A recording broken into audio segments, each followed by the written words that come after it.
Good morning, everyone, and welcome back into Live Now from Fox. I'm your host, Rain Augustine. Thank you all so much for joining us on this Thursday, December 15th, as we take this Live Now look from the White House. Now, on the left-hand portion of your screen, you'll see a preview of our top stories that we plan on covering today. We are continuing to follow that string of severe weather that ripped through southern United States, and we are getting reports of multiple fatalities in Louisiana. We'll check in with our Fox weather correspondents for the latest details. Also happening today, Congress continues their hearings on the FTX collapse, and they discuss the future of cryptocurrency. The House has also approved a stopgap spending bill that will avoid a government shutdown. The time is now 5:10. Let's begin with the latest when it comes to that FTX hearing, one of the biggest frauds in American history. That's what prosecutors are basically calling the actions of crypto king Sam Bankman-Fried. Here's more.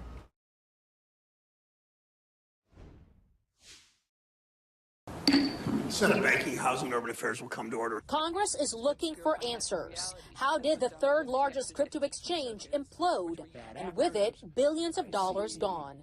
It's the second hearing this week scrutinizing FTX and its disgraced founder, Sam Bankman-Fried, who allegedly used customer funds for his own personal use. Any violations of the law should be aggressively prosecuted. With Madoff and with Sam Bankman-Fried, investors didn't ask questions for fear of missing out. There is bipartisan frustration on the Hill and a new push to regulate the industry known for its celebrity endorsements. Senate lawmakers heard from one of those celebrities, crypto investor Kevin O'Leary. Even as a paid FTX spokesman, O'Leary did not defend the company. I simply called Sam Bankman-Fried and said, "Where is the money, Sam?" Instead, he emphasized the promise of the industry, saying FTX's collapse actually had a silver lining. Going or gone are the inexperienced or incompetent managers, weak business models, and rogue, unregulated operators. On the other side of the debate, the Senate Banking Committee heard from a crypto skeptic and actor known for his role on the OC. In my opinion, the cryptocurrency industry represents the largest Ponzi scheme in history. Not there to testify, Sam Bankman-Fried. He was arrested Monday right before he was set to testify before Congress. Now he's facing a range of charges from fraud to money laundering. Bankman-Fried could face 115 years in prison if convicted. In New York, Malda Rivera, Fox News. And we do have an early live event coming to our Live Now from Fox desk. This briefing coming from Switzerland. We're taking a Live Now look at the United Nations Human Rights Council. They're speaking on ongoing human rights developments in Ukraine. And this meeting is happening as the United States is poised to send Patriot missiles to Ukraine as Russia continues to step up its air attacks. 13 Iranian-made drones were shot down on Wednesday over Kyiv. So let's go ahead and listen in live, raw, and unfiltered. Again, this is an update from the United Nations on human rights developments in Ukraine.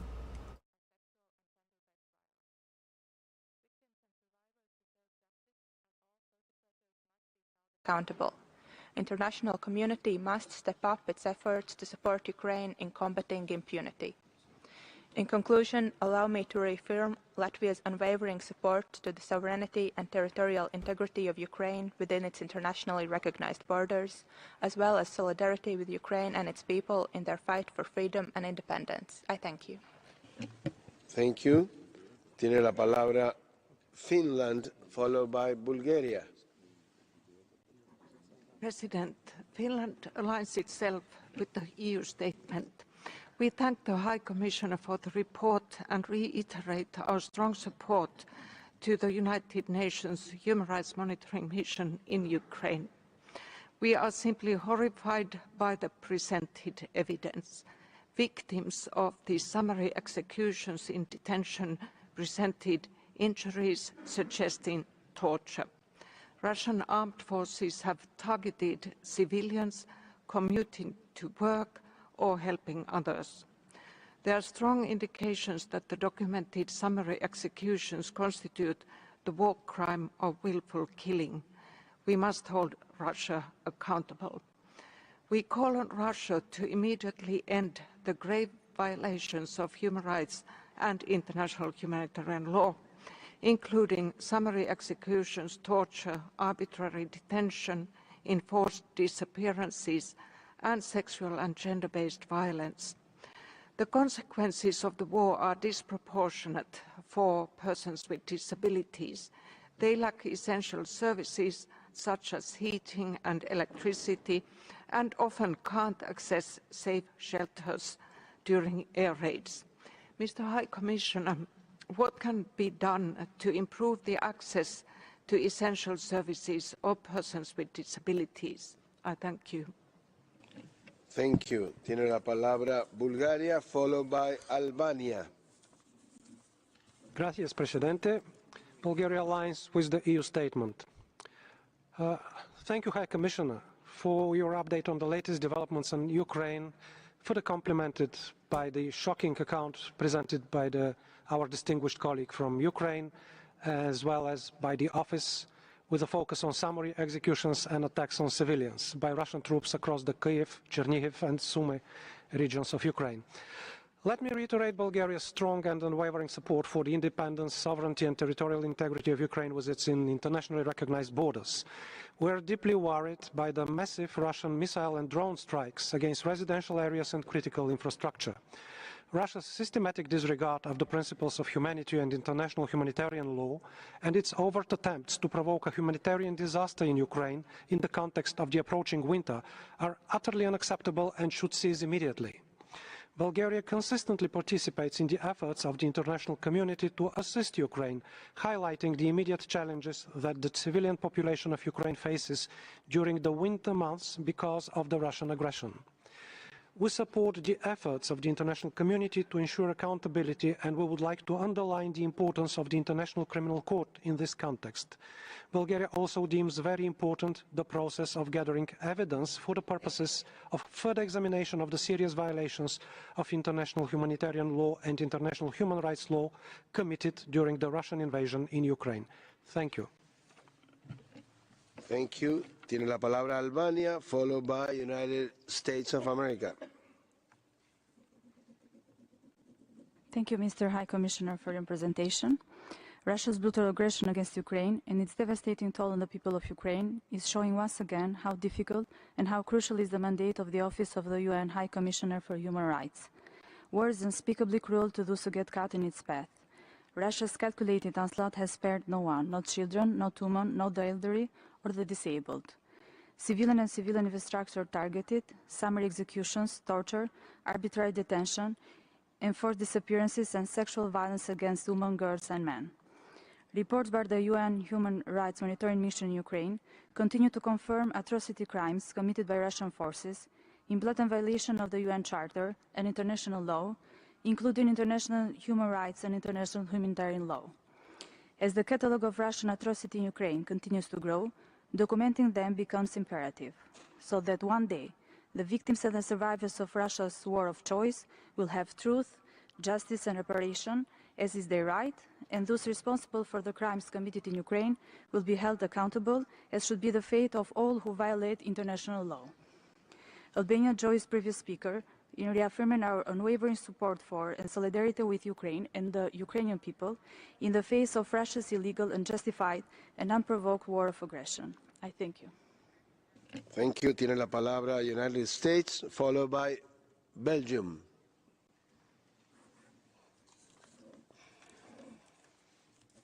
Thank you, Mr. President. Thank you also to the High Commissioner and the Human Rights Monitoring Mission for this critical work to catalog and report the atrocities committed in Putin's war against Ukraine.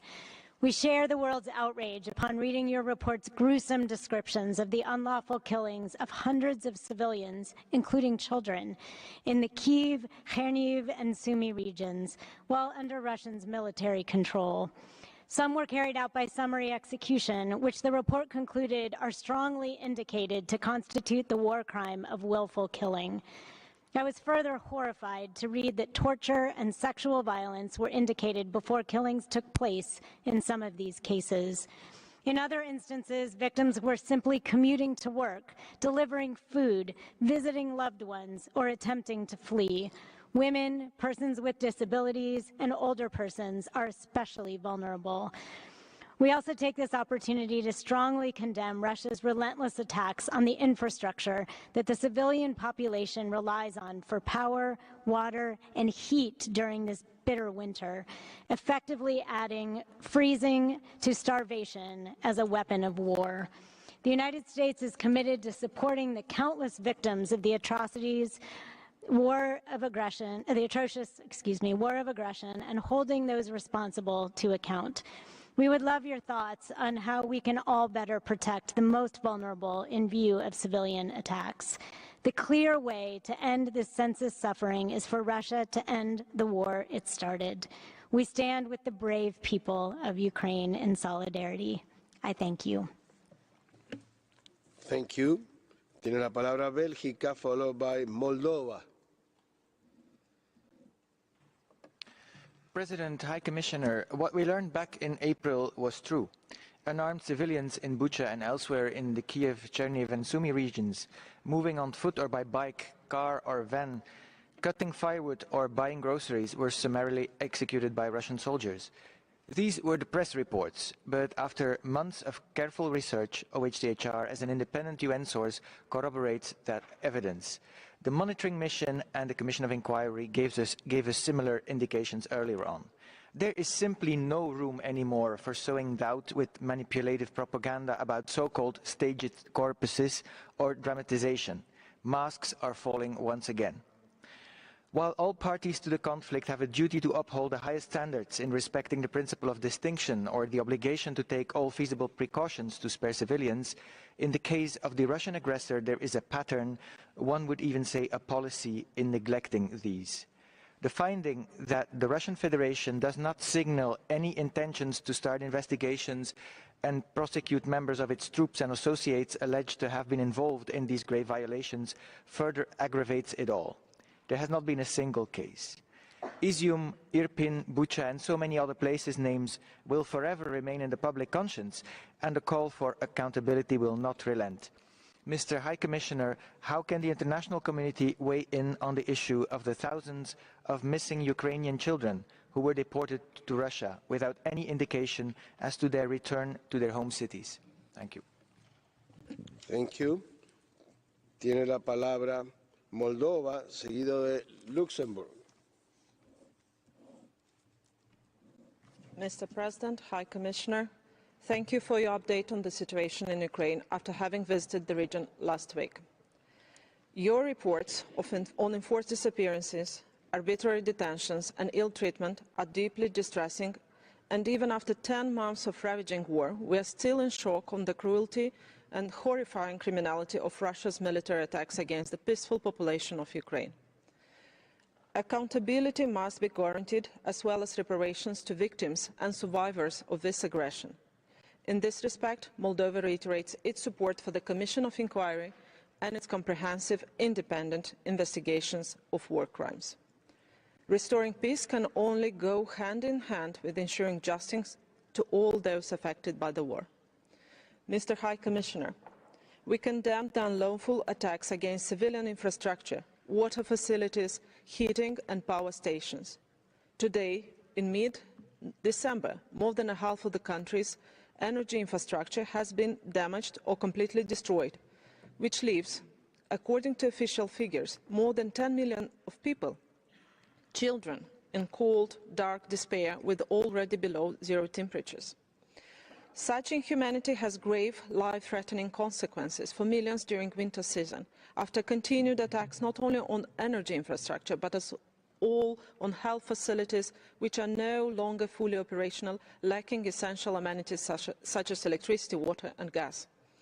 This unhuman war must end immediately. We urge Russian authorities yet again to stop the unlawful military aggression and put an end to the suffering of Ukraine. Thank you. Thank you. Tiene la palabra Luxemburgo, followed by Italia. Merci, Monsieur le Président. Le Luxembourg s'associe à la déclaration de l'Union européenne. Nous remercions le haut-commissaire Fekotür pour sa mise à jour orale et pour son rapport portant sur les exécutions sommaires et les attaques de la Russie ciblant des civils. La communauté internationale ne doit pas s'habituer à la nouvelle réalité documentée par le haut-commissaire. Le bureau du haut-commissaire documente la tuerie ciblée de 441 civils, dont 28 enfants, dans une période de quelques semaines seulement dans une partie du territoire occupé illégalement. En plus des atrocités ciblant des individus, à savoir les meurtres, viols, actes de torture et de traitements inhumains, enlèvements d'enfants, disparitions forcées et détentions arbitraires infligées aux individus ukrainiens par les forces armées russes, il y a aussi les attaques collectives. Les bombardements ciblés de civils et d'infrastructures civiles, y compris des écoles, des hôpitaux, mais également des infrastructures d'énergie et d'eau potable, notamment à l'arrivée de l'hiver. Ce sont des violations flagrantes du droit international humanitaire, autrement dit, des crimes de guerre. Ce sont aussi des crimes contre l'humanité. Enfin, si l'intention de détruire les Ukrainiens en tant que groupe national, ou tout ou en partie, est confirmée, il s'agit d'un génocide.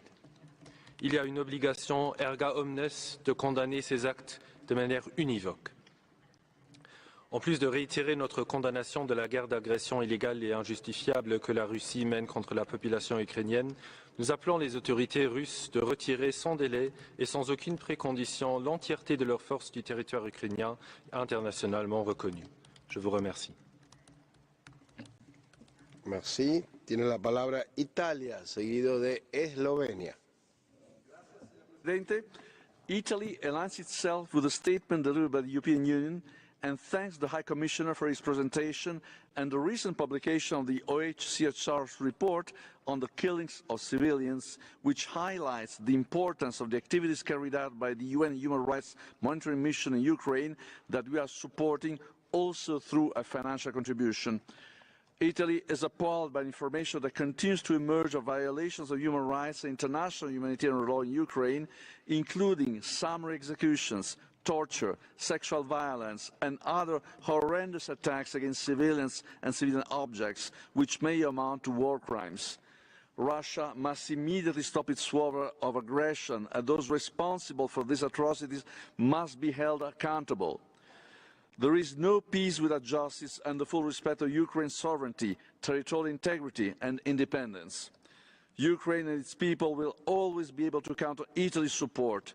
In order to respond to the huge humanitarian crisis, Italy continues to mobilize resources to meet the most urgent needs of the population. In conclusion, we call on Russia to grant the OHCHR and other investigative and monitoring mechanisms access to all areas under its control, including to places of internment of prisoners of war. I thank you. Grazie. Tiene la palabra Eslovenia, seguido de Lituania. President, Slovenia aligns itself with the EU statement and thanks the High Commissioner for his report. We repeat our call upon Russia to cease immediately the aggression against Ukraine. We are shattered by the personal stories transmitted in the UN Human Rights Monitoring Mission report and appalled by the summary executions and indiscriminate attacks, which may constitute a war crime. We are also concerned over reports on growing number of sexual and gender-based violence used as a weapon of war that takes a toll on millions of women and girls, as well as their families, who will be marked for life. As the winter with sub-zero temperatures and snow sets in, Ukrainian civilians, including children and older persons, are forced to move to the underground shelters instead of enjoying their holiday festivities. Repeated Russian attacks on critical civilian infrastructure have left millions of people without access to food and running water, heating and electricity. Mr. High Commissioner, we thank you for your field visit to Ukraine. How has it impacted your stance on ensuring justice and accountability for the crimes committed by the aggressor? I thank you. Thank you. Tiene la palabra Lituania. Thank you, Mr. President. Lithuania aligns itself with the EU and Nordic Baltic statements, and we thank High Commissioner for the update and express our gratitude to the UN Human Rights Monitoring Mission in Ukraine for its tireless work. With unthinkable brutality and cruelty, Russia's armed forces torture, rape, arbitrarily detain and sexually exploit women, children and men. Summary executions and attacks on individuals, civilians, including children, are continuing. Russia's armed forces intentionally target residential buildings, schools, hospitals, and Ukrainian energy infrastructure. This is the real face of Russia's brutal war of aggression, aimed at causing a high number of civilian deaths, casualties, and unimaginable suffering to the Ukrainian people. And it has effects on all regions of the world.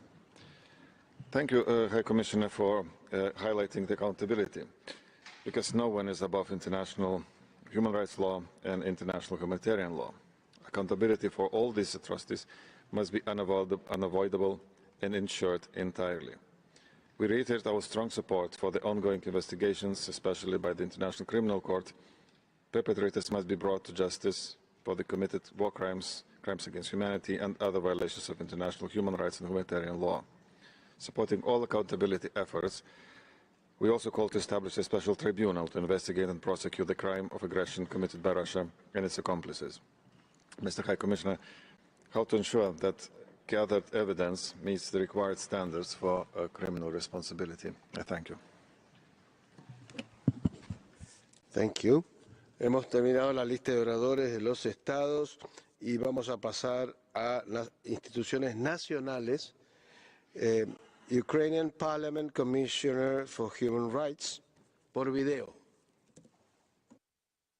Dear colleagues, on December 10, we marked the 74th anniversary of the adoption of the Universal Declaration of Human Rights. The day before, the UN General Assembly adopted the Genocide Convention. Fundamental international norms have formed the principles of human rights protection, and every state has ensured their implementation to prevent the horrors of the Second World War from even happening again. However, Russia's military aggression against Ukraine has neglected their value. Today, Ukrainians are experiencing torture and passing through filtration camps. Russia kills, tortures, rapes, and maims our citizens. It is trying to destroy our identity. It is committing genocide against our nation. Russia lives bloody, tracing, and it must be stopped.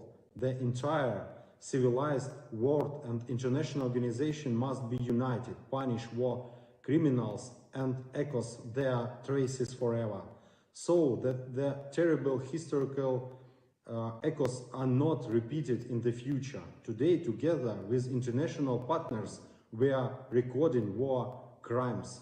But the results of our work can not only be bringing their crimes to the International Tribunal. This is not my personal request, but the need of every Ukrainian. The world needs justice. Let us achieve it together, and it will be our common victory.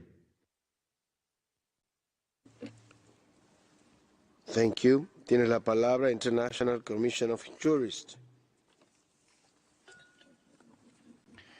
Mr. President, Mr. High Commissioner, the unlawful invasion of the Russian Federation, constituting aggression under international law, has carried devastating consequences for the lives of all persons in Ukraine. Yet, the justice system of Ukraine, while beset with some long-standing institutional weaknesses, has demonstrated resilience and ability to adapt to this extreme situation of crisis. It has continued functioning despite the ongoing hostilities and the occupation of parts of the country. Nonetheless, the judicial self-governance bodies must again become operative, and their composition and procedures should serve to ensure an independent and fair governance of the judiciary. In consultation with the judiciary, the government should act to restore the budget of the courts to normal levels, sufficient to ensure the effective administration of justice. Use of video conferencing and remote hearings should not undermine the fairness of the proceedings. It is welcome that most of the judicial powers granted to prosecutors in regard to detention have recently been removed, but their remaining powers to authorize extensions of detention are incompatible with rule of law principles. Cooperative international support for the Ukrainian judiciary should increase to help the justice system investigate and prosecute crimes under international law committed during the conflict in fair trials, and to rebuild and strengthen the independence of the justice system. I thank you. Thank you. Tiene la palabra Human Rights House Foundation. Thank you. Amongst the international crimes being committed by Russia and Ukraine, we're particularly dismayed by the summary arbitrary executions of unarmed civilians. We continue to draw attention to the hundreds of cases of enforced disappearances of Ukrainians in the newly occupied territories. Furthermore, we also draw the Council's attention to the General Assembly's draft resolution on the human rights situation in Crimea being considered this week in New York. The resolution identifies a number of unjustly detained people in Crimea, including Emir Kuku, Server Mustafiev, Vladislav Yespenko, and many others. More must be done to secure the freedom of all people unjustly detained and disappeared in Ukraine, including those in Crimea, some of whom have been in prison for multiple years. President, we are encouraged that the High Commissioner met with civil society representatives during his recent visit to Ukraine. We urge him to make civil society engagement a continued priority during all aspects of his tenure in office. In Ukraine specifically, we ask the High Commissioner for his reflections on meeting with civil society representatives, particularly those engaged in documenting atrocities and serious human rights violations.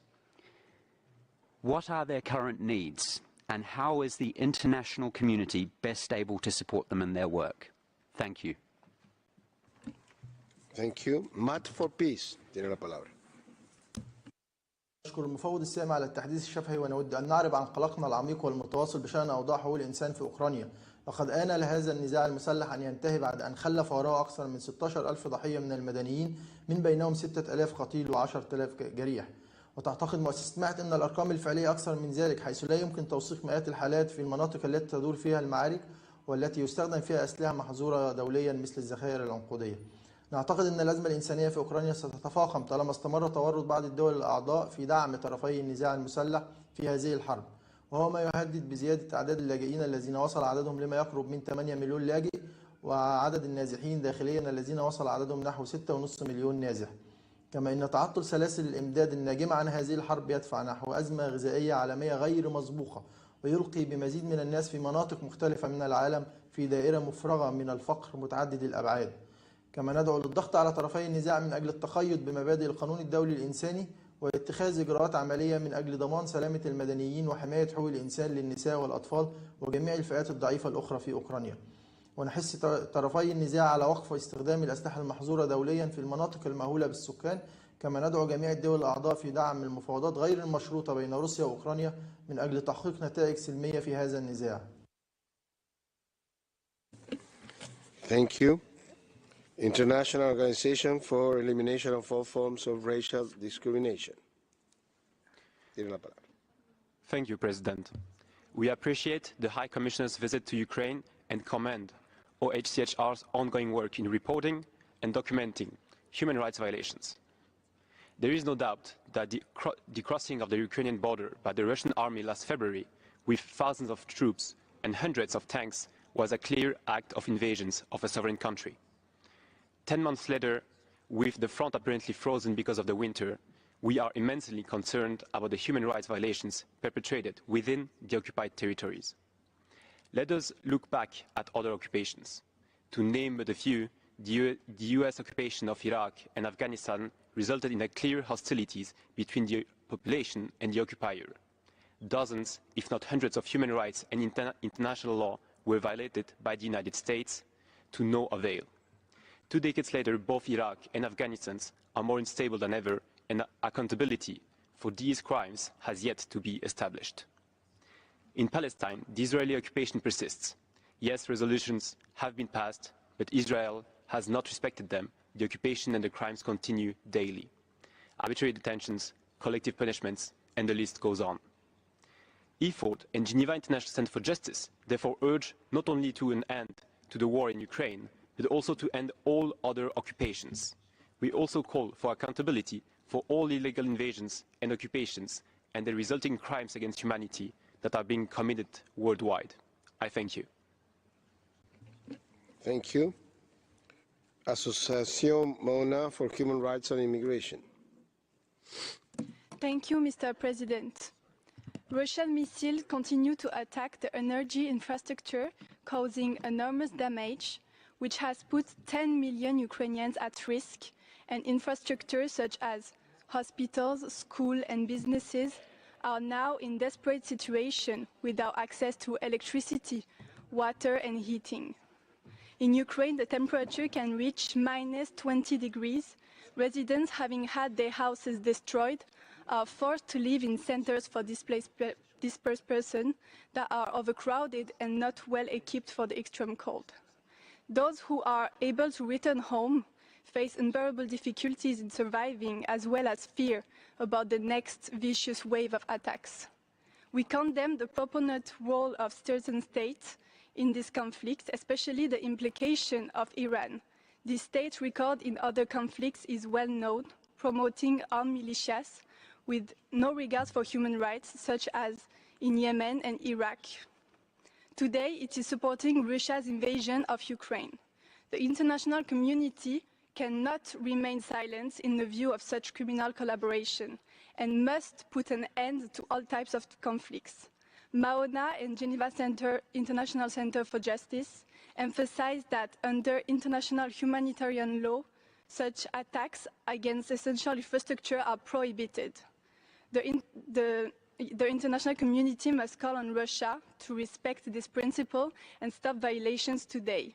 Russia still denies access to humanitarian aid in region under its control. Member states must put pressure on Russia to alleviate humanitarian concerns and provide access in order to urgently rebuild vital infrastructure. Thank you. Thank you. Amnistía Internacional. Thank you, Mr. President. High Commissioner, Russia's invasion of Ukraine is a manifest violation of the UN Charter and an act of aggression that is a crime under international human rights law.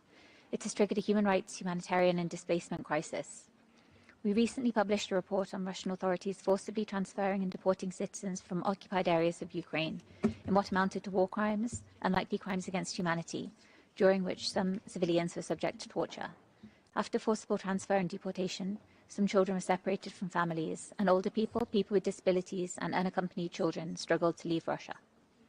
Older people face heightened risk also in Ukraine, where they have been disproportionately impacted by death and injury during Russia's invasion, and are unable to access housing on an equal basis with others after being internally displaced.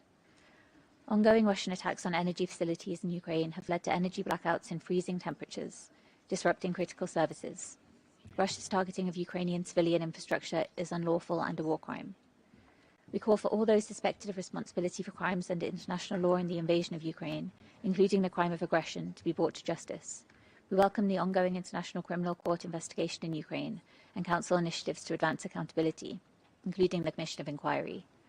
Comprehensive accountability will require the concerted efforts of the UN and its organs, as well as initiatives at the national level pursuant to the principle of universal jurisdiction.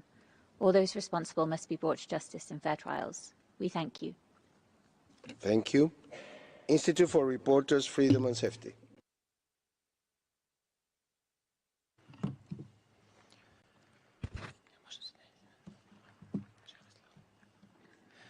Mr. President, High Commissioner, Your Excellencies, distinguished delegates and participants. We would like to thank Mr. High Commissioner and his delegation for the important mission they are leading in Ukraine, despite constant shelling and attacks. Drones, cluster munition, mines, phosphorus bombs, this is just a part of the reality of Ukrainian people, and we are not talking about military, but about civilian population. This constitutes a major violation of the human rights and human law. The data presented by the High Commissioner this morning is a first step towards documenting human rights violation in Ukraine. As Mr. High Commissioner stated by himself, his delegation is only now getting a glimpse of data from occupied territories of Kherson and Kharkiv. Many more are still to be discovered, and they may shock the world even more than Bucha and even more than Izium mass burials. We urge the international community to provide continuous support to Ukraine, especially in regards to a very cold winter, and people will be obliged to live through having no electricity, no water, and no access to heating, under daily attacks on civilian population and infrastructure. We believe it is also essential to create mechanisms to ensure accountability for war crimes and all the violations of international law. As stated by Ukrainian ambassador, the situation of Ukrainian prisoners of war remains of great concern, not only in respect to violation of Geneva Convention, but of basic humanitarian law. Proper conditions, medical treatment, and access to humanitarian help have to be provided to Ukrainian prisoners of war with the assistance and under the supervision of international organizations. Mr. President, as we are to celebrate the 75th anniversary of the Universal Declaration of Human Rights, we believe that we have the urgent need to protect this essential document and to do so not only within these walls, but also on the ground. We thank you. Thank you. Tiene la palabra IHRAM. Excellencies, the International Human Rights Association of American Minorities has the honor to formulate comments on the situation in Ukraine. We believe that pursuant to the UN Charter, the priority of the Security Council, General Assembly, and also this Council is to promote peace, and when peace has been broken, the priority must be to seek a negotiated end to hostilities, a ceasefire, a quid pro quo. We believe that the escalation spiral poses an existential threat to the planet. This is not a conflict that can be localized in Europe. It impacts food security, access to affordable energy, global health, world trade. We urge the Council to abandon the sterile blaming game and pursue instead a policy of mediation. Many diplomats and scholars warned about NATO expansion as a threat to international peace and security for purposes of Articles 2, Paragraph 4, and 39 of the UN Charter.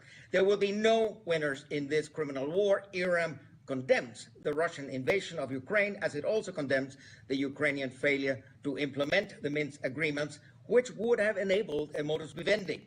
Billions of Latin Americans, Africans, and Asians watch this war with increasing concern because any nuclear conflagration would affect them too.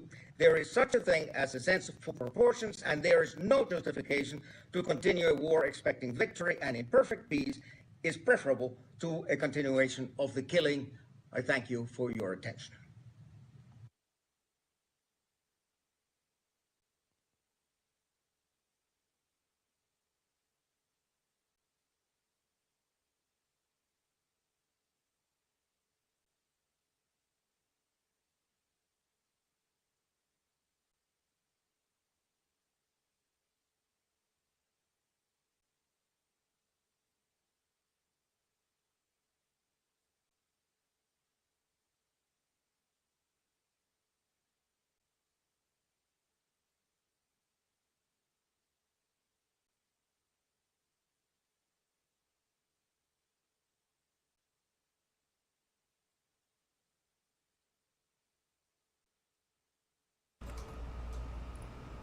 All right, you're streaming live now from Fox. We are taking a live listen in as the United Nations Human Rights Council holds a briefing on human rights developments in Ukraine. We know that many human rights groups have been reporting widespread abuse in Ukraine, and as violence continues to escalate, abuses perpetrated by Russia have become more widespread, according to the United Nations and other human rights groups. So the situation is particularly concerning in the Kherson region, where hundreds of villages, including the main city, were liberated from Russian occupation in early November. It was one of Ukraine's biggest successes in the nearly 9-month-old war. But of course, it dealt another sting to the Kremlin, and we are now seeing those airstrikes pick up yet again. Let's take a 2-minute commercial break. We'll continue to listen in right after this.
Welcome back to Live Now from Fox. The time here is 5:50 a.m. We are continuing to bring you all this live event coming out of Switzerland. We're watching the United Nations Human Rights Council speak on ongoing human rights developments in Ukraine amid Russia's war on the country. Let's go ahead and listen in.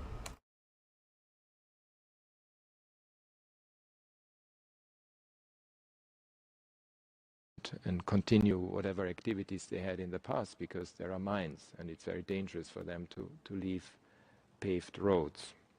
At the same time, let's also not forget that this war has repercussions everywhere in the world.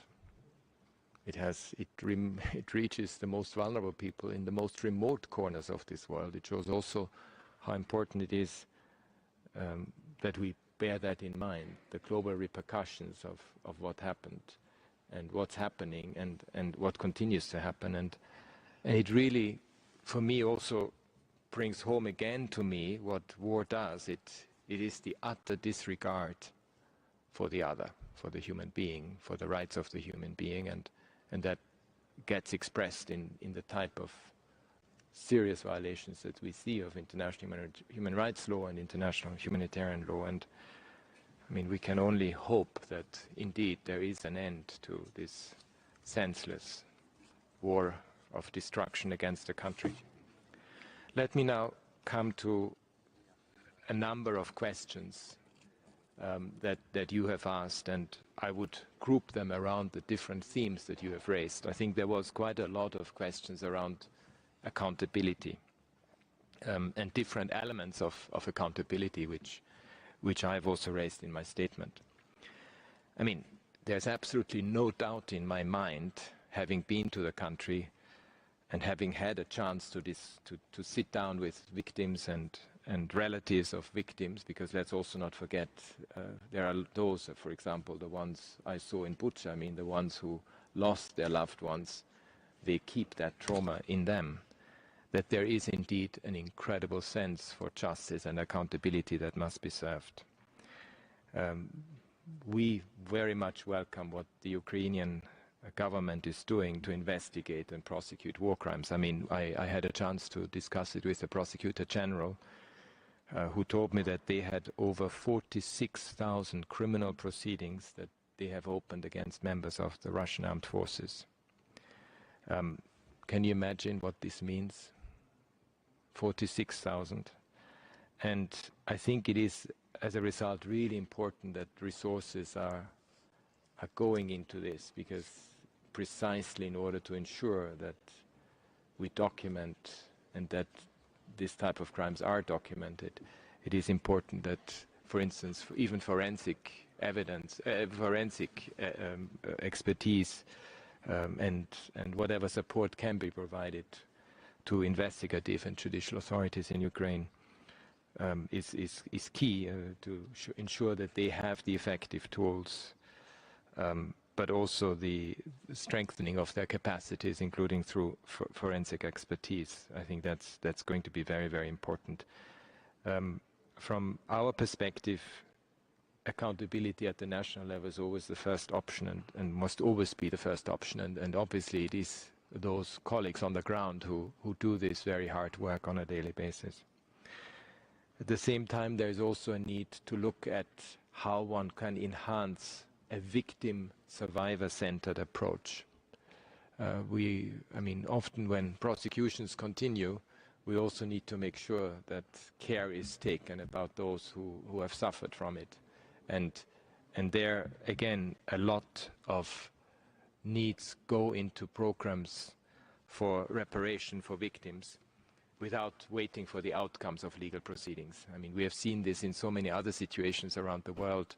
Colombia is an example where indeed at some stage one realized that a focus on the victims and compensation for them is absolutely critical, because they cannot wait until the ending of often very complex legal proceedings, especially with the overwhelming nature that this currently has. I would also like to mention that it is critical for us to ensure, and I think some of you have mentioned it and have asked, what's the relationship between the fact-finding mission of my office. By the way, the fact-finding mission, as you know, has had an uninterrupted presence since 2014. Obviously, their nature of work has changed a lot since the 24th of February this year, and the Commission of Inquiry. So we have a very strong collaboration, and it's very important that indeed, despite the fact that, of course, the Commission is independent, but because of the mandate that you have created, including in the resolution that created the Commission of Inquiry, that there is indeed a need to coordinate, to avoid duplication, but also to ensure that, and that's important for any accountability mechanisms, that the victims of human rights violations are not subjected to repeated questioning and possible re-traumatization. I think I've seen it personally in many situations of conflict around the world, where sometimes victims get re-interviewed 10 times, and that obviously is not helpful at all for the person. And as a result, there needs to be very strong collaboration and coordination among the different accountability mechanisms to ensure that that is not happening, but also to ensure that the proper evidence is gathered so that it can stand properly in front of judicial authorities at different levels, be it at the national, regional, or global level. My teams also are in close touch with the International Criminal Court, and they discuss things with them on a regular basis. So there is a lot of cooperation that is happening on the ground, respecting the different nature of these accountabilities. But again, as I said, the emphasis is very much on a victim-centered approach, so that we are very careful about how we deal with this very sensitive area. I think there were a number of you who asked questions about reparation and assistance to victims and survivors. And it's a recommendation from my office that indeed we support the Ukrainian government so that they can start or consider programs of assistance and reparation for the victims without having to wait for the outcome of legal proceedings. I think that's often important. And there are different examples where this has worked in other country situations, and we can certainly provide these examples. But it's really important for the international community to support such efforts, because we need to respond directly to the fate of victims and survivors, and it's important, especially when it comes to psychosocial, which is why I mentioned the number about children being affected, psychosocial support, and especially to surviving members of those who had been killed, or even witnesses of killings, because they are often in a very traumatic state. Some of you have asked about, obviously, the humanitarian needs of people in situations of vulnerability, in particular those, for instance, those living with disabilities, but also safety and well-being of children. I mean, as you probably saw, the emergency relief coordinator was in Ukraine, or I think he's still there, in this week, and he has obviously followed up very much that particularly the UN and the non-governmental humanitarian partners act in close support to what the Ukrainian authorities are doing, and make sure that precisely that we are able to, as the UN, to respond within a very short period of time. Of course, humanitarian space and access is always an issue, especially in the East, as you know, that still needs to be worked through. And also to make sure that this is certainly some of the lessons learned, that there are ways to evacuate those who, especially people in vulnerable situations, those with disabilities, older people, in conflict-affected areas. A number of colleagues from the humanitarian community flagged to us the need for housing possibilities. I mean, there are, of course, collective centers at the moment, but we also know from many different humanitarian situations. I still remember this from my own activities in the former Yugoslavia. In collective centers are only a stopgap measure for a while, but they cannot be the long-term measure. So again, there will have to be assistance when it comes to making sure that housing availability is there, that is adequate for people, because of course they are not going to be able to in some instances, to go back anytime soon. And we need to make sure that they are not overcrowded and inappropriate accommodation, and especially for those who have reduced mobility, those with chronic health conditions, and especially also children, and make sure that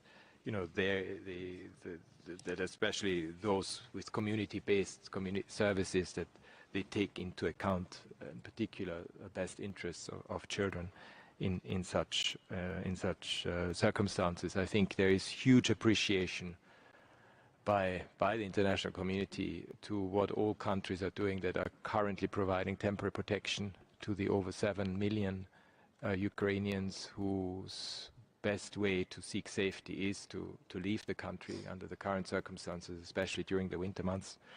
And it's really important that the solidarity with the Ukrainian people, both internally but also externally, is one that keeps being very strong, given the immense suffering that they have.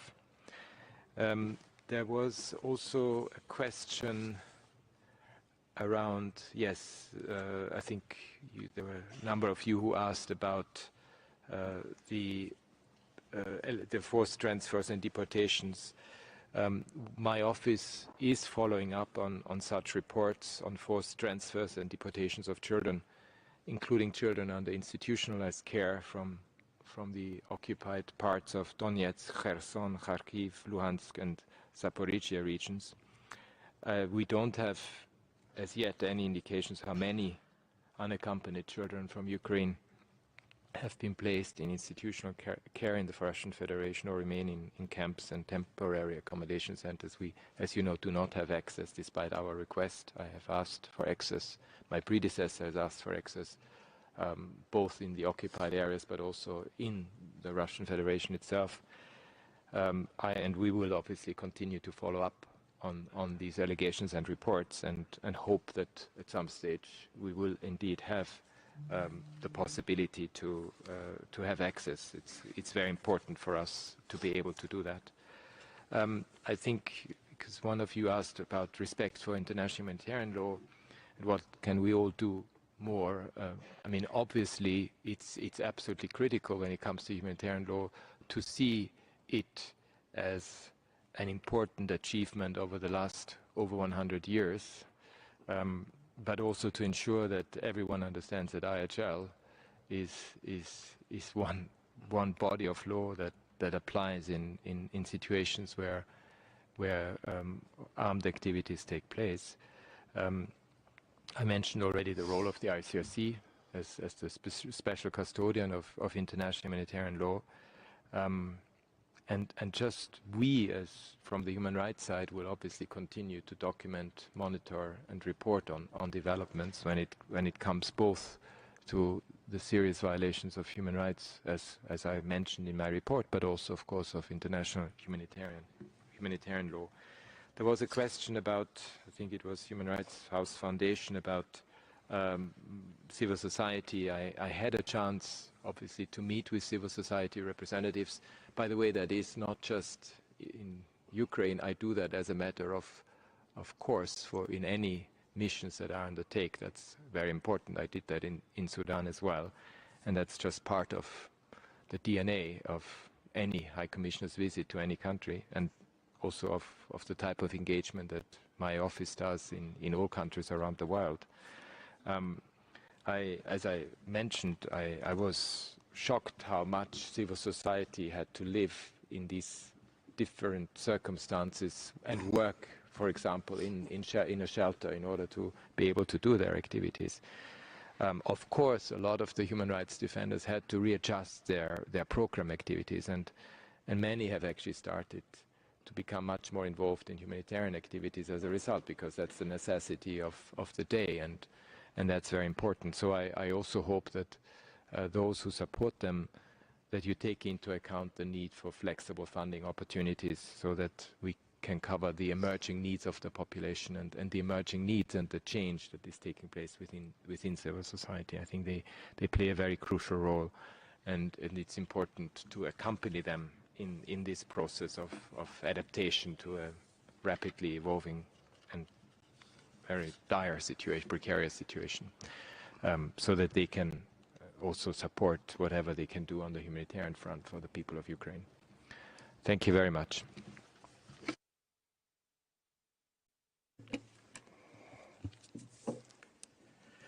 Thank you very much. And if you allow me, since this is the last time that I will be presiding a dialogue on Ukraine, I would like to just share a couple of thoughts of what we heard today. I'm deeply sad that the HRC had to listen all this year to reports on the gross violations of the human rights of the Ukrainian people, which is one of the members of this HRC, and caused by the war originated by another member of this HRC at that time.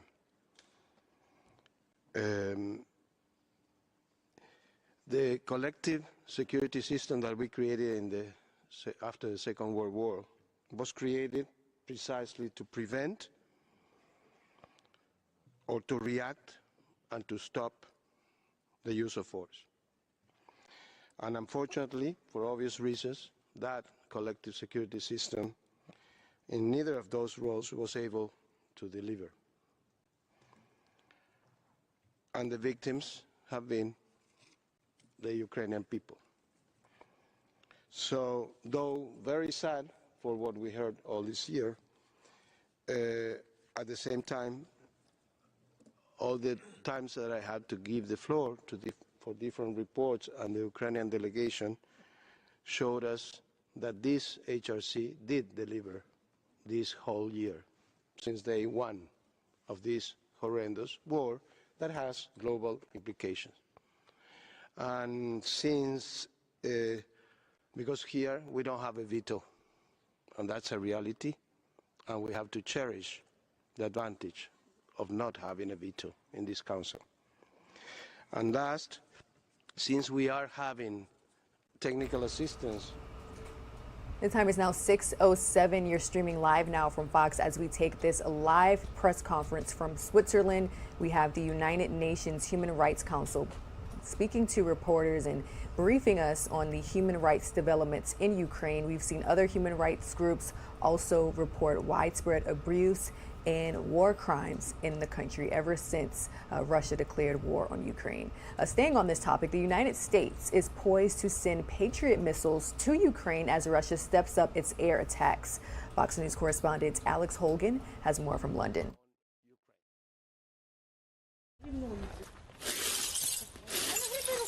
Ukraine's air defense system working hard on Wednesday to stop a Russian air attack on the capital. Officials say that 13 Iranian-made drones were launched. All were shot down, but the debris hit at least 5 buildings. Fox News was on the scene as officials assess the damage. You can see fragments of the intercepted drones here. The attack underscores the vulnerability of Ukraine's cities, but more help could be arriving soon. The Pentagon now poised to approve the deployment of Patriot missile defense systems for the first time since the start of the war. Air defense continues to be a priority topic of discussion when it comes to security assistance. And so we'll continue to look at ways that we can best support Ukraine. The Patriot is a powerful anti-missile system with a wide range. It could be a game changer as Russia escalates its air attacks on Ukraine's energy infrastructure, though the Ukrainians say that they're getting better and faster at rebuilding. After each Russian attack, we restore the system as much as possible, which can compensate for the damage caused by rocket hits. At a conference on Tuesday, Ukraine's allies pledged more than $1 billion to help the country get through the winter, and we're expecting another American aid package in the coming months. Continuing support for Ukraine is the popular mainstream view that stretches across the ideological spectrum. Pentagon officials say that the Patriot missile deployment is expected to be announced by the end of the week. In London, Alex Hogan, Fox News. And the House has passed a short-term spending bill to avoid a government shutdown. Wednesday's vote is a one-week band-aid that keeps the government funded through next Friday. But it gives lawmakers more time to work on the full $1.7 trillion package that will cover the full fiscal year. The bill passed by a 224 to 201 vote, mostly along party lines. House Republicans largely oppose a large extension, instead calling for a short-term fix through the first quarter of next year when they will have a majority in the chamber. But many Senate Republicans fear that delaying negotiations that long could lead to a shutdown. Senate GOP leader Mitch McConnell says that he favors the full year bill. The final bill is expected to include about $858 billion in defense funding, $37 billion in additional aid to Ukraine, and an election measure that would make it more difficult for lawmakers to object to a state's electoral votes in an effort to avoid another January 6th scenario. More news from Capitol Hill. Shark Tank's Mr. Wonderful was one of the investors caught in the FTX mess. And he testified about the crypto collapse on Capitol Hill Wednesday. Lawmakers are lamenting the fact that they didn't get to question FTX founder Sam Bankman-Fried, now jailed in the Bahamas and facing a huge list of federal charges. Fox's Madeline Rivera reports from New York. Senate Banking, Housing, and Urban Affairs will come to order. Congress is looking for answers. How did the third largest crypto exchange implode? And with it, billions of dollars gone. It's the second hearing this week scrutinizing FTX and its disgraced founder, Sam Bankman-Fried, who allegedly used customer funds for his own personal use. Any violations of the law should be aggressively prosecuted. With Madoff and with Sam Bankman-Fried, investors didn't ask questions for fear of missing out. There is bipartisan frustration on the Hill and a new push to regulate the industry known for its celebrity endorsements. Senate lawmakers heard from one of those celebrities, crypto investor Kevin O'Leary. Even as a paid FTX spokesman, O'Leary did not defend the company. I simply called Sam Bankman-Fried and said, "Where is the money, Sam?" Instead, he emphasized the promise of the industry, saying FTX's collapse actually had a silver lining. Going or gone are the inexperienced or incompetent managers, weak business models, and rogue, unregulated operators. On the other side of the debate, the Senate Banking Committee heard from a crypto skeptic and actor known for his role on the OC. In my opinion, the cryptocurrency industry represents the largest Ponzi scheme in history. Not there to testify, Sam Bankman-Fried. He was arrested Monday right before he was set to testify before Congress. Now he's facing a range of charges from fraud to money laundering. Bankman-Fried could face 115 years in prison if convicted. In New York, Madeline Rivera, Fox News. Taking a live now look from Washington, D.C., a new Fox News poll reveals how voters feel about the president's job performance and the state of the economy. While there are several downsides, there are some upsides too. Fox's Madeline Rivera again has more on the data as the Federal Reserve looks to cool inflation with more interest rate hikes. 'Tis the season for holiday cheer, but many people aren't feeling the joy this time of year. Only about 30% of voters are satisfied with how things are going in the country per a Fox News poll. The reason for the pessimism? The economy. I'm a little bit disappointed in the economy. Inflation has really picked up. Most people continue to say the economy is in bad shape, and nearly 50% of voters think the economy will get worse next year. That's a lump of coal for President Biden, who many believe made inflation worse. The negativity comes amid the Federal Reserve's decision to moderate interest rate hikes. On Wednesday, it raised interest rates by 0.5 percentage point, lower than the 4 previous 3/4 point hikes. The slowdown is another sign that inflation may be easing. We are making baby step progress on inflation. It's clearly not as bad today as it was 4 months ago. But the 50 basis point increase still puts interest rates at their highest level since 2007. And Fed Chair Jerome Powell says the central bank may have to raise interest rates even more. That makes it more expensive for people to borrow money, whether for a mortgage, auto loan, or credit cards. Powell is also not ruling out the possibility of a recession. I don't think anyone knows whether we're going to have a recession or not, and if we do, whether it's going to be a deep one or not. It's not knowable. Though many people feel down about the economy, a 53% majority feel hopeful about the future of the country. In New York, Malda Rivera, Fox News.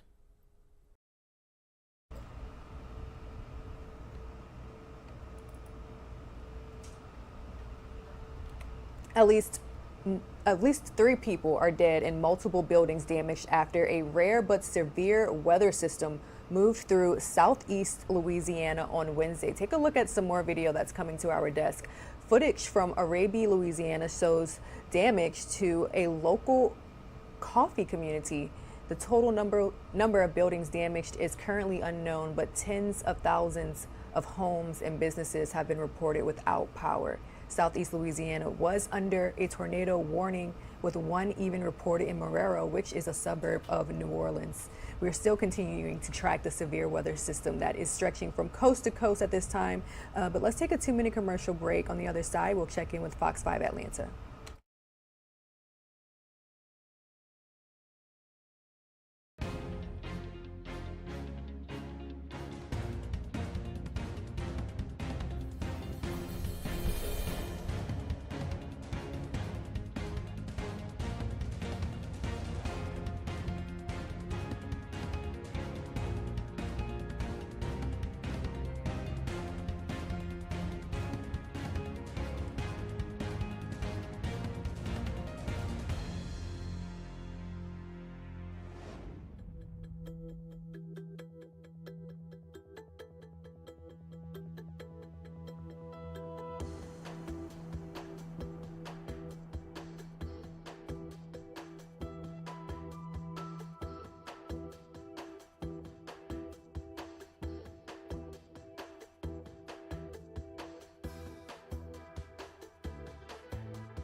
Now the floodgates are open. Title 42 is lifted. You're going to see the dam break. One idea for a Title 42 replacement? Let many migrants fly across the border instead. The Wall Street Journal reports thousands could soon apply for asylum from home in Venezuela, Nicaragua, Cuba, and Haiti and travel by plane if approved. The White House is also reportedly planning to ask Congress for at least $3 billion to deal with the border. We have been talking to Congress about resources, additional resources that may be required. A brand new Fox News poll finds President Biden underwater on immigration, just 35% approve, 61% disapprove. The only big issues he's worse on, China and inflation. Mark, he won't even go and tour the border. He's been in office in more than 40 years and has never been to it. How does he understand what's going on? A group of Senate Democrats wrote to DHS Secretary Mayorkas about post-Title 42 plans and got nothing. We sent a letter very similar 3 weeks ago that said, hey, where's your plan? We never got a response back. So would you ask them to wait? I think that if they don't have a plan, then they need to wait to end. Then there's a bipartisan group of lawmakers that wrote to the White House, in part, DHS has not outlined a viable plan to maintain operational control of the southern border. One of the Democrats who signed on to that letter says the White House has left them hanging. I haven't. I don't think Senator Joe Manchin has. I don't think Senator Cornyn. I don't think my good friend Tony Gonzalez has. We haven't heard from them. One thing Biden officials really don't want is a border wall made of shipping containers. Officials in Arizona had been using empty shipping containers to fill in some gaps in the border wall. They are now being sued by the Biden administration and being told not to do that on federal land. At the White House, Peter Ducey, Fox News. And in other news, social media groups designed to help new moms out may actually cause them stress, according to new research. The Wall Street Journal cites new data from Pepperdine University research that found social media groups focused on moms can be harsh and stress mothers out. The research found that some people in these Facebook groups were about judgmental solutions or positions on topics such as breastfeeding, sleeping techniques, and even eczema. Pepperdine researchers say it's best to dabble on social media for about an hour per day. They also say people should contact real-life friends and pediatricians for advice. Let's see on another topic that's concerning social media. More states are cracking down on TikTok, citing it as a national security issue. Here's more. Republican governors in Alabama, North Dakota, and Iowa are joining a growing number of GOP leaders in banning TikTok among state-owned devices. The decision comes amid fears the app, which is owned by the Chinese company ByteDance, collects data from users that Beijing could use for spying purposes. New York could be the first state with a Democratic governor to make the move. State Senator Kevin Thomas is sponsoring the legislation. This is the national security issue when you have a foreign government such as China that rivals us, and they're using data that they collect, in order to manipulate us. This is something that any state government would back. A TikTok spokesperson denies allegations the app shares information with Chinese officials, adding, quote, "It is unfortunate that the many state agencies, offices, and universities on TikTok in those states will no longer be able to use it to build communities and connect with constituents." Meanwhile, TikTok is also now facing a potential challenge on Capitol Hill. On Tuesday, Senator Marco Rubio introduced a bill that would stop TikTok from operating in the U.S. Both Republican and Democratic lawmakers say it's something they would consider. I've had huge concerns about TikTok. The U.S. military has already prohibited from service members using it. I'm hearing disturbing reports about some security threats that it can prevent, so it's worth considering. TikTok says it's working with the federal government to improve its data protection policies. In New York, Matt Napolitano, Fox News. You're the best things that ever happened. Coming up after the break, President Biden hosting African leaders at the White House on Wednesday. It was a part of his administration's efforts to push economic initiatives in Africa. We'll have that story and more right after this.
Welcome back to Live Now from Fox. President Biden hosting African leaders at the White House Wednesday night. It's a part of his administration's effort to push more economic initiatives in Africa amid rising influence on the continent from Russia and China. Biden has vowed to invest $55 billion in Africa over the next 3 years in new infrastructure, technology, and public health spending. Never been more optimistic about our shared future because our people, because particularly of our young people in all our countries, together we can deliver a world that is healthier and safer, more equal, more just, more prosperous, and more filled with opportunity for everyone. So please join me in raising your glass if I can find one. This is mine here. Raising your glass to the people of America, to the people of the United States, to the people of Africa, and to the promise and potential of our partnership. Hear, hear. And now I present you a man who you all know, President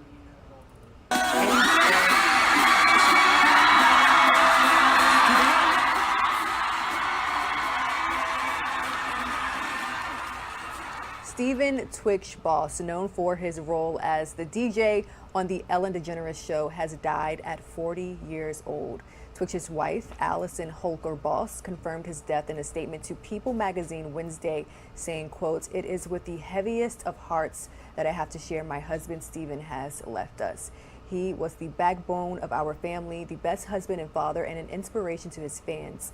Twitch rose to fame in 2008 on the dance show competition So You Think You Can Dance, later becoming Ellen's DJ in 2014 and then the daytime show's co-executive producer in 2020. He also starred in movies Step Up and Magic Mike. According to TMZ, Twitch took his own life. He is survived by his wife and 3 children. Now, this is bringing mental health to the forefront of the conversation. Live now from Fox's Shirley Deskerbith brings us more. You're watching Live Now from Fox. I'm Shirley Deskerbith.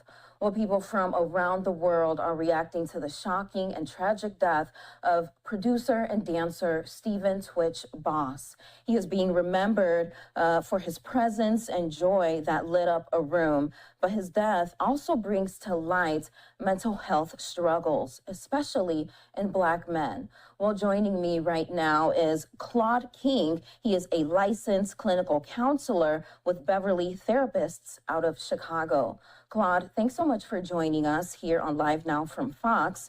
And I'm sure this news of Twitch's death obviously was shocking for you. Can you share with us just some of your initial thoughts when you heard the news? Yes, it was the first thing that I saw on my timeline when I woke up this morning.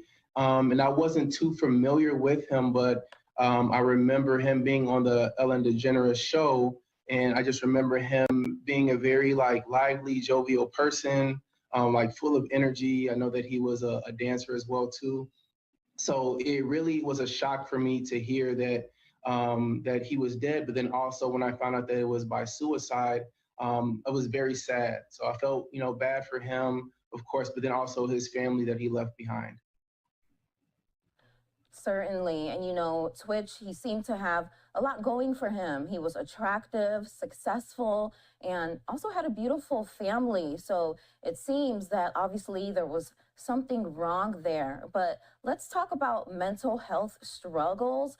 Claude, in your experience, how prevalent are mental health struggles in the Black community and also in Black men? It's very prevalent in our community, just like with any other community. I think the difference for us is that we're less likely to reach out for help. And, that's for a variety of different reasons. And to just kind of go back a little bit, the suicide rates for Black men have been exponentially increasing over the last several years. So there's definitely an issue there. And the Black community and Black men especially are less reluctant to reach out for therapy services. And that could be due to a variety of different issues, I think a lot of it centers around this idea of Black masculinity, and a lot of it is rooted in being strong, not showing any weakness or any vulnerability. A lot of men pride ourselves in being able to just handle the weight of the world and being the providers and protectors for our family, and not having the room or space to be able to be vulnerable or to express any type of emotion or to cry. So a lot of us are literally suffering in silence as a result. And then we have situations like this where, a very successful man who, presents as very happy and kind of has his life all together, will take his life. So it's definitely an issue in our community that I think people are starting to take more serious. Claude, would you say there's also some mistrust there that also prevents Black men from seeking treatments? What have you seen in your practice, in your profession? Oh, absolutely. And thank you for bringing that point up. There's definitely a mistrust in our community of healthcare professionals in general. And that dates back to things like the Tuskegee Airman experiment, where Black men were injected with syphilis, and they were studied over a course of several decades. And our community remembers things like that, and we are less reluctant to go to mental health professionals for therapy. A lot of that has to do with, there is a lack of clinicians of color, especially Black male clinicians in this country. And ideally, when you want to go talk to a therapist, you want somebody that looks like you or can at least relate to your experiences somewhat.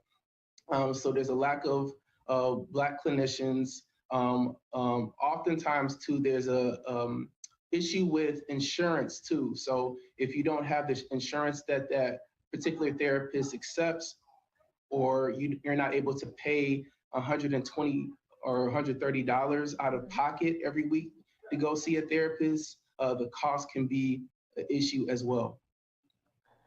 You brought up the role of Black masculinity. Let's unpack that some more here. What exactly does that mean? What does that mean that a Black man should look like, or how they should be in society? What have you seen in your medical practice that how a Black man should present themselves? Yeah, a lot of Black men feel that they have to be strong. They have to hold it all together. A lot of Black masculinity is rooted in those things. Unfortunately, like showing signs of weakness or vulnerability or crying is seen as being weak to a lot of Black men. And as a result, Black men just internalize a lot of those feelings, and we hold it in and try to keep it together. And it ends up really manifesting itself in a lot of different ways, because that internalization of these feelings that they have can turn into feelings of anger or rage. And we see a lot of examples of men just kind of acting out and being very angry. And that's a result of a lot of vulnerable feelings that they've been trying to suppress and internalize. To go a step further, people don't realize this, but when you hold in stress for a long period of time, it can actually manifest into a lot of physical health issues, like high blood pressure, diabetes, tumors, cancers in the body, digestive issues.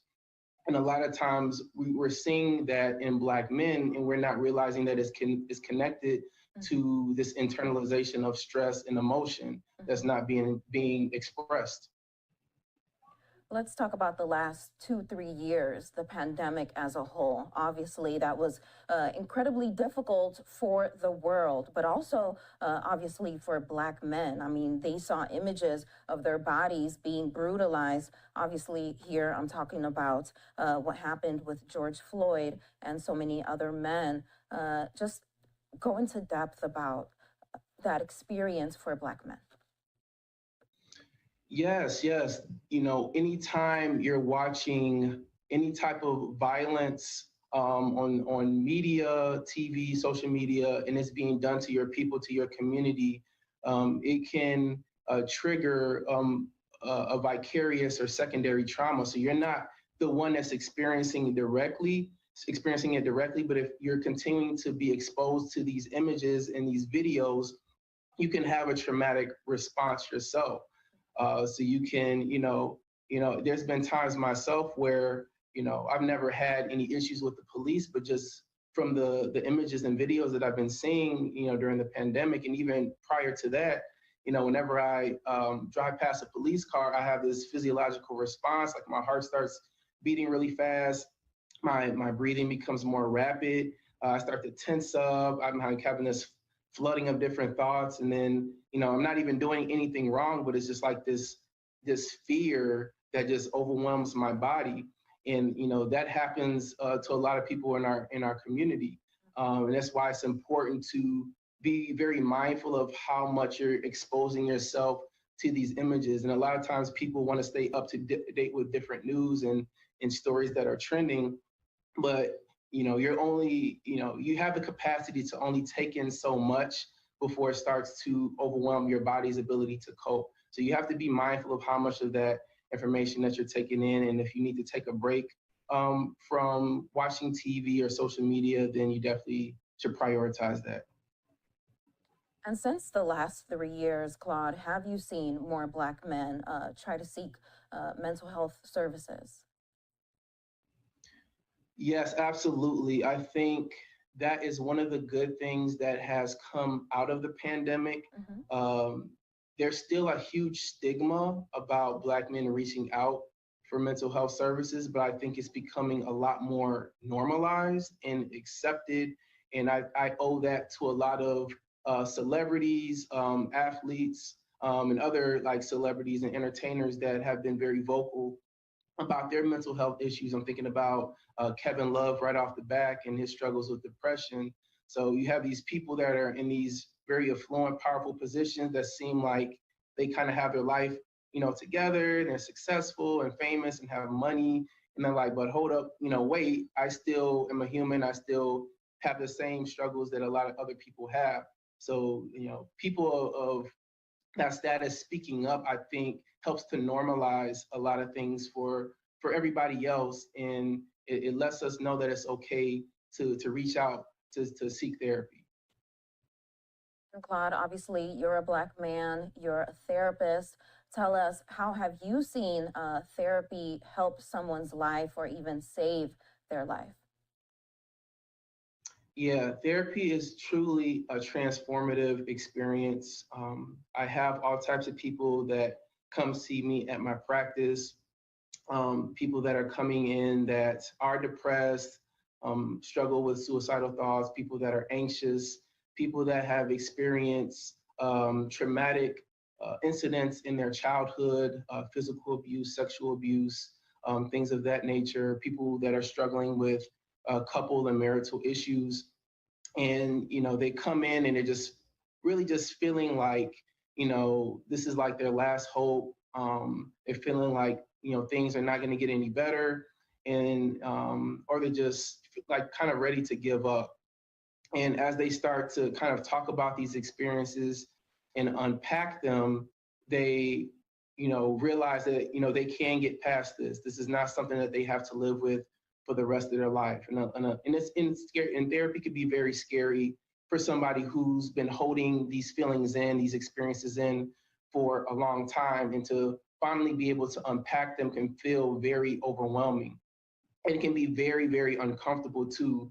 But if they're able to kind of sit in that discomfort and trust the process and be consistent and really lean into it and be vulnerable, they can really get the help that they need. And I've seen people make like dramatic recoveries in a short amount of time, and kind of give their testimonials and tell me like, before I started seeing you, that I was really depressed and I was struggling with my self-esteem and I didn't know how I was going to move forward.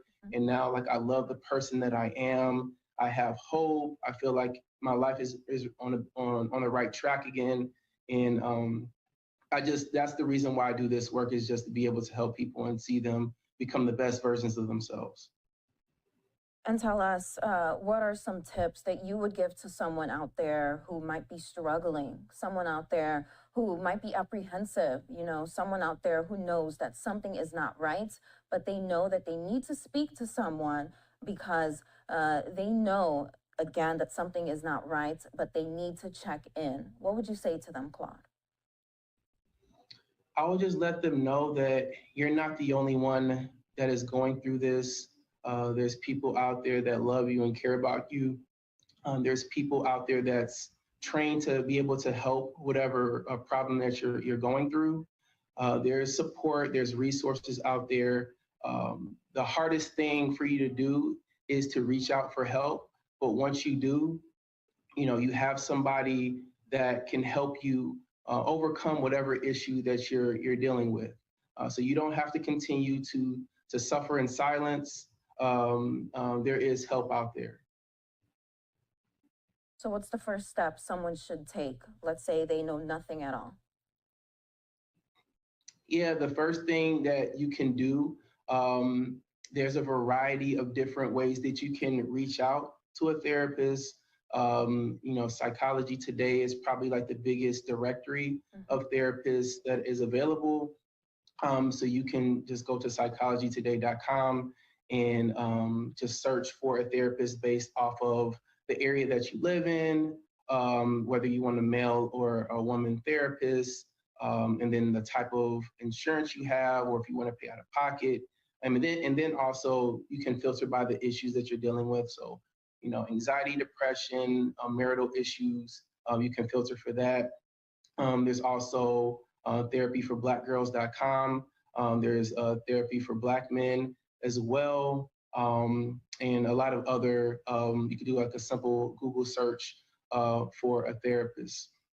And that's probably the best route to go if you're having a hard time getting in contact with a therapist. Maybe you might know a friend or a family member who is in the medical field that can also provide some referrals and help you out that way. Okay. Well, obviously, this is such a broad topic. We could be discussing this for an hour here. Claude, is there anything else you would like to add to this discussion? I would just say, just make sure that everybody is prioritizing their mental health. If you have a loved one or a friend that you suspect that might be struggling with their mental health, please check in on them just to see how they're doing.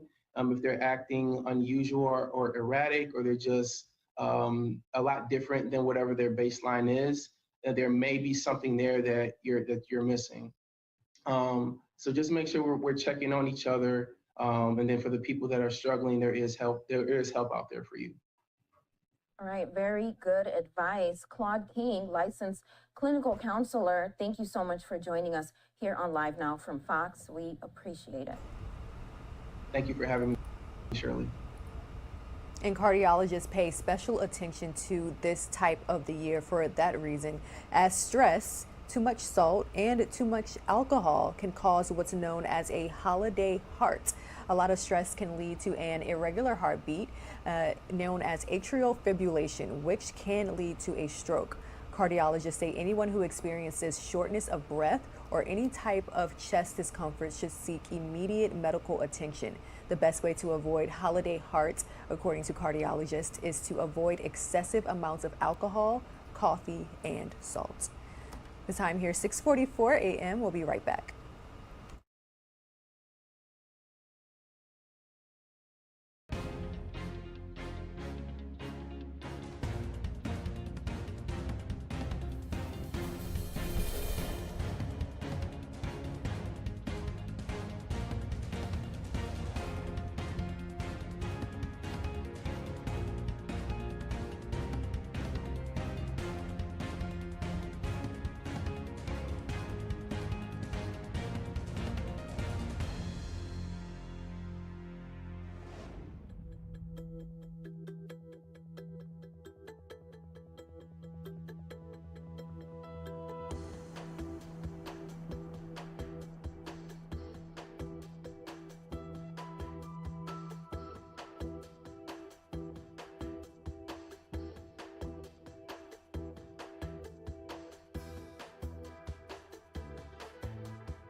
Good morning and welcome back to Live Now from Fox. Both mortgage rates and loan applications rose last week.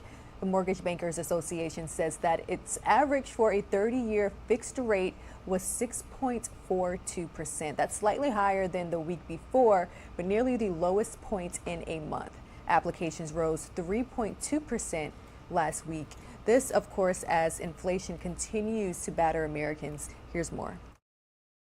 We're going to be joined now by our economist here on Live Now from Fox, Michael Santo. Thank you so much for joining us here on Live Now from Fox. Obviously, we expected 50 basis points from Jerome Powell and the Fed, so we continue with this kind of trend. Was it as expected, and what do we do from here?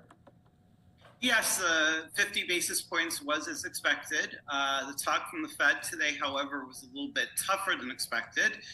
Implying that they might be going a little bit longer and higher, and that this will persist for a little longer.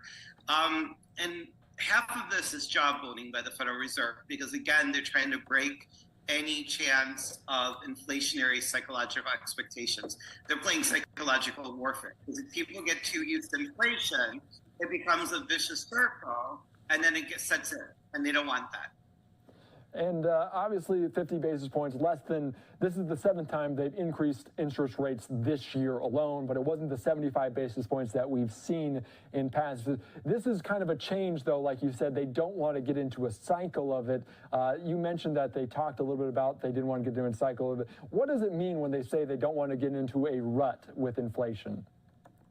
Oh, because if people expect prices to go up, they'll demand raises, and a lot of things are built on expectations. You know, that we don't want companies too comfortable with raising prices, because they'll keep on raising prices, and then people demand raises. There's a whole bunch of mechanisms that you can read about in macroeconomics textbooks, but that's what happened in the 70s. It starts to feed into itself. I don't think we have that. You know, we had a rapid expansion of the money supply. The Fed got a little carried away during the quarantine. You know, there were some stimulating programs, and maybe perhaps more important still, supply chain disruptions. But they don't want this to take on a life of its own, so they're making an investment in pain now to prevent much greater pain over the long run. And we heard them talk about 2023 as well a little bit, saying that it 5%, 5.2% by the end of 2023. What do we make of kind of that number and the forecast they laid out for 2023? What they're projecting right now is a little bit higher than what people have hoped. And, you know, it could be actually end up worse or better. Sometimes the Federal Reserve seems to me a little bit like in the role of a teacher or parent with a kid who's in trouble in this psychological game. Hopefully the Fed doesn't really want unemployment and recession and layoffs and unpleasant stuff, or a weak stock market for the next 6 months, but then they don't want inflationary expectations to set in. So they're also jawboning. So it's like a teacher or parent saying, you're in big, big trouble. Now, if they let the kid completely off, the psychological expectation, the kid suddenly becomes a juvenile delinquent, they can do anything. So, you know, there's a parallel, psychological expectations. You don't want people subconsciously to get used to inflation. I mean, of course, it's different. You know, nobody's trying to be mischievous here, but they're trying to break that pattern, which is one of those things that economists are scared of, where it just sets in. It's hard to break out of it because people are always getting raises, and then companies have to raise the prices, and it just feeds into itself. And I think a lot of people take away from this press conference today was also about unemployment, saying it will likely continue to rise, something that may need to happen to make sure we don't get in this rut of inflation. When he talked about unemployment, kind of what are your thoughts on that? Well, I mean, part of that is also going to be an issue of immigration. We need skilled labor. We need construction labor. That's one of the reasons we're having trouble building houses without, you know, there's actually a lack of supply of houses. You know, you can look at people don't want mortgages now because the rates have gone up really rapidly. And they're not historically terrible rates. If you compare it to like most of the 80s, all of the 80s, in fact, these are not terribly high rates. So we do have a very tight labor supply. One of the ways that we managed over the last 20 years to make up for those kind of semi-tight labor supply was to outsource a lot of manufacturing to China. China is less dependable. We don't trust China as much. And maybe here too, somebody from India can rescue us, just like those poor people stuck in the ocean. Because, there's a hope that we could start to have some of our manufacturing outside of China. And I love the story was that the guy who rescued the poor people stuck in the ocean was from India. And India can be one of the players who rescue us from our overdependence in China there as well. So maybe there's an India angle there too. What a segue there, talking about the sailors off the coast of Delaware. Michael Santo, economist, thank you so much for joining us, talking about this Fed Reserve and this new 50 basis point increase in the interest rate. We appreciate you joining us here on Live Now from Fox.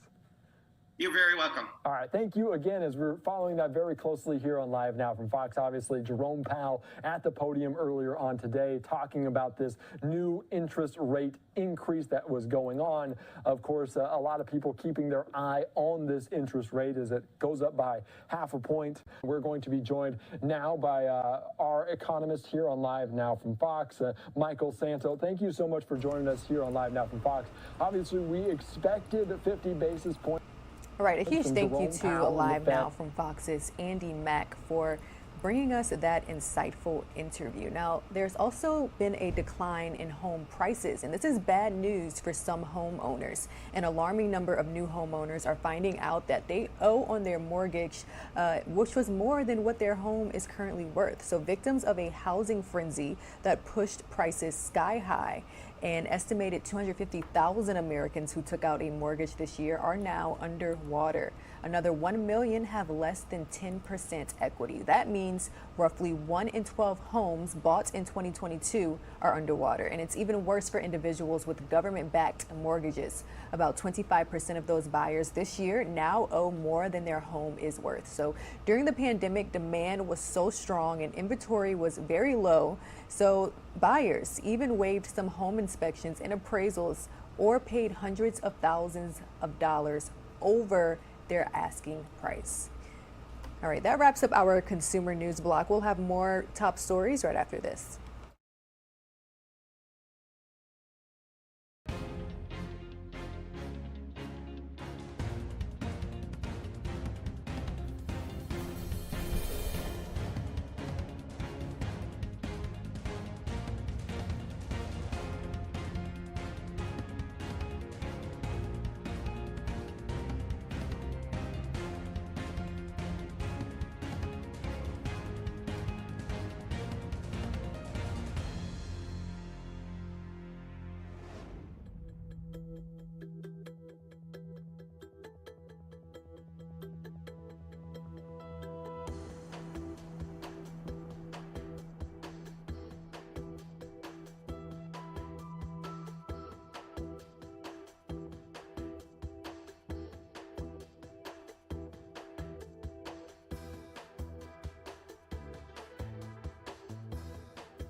Good morning, everyone, and welcome back to Live Now from Fox. The time here, 6:55 a.m., bringing you the latest news from Capitol Hill. The House passes a short-term spending bill to avoid a government shutdown.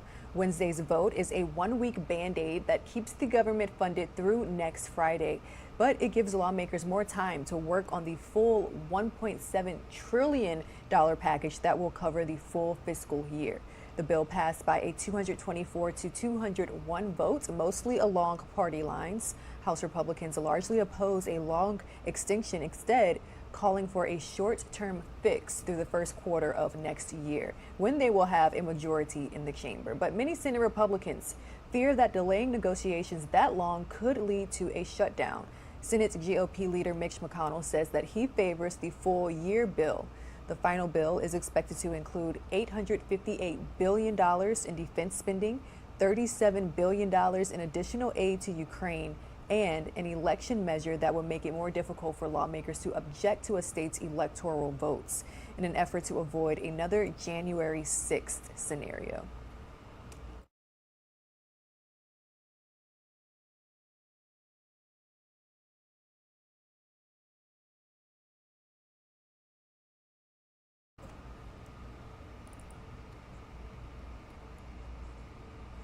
Shark Tank's Mr. Wonderful was one of the investors that caught in on the FTX mess, and he testified about the crypto collapse on Capitol Hill. Lawmakers are lamenting the fact that they didn't get to question FTX founder Sam Bankman-Fried, now jailed in the Bahamas and facing many federal charges. Here's more from Fox's Madeline Rivera.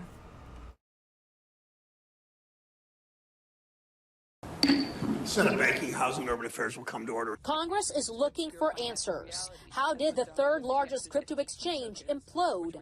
And with it, billions of dollars gone. It's the second hearing this week scrutinizing FTX and its disgraced founder, Sam Bankman-Fried, who allegedly used customer funds for his own personal use. Any violations of the law should be aggressively prosecuted. With Madoff and with Sam Bankman-Fried, investors didn't ask questions for fear of missing out. There is bipartisan frustration on the Hill and a new push to regulate the industry known for its celebrity endorsements. Senate lawmakers heard from one of those celebrities, crypto investor Kevin O'Leary. Even as a paid FTX spokesman, O'Leary did not defend the company. I simply called Sam Bankman-Fried and said, "Where is the money, Sam?" Instead, he emphasized the promise of the industry, saying FTX's collapse actually had a silver lining. Going or gone are the inexperienced or incompetent managers, weak business models, and rogue, unregulated operators.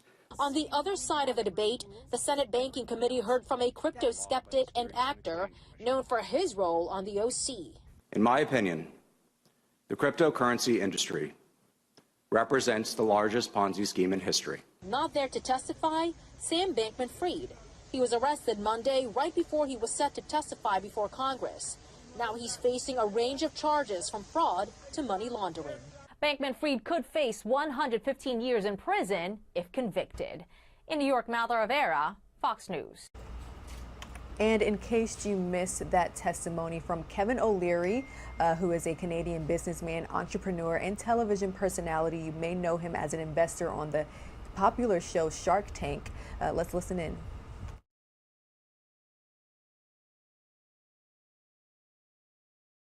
I think there's a case to be made that there should be a regulatory regime on disclosure requirements for an issuer, that there should be a regulatory regime for secondary market trading. But I think we ought to make it specific to this sector, because to try to shoehorn it into decades-old legislation that deals with different instruments, I think is very problematic. Mr. O'Leary, it seems to me that tokens are very often the tool or mechanism to incentivize people to validate and maintain a distributed ledger. Now, you can gamble with them. You can speculate as to what a given token is going to be worth. But it seems to me that underlying blockchain technology is potentially extremely powerful, is actually already being used in a variety of ways. Could you address this notion that the only possible use is a zero-sum gambling enterprise?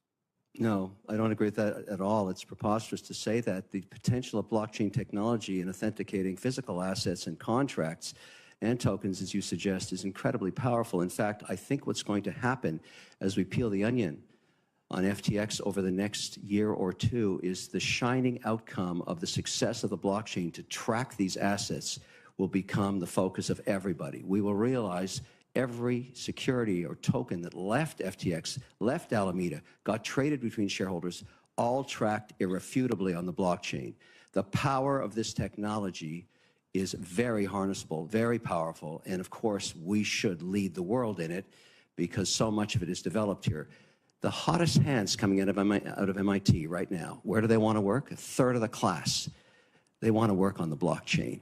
You can't take that much potential and not expect extraordinary outcomes. This is a remarkable technology. Yes, it requires regulation, but if you just ask where the hot hands are going, the great engineers, this is where they're going. So, we train them here, and then we kick them out of the country so they do their work somewhere else. So let me ask you directly. You were an investor in FTX, and I know you've spoken frequently with Sam Bankman-Fried over an extended period of time.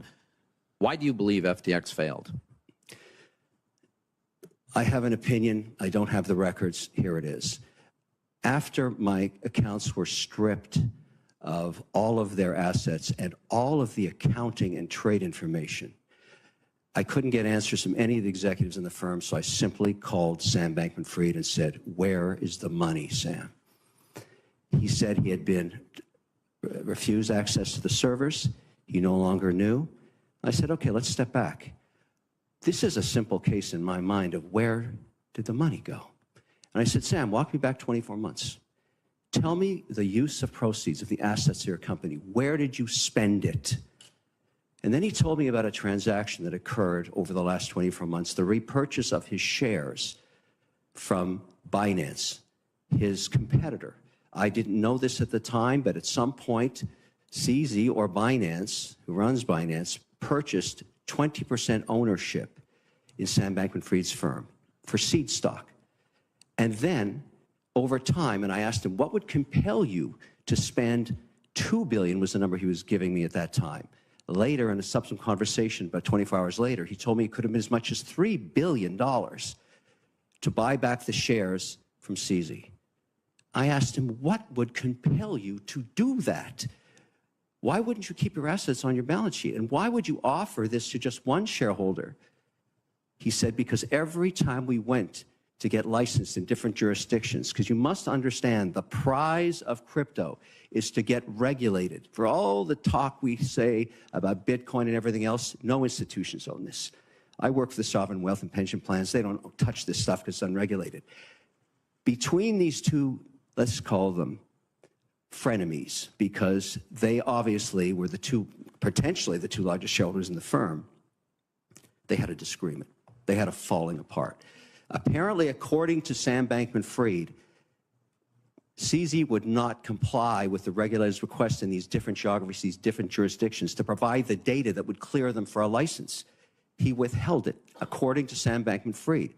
The only option the management and Sam Bankman-Fried had was to buy him out at an extraordinary valuation of close to $32 billion, less apparently a 15% discount. That stripped the balance sheet of assets. You ask me why it went bankrupt? Go to the last week. All of a sudden, in social media, CZ is asking for another $500 million. He wants to do a block trade of FTT, or the proprietary token of FTX. Wants it converted back to fiat. Why would you put that out there? You know it's going to push down the pressure. It's going to push down the value of that coin dramatically, and that's exactly what happened. Every trader knows if you have a large block trade, you go negotiate a clearing price with other buyers and you do the transaction. In my view, my personal opinion, these two behemoths that own the unregulated market together and grew these incredible businesses in terms of growth were at war with each other. And one put the other out of business intentionally. Now, maybe there's nothing wrong with that. Maybe there's nothing wrong with love and war.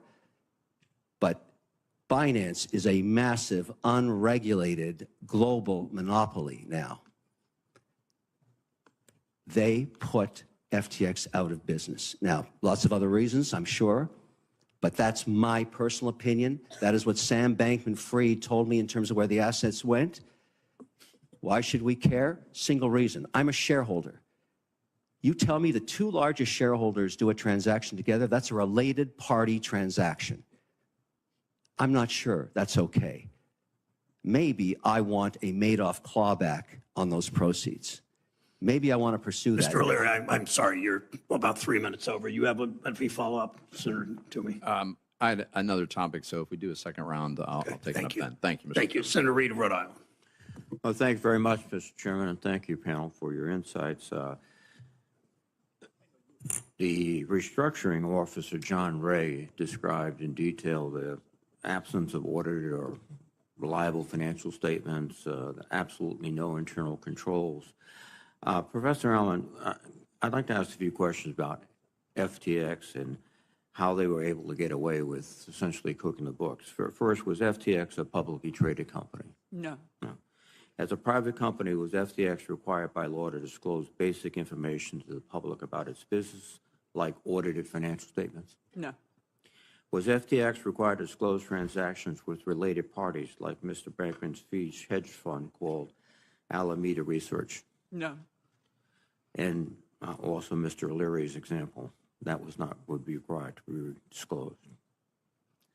Was FTX required to have a chief financial officer or disclose whether a financial expert was on the board of directors? No. Was FTX auditor required to attest to the effectiveness of the company's internal and corporate controls? No. And if FTX had been a publicly traded company, would it have been required to make the disclosures and attestations that we've just discussed? Sorry, I missed that question. If FTX had been a publicly traded company, would it have been required to make the disclosures and attestations that we've just discussed? Yes. Okay. Thank you very much. And it's just not that FTX is a private company. In fact, just about all the biggest companies in the crypto industry are also privately held.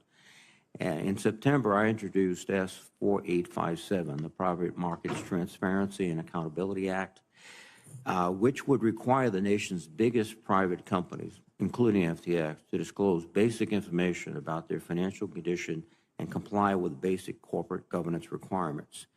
And according to a letter from the North American Securities Administration, this legislation, in their words, would have made it easier for all of us to spot or prevent the alleged fraud and other misconduct at FTX earlier. So, Mr. Chairman, I would ask unanimous consent to include this letter in the record. Without objection, so ordered. Yeah. The whole point is that we've all talked about the need for regulation, and I think that's obvious. And we have many mechanisms pending here in the Senate and the House to do that. We just have to move quickly. I would suggest this is a good place to start. And a final question, Professor Allen, do you think that would have helped illuminate what was going on in FTX? Yes, I think so. I mean, attestations and proof of reserves and other forms of accounting disclosures common in the crypto industry, they don't include the rigor, the independence, and the professional skepticism we get from auditors. But I would note that we should be wary of FASB's moves to implement fair value accounting for crypto assets, because accepting market valuations from the crypto industry could potentially undermine the value of the audit function, and that's something to be wary of. Thank you very, very much. When we talk about crypto tokens, in fact, it's reported that FTX held about $900 million in liquid assets and $9 billion in liabilities when it failed. And the vast majority of FTX assets were illiquid cryptocurrencies created and promoted by FTX and Alameda. And the company held them at wildly optimistic valuations that turned out to bear little resemblance to reality. Can you explain how aggressive valuation practices contributed to the failure of FTX and put customers at risk, Professor? Sure. As I outlined in my written testimony, many crypto assets are created out of thin air, and there's no real basis for their valuation. There's simply no way to perform a sanity check on the valuations that are provided, as those assets trade entirely on sentiment. And so when assets trade entirely on sentiment, meaning what other people think they're worth, that creates a space where a significant amount of leverage can be created and fraud can easily go undetected. Thank you very much.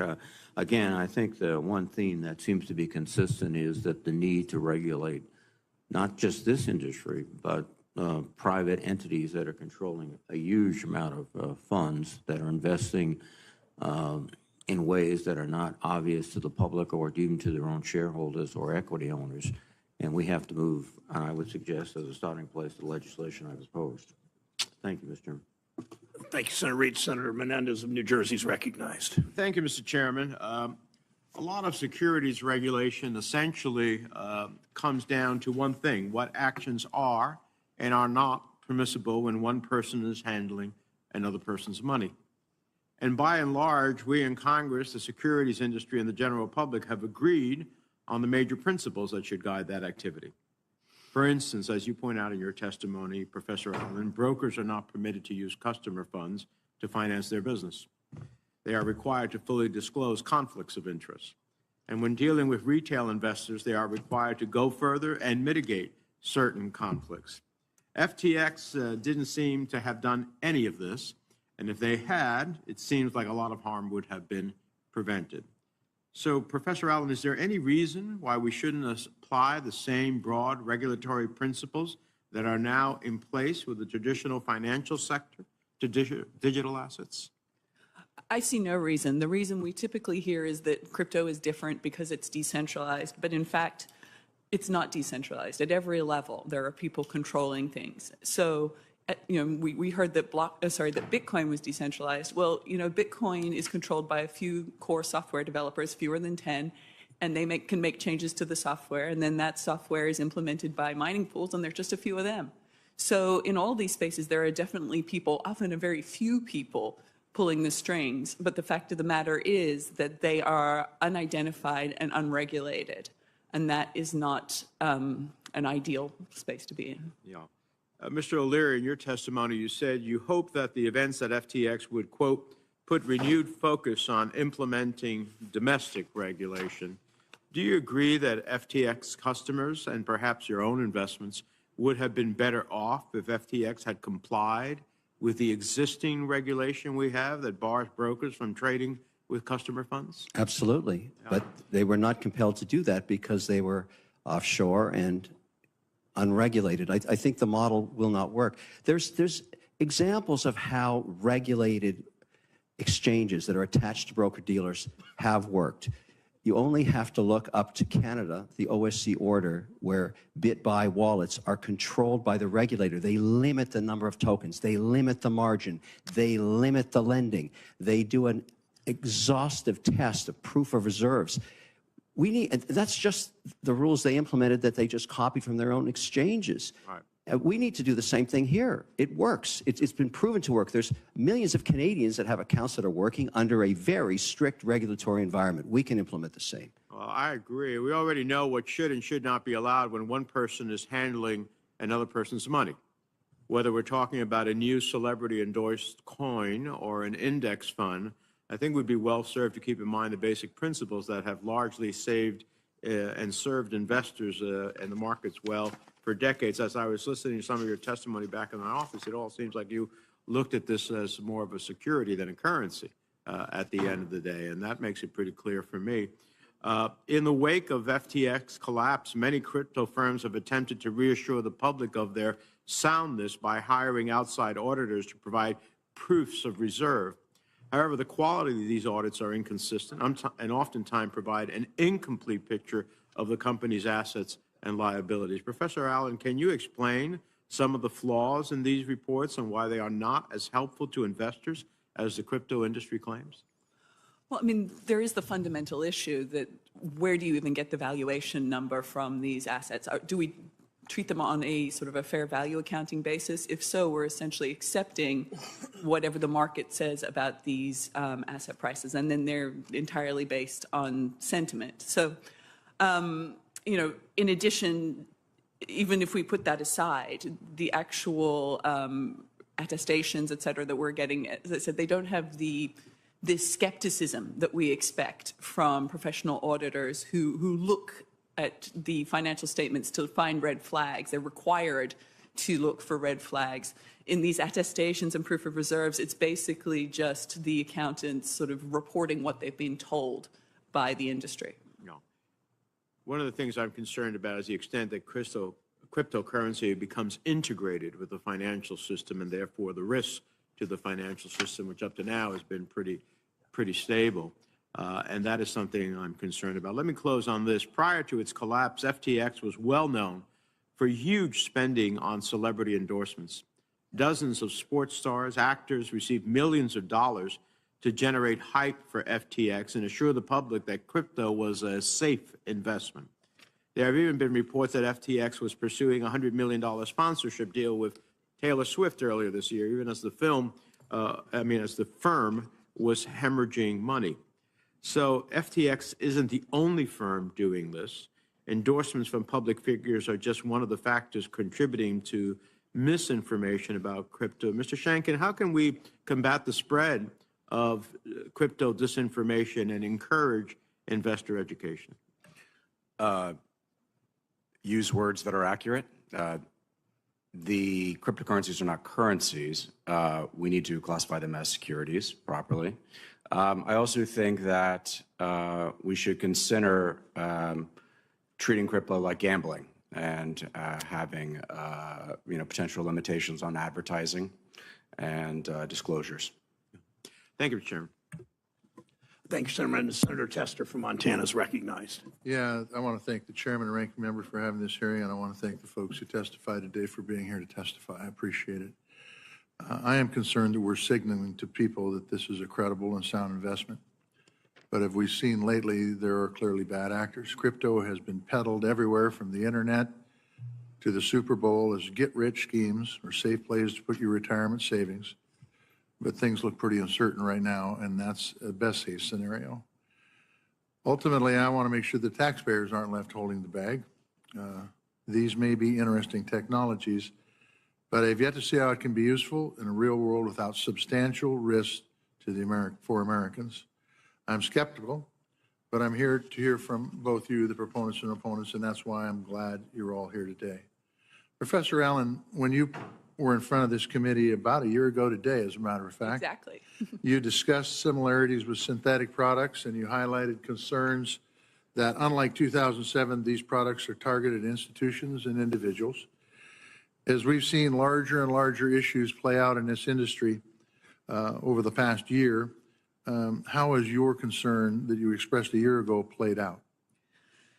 So in some ways, I've been heartened by the fact that the banking regulators have really kept this stuff out of the banking system. And I think that's why we're talking about the investors of FTX being harmed rather than everybody being harmed.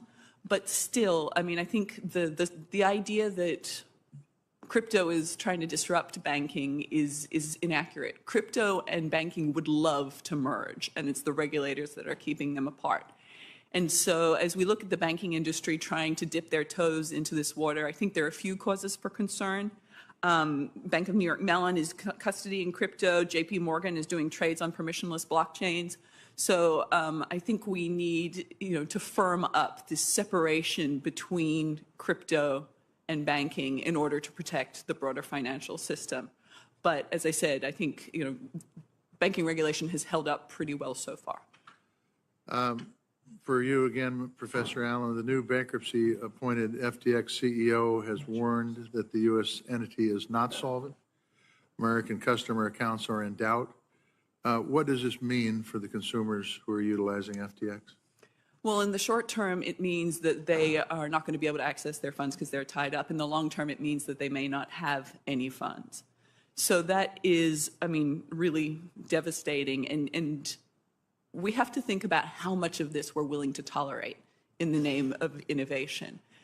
This is not a great innovation. I would point out that the Australian Stock Exchange spent years trying to use blockchain technology to restructure it, and it's just given up entirely because the technology was not fit for purpose. I think we need to think really hard about the costs of what's going on.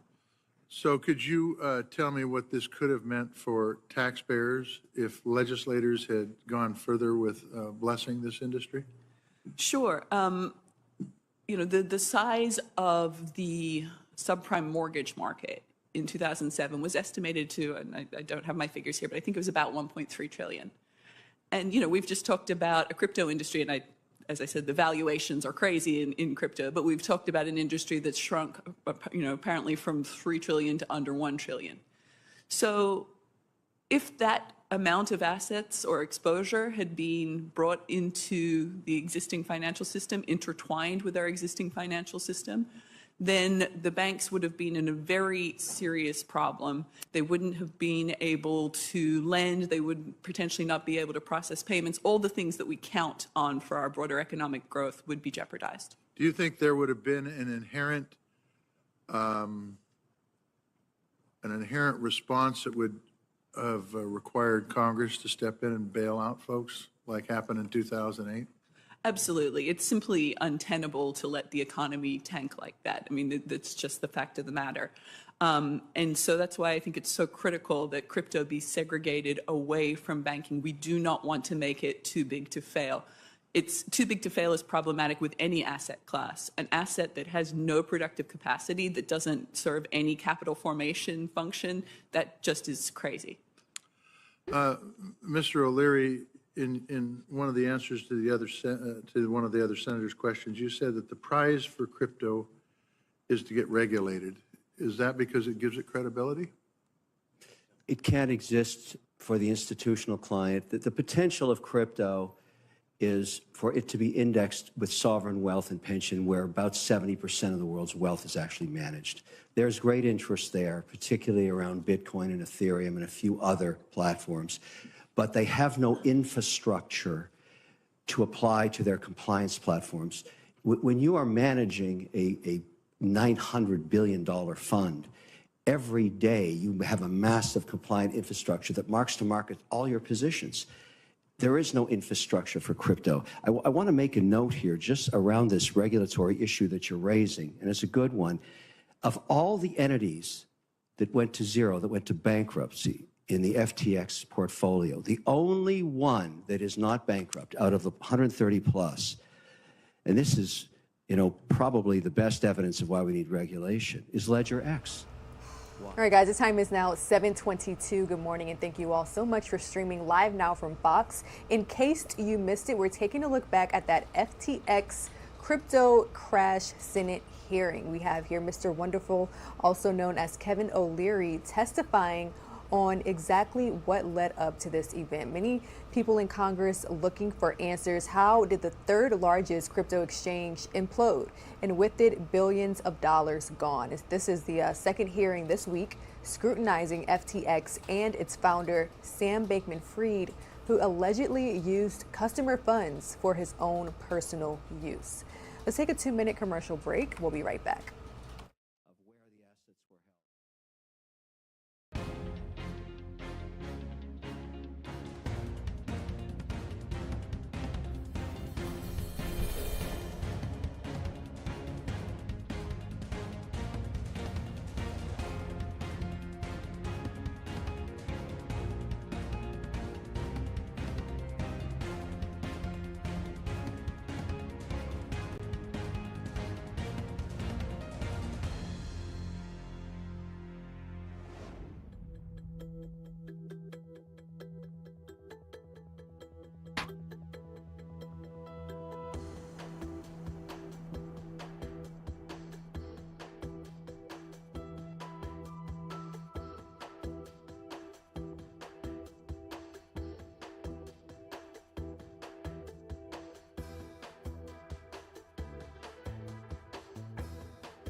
Welcome back to Live Now from Fox. A multi-day severe weather threat will finally come to an end after Thursday, but not before the possibility of a few more tornadoes and damaging wind gusts in parts of the southeast on the warm side of the coast-to-coast winter storm. That's the storm that we have been tracking all week, and these damaging tornadoes, deadly tornadoes, have been a consequence of that coast-to-coast storms. The storms have been blamed for at least 3 deaths in Louisiana. We're taking a look at footage from Marrero, Louisiana.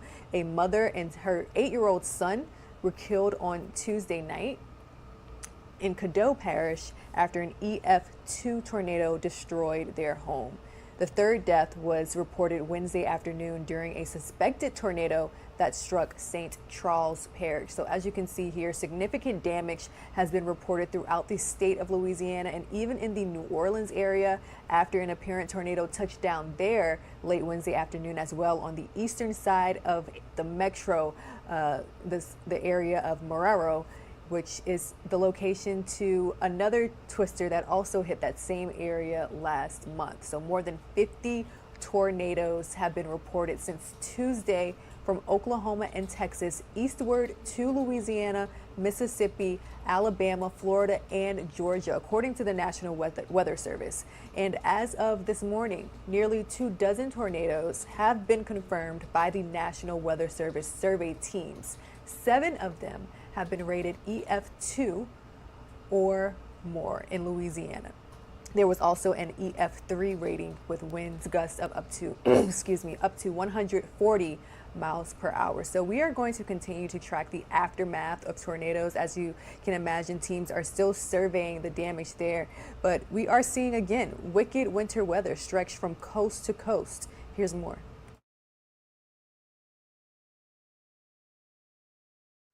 Heavy snowfall blanketing portions of the northern plains, with some areas like the Rockies seeing more than a foot of snow and winds between 40 and 60 miles per hour. The blizzard conditions making travel extremely difficult, with officials issuing travel advisories in many areas. I know some guys that'll go out in this, like that flatbedder behind us, but I'm not one of those drivers. I've had too many close calls in conditions like this. The storm is making its way east and is expected to bring a mix of snow and rain across the Northeast by Thursday, lasting through the weekend. Our side door swung open, and then the next thing I know, he's yelling at us to take cover. Meanwhile, the severe weather is spawning tornadoes across the South, with more than a dozen spotted across 4 states so far. The tornadoes carving paths of destruction in Texas, Oklahoma, and parts of Louisiana. We've looked at 50 to 60 properties. A handful of them are completely destroyed. 20 to 25 of those properties probably have enough significant damages that individuals are not going to be returning home anytime soon. The community of Caddo Parish in Louisiana left devastated after a mother and her 8-year-old son were killed Tuesday when an EF2 tornado ripped through their home. The storm continuing its path of destruction, moving now through Mississippi and parts of Louisiana, bringing more tornadoes, high winds, and flash flooding. Anna Eliopoulos, Fox News. Taking a live now look from the White House, just 1 week to go until the expiration of asylum rules at the southern border. There is a growing push for President Biden to address the migrant crisis there.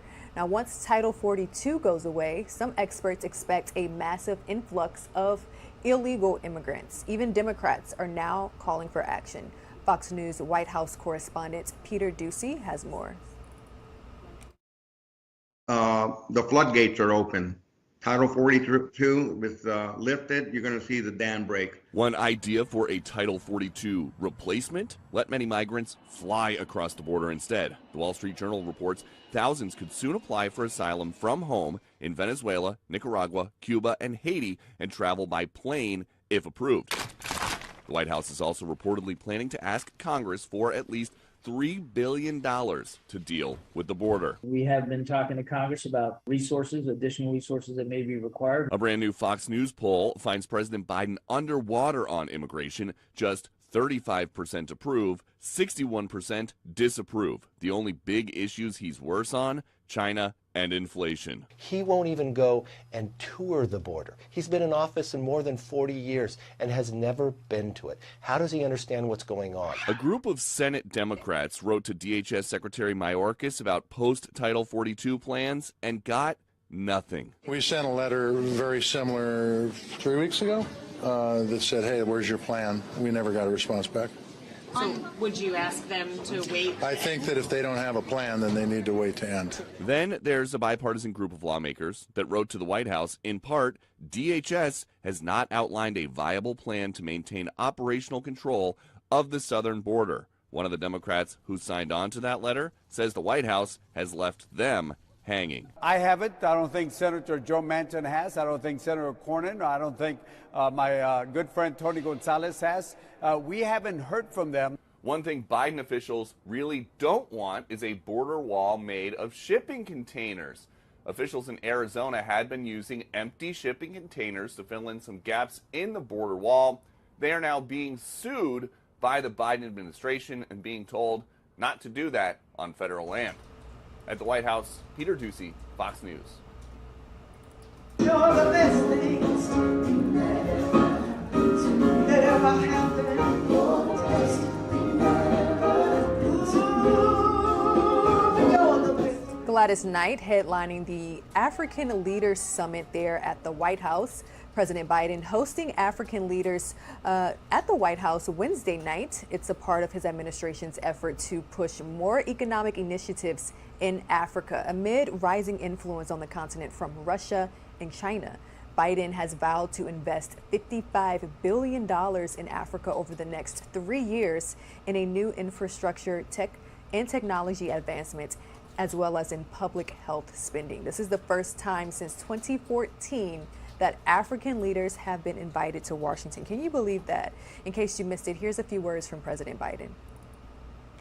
I've never been more optimistic about our shared future because our people, because particularly of our young people in all our countries, together we can deliver a world that is healthier and safer, more equal, more just, more prosperous, and more filled with opportunity for everyone.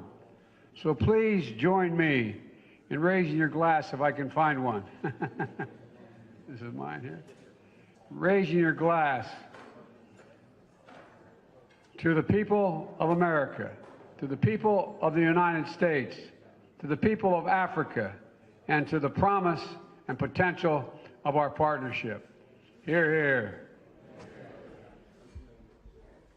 And now I present to you a man who you all know.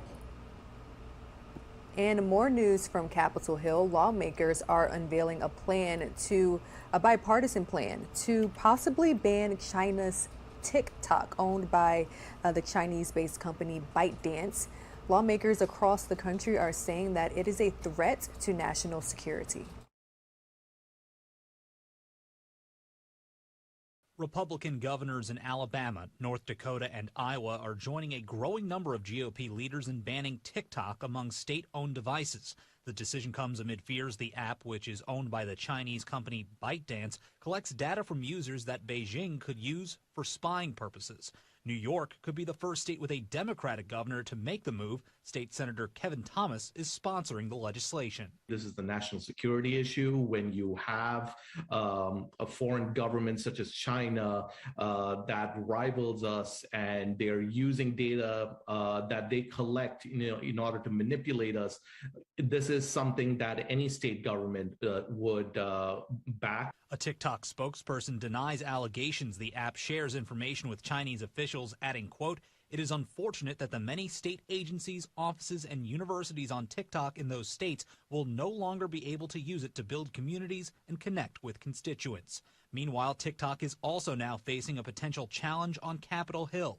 On Tuesday, Senator Marco Rubio introduced a bill that would stop TikTok from operating in the U.S. Both Republican and Democratic lawmakers say it's something they would consider. I've had huge concerns about TikTok.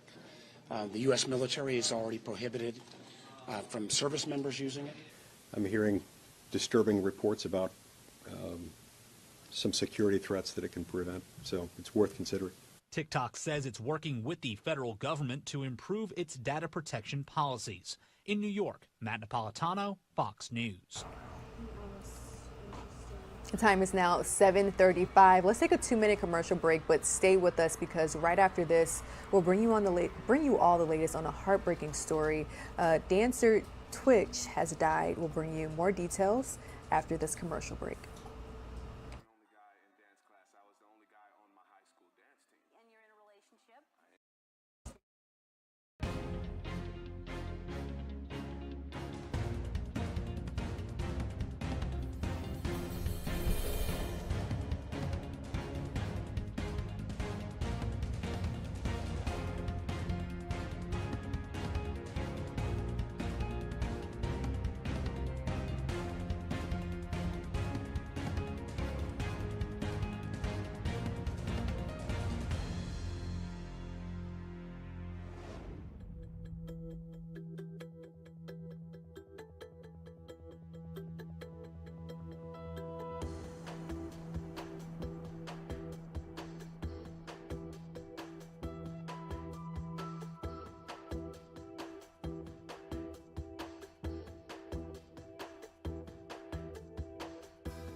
Welcome back to Live Now from Fox. Stephen "Twitch" Boss, known for being the DJ on the Ellen DeGeneres show, has died at 40 years old. Twitch's wife, Allison Holkerbox, confirmed his death in a statement to People magazine on Wednesday, saying, quote, "It is with the heaviest of hearts that I have to share my husband Stephen has left us.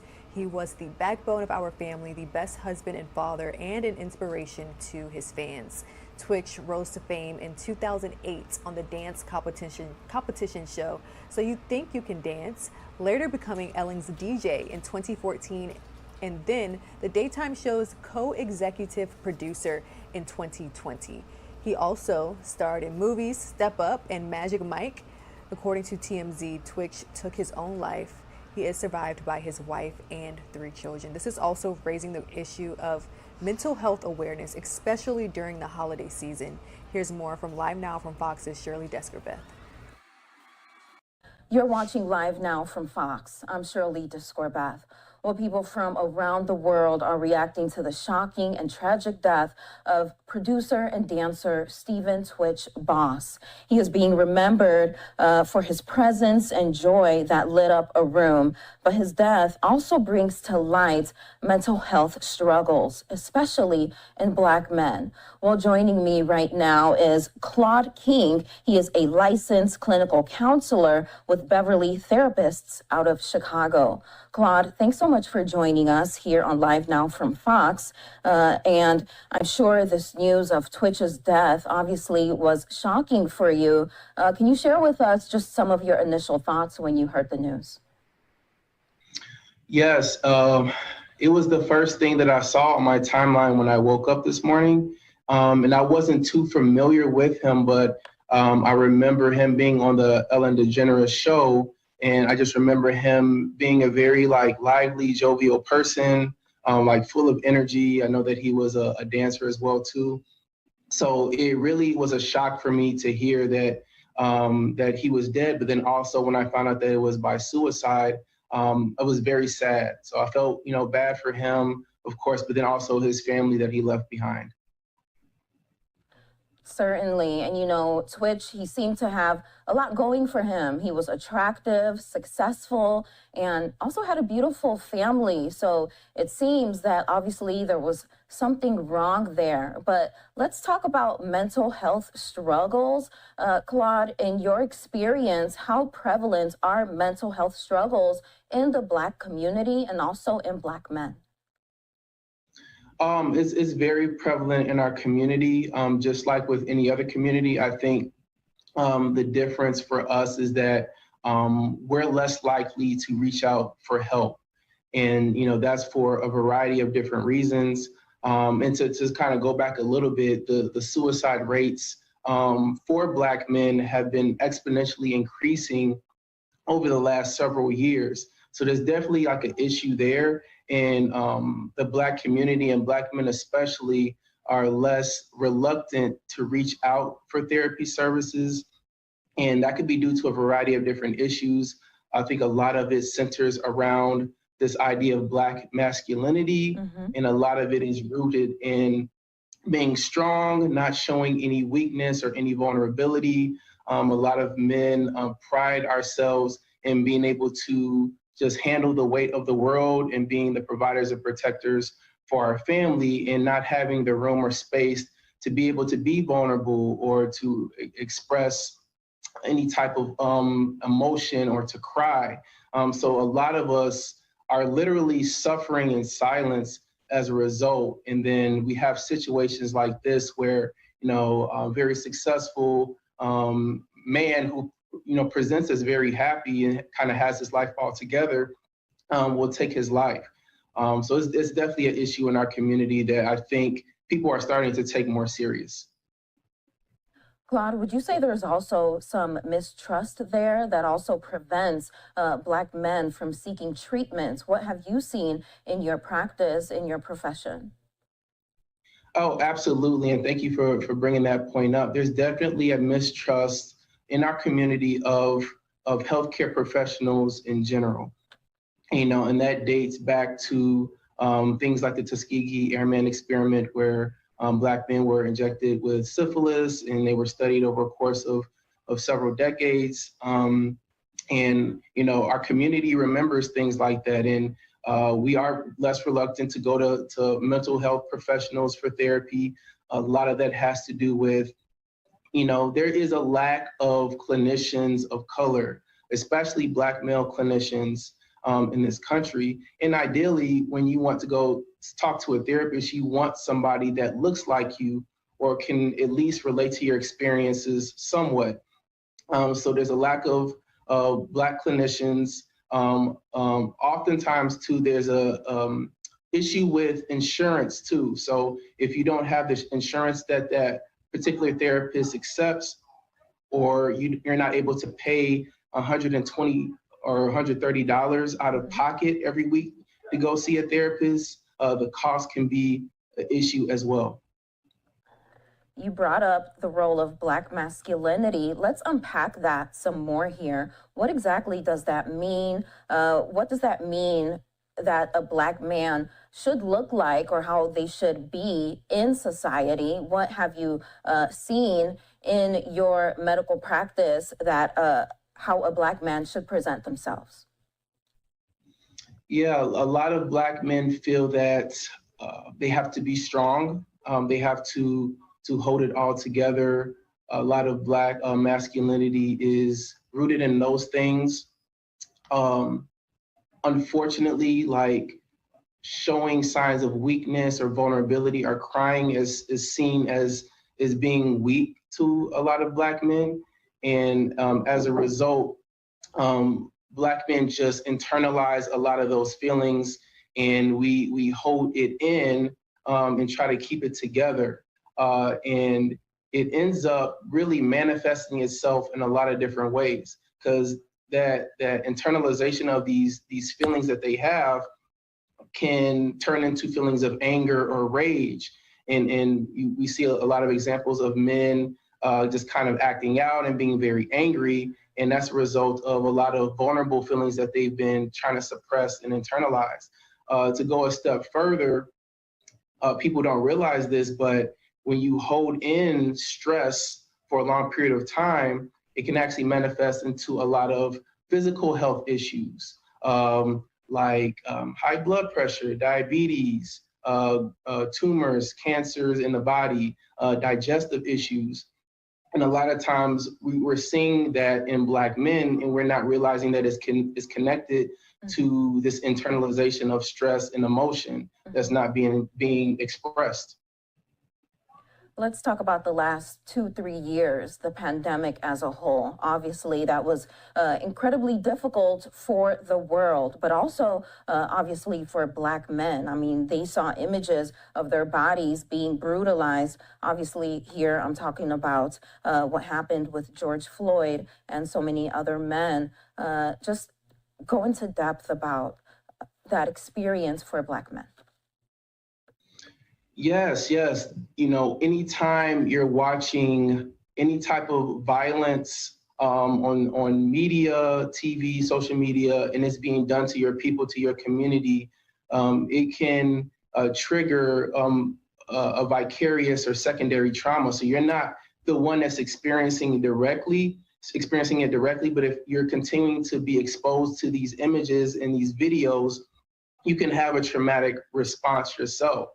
So you can, there's been times myself where, I've never had any issues with the police, but just from the images and videos that I've been seeing, during the pandemic, and even prior to that, whenever I drive past a police car, I have this physiological response, like my heart starts beating really fast, my breathing becomes more rapid, I start to tense up, I'm having this flooding of different thoughts, and then I'm not even doing anything wrong, but it's just like this fear that just overwhelms my body, and that happens to a lot of people in our community, and that's why it's important to be very mindful of how much you're exposing yourself to these images. And a lot of times people want to stay up to date with different news and stories that are trending, but you're only, you have the capacity to only take in so much before it starts to overwhelm your body's ability to cope. So you have to be mindful of how much of that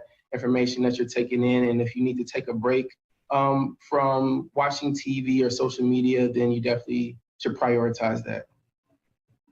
And since the last 3 years, Claude, have you seen more Black men try to seek mental health services? Yes, absolutely. I think that is one of the good things that has come out of the pandemic. There's still a huge stigma about Black men reaching out for mental health services, but I think it's becoming a lot more normalized and accepted.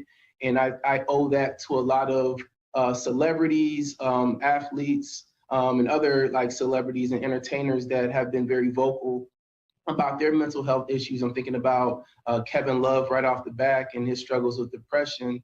So you have these people that are in these very affluent, powerful positions that seem like they kind of have their life, together, and they're successful and famous and have money. And they're like, but hold up, wait, I still am a human. I still have the same struggles that a lot of other people have.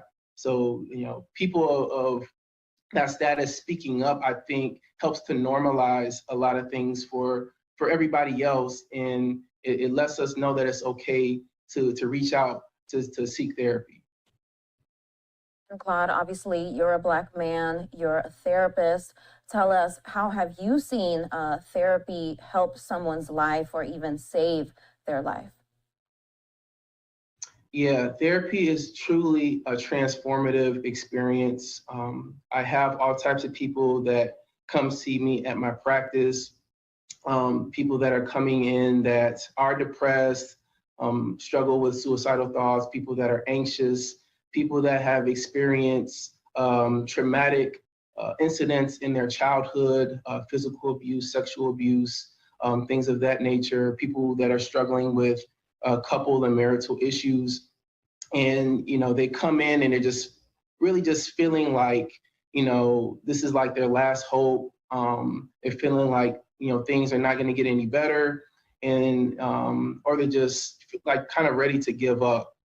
And as they start to kind of talk about these experiences and unpack them, they, realize that, they can get past this. This is not something that they have to live with for the rest of their life. And it's scary, and therapy could be very scary for somebody who's been holding these feelings in, these experiences in for a long time, and to finally be able to unpack them can feel very overwhelming. And it can be very, very uncomfortable too. But if they're able to kind of sit in that discomfort and trust the process and be consistent and really lean into it and be vulnerable, they can really get the help that they need. And I've seen people make like dramatic recoveries in a short amount of time, and kind of give their testimonials and tell me like, before I started seeing you, that I was really depressed and I was struggling with my self-esteem and I didn't know how I was going to move forward. And now, like, I love the person that I am. I have hope. I feel like my life is on the right track again. And that's the reason why I do this work, is just to be able to help people and see them become the best versions of themselves. And tell us, what are some tips that you would give to someone out there who might be struggling, someone out there who might be apprehensive, someone out there who knows that something is not right, but they know that they need to speak to someone because they know, again, that something is not right, but they need to check in. What would you say to them, Claude? I would just let them know that you're not the only one that is going through this. There's people out there that love you and care about you. There's people out there that's trained to be able to help whatever problem that you're going through.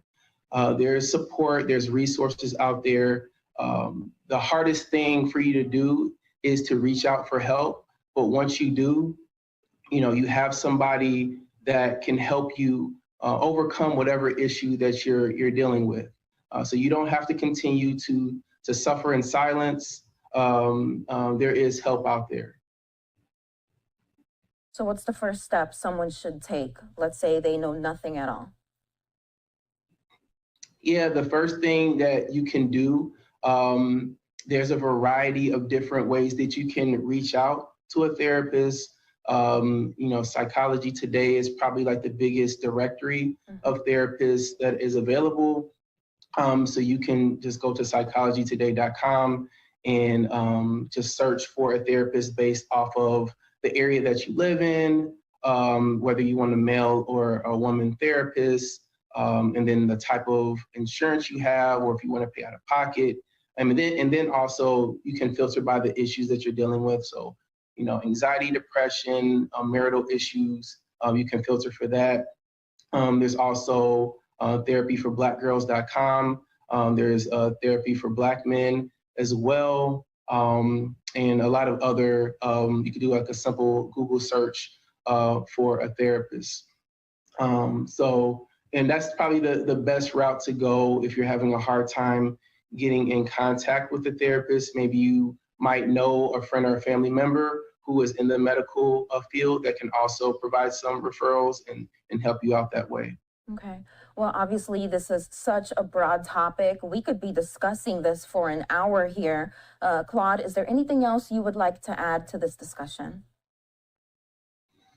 I would just say, just make sure that everybody is prioritizing their mental health. If you have a loved one or a friend that you suspect that might be struggling with their mental health, please check in on them just to see how they're doing. If they're acting unusual or erratic, or they're just a lot different than whatever their baseline is, that there may be something there that you're missing. So just make sure we're checking on each other. And then for the people that are struggling, there is help out there for you. All right, very good advice. Claude King, licensed clinical counselor, thank you so much for joining us here on Live Now from Fox. And cardiologists are paying special attention to this time of the year, as stress, too much salt, and too much alcohol can cause what's known as holiday heart. A lot of stress can lead to an irregular heartbeat known as atrial fibrillation, which can lead to a stroke. Cardiologists say anyone who experiences shortness of breath or any type of chest discomfort should seek immediate medical attention. The best way to avoid holiday heart, according to cardiologists, is to avoid excessive amounts of alcohol, coffee, and salt.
Welcome back to Live Now from Fox. President Biden and the White House highlighting its $55 billion investment on the continent during the first United States Summit of African leaders since 2014. Let's revisit a few remarks from President Biden himself.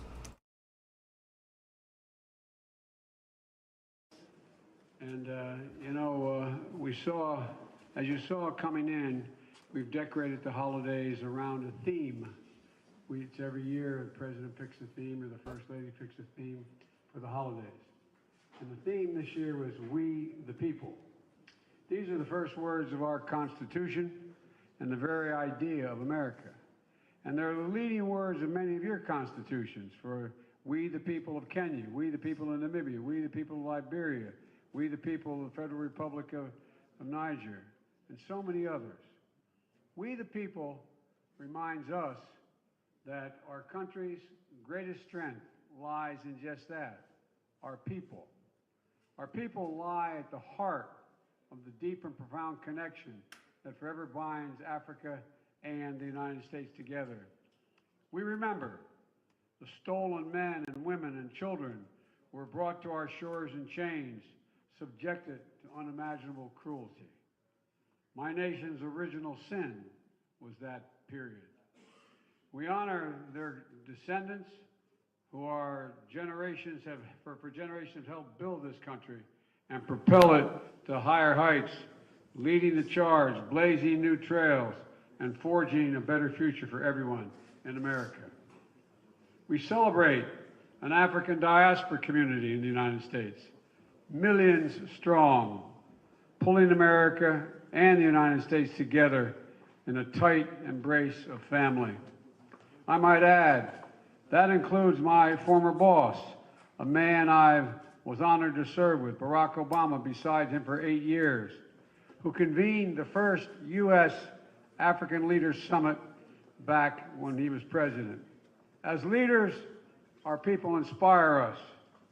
They awaken us in us the possibilities that are within our grasp, and there's so many possibilities if we work together. They tell us hard truths that we need to hear, and sometimes we have trouble listening. They challenge us to live up to the values enshrined in so many of our founding documents and to be worthy of the responsibility given to us by that sacred trust, we the people. In my years of being engaged in politics and international relations, I've never been more optimistic, and I mean it sincerely. I've never been more optimistic about our shared future because our people, because particularly of our young people in all our countries. Together, we can deliver a world that is healthier and safer, more equal, more just, more prosperous, and more filled with opportunity for everyone. So please join me in raising your glass if I can find one. This is mine here. Raising your glass to the people of America, to the people of the United States, to the people of Africa, and to the promise and potential of our partnership. Hear, hear. And now I present to you a man who you all know. Mr. President, it's all you.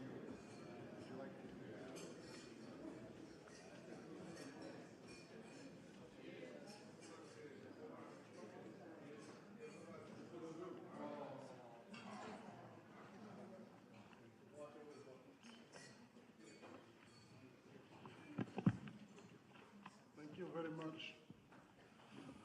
President Joseph Biden, First Lady Jill Biden, Madam Vice President Kamala Harris, Second Gentleman Douglas Emhoff, dear colleagues from Africa, ladies and gentlemen. On behalf of my African colleagues, I thank you, Mr. President, for this wonderful dinner on the occasion of the second USA-Africa Summit. Thank you also for your kind invitation. We appreciate the time and effort you and your administration have devoted to the preparatory process of the summit over the past several months. This is a testimony of our long-standing, diverse, and vibrant relations. This afternoon, Mr. President, during the business summit, your speech was so powerful, so inspiring, and so positive for our common future. We share the same spirit. We want to advance our common agenda with you and take our partnership to the next level in an inclusive approach, bringing together governments, the private sector, civil society, and the African diaspora. We have been working in this direction since our arrival in Washington, D.C., and we are confident that our summit will produce results that reflect our shared commitment. On behalf of Africa, I invite all of you to join me for a toast in honor of our host, President Joseph Biden, First Lady Jill Biden, in honor of the American people and for the reinforcement of American-African friendship and cooperation. I thank you.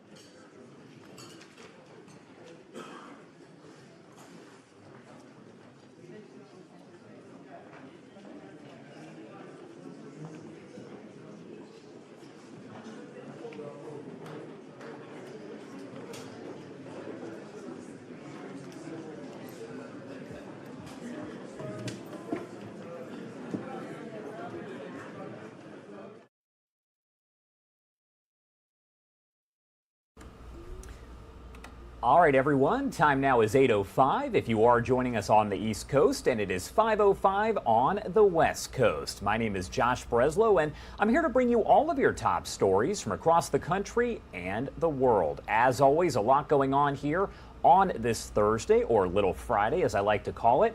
Let's step away for a quick commercial break, and we will get back into the headlines. You're watching Live Now from Fox.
Welcome back here on Live Now from Fox. It is 8:07 on the East Coast and 5:07 on the West Coast. My name is Josh Breslow. There is a lot going on, as always, on this Thursday, December 15th. Hard to believe we are 10 days away from Christmas. Let's get back into the headlines now, and a big one that we have been following for several weeks. That includes Congress now trying to crack down on TikTok. We have seen several different states ban the app on state-issued devices, and now Congress is looking to ban it altogether. Fox's Doug Luzader breaking it down for us. How often does everyone in the Senate agree on anything? This was a unanimous vote here to address the threat TikTok may represent to national security. I'm new to Texas, but I'm voting. My first time voting. TikTok's viral videos range from politics to culture and everything in between. But all of that data is going somewhere. I think that's a national security concern. And I think even a greater concern that's not gotten the level of attention is the TikTok as a potential propaganda device. And as we saw just yesterday, that concern is bipartisan, with the Senate agreeing to ban the app when it comes to government devices.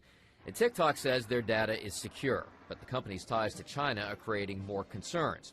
If this ban goes on to pass the House, it heads to the president. And the White House has been very careful talking about TikTok. Generally speaking, the Biden administration is focused on challenge of certain countries, including China, seeking to leverage digital technologies and America's data in ways that present unacceptable national security risk. A federal ban on TikTok would follow the lead of the military and a number of states that have passed similar restrictions. And Florida Republican Senator Marco Rubio would go a step further and push for a nationwide ban. Some people would say to me, well, what do we care if the Chinese government has access to the data on the phone of a 16-year-old teenager somewhere in America? It's not about the 16-year-old teenager. It's about millions of 16-year-olds, 17-year-olds, 30-year-olds, people that are on there dumping all kinds of data that the government of China gets access to. And according to the Wall Street Journal, TikTok is the most popular app in the world, and it's used by 2/3 of teenagers here in the U.S. In Washington, Doug Luzader, Fox News. All right, Doug, thank you so much. And coming up here in about 2 hours at 10 a.m. Eastern Time, we will have a cybersecurity expert join us live to kind of break down what the concern is over TikTok, how you can protect yourself, and what Congress could decide to do. Of course, there's a lot to that story, so I'm glad to have an expert, as always, help to break it down.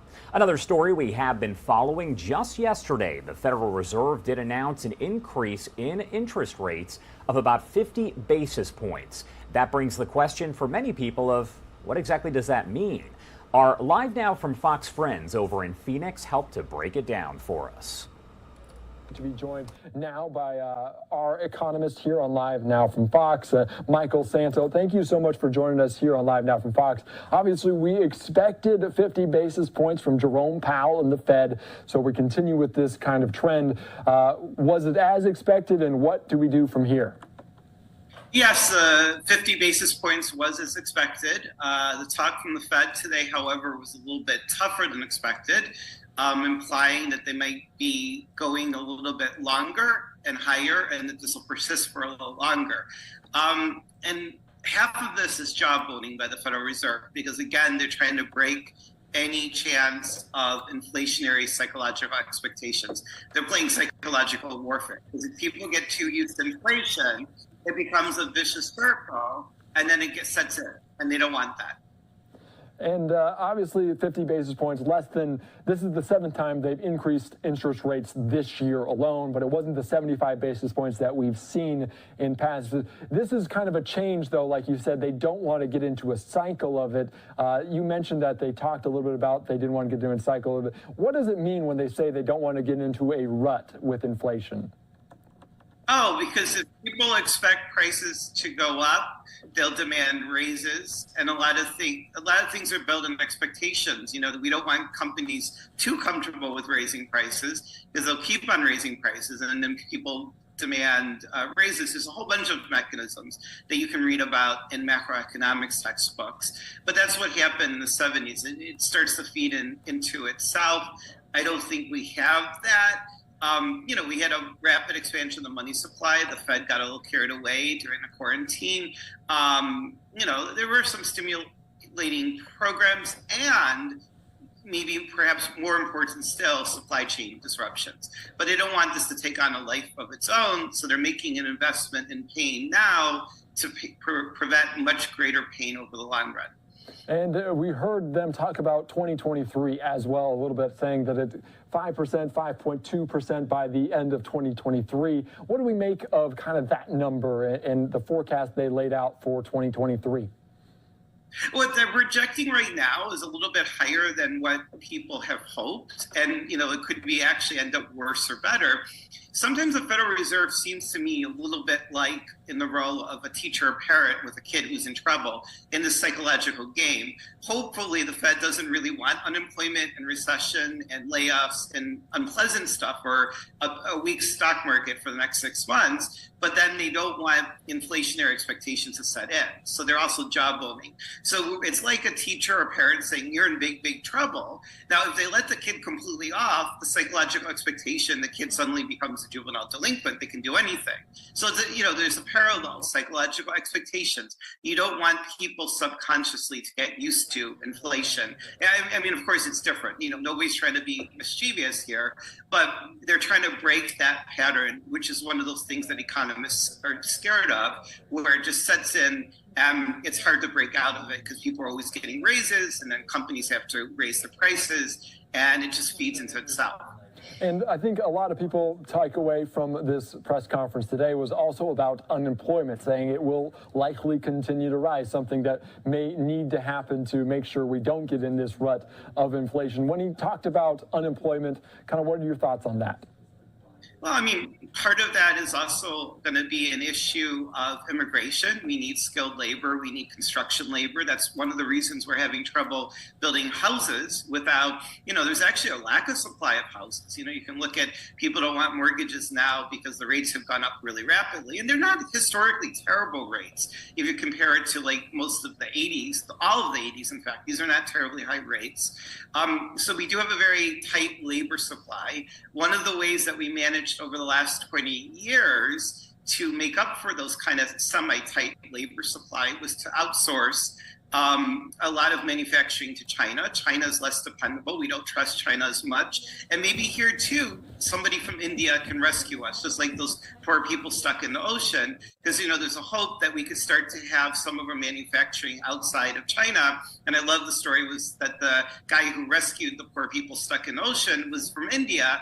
And India can be one of the players who rescue us from our overdependence in China there as well. So maybe there's an India angle there too. What a segue there, talking about the sailors off the coast of Delaware. Michael Santo, economist, thank you so much for joining us, talking about this Fed Reserve and this new 50 basis point increase in the interest rate. We appreciate you joining us here on Live Now from Fox.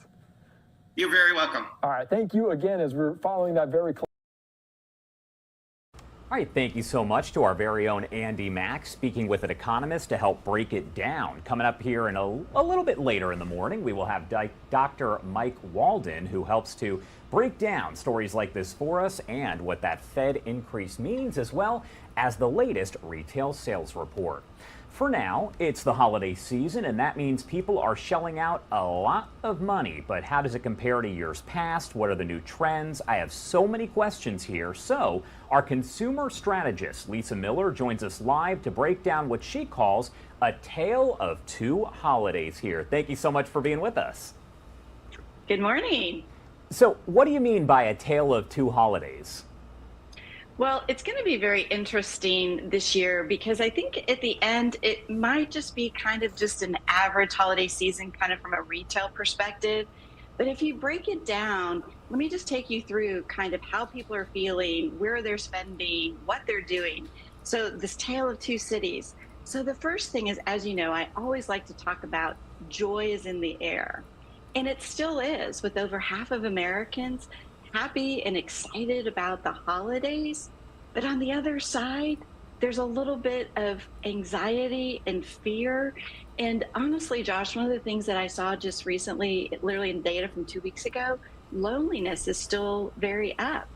And so among Gen Z, among millennials, so just even on that regard, joy versus anxiety and loneliness, that's just one of many things that's going to be this tale of the holidays, but there's a lot more. I was going to say the anxiety is definitely high for me when we reach the holiday season. All right, so something that you did report here that actually caught my attention is that it appears women are planning to spend less than men. Right. And so, again, so I looked at the data and I asked the consumers, how much do you plan to spend this year? And then how much did you spend last year? So this is kind of a measure of consumers' perceptions of what they're going to be spending. And overall, it was a little bit down, but that's perceptions. But what was fascinating is men, they were actually going to increase their spending by over $100 versus last year, where women are actually going to be spending less. So in 2021, you know, everybody was excited, the joy was in the air, holiday in-store sales were really up, and men and women were spending about the same. Now there's this gap happening. So men are planning to spend more and women are spending less. And so what might happen is those categories that really tailor and customize to men, maybe jewelry, those types of things, those categories in electronics, those categories might fare a little bit better this year, where some of the other categories more that women buy might be a little bit off. And this one, I guess, not too surprising that lower income families appear to be spending less than, let's say, higher income families. Exactly. And for lower income families, it's really, really a challenge out there. And when you look inside this data, what they're doing is they're not only going to buy less, but they're going to have to buy for fewer people. You know, so their gift list is going to get cut shorter than it has been. And then again, this kind of tale of two holidays. One of the most sad pieces of data that I see is that 19% of single moms basically are saying that they just can't afford to buy gifts this year for their children. So that's just sad. Yeah, I mean, that's very sad. So households with children are apparently putting, I guess, more money on credit cards. You are seeing that happen a lot here. If you have no kids, you're probably putting less on a credit card. Is that correct? Yeah, the way people are just kind of managing all of this inflation is that, you know, households with kids, I think, you know, I have 3 children and, you know, there is just something magical and you want to have, you know, those holiday gifts under the tree. And so the households with kids are going to be a little bit more likely to put charges on their credit card. But the other thing that from just kind of that tale of two holidays is that Gen Z and millennials are the ones that also think they report they're going to be spending more, where Gen X and boomers say they're going to spend less. So again, it's just going to be very interesting to see how it shakes out in the next couple of weeks and just to understand how that's going to happen. But another part of it, Josh, is kind of where they're going to shop, right? And so last year, obviously, people came back out in droves, and my data was perfectly predictable that joy was in the air. But what was interesting now is that, you know, one of the things that might fall by the wayside is curbside pickup, right? And so, you know, online is still probably going to grow, in store, but then this mechanism of curbside, we don't really need that as much, but we still might do online pickup in store. And so that might be good. And that's always a chance for people to buy maybe a little extra splurge for themselves if they go in shopping and they buy something for themselves. For sure. All right, you have all the data. You are the best person to talk to on this. What else can you tell me from the data that you have looked at that people may not know at home? Well, I think one thing that's also just very, you know, like I'm kind of nerdy when it comes to all this data. And so one of the things that's kind of funny too is that, you know, like I have to say I'm a last minute shopper. You know, I'm still trying to figure out like what I'm going to buy. And this year that actually could be a good thing. But I was looking at that data to say, who are the people that actually haven't started shopping yet?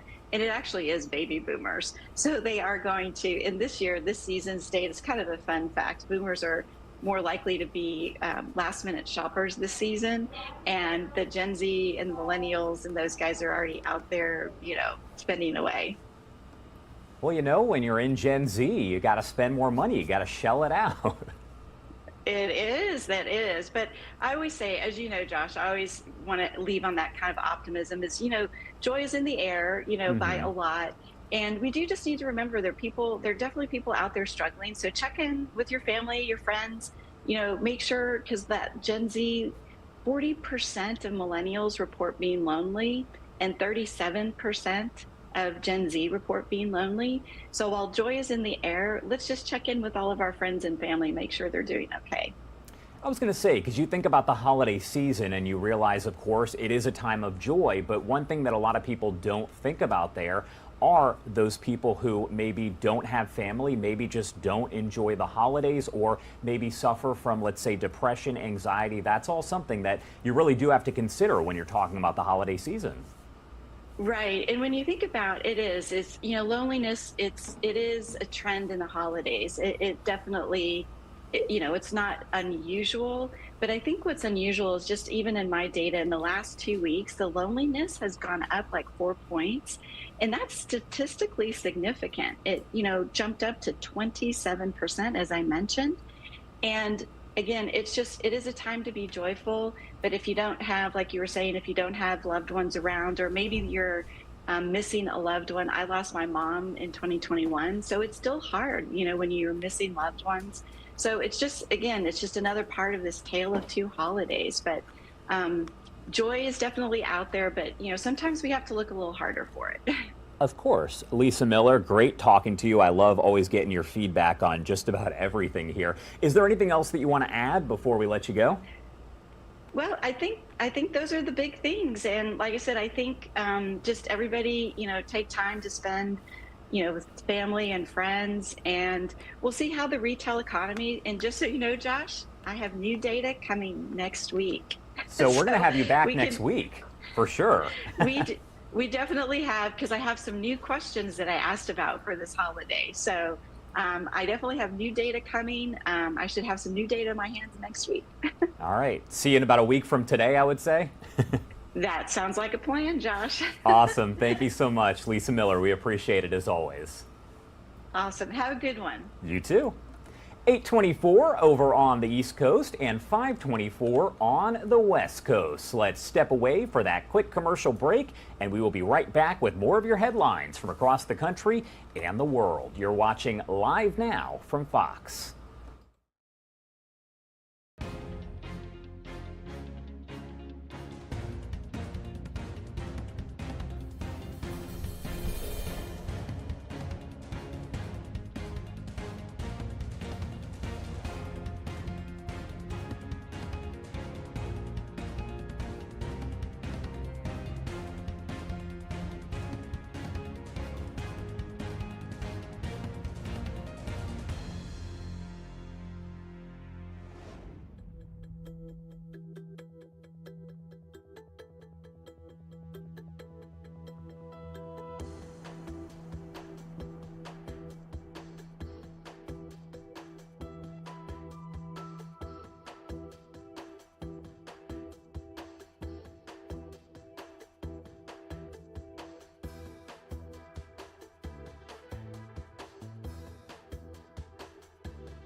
Welcome back here on Live Now from Fox. You are taking a live look at the beautiful New York City here. I want to talk a little bit more about some of the stories that are making headlines this morning on Live Now from Fox. And by the way, if you are just joining us, 8:27 on the East Coast and 5:27 on the West Coast. Thank you so much for being here with us on Live Now from Fox. Again, back into the headlines right now here. We're looking at a new Fox poll that reveals how voters feel about the president's job performance and the state of the economy.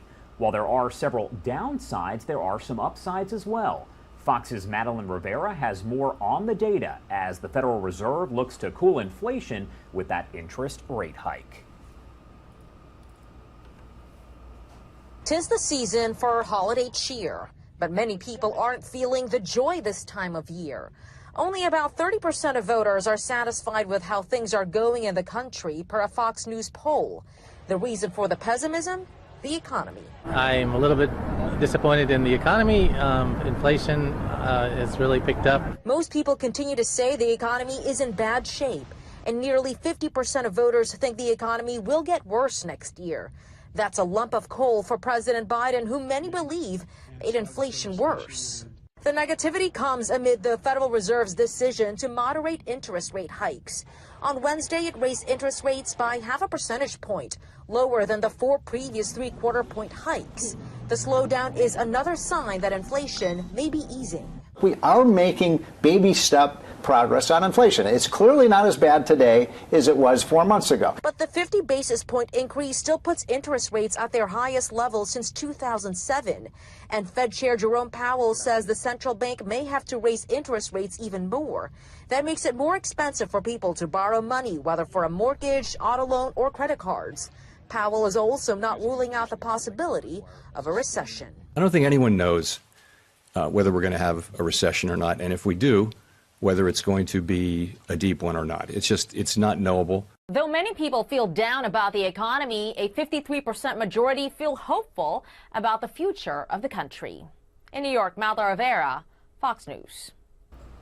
And Madeline did talk a little bit about that Fed rate increase there. We did talk about it earlier. Andy Mack spoke with an expert to help break it down for us and explain exactly what it means to see that rate hike of 50 basis points. Fox's Lauren Blanchard helps break it down a little bit further. The full effects of our rapid tightening so far are yet to be felt. Even so, we have more work to do. The Federal Reserve announced another interest rate hike of 0.5%. Rates now at their highest in 15 years. It's smaller than the last 4 rate hikes, but still pushes interest rates higher and pushes many potential borrowers out of the market. We will stay the course until the job is done. Chairman Jerome Powell will likely keep rates at their peak for much of next year. That could be painful for anyone who takes out a loan or buys on credit. We'll need to stay there, until we're really confident that inflation's coming down in a sustained way, and we think that that will be some time. There are hopes that with inflation dipping, now at 7.1% compared to last year, the Fed will ease off the 0.5% or more hikes. But market watchers say people are still spending. They're just buying with their credit cards. The consumer is loading up on credit card debt, especially in the holiday season when you see a lot of demand. The goal of raising interest rates is to choke off demand, but we can't seem to totally choke off demand. Some economists believe at the next Fed meeting in February, they will raise rates again. However, they are hoping it will only be by 0.25 percentage point. In Washington, Lauren Blanchard, Fox News. All right, Lauren, thank you so much. Want to get back into the headlines here with just a week to go until the expiration of asylum rules at the southern border. There's a growing push for President Biden to address the crisis there. Once Title 42 goes away, some experts expect a massive influx of illegal immigrants. Even Democrats now calling for action here. Fox News White House correspondent Peter Ducey with the story. Right now, the floodgates are open. Title 42 with lifted, you're going to see the dam break. One idea for a Title 42 replacement? Let many migrants fly across the border instead. The Wall Street Journal reports thousands could soon apply for asylum from home in Venezuela, Nicaragua, Cuba, and Haiti and travel by plane if approved. The White House is also reportedly planning to ask Congress for at least $3 billion to deal with the border. We have been talking to Congress about resources, additional resources that may be required. A brand new Fox News poll finds President Biden underwater on immigration, just 35% approve, 61% disapprove. The only big issues he's worse on, China and inflation. He won't even go and tour the border. He's been in office in more than 40 years and has never been to it. How does he understand what's going on? A group of Senate Democrats wrote to DHS Secretary Mayorkas about post-Title 42 plans and got nothing. We sent a letter very similar 3 weeks ago that said, hey, where's your plan? We never got a response back. So would you ask them to wait? I think that if they don't have a plan, then they need to wait to end. Then there's a bipartisan group of lawmakers that wrote to the White House, in part, DHS has not outlined a viable plan to maintain operational control of the southern border. One of the Democrats who signed on to that letter says the White House has left them hanging. I haven't. I don't think Senator Joe Manchin has. I don't think Senator Cornyn. I don't think my good friend Tony Gonzalez has. We haven't heard from them. One thing Biden officials really don't want is a border wall made of shipping containers. Officials in Arizona had been using empty shipping containers to fill in some gaps in the border wall. They are now being sued by the Biden administration and being told not to do that on federal land. At the White House, Peter Ducey, Fox News. All right, thank you so much. I do want to get back into the headlines here, and another story that we have been following for really a week or so at this point. U.S. soccer journalist Grant Wahl died of a ruptured blood vessel when he was stricken while covering a World Cup match last weekend. That information from an autopsy. Wahl's wife said Wednesday that the autopsy was conducted by the New York City Medical Examiner's Office and showed he died from an aortic aneurysm. So the question is, what exactly is that? I do want to bring in Dr. Eric Eiselbacher. He is an associate professor of medicine at Harvard Medical School and co-director of Mass General's Thoracic Aortic Center. He can, of course, provide a little bit more feedback on that. We love to talk to experts on situations like this. First off, thank you so much for being here. My pleasure. Thanks for having me. So what exactly is an aortic aneurysm? Well, the aorta goes from the heart up the front of the chest, down the back and into the abdomen. So the kind of aneurysm that most people think of is an abdominal aortic aneurysm. That's the most common. But this one was an aneurysm of the ascending aorta. It's the part of the aorta that leaves the heart. It's right under the breastbone. And an aneurysm is an enlargement or bulging of an artery until it's much larger than it's the size it's supposed to be. What are the symptoms? Is there anything to look for that people can look at and say, this might be something that I am dealing with, I need to go get checked out? One of the challenges with this situation is that aneurysms of the ascending aorta usually don't have symptoms, so people may not know that they have it and may not know that they're at risk. Sometimes when the aneurysm gets fairly large, it can cause leaking of the aortic valve under the aneurysm. And that can cause shortness of breath. A doctor may be able to hear a heart murmur. But for the most part, people actually don't have any symptoms before something bad happens. Is there a test or anything of that nature that can detect it, even if you're not feeling a certain way, you don't feel bad? Is there some kind of test that would detect it? Well, that's important. The vast majority of patients who have these aneurysms have it discovered incidentally when they get a test for some other reason. They get an echocardiogram or ultrasound of their heart because they're having some palpitations. They might get a CAT scan because of a lung nodule. When a test is done for some other reason and the aorta is in the picture, you can identify the aneurysm, and then the patient knows about it, the doctor knows about it, and they can be treated accordingly. Often these can run in families, so if you have a family history of such an aneurysm, all first-degree relatives of anyone who's got one should be checked because they could have one and not know it as well. If you do have one, you find it in some sort of test, some sort of exam, what can be done at that point? Is there anything that can be done? Well, when aneurysms are relatively small, we treat them with medical therapy to control blood pressure, and then we do imaging periodically to monitor its growth. If aneurysms get large, then we'll do surgery to remove the aneurysm and replace it with an artificial aorta. That's open heart surgery, so it's a big deal. So we don't do it until the aneurysm gets large enough that it really poses a threat to a patient. And one thing we know about Grant Wahl is that he was there at the World Cup. People said that he was joking around. Next thing they knew, he passed out and he passed away. Is that fairly common when people don't know they have this sort of thing? They just all of a sudden pass out and that's it? Well, when an aneurysm like this tears, usually it causes something called an aortic dissection.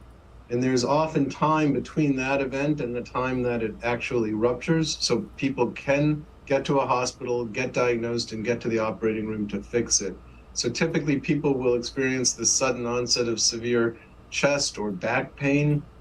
That will alert them that there's something wrong.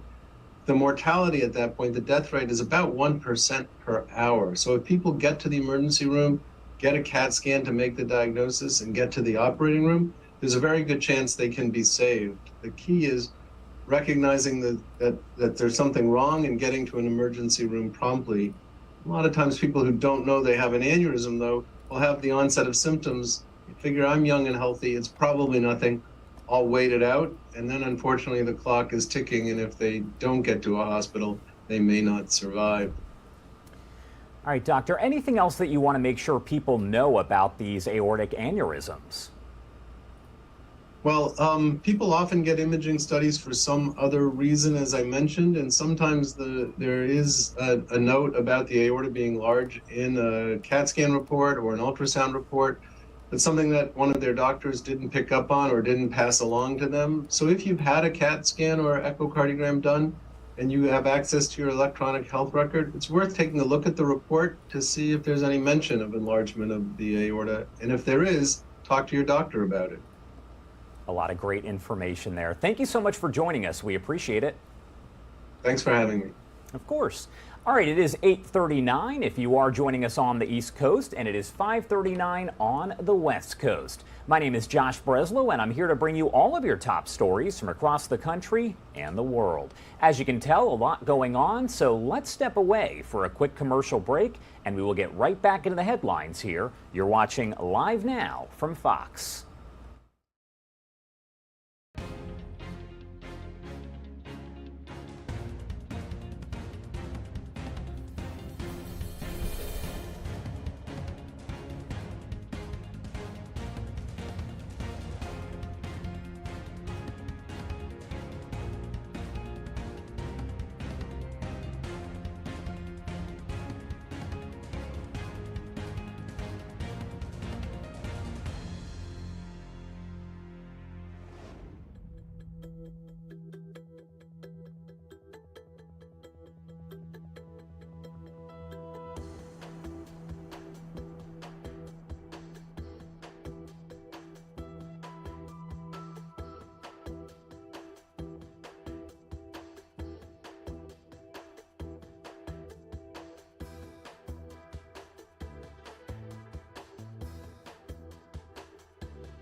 Welcome back here on Live Now from Fox. It is 8:41 on the East Coast and it is 5:41 on the West Coast. Thank you so much for being with us here at Live Now from Fox, taking a live look at a very beautiful New York City. A lot of water, of course, but what's going to call your attention there to the center of the screen is the beautiful Lady Liberty. I do want to get back into the headlines right now and talk about a developing story involving a Delta employee who was hit on a tarmac. Our Fox Atlanta team providing more information. Video from the Delta Airlines tarmac shows a ramp agent guiding a plane to its gate when a lavatory services truck strikes her from behind, violently throwing her to the ground. The driver and another employee race back to help. Atlanta police responded to the scene. An incident report says the driver told investigators he was not paying attention and was looking down at his tablet before the crash. The woman was rushed to Grady Memorial Hospital. Delta Airlines issued a statement about the incident saying it is investigating and, quote, nothing is more important than the safety of our people and our customers. A GoFundMe page run by the victim's family says she has a number of broken bones in her face, a fractured skull, and a serious concussion. She's had trouble remembering what's happened since the accident and trouble finding her words, and she has a long recovery ahead. Stand by.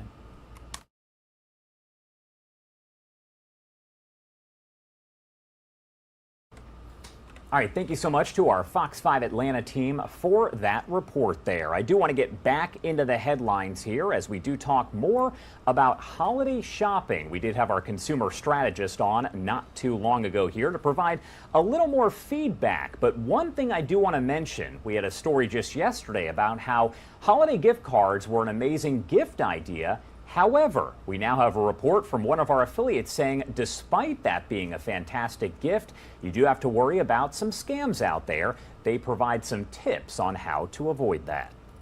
Yeah, shopping for loved ones can be difficult, and that's why retail experts say you can almost never go wrong with a gift card. But consumer protection groups like the Better Business Bureau are warning shoppers to beware of gift card scams this holiday shopping season.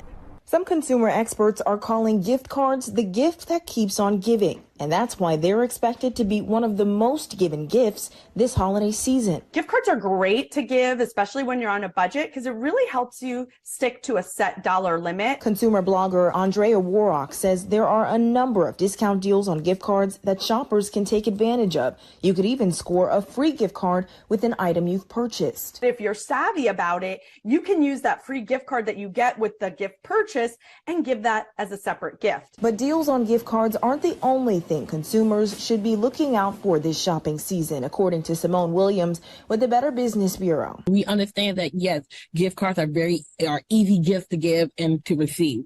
But, you just have to be very careful. Williams says crooks are using the cards as a way to steal your money. She tells Fox 5 a popular method for scammers. Thieves are known to remove gift cards from the display rack and record numbers associated with that card. Numbers like the serial number and activation pin. Then they wait for someone else to actually purchase those cards. They can monitor and then quickly use the funds once they see that the card is activated. The Better Business Bureau recommends carefully checking for any tears in the packaging, scratches on the card that might indicate the activation code has been compromised, or other signs that a sticker was placed over the original barcode. If something seems suspicious, Williams says talk to a store employee. You also want to think twice about purchasing gift cards on resale sites like eBay, Facebook Marketplace, or another unverified source. You can report gift cards used in a scam at the store where you purchased it, with your local police department, or through the Federal Trade Commission. In Cobb County, Joy Dukes, Fox 5 News. All right, thank you so much for that report. That was our Fox 5 team giving us that information about holiday scams. You do want to pay attention to that. Let's get to another story that we have been following right now. The retail sales report for November just released, I would say moments ago here.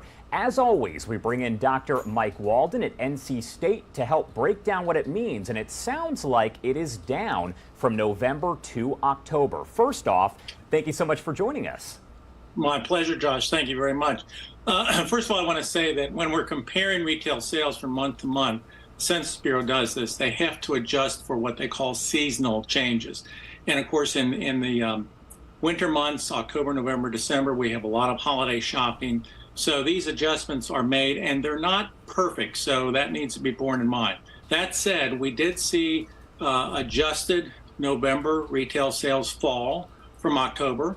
Couple interpretations of that. One, we talked, I think, on a previous program about the possibility that consumers are fast forwarding their holiday shopping. So they did a lot of shopping perhaps in October that they would have traditionally done in November, and the seasonal adjustments are picking that up. Another interpretation is that consumer spending is slowing. This is exactly what the Federal Reserve wants to have happen. In fact, this is in line with the fact we got an inflation report that was better than it has been. And the stock market now has to decide if it's better to look at this number with the glass half full. That is to say, this may mean that the economy is going to move to lower inflation, or is it looking at it half empty, meaning that they're worried now about a recession. And the early numbers indicate they may be putting more focus on the latter. And the point that I always try to get across is, regardless of whether or not we are in a recession, I mean, what is important is looking at these numbers specifically and breaking them down, right? That's right. And of course, if you break them down, you see some sectors of the economy gained. For example, people spent more on personal items. They spent more on food. They did not spend as much on heavy items like automobiles, gasoline at the pump due to lower prices. So yeah, there's always a mix here. But again, what the macroeconomists and what our policymakers are looking at is that total number. So it's going to be interesting to see going forward over the next couple of days how investors in particular, because that, the stock market, I always like to tell people the stock market is like a daily vote on the economy. If it goes up, investors are bullish about the economy. They think the economy is going to improve in the future. If it goes down, the opposite. So the early readings here are that the futures are down. So I think the market now is saying, ooh, maybe we are headed for a recession. Maybe we'll see consumers really pull in their heads and not spend as much. We have to worry about that. Of course, that's almost a minute-to-minute calculation. But these numbers can be interpreted in different ways. And so the big question, we know just yesterday that we did see that rate hike once again from the Fed. Initially, it was thought that it might be 75 basis points again. We know, of course, now as we got closer to this rate hike that it was actually 50. Is that a good sign overall? That is a good sign. I think it's not that a sign that the Fed is going to stop raising interest rates, in my view, but it's a sign that they see some indication that they're tightening, what we call tightening the economy by raising interest rates, that their tightening is having some impact on slowing things down. And they will like these numbers. They will like the retail numbers today. The other concern of the Fed is that their interest rate policy takes a while to have effect. And I think they were probably worried that they were so aggressive in raising interest rates, they may ultimately have overdone it, which would increase the odds of a recession.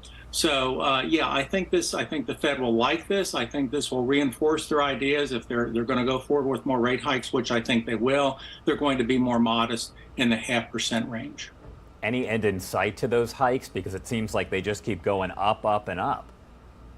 I don't think there's any immediate end in sight right now. Their upper level is 4.5%. I could see that in my own personal forecast is I could see it going up to 5.5% or 6%. So I think we have at least another couple rate hikes in store for us over the next couple of months. What the Fed always does, of course, once they make a rate change, they have 6 weeks before their next meeting. They're going to assess the economy, and they're constantly doing that, which of course they should. But my personal view is they're not yet done raising interest rates. All right, Dr. Mike Walden, one of my favorite people there at NC State. Before I let you go here, what is next as far as economic reports? What are we looking at next? We know Christmas is just 10 days away, so I don't know if maybe they stop releasing those reports as kind of a holiday gift. Well, actually, tomorrow we're going to get some numbers at the local level in terms of pay and wages. And again, the Fed will be looking for pay to go up at a slower pace, because the problem we can have with inflation is we get into a wage price spiral where prices go up, which leads workers to say, hey, we need more money. Businesses pay them more money. That makes costs of the businesses go up, and they have to raise their prices, et cetera. It's very hard to break that. So tomorrow we're going to be focusing on what's happened to the worker in terms of worker wages. Of course, people want to get as much as they can, but in terms of the macroeconomy, we'll hopefully be looking at a smaller increase. All right. Anything else you want to add before I let you go? I know you're busy. Well, again, all of this trauma about whether we're going into a recession or not, whether how fast will inflation abate. I mean, this is all bad news, unfortunately, to have during the holiday season. And when I speak to audiences, I say, look, I understand that.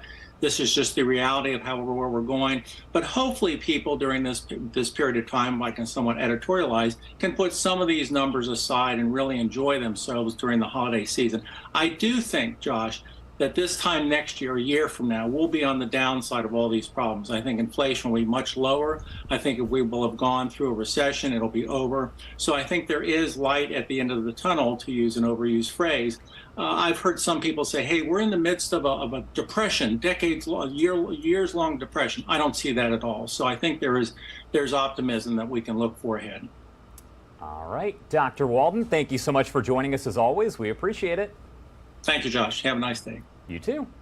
8:53 on the East Coast and 5:53 on the West Coast. Stick with us here on Live Now from Fox. We will be right back in just 2 minutes.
Welcome back here on Live Now from Fox. It is 8:55 on the East Coast, approaching, of course, the 9 a.m. hour, and we're getting close to 6 a.m. over on the West Coast. Wherever you are, thank you so much for joining us here on Live Now from Fox for a look at your headlines.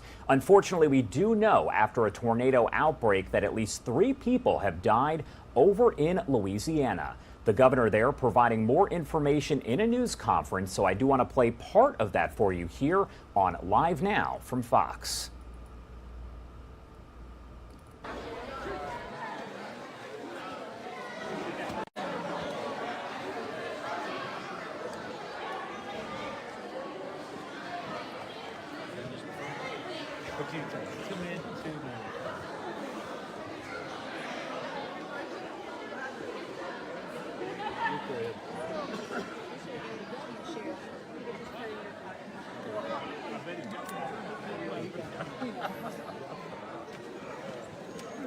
Okay, thank y'all for coming out tonight, and as y'all know, I've just toured the tornado damage here in Union Parish. That's after we came from Caddo Parish. And I want to tell you that the latest information we have is in the last 24 hours there have been 21 tornadoes in Louisiana. Not all of them produced significant damage. Not all of them caused any injuries or fatalities, but too many of them did. And the tornado here was categorized as an EF3, which is a very strong tornado that caused extensive damage around Farmerville. Primarily the number of housing units at an apartment complex here in Farmerville. But aside from that, another 12 to 15 houses which are damaged to the point where they just can't be lived in. That's going to present a serious challenge to this community and to those families. We can be thankful that no one in Farmerville was killed. 13 individuals were injured to the point where they had to seek medical attention.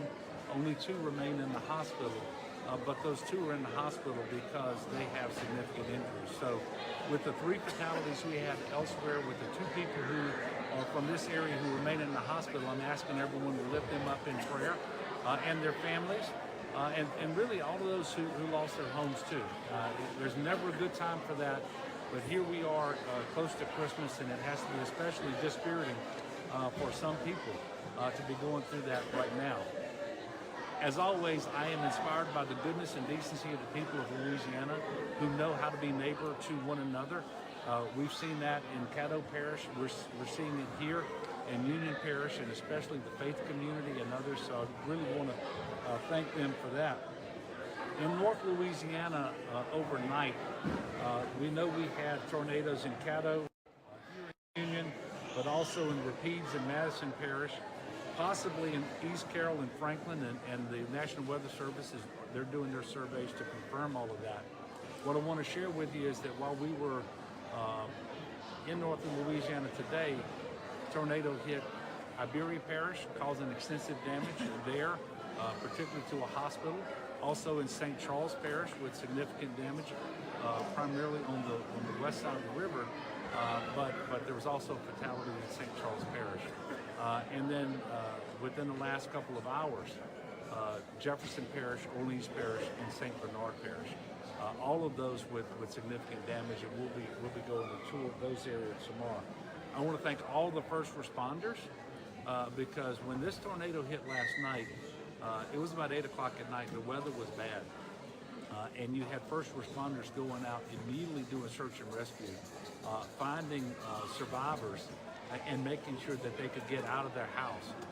And that was no easy feat, especially when you do it in the dark with no electricity. So I thank all the first responders from this area, the leadership of all the people, Sheriff Dusty Gates, you name it, and then assisted by the State Fire Marshal's Office and others. So really appreciate all of that work. I don't know the number of folks here in Union Parish without electricity. We know there are more than 50,000 accounts spread across Louisiana that don't have electricity. But we do know that it's starting to get cooler out there. And one of the things that I'm trying to ask is let's not compound the seriousness of this situation with improper and unsafe generator usage. So if you're using a generator out there, please make sure that it's at least 20 feet from your home. It's outside, it's well ventilated, and do not try to refuel that generator while it's running. In fact, don't refuel it while it's hot. Turn it off. Let it stay off for at least 20 minutes before you refuel it. And carbon monoxide poisoning over the last several years has killed more people than the actual direct impact of the storm. So we want to remind people of that. If you've sustained damage, we're going to ask you to go to damage.la.gov, damage.la.gov, in order to let us know where your home was and the amount of damage that was sustained. Well, the State Fire Marshal's Office has already been requested here in Union Parish and around the state to set up our Survey 123, which we're going to be doing that with our offices of emergency preparedness around the state, helping with that. I do want to try to manage expectations a little bit. We don't, although I've declared a state disaster, We don't anticipate at this point that there will be a federal declaration. We're not likely to meet the monetary threshold in damage that's necessary to trigger that and to trigger federal resources. Having said that, my declaration means that all state agencies will be assisting all local government to make sure that we can respond to and recover from this disaster. We're going to make our agencies and resources available, and we are going to continue to look at the damage, and if there is any way that by putting all of that together, again, we had 21 tornadoes in the last 24 hours, if there is a way to ask for federal assistance, we will, but we shouldn't have individuals out there who believe that this is one of those disasters where it will operate similar to a major hurricane, for example. So I just wanted to cover that. There is still a lot of... All right, so that was the latest update here by the governor of Louisiana. We know this has been an ongoing situation here. We saw the severe weather outbreak that has killed at least 3 people over in Louisiana. Right now, there is extensive damage. And coming up in about 30 minutes, we are going to go live to just one of those areas to help break down the latest information. I want to get back to a story that we have been following for a while now. We all know about the Taylor Swift ticket fiasco that has led to major questions about what is next for Live Nation, for Ticketmaster, all of it. We know the Live Nation CEO was given until today to meet with Congress about the issue. Not clear, though, if it happened or not. I do want to bring in David Balto, a former policy director of the Federal Trade Commission and current public interest antitrust lawyer, to help explain the basis for the situation and exactly what we expect to happen or could happen in the future. Thank you so much, as always, for being here with us. Thank you so much, Josh. So I've talked to you about this before, but for people at home who are not following this as closely, what led up to all of this? This has been ongoing for, what, a decade now?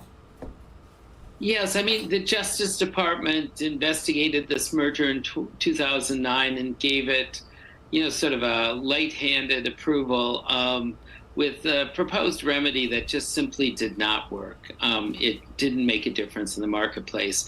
And Ticketmaster, like any other monopolist, is figuring out ways to significantly increase prices. But as egregious, they have diminished the level of service. If you had a competitive market, these problems that are occurring would not happen. And that's really causing tremendous harm to consumers. So the question that I've asked you here, what exactly do we think the Justice Department should do, will do in this situation? Okay, so the antitrust laws provide you can challenge a merger at any time. So even though this deal's been consummated, the Justice Department can and should investigate and try to unwind the merger. Now, oftentimes it's hard to unwind a merger because so-called the eggs have been scrambled, the companies have been totally integrated, but that's not true here. Ticketmaster and Live Nation are separate companies. And so the question is, looking back at what's happened over the last several years, is there a diminution of competition? And you don't need a PhD economist to explain this to you. You just need to get onto the internet and try to buy a ticket and spend the huge amount of money in additional fees, suffer from the inferior service that Ticketmaster offers. We know so many others have tried to call attention to this and what is essentially a monopoly at this point. Do you think it was the Swifties and just how, I guess, intense they are on social media that led to Congress, the Justice Department, all of this just taking a closer look at the situation? It's not just, that's certainly important, but it's how egregious the situation is. I mean, the stories told about the Taylor Swift concerts are just so unfathomable, about people spending just dozens and dozens of hours trying to get tickets. They're mismanaging, having a system of trying to give people some preferential status. But at the end of the day, no matter what concert you're talking about, you're paying a lot more to get access to tickets. That's all we're talking about here. It's not like Ticketmaster has some special secret product that they've invented and spent millions of dollars trying to invent. They're just providing access to tickets, and they charge a phenomenal toll for that service. Is there a way that another company could come in and actually create competition, or, I mean, is it just Ticketmaster and that's it? Well, that's the rub here, because Live Nation has such tremendous control over concerts that if you try to enter into the ticketing market, you'd be facing this giant Live Nation, which would deny you access to venues and to some of the most important artists, and that makes entry just phenomenally more difficult. If nothing is done here, the Justice Department doesn't do anything and nothing happens, is a situation like what we saw with Taylor Swift and those tickets, is that a situation that is just going to keep on happening? I think that's the real threat here. Ticketmaster, because it's led the lazy, easy life, hasn't figured out how to solve this problem in a way that would provide greater access to consumers at a decent price. And that's not going to change because they're the monopolist. So you have to have antitrust enforcement action here.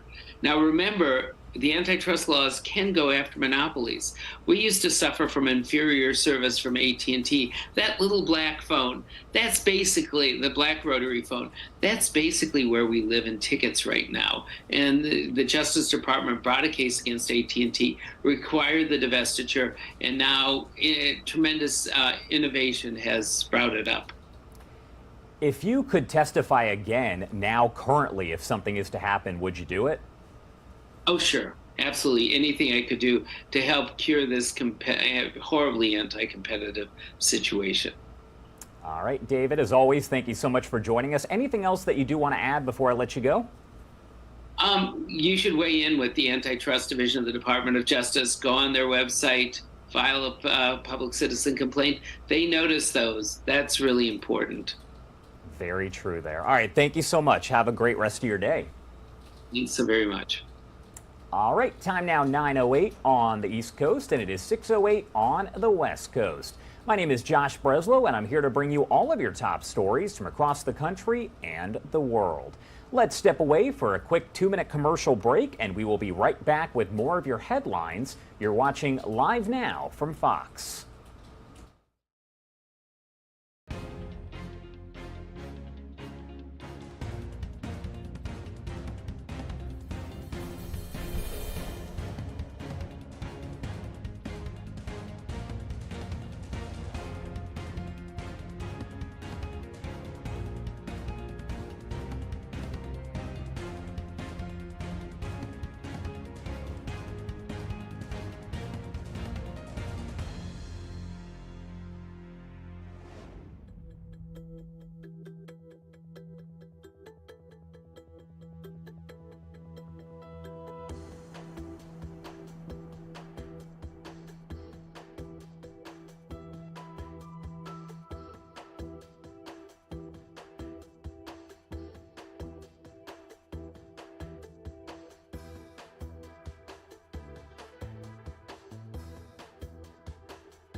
Welcome back here on Live Now from Fox. My name is Josh Breslow, and I'm here to bring you all of your top stories from across the country and the world. As always, a lot going on, so let's take a look at just some of our beautiful cameras across the area. This one, by the way, is my favorite. It does show New York City, the beautiful water there, a ferry in the water, and Lady Liberty.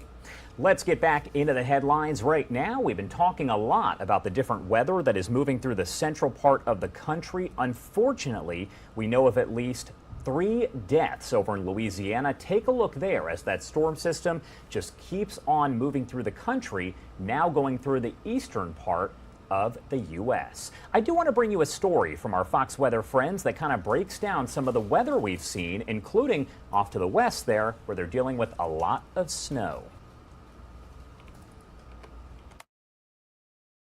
Heavy snowfall blanketing portions of the northern plains, with some areas like the Rockies seeing more than a foot of snow and winds between 40 and 60 miles per hour. The blizzard conditions making travel extremely difficult, with officials issuing travel advisories in many areas. I know some guys that'll go out in this, like that flatbedder behind us, but I'm not one of those drivers. I've had too many close calls and conditions like this. The storm is making its way east and is expected to bring a mix of snow and rain across the Northeast by Thursday, lasting through the weekend. Our side door swung open, and then the next thing I know, he's yelling at us to take cover. Meanwhile, the severe weather is spawning tornadoes across the South, with more than a dozen spotted across 4 states so far. The tornadoes carving paths of destruction in Texas, Oklahoma, and parts of Louisiana. We've looked at 50 to 60 properties. A handful of them are completely destroyed.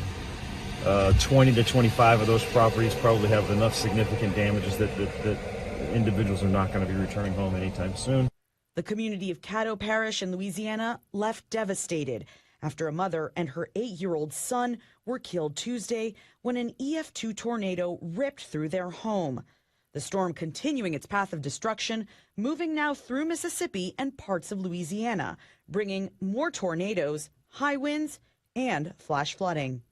Anna Eliopoulos, Fox News. All right, Anna, thank you so much for that report.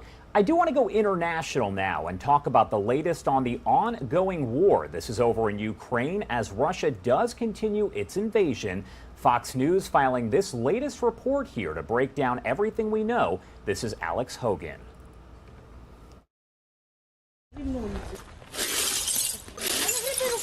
Ukraine's air defense system working hard on Wednesday to stop a Russian air attack on the capital. Officials say that 13 Iranian-made drones were launched. All were shot down, but the debris hit at least 5 buildings. Fox News was on the scene as officials assess the damage. You can see fragments of the intercepted drones here.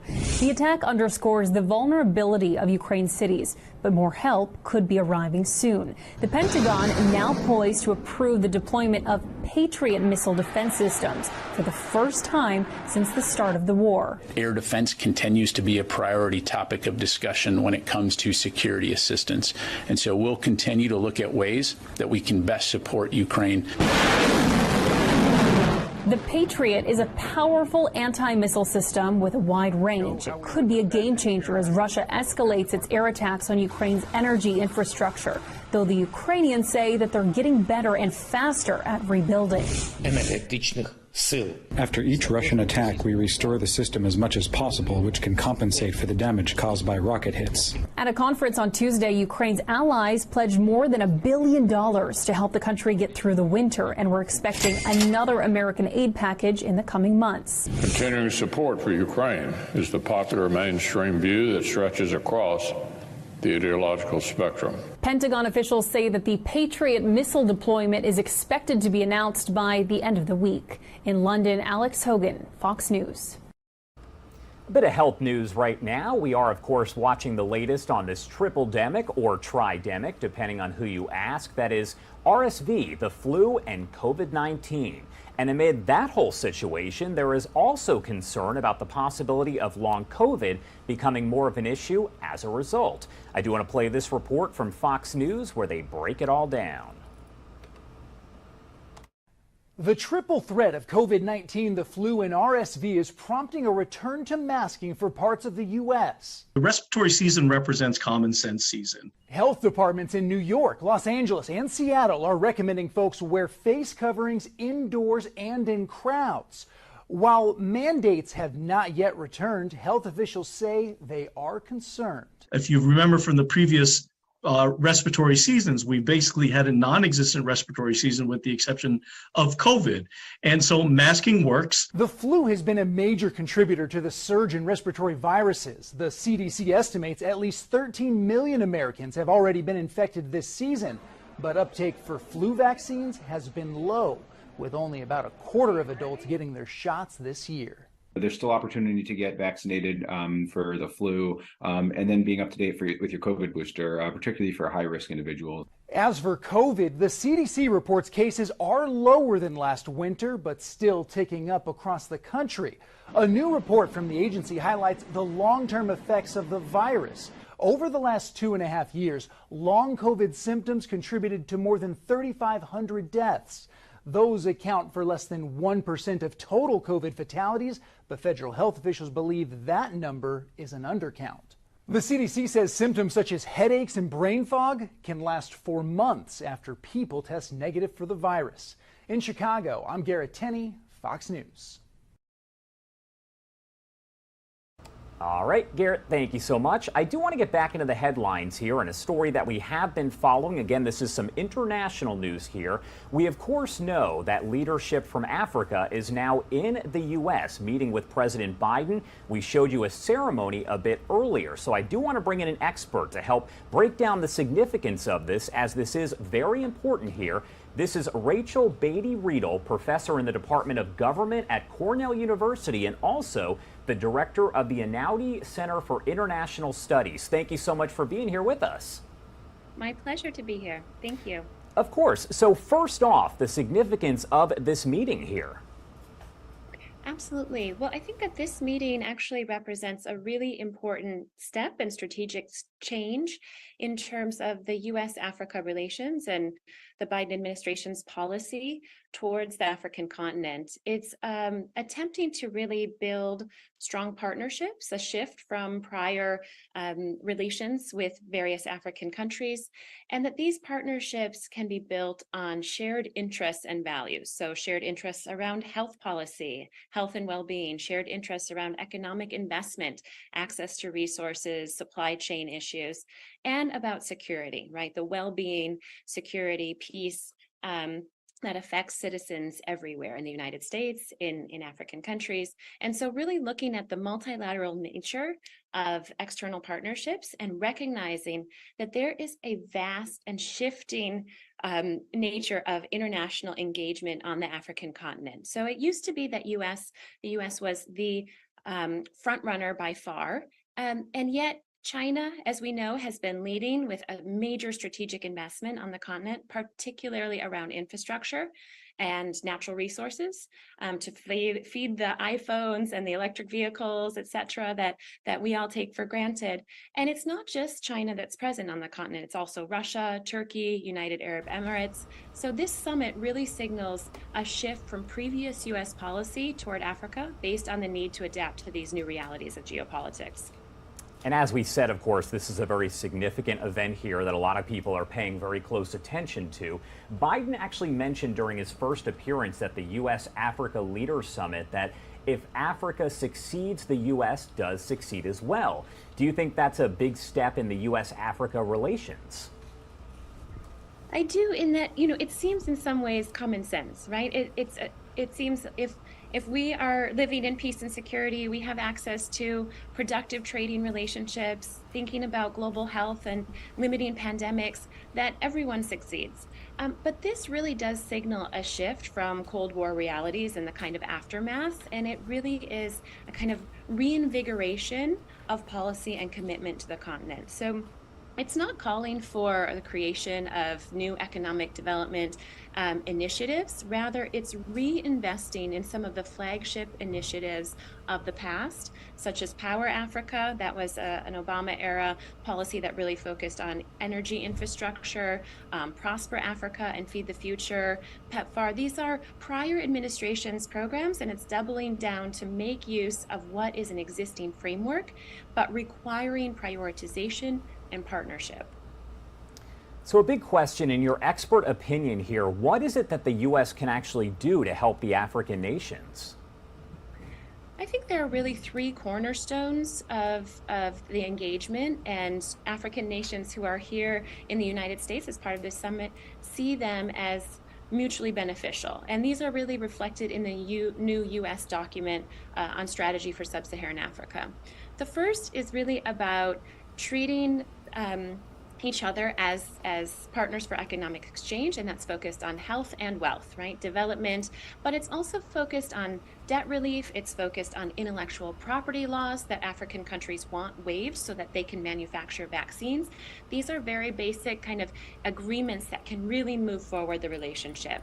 The strategy also emphasizes COVID-19 recovery in Africa by supporting ongoing vaccination efforts and building health resiliency around investments in public health infrastructure. So this is really core. The second is about encouraging fair and open societies and democracies. So that's about supporting checks and balances, independent judiciaries, investigative journalism, encouraging transparency and accountability, combating corruption, and around new areas about digital repression and misinformation. And the third is around energy transitions, really thinking about climate resilience and infrastructure. In a situation like this that is of this level of importance, normally you see a lot on social media, you see a lot on news sites. You're not seeing as much of that right now. Do you think that people in the U.S., people in Africa realize the significance of this? I think that certainly citizens in Africa do recognize the significance. They are following these meetings, and the African Union, the leaders of these countries have come together and have a very specific agenda, both as individual countries and representing that heterogeneity, that variety of interests from South Africa to Nigeria to Senegal. But they've also come together around a set of priorities for the African Union to make a kind of collaborative and collective approach. But I would also say that citizens across the continent don't see the U.S. as their only priority, right? They are also looking to the series of meetings that these African leaders have held, from recently visiting China, being in Europe. The United States is not the sole focal point, but it's an important partner. And I asked you, of course, what the U.S. can do for African nations. What can the African nations do for the U.S. in return? This kind of partnership is absolutely essential to thinking about U.S. long-term geopolitical strategy, stability, and well-being. So on the economic front, having productive trade relationships is an exciting opportunity because Africa is the area of one of the largest spots of population growth. That means huge markets. That means opportunities for investment and private enterprise. But it also is an important source when we're talking about global supply chains. Investing in relationships with Africa keeps open the ability to source and work with the raw materials, the copper, the nickel, the rare earth, etc., that are absolutely necessary for a climate resilient policy going forward. All right, Rachel Beatty-Riedel, we appreciate your input here. Anything else that you want to add before I let you go? I would just like to suggest that when we think about the recognition of these three cornerstones, right, economic development and trade, open societies, and climate resilience, these are the cornerstones of what we need for kind of peace and stability for citizens in Africa and everywhere in the United States to thrive and exchange. So I think it's really a nice way to put into context our mutual interests. All right, a lot of great information there. We'll make sure to continue to cover this. Thank you so much for being here with us. We appreciate it. Thanks for having me. All right, time now is 9:25 if you are joining us over on the East Coast, and it is 6:25 on the West Coast. Unfortunately, I haven't shown you a lot of cameras so far this morning, so I'm looking around to see what I got, and I just have this one here that keeps popping up that I keep showing you. This is beautiful Lady Liberty there in New York City. A beautiful start to the day. Of course, unfortunately, storms hitting that area as well. Let's step away for a quick commercial break, and we will be right back.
The cost to borrow money is going up again. The Federal Reserve raising key interest rates by another 0.5 percentage point. This is the 7th hike just this year. This means loans for things like homes, credit cards, and cars will be more expensive now. Meanwhile, the Fed also signaled more hikes are going to continue to fight inflation. The stock market fell in the news. The Dow, S&P 500, and NASDAQ all closed lower. GM is recalling 740,000 trucks and SUVs. Apparently, drivers might see a dangerous glare because daytime running lights may not deactivate when the headlights are on. Various Cadillac, Chevrolet, GMC, and Buick models are affected. And hopefully, you're keeping it simple when it comes to holiday presents. That's because more than a third of Americans tell the company Just Answer they still haven't used a past holiday gift because it was too complicated. And more than half who expect to have new tech devices to set up this holiday season are dreading it. That's business. I'm David Asman. All right. Thank you so much for that report there. Those were your business headlines if you are just joining us this morning. It is 9:29 on the East Coast and it is 6:29 on the West Coast. I do want to bring you the latest here on these very powerful storms that hit Louisiana and much of the central U.S. Unfortunately, we have learned that at least 3 people have been reported dead as a result. And what you're seeing on your screen is just some of the damage from Louisiana here. Let's bring in President Matthew Jewell of St. Charles Parish, which is one of the hardest hit areas. Thank you so much for joining us this morning. We appreciate it. I know you're very busy with cleanup and just trying to really cope with this at this point. Yeah, thanks for having me. These communities have been reeling from the devastation of Hurricane Ida last year, and these tornadoes now are just even more devastating on top of that. So it's been rough. Of course. So what are you seeing in your area specifically when you're talking about damage from this powerful storm? Well, the storm hit in the Kelowna area, which is the western side of St. Charles Parish, and then went across the Mississippi River into the Muntz area, which is on the east bank, and caused catastrophic damage to over 30 structures along that stretch. And again, these are communities that were rebuilding after Hurricane Ida who now no longer have homes. What were you thinking when you saw that this storm system had developed and was heading toward your area and heading toward that area that had already been impacted, as you mentioned? Well, we saw this storm system moving through Texas and into Louisiana. We saw the tornadoes that were developing along the front edge of it. So we knew that the threat of tornadoes were real. And so we did a lot of work to prepare for it. Our school system let out early.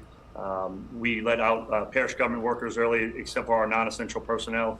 And then when the unfortunate reality came that we did receive tornadoes, that we responded quickly to assess and start working on the recovery efforts of this community. How exactly do you prepare for something like this? I know that tornadoes do happen. They are spawned there. You do have those strong storms that move through. What can you do to prepare? Well, southeastern Louisiana is not new to inclement weather. A lot of times we're facing hurricanes, but the difference between a hurricane and tornado is that you have plenty of time to prepare. With a tornado, all we do is we can just message to our residents that the threat of what a tornado possesses and how to stay safe. We did proactively open a shelter of refuge for anybody in a manufactured home or a temporary home, and we did have a lot of people who utilized that benefit. But really, you just have to get people to be weather aware and to make sure that they're in a safe place in their home. And then we sounded our emergency sirens and gave people as much time as we possibly could to seek safety. And kind of on that note, of course, you guys do see severe weather that does happen occasionally there. So do you think that people take the warnings as seriously in that area just because they do know that, they're used to it? Do they brush it off and say, oh, it's just another storm? I think with this storm, we had plenty of advance notice of the tornadoes. Just the day before, there were in the day of, there were 18 tornadoes before we saw the tornado that touched down in St. Charles Parish.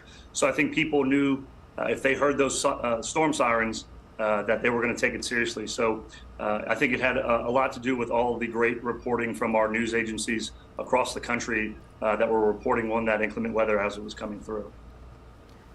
Unfortunately, we know that at least 3 people did pass away as a result of this storm, and I know at least one of them is from your area, correct? That's correct. We had Allison Raymond Alexander, an adult female who did pass away yesterday when her home was ripped from around her, and there were 8 other injuries in that area, and our entire parish, and I know all of Southeast Louisiana and Louisiana, are praying for the 3 people who did pass away from these storms. Have you had a chance to look at the damage itself? I know it's early on. This is all still happening. You're trying to do what you can at this point for the residents of that area. Have you had a chance to look at the extent of the damage across the area? Yeah, we were able to get out late yesterday evening and assess the damage. And quite frankly, it's something like I've never seen. Really just catastrophic damage. Houses completely gone, mobile homes rolled multiple lots away from where they were positioned. And so you can tell that the weather that was there was very extreme, and it came very quickly. And so, it's significant. We're going to be out there more today to do more assessments. And really the most important thing right now is just taking care of these families, making sure that they're getting everything that they need, and making sure that we're going to have them in a great place for Christmas. And have some sort of shelter or accommodations for them. Yeah, as you mentioned, a very hard situation to be dealing with so close to Christmas here. President Matthew Jewell of St. Charles Parish, thank you so much for being here. Is there anything else that you want to add before we let you go? What I'll add is that Southeast Louisiana and Louisiana in general is resilient. Again, we're not new to inclement weather. So I know that we'll all come together and support one another, and we'll be stronger because of it. All right. Thank you so much for taking the time to talk to us. We appreciate it. Thank you. All right. Time now is 9:35 over on the East Coast and 6:35 on the West Coast. We're going to step away for a quick 2-minute commercial break, but don't go anywhere. We will be right back with a look at more of the headlines from across the country and the world. You're watching Live Now from Fox.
Welcome back here on Live Now from Fox, 9:37 on the East Coast and 6:37 on the West Coast. Wherever you're watching from, thank you so much for joining us here on Live Now from Fox. I do want to get back into the headlines now, and a 10-year-old boy who is accused of killing his mother, this is over in Milwaukee, did appear in court just yesterday. Our Fox Milwaukee team breaking down what happened. 22CF4573. Before a children's court judge, yet charged as an adult, a 10-year-old Milwaukee boy stands accused of murder. The nature, number, and gravity of the alleged offenses are significant.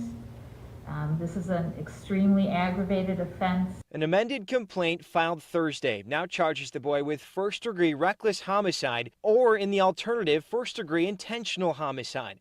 Prosecutors say they'll pursue one or the other. We believe that both of the facts support either count number one or in the alternative count number two. Judge Jane Carroll found probable cause in the criminal complaint, which says the boy shot and killed his mother on November 21st at their home near 87th and Calumet. It says the boy first claimed it was accidental before admitting she wouldn't buy him a virtual reality headset.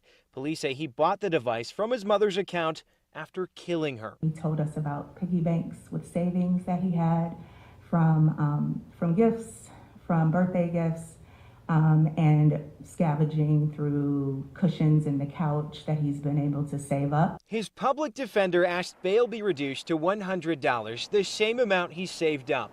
But the court kept it at $50,000, noting none of his relatives say they'd serve as his guardian if he was released. The facts of this case warrant significant cash bail because of the severity of the offense and All right, that was our Fox Milwaukee team with that story. Now, unfortunately, youth violence does appear to be up in many cities and states across the country, so our affiliates have been looking a little closer at that. I do want to head over to Atlanta, where our Fox 5 Atlanta team helps to break down what the youth crime situation is in their area. Many folks came into tonight's meeting with ideas and suggestions on how the city and community can help combat teen violence. A special meeting regarding youth violence comes weeks after 12 and 15-year-old boys were shot and killed, and others were injured by teenagers on the 17th Street Bridge near Atlantic Station. Several residents suggest leaders speak with teens directly. Where is this kind of collective leadership from not just the top down, but why aren't we designing these strategies with these kids in the room? Another believes mentorship could be key by showing examples of turning your life around. I've been to federal prison for drugs. I'm a testament of it, and I believe that credible messengers like myself and the rest of the people here is needed to bring about change.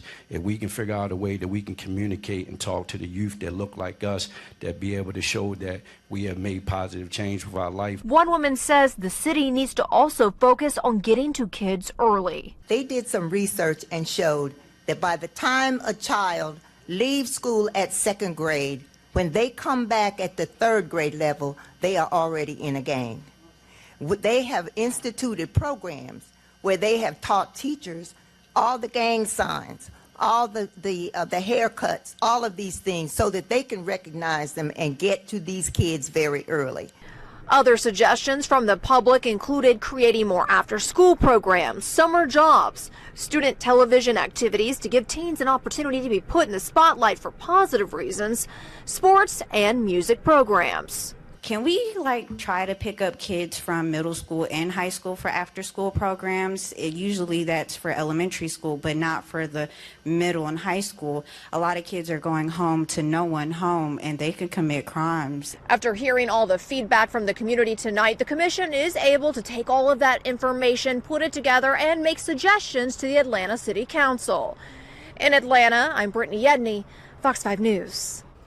That was our Fox 5 Atlanta team with that report. As we head to the other side, the western part of the U.S., over in Oregon, there is also an investigation on how exactly to end that youth crime. Our Fox station there providing this report. While classes were canceled, the doors were still open at the high school. According to PPS, counseling and support was available for students today who might need it. On a typical weekday afternoon, you would see students wrapping up the school day and heading home. Instead, it was a quiet afternoon outside Cleveland High School with Portland police nearby. Classes were canceled following a shooting outside the school that injured a 16-year-old student Monday afternoon.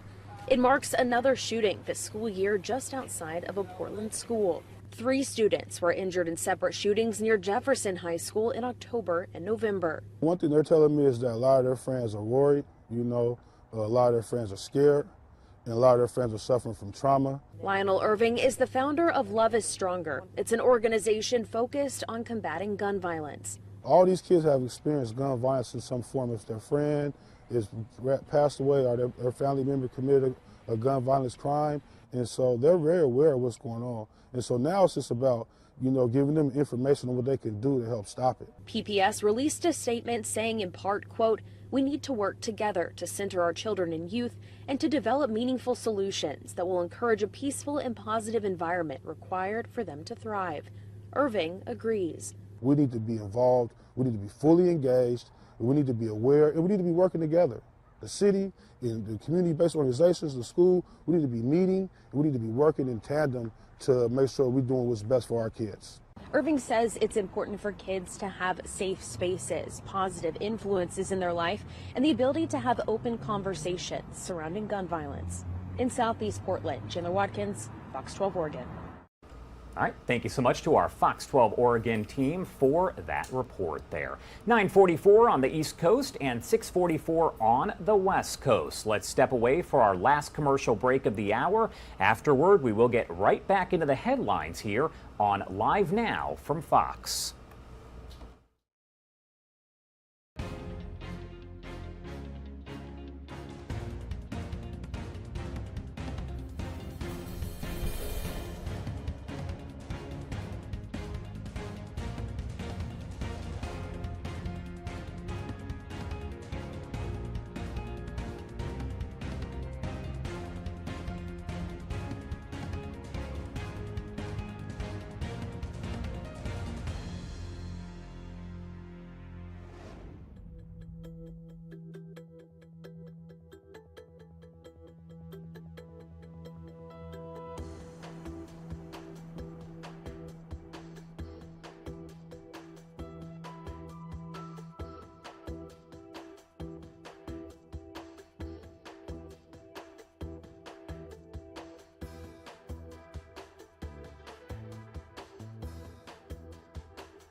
Welcome back here on Live Now from Fox. We do have a lot going on today, but first, this beautiful view of New York City. New Fox News polls reveal how voters feel about the president's job performance and the state of the economy. While there are several downsides, there's also some upsides as well. Fox's Madeline Rivera has more on the data as the Federal Reserve looks to cool inflation with yet another interest rate hike.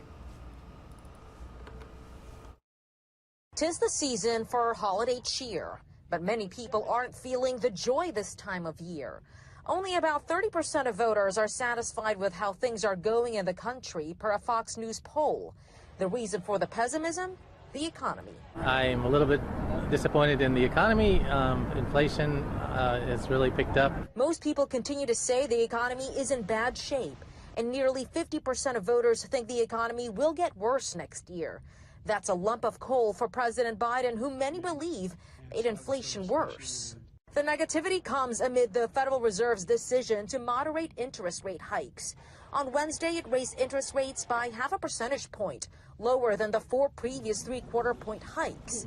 The slowdown is another sign that inflation may be easing. We are making baby step progress on inflation. It's clearly not as bad today as it was 4 months ago. But the 50 basis point increase still puts interest rates at their highest level since 2007.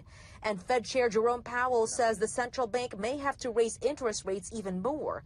That makes it more expensive for people to borrow money, whether for a mortgage, auto loan, or credit cards. Powell is also not ruling out the possibility of a recession. I don't think anyone knows whether we're going to have a recession or not. And if we do, whether it's going to be a deep one or not. It's not knowable. Though many people feel down about the economy, a 53% majority feel hopeful about the future of the country. In New York, Malda Rivera, Fox News. All right, Madeline, thank you for that report. Do want to talk a little bit more about the Federal Reserve. As you know, just yesterday, they did announce yet another rate hike. This was the 7th rate hike of 2022, and essentially they said more are expected next year. Fox's Lauren Blanchard with that report. The full effects of our rapid tightening so far are yet to be felt. Even so, we have more work to do. The Federal Reserve announced another interest rate hike of 0.5%. Rates now at their highest in 15 years. It's smaller than the last 4 rate hikes, but still pushes interest rates higher and pushes many potential borrowers.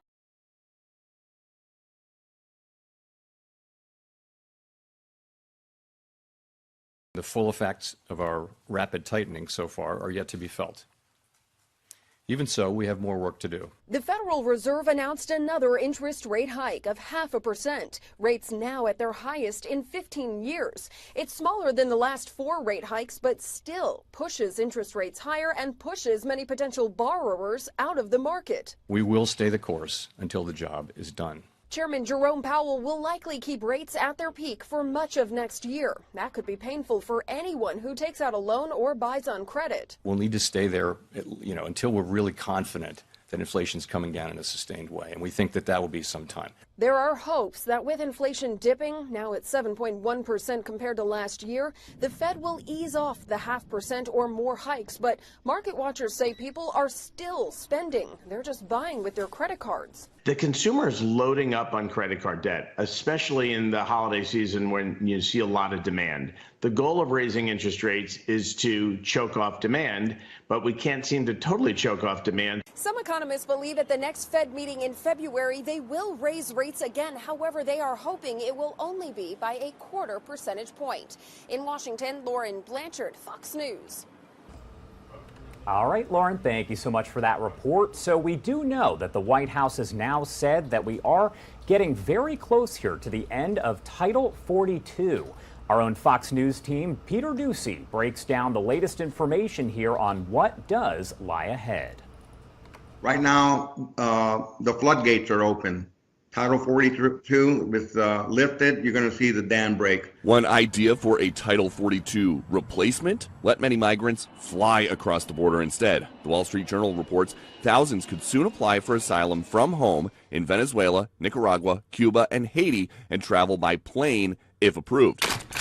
The White House is also reportedly planning to ask Congress for at least $3 billion to deal with the border. We have been talking to Congress about additional resources that may be required. A brand new Fox News poll finds President Biden underwater on immigration, just 35% approve, 61% disapprove. The only big issues he's worse on, China and inflation. He won't even go and tour the border. He's been in office in more than 40 years and has never been to it. How does he understand what's going on? A group of Senate Democrats wrote to DHS Secretary Mayorkas about post-Title 42 plans and got nothing. We sent a letter very similar 3 weeks ago that said, hey, where's your plan? We never got a response back. So would you ask them to wait? I think that if they don't have a plan, then they need to wait to end. Then there's a bipartisan group of lawmakers that wrote to the White House, in part, DHS has not outlined a viable plan to maintain operational control of the southern border. One of the Democrats who signed on to that letter says the White House has left them hanging. I haven't. I don't think Senator Joe Manchin has. I don't think Senator Cornyn. I don't think my good friend Tony Gonzalez has. We haven't heard from them. One thing Biden officials really don't want is a border wall made of shipping containers. Officials in Arizona had been using empty shipping containers to fill in some gaps in the border wall. They are now being sued by the Biden administration and being told not to do that on federal land. At the White House,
Welcome back here on Live Now from Fox. It is 9:55 on the East Coast and it is 6:55 on the West Coast. Wherever you're watching us from, thank you so much for being here with us on Live Now from Fox. Congress cracking down on TikTok. The Senate just passed a bill to ban the social media app from government devices over concerns about its ties to China.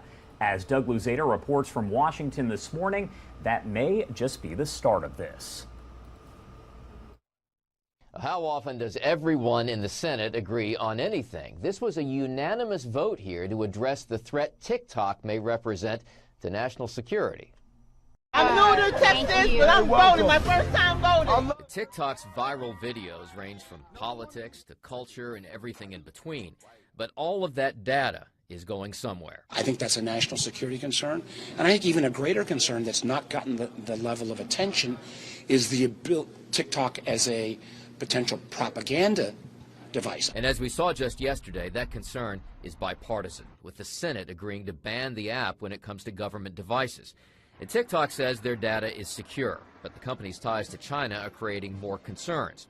If this ban goes on to pass the House, it heads to the president. And the White House has been very careful talking about TikTok. Generally speaking, the Biden administration is focused on challenge of certain countries, including China, seeking to leverage digital technologies and America's data in ways that present unacceptable national security risk. A federal ban on TikTok would follow the lead of the military and a number of states that have passed similar restrictions.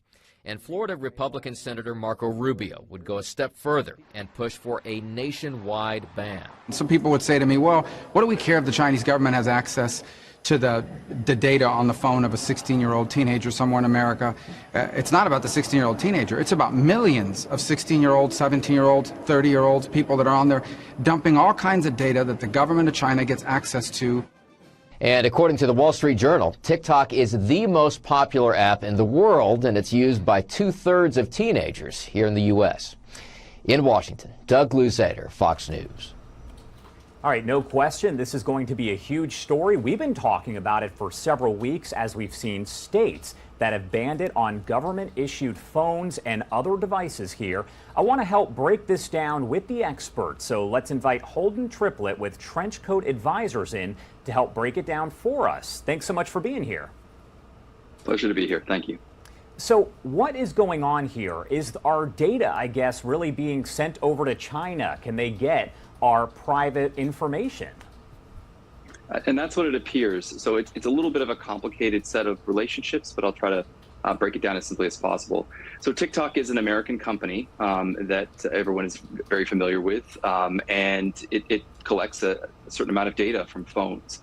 It also curates material. And so the concern is that both of those could be influenced. So how could that happen with an American company? Well, it's wholly owned by a Chinese company called ByteDance, which is located in China, headquartered in China, their main office being in Beijing. There's laws on the books, specifically a national security law in China from 2017 that compels companies or people who are in China to cooperate and to provide information to the intelligence and security services there. Meaning that if the security services in China want to ask ByteDance to provide them information that has been clear through stories now that they have access to on TikTok, they could get it. So do you think that overall is why people are concerned? Again, you did have several states that have come in, their governors have said you are not to use these on state-issued devices. And now we know that Congress itself, lawmakers there seem to be in agreement. They want this banned possibly altogether. I think the main concern, well, I think there's really 2 points. And one that I think a lot of states are focusing on, specifically when they're talking about government devices and banning it from government devices, is that they're worried about intelligence collection. They're worried about them collecting information on government employees, contacts, emails, other things that they could potentially collect by having the app on the phone. There's been a lot of studies about how much access the TikTok app has to the phone, root access that it may have, some controversy. But I think the key here is thinking about this and less on what outstanding evidence is there today, but is it a risk that we were willing to take? Ultimately, do we need to wait for this information for us to find evidence that information has been stolen? Or can we assume, based on past behavior, where the Chinese government has collected a significant amount of information on U.S. citizens, especially in the government, that they are likely to take this opportunity in the future? And so it's really about risk and avoiding it in the future. And I don't know if you can speak on this directly, but do you think if it was another country, we're talking not China, but maybe someone else that we deal closely with here in the U.S., do you think this would be as big of an issue? I think that this has a certain amount of acuteness to it. I mean, that people are more worried about it because it is China and they have such a long history of collecting a significant amount of information on Americans and then using it for nefarious purposes. And so I think that is really drawing people's attention to it. But I think you bring up a good point, is that there's just a general concern that I think people are becoming aware of now of where is their data, who has access to it, and how could they use it in potentially a harmful way. I haven't really had to care about it too much for a long time, but I think people are starting to wake up to it, and so think that, look, we really need to think about which countries, which companies, which individuals might have access to sensitive information that could harm us. In your experience, is it possible that TikTok could actually be banned in the U.S., pulled from the App Store, the Google Play Store? Could that actually ever happen and be a reality? I think so, but it's going to take some time. I think the Biden administration is trying to step carefully because this is sort of a new area. And they're worried about that if they do this, they don't want it to, essentially TikTok could then file an action, sue, and perhaps get it reinstated, and you can have back and forth for years. And so I think they're looking at ways they can do this sort of once and be done. But I think that's where we're heading towards. And I think it'll be beyond just TikTok. I think this is going to be a broader look at a lot of other apps and a lot of other programs that are out there that allow people, governments essentially, to get access to our data. I think we should include things, although it's not an app. We talked about Kaspersky Labs, which is a Russian cybersecurity firm, which had a lot of concerns that they had access to people's data. And so its use has been banned within the government as well. So I think we're looking at a lot of companies that are not from the United States that might allow foreign governments that are hostile to us to get information that could be used against us. And something else that I thought about here, you have other different social media platforms that have apps as well that kind of collect information, talking about Facebook, Twitter, Instagram. Is that the same when we're talking about private data possibly that they do have access to? So I think there's concerns. Anyone should be concerned about people who are collecting their data, be it a private company or a government. I think this is something that you need to be very careful of. The difference in the United States, be it Twitter or Facebook, is there is a judicial process in which there is review, which limits how the government can get access to this data. That type of process and review doesn't exist in China. Nor does it exist in places like Russia, and it's very limited in other places around the world. So I think people should be concerned about this, of where their data is, and thinking about who has access to it. But I think we need to make a distinction between how it operates in the U.S., in which we have a process, may not be perfect, but it's a process at least that tries to balance and protect rights and balance between privacy and security. And that process doesn't exist in a lot of other places in the world. All right, yeah, and there's a lot of questions here, of course, but Holden Triplett there with Trenchcoat Advisors. Anything else that you want to add about this subject here before I let you go? The only thing I would say is that I think the best way to think about this, as I mentioned earlier, is to think about this as a risk analysis, rather than a kind of a judiciary standard that people might be looking for, sort of something very high that would have to be proven in court. I don't think that's how we should be looking at this from a government in terms of national security. Is this more risky for our citizens than not? And what are the benefits to allowing it to continue? And so I think focusing on this in a sort of a risk and vulnerability standpoint, rather than on what evidence do we have today that it is happening, is the right way to look at it. And in reality, it's always better to be safe than sorry, I guess, especially when you're talking about your private data. Absolutely, and the data of our children. So want to protect them and their ability to have free and open discourse about things, which is increasingly difficult if China or others have control of that. All right, Holden Triplett, thank you so much for joining us. We appreciate it. Thanks for having me.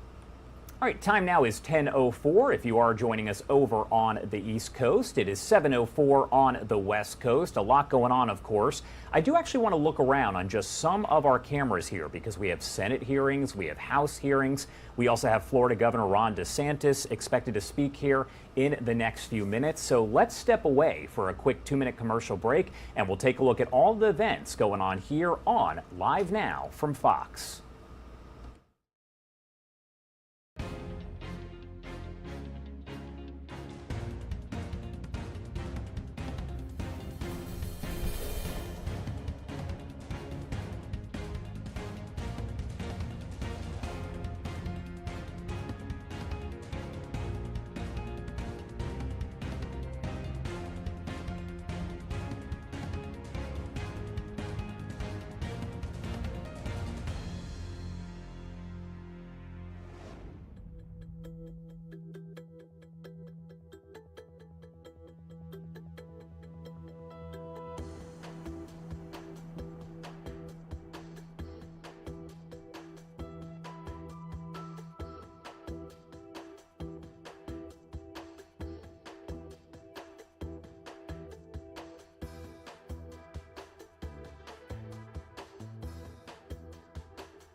All right, everyone, welcome back. Here on Live Now from Fox, we have been talking about the tornadoes here that hit several different states over the last few days. And I actually want to take you over to our friends at Fox Weather right now. They are over in Louisiana. That is Robert Ray with Fox Weather reporting live from one of those areas hit hardest.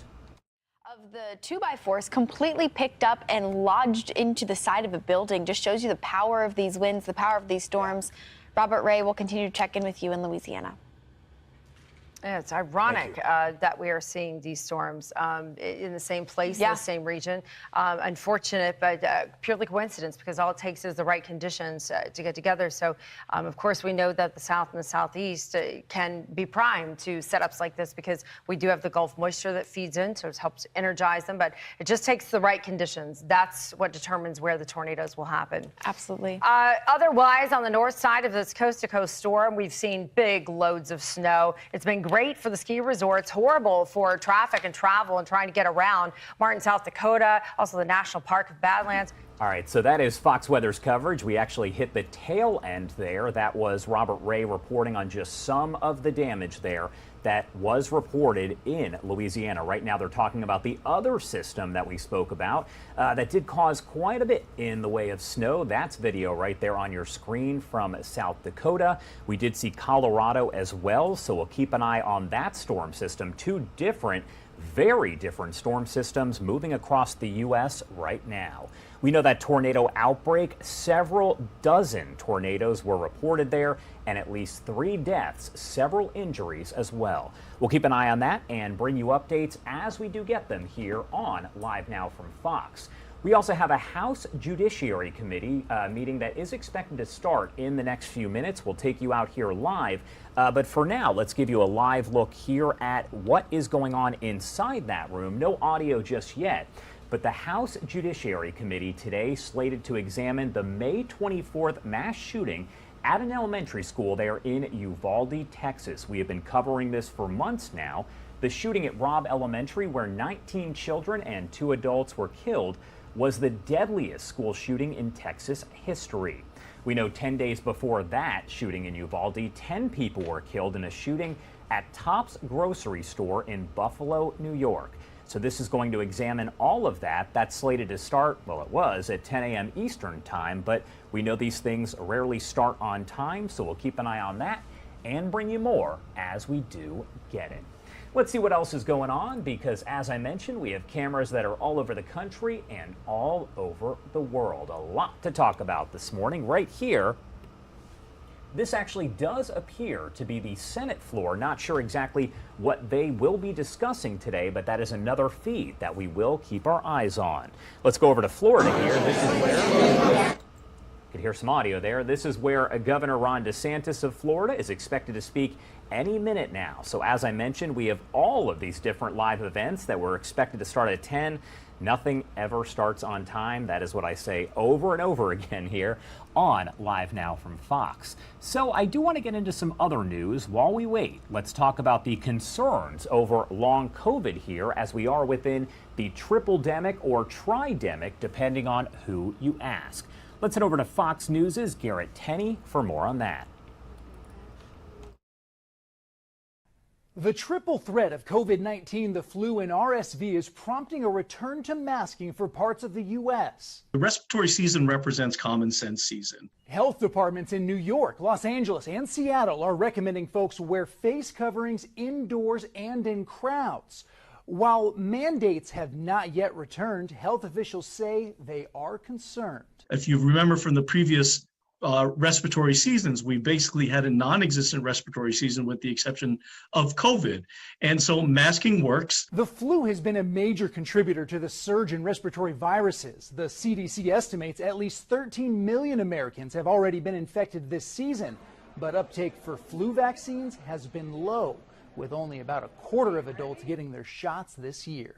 There's still opportunity to get vaccinated for the flu and then being up to date with your COVID booster, particularly for high-risk individuals. As for COVID, the CDC reports cases are lower than last winter, but still ticking up across the country.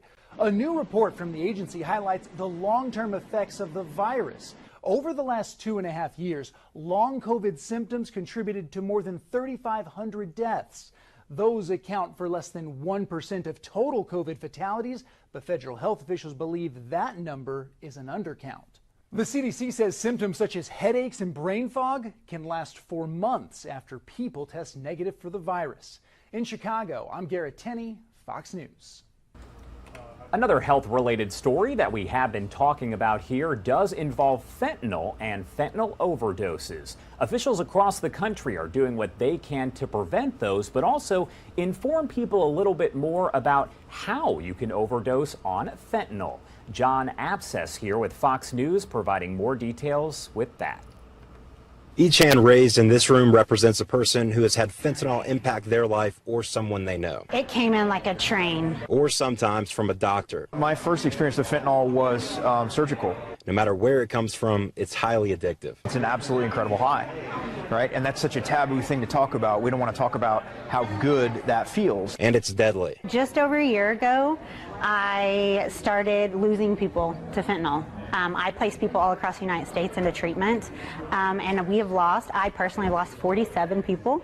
I've attended 33 funerals, and I just lost my cousin yesterday evening to fentanyl. That's Kira Morris, Director of Business Development and founder of AMP Resources. They help people with addiction get resources and help. She's emceeing the event tonight, if you can believe that. That's my drive, my purpose, and my reason for doing this. A room full of grieving family members, first responders, or just someone who wants to be educated. Watch the documentary on how deadly fentanyl is, how easy it is to get, and how dangerous it is. Drew Laboon probably said it best, though. Every injection, every hit, every pill you swallow, you're playing Russian roulette. After retiring from the military, he said he struggled with alcohol and drugs. Fentanyl was a byproduct of surgery, then it became something he would try recreationally from time to time. He says it didn't take him long in those few experiences to appreciate just standing here doing this interview. Enough for it to scare me of how much I enjoyed it. Anybody that tries it once and is still alive is lucky to be alive. Now he's the admissions and outreach director of a recovery center in Tecumseh, helping people struggling with addiction. But Tuesday night, he and the rest of the panel are helping people in the Jinx community understand before it ever gets to that point. If it hasn't hit you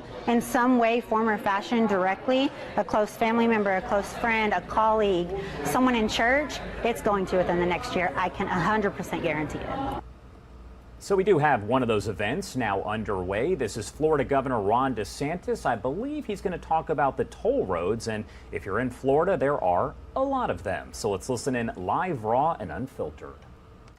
And Mom here in Fort Lauderdale. And so why are we here? Well, in September, I was down in South Florida. I think we were in, I know we were in Miami-Dade. Were you in Sweetwater, or where, do you guys remember? Some of you guys remember. Was it Sweetwater?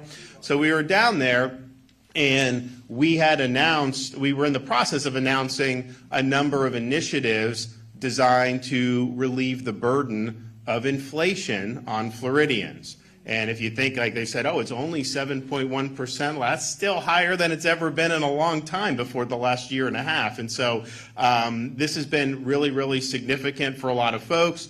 We did in last budget, we did a lot of great tax relief for people. We've been working on different ways that we are able to make a difference. But one of the things that we knew that we could make a difference on for people, because when you have inflation, you can decide, well, maybe I'll do without this or do without that. But there's certain things that you just got to do. So, when you go to work, the gas, you pay for the gas, right? So we did a gas tax holiday. When you're going to work in places in many of our metro areas like Southern Florida, Orlando, some of those, you get hit with tolls as you're going to and from work every day. And so we said one of the things that we can do to really make a difference for people, to alleviate the burden of what you're seeing with the inflation, is to do some major toll relief for our commuters. And so I came down to South Florida 3 months ago, September, and I said,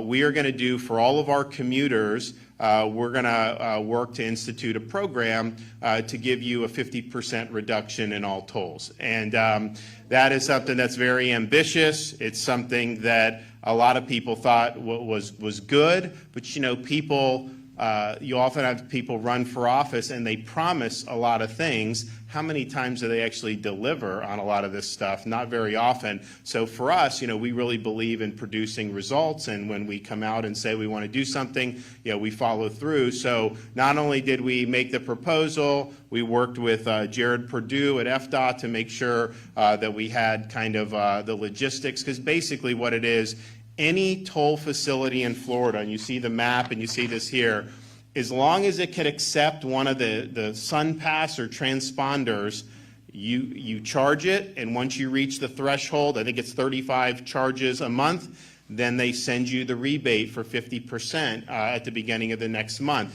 And so that's statewide. Not all of this is run by FDOT, so they're working with the other expressway authorities for them to implement this program, but they're going to do it. And so you're going to end up in a situation, we've got folks, particularly in southern Florida, that spend more in tolls in a month than they do paying for their car loan.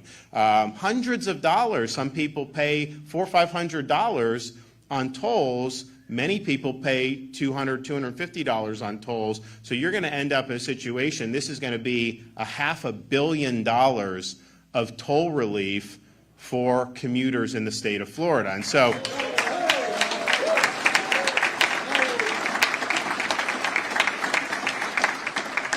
And so it's a really good proposal. And again, really the only thing you need to do is if you have one of those, one of the transponders, so that the thing, and then once you just reach the threshold, so we basically know you're a commuter. I think they said, 35 pings in a month. Actually, people do much more than that if they're commuting. Tourists are still going to pay the same. They're not getting the rebates or anything like that. But we want our folks who are working every day to be able to benefit on this. And so, if you think about it, you're going to have people that are going to save $1,000, $1,200, $1,500 a year on this program, and then others that may not pay as many tolls, even if they're saving $300, $400 a year. That's important when we're in a situation where we have a lot of the inflation. So that was the proposal. We wanted to do it, and we actually had the election, of course, November. Bring in the legislature for special session to do a number of different things, and I'm going to sign some of the other stuff they did tomorrow. But we said with the tolls, I said, look, why would we wait until the regular session, and then you end up having it go into effect in July when they need the relief now? So let's do it for this whole calendar year starting January 1st. And so we're able to get the bill passed in the special session. Did it go unanimous in the House? Yeah, unanimous. So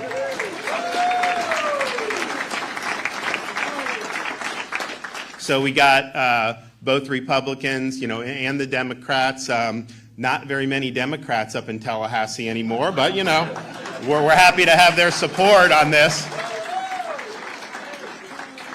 So we got it, and we got it through, and so I'm going to be signing it momentarily, but SunPass, Easy Pass, if you're somebody that's doing this and you don't have that, get that so you can participate in this program. And then all that'll happen is month ends, if you meet the threshold, they calculate it, and then they'll put a credit on your bill for 50% of the total tolls that you did the month before. And so you'll start to see the credit appear in February, and then it'll be every month thereafter, all the way for the entire calendar year. So we're excited about doing this. I mean, if you think about, our state has been able to outpace the nation on issue after issue, particularly when it comes to the economy, particularly when it comes to running elections. I mean, you name it, education.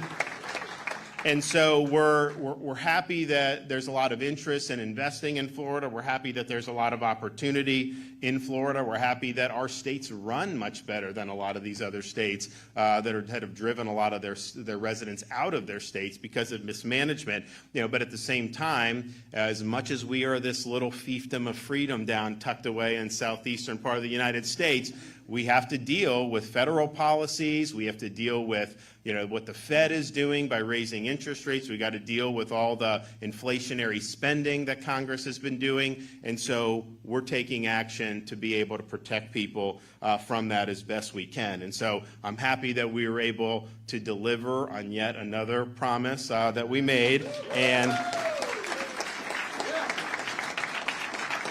And we're able to do this in part because we have a record budget surplus. And the thing about it is, you don't want to be running deficit, of course, but when your surplus gets too big, it's like, okay, we need to get this back to the taxpayer. So this is one thing we're going to do, but we are going to do much more in terms of tax relief for people throughout the state of Florida. So stay tuned on that. We're going to be able to, in the spring, come back and sign really significant tax relief legislation across a wide variety of things. And so I'm looking forward to doing that. I'm looking forward to working with the legislature to really keep putting major points on the board. But this one is, we're here just a few months ago promising this, and then today we're signing it into law, and then starting January 1st, the program will be active. So that's quick results, and that's getting things done. So we're going to hear from a few folks, and then I am going to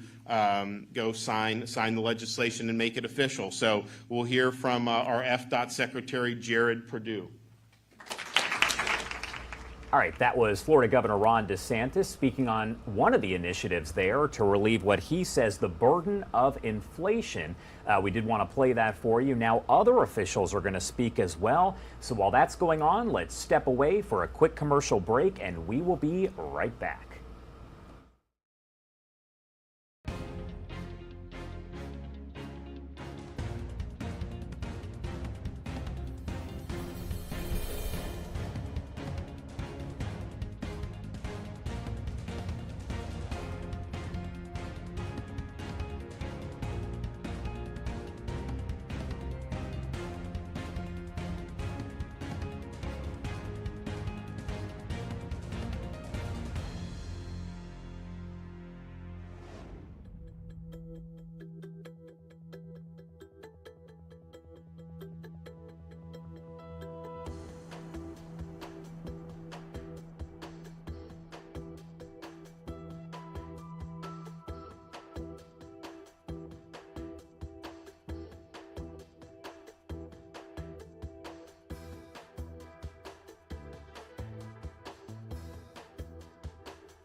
All right, everyone, welcome back here on Live Now from Fox. It is 10:26 on the East Coast and 7:26 on the West Coast. Thank you so much for joining us here on Live Now from Fox.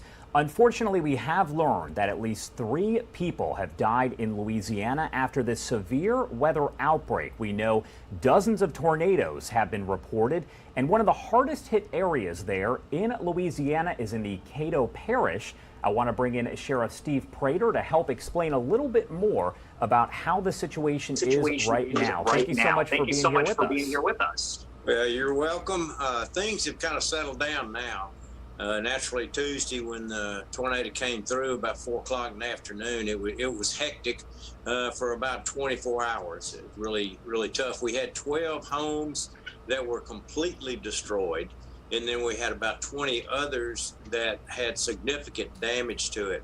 Our most critical thing was the fact that we had a mother, a 30-year-old mother, and her child that were missing. And that was the worst part of it. In addition to the material losses, we had that. And so the deputies and state police and firefighters and others, that was our initial thing. And so it happened about 5 in the afternoon. At 10:30, we finally located the child. And then about 2:30 in the morning, we finally located the mother. Both were deceased. And that was kind of tough. I'm sure. So, as far as the damage itself there, have you had a chance to survey it? I know this is still early on. You guys are working to do several other things at this point. Have you had a chance to survey the extent of the damage? Well, certainly we've been out there inventorying, and we've been taking some, naturally taking numbers and working with the Weather Service and Red Cross and others. We're trying to get housing for those that are displaced, and food and the typical things that you would do in a disaster. And so, yes, we've done all of that, and we don't know if the state is going to qualify for a declaration of any type of federal assistance or state assistance. So right now we're just doing taking care of our folks as best we can and digging out from underneath it, getting the utilities back on, getting the roads opened up, and that sort of thing. Of course, and I'm sure there's a lot of work left to be done there. In a situation like this, it almost seems like you see the community come together to help each other in a way that you wouldn't normally see. What have you seen there as far as neighbors helping neighbors?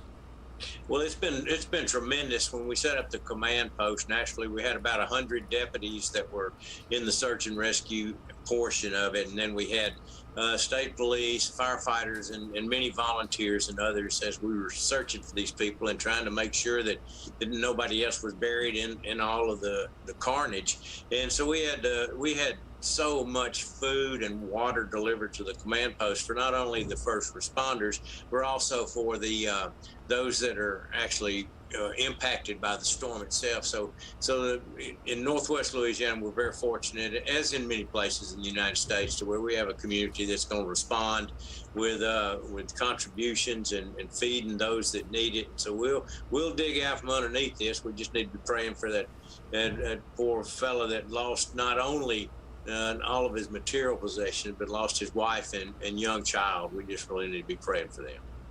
For sure. I can't even imagine. Thank you so much for taking the time to talk to us, Sheriff. Is there anything else that you want to add before I let you go? I know you're very busy. No, sir, that's it. Everything's come together. Just want to thank all the first responders and the community for what they do. All right. Thank you so much, Sheriff. We wish you the best out there. Thank you. All right, everyone, it is now 10:30 on the dot over on the East Coast and 7:30 on the West Coast. Let's step away for a quick break, and we will be right back.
Welcome back here on Live Now from Fox. I want to get back to the headlines and a story that we have been following for more than a month here on Live Now from Fox. This involves 4 University of Idaho students murdered while sleeping.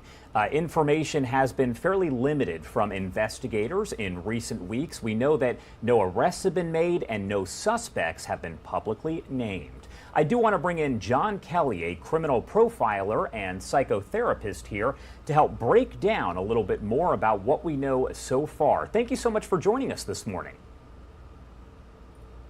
My pleasure, Josh. Thanks for having me.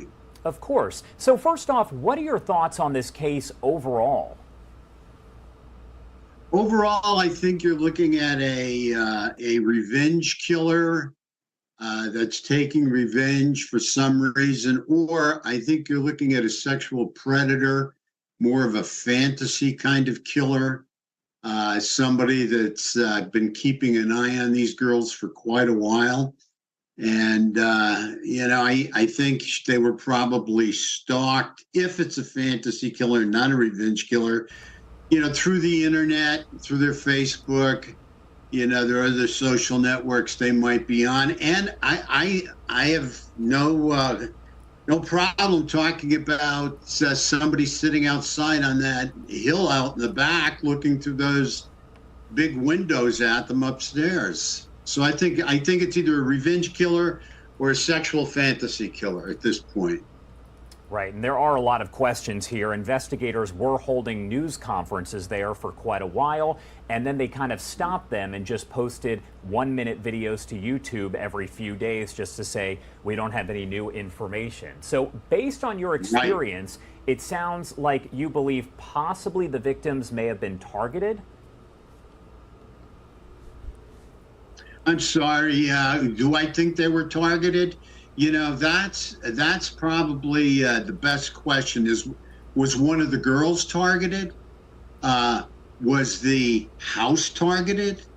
Where we're at with the lack of information, you don't know if this was done to just even target the college and demean the college. I mean, who would want to send their child there, with a maniac on the loose? I mean, this whole thing is pretty strange, but I think it's more boiled down to one of the girls, if not a couple of the girls were targeted, or the house itself. I mean, I'm still waiting for the landlord, whoever owns the house, to come out and give his condolences. I mean, I don't understand a lot of this, Josh. I mean, the college is not offering a reward. I mean, the only thing a reward can do is generate more tips. And to be honest with you can't have enough tips. Are there other similarities, I guess, to some of the other major murders that have been high profile in the last few years, last few decades? Yeah, I mean, if you're looking at, and we'll focus on college murderers, we're looking, of course, at Ted Bundy.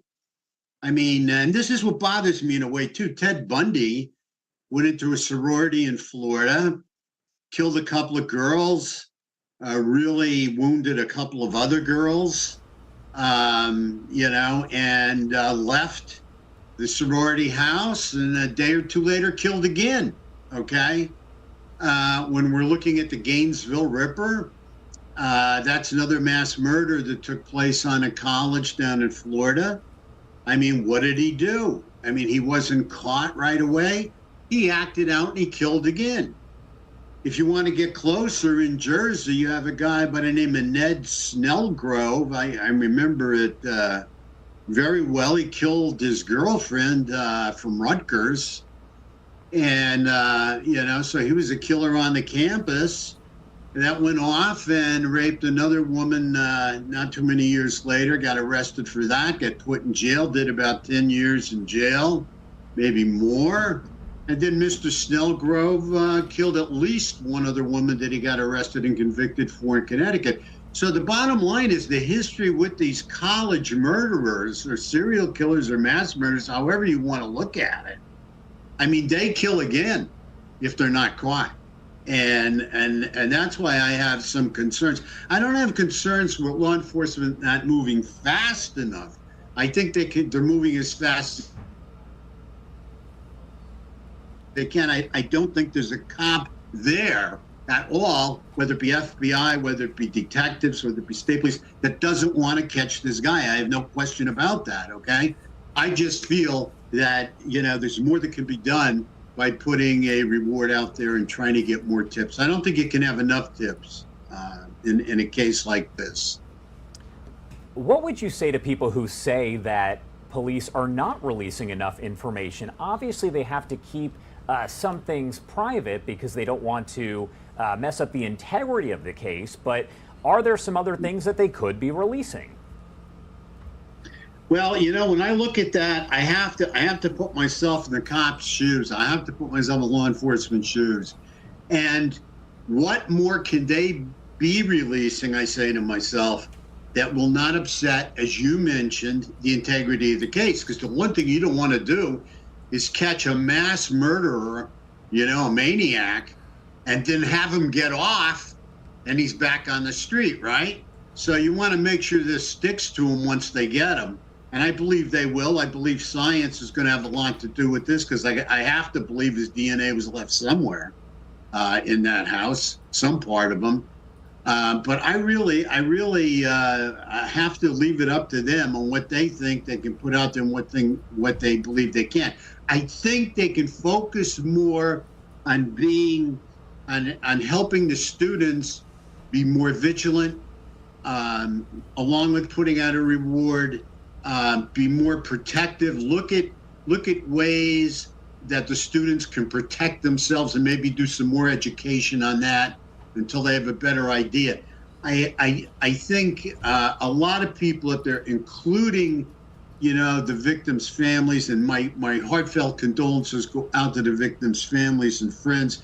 But I think a lot of people up there are feeling not cared for enough. They don't feel that they're getting enough, and not only enough answers, but enough security. They want to feel comfortable going to class and going to sleep at night. And that whole campus has been traumatized, and they're under major stress and duress right now. I mean, how everybody's probably looking at each other, as far as a lot of students go. I mean, how do you know who this guy is? Because they can wear the mask of sanity so well. I mean, this is how they blend in. I mean, they don't show up with a pitchfork, and horns. I mean, lots of times it's very hard to see through their camouflage. All right, John Kelly, thank you so much for taking the time to talk to us today. We appreciate it. Anything else that you want to add before we let you go? The only solace I'd like to give to the family after all my years of doing this, the one thing I know for sure is that the predator is scared to death after the murderers. So what's going through his mind, after he has his high, his adrenaline rush, whatever you want to call it, after he's killed them, he's going to be worried if he left a strand of hair there, if he left any fingerprints there, he left any DNA at all there. He's going to be worried if there's any DNA under one of the victim's fingernails. I mean, because now the deed is done, it's over with. His rush, his high, his, whatever is over with, whatever high he got out of it, or gratification he got out of it. And usually they're consumed by extreme fear because they don't want to get caught, and they go on the run. So he is going to be processing, anybody see me, I mean, everything's going to be going through his mind, and he's going to be in total fear. When he left that house, he had to figure out how to put as many miles as he could between him and those bodies. And for every mile he could put between him and those bodies, he can put people between him and those bodies too. Because at this point, everybody's a suspect. All right, John Kelly, criminal profiler, psychotherapist. Thank you so much for joining us. We appreciate it. Thank you, Josh. Thank you so much. I'm honored. Have a nice day. You too. All right, I want to take you over to a hearing that we were waiting to hear from. This is over at the House. They are speaking about the Uvalde shooting. Let's listen in live, raw, and unfiltered. No signals There are no instructions about emails or anything else that might have saved our children. It was gunfire. So today the subcommittee turns once again to the subject of gun violence, examining this ongoing crisis by focusing on one of the most terrible tragedies our nation's history. The murder of 21 people, 19 of them children, on May 24, 2022, at the hands of an 18-year-old armed with an AR-15 style rifle at Robb Elementary School in Uvalde, Texas. That school still stands. In September, Representative Julian Castro and I held a hearing in Uvalde where they listened to parents of victims, citizens, and Arnulfo Reyes, a teacher in room 111. Mr. Reyes told us that he did not realize what was happening until he saw the bullets breaking sheetrock off the walls. He saw the shooter's shadow and the sparks coming from the gun as he fired into his classroom, hitting him and then his students. No notice, gunfire. As Mr. Reyes lay on the floor for some 77 minutes, the shooter sat at his desk and taunted him. He poured water on him. He smeared Mr. Reyes' own blood onto his face, then shot him in the back to make sure he was dead. Fortunately, Mr. Reyes survived. When he got the call that morning, Julio Cazares rushed to the school, a parent. While he and other parents begged officers to rush in, he could hear shots being fired inside. As officers began to bring children out of windows, Julio hoped to see his daughter Jacqueline emerge from one of those windows. Sadly, he did not see her. Instead, he later saw his daughter pulled out of an ambulance at the hospital. We now know of the cascade of failures that led to the tragedy at Robb Elementary School. An investigation by a special Texas House Investigative Committee found that systemic failures and egregiously poor decision-making contributed to the loss of life. Gunfire makes no appointment. Gunfire by an automatic weapon, a weapon of war, never stops.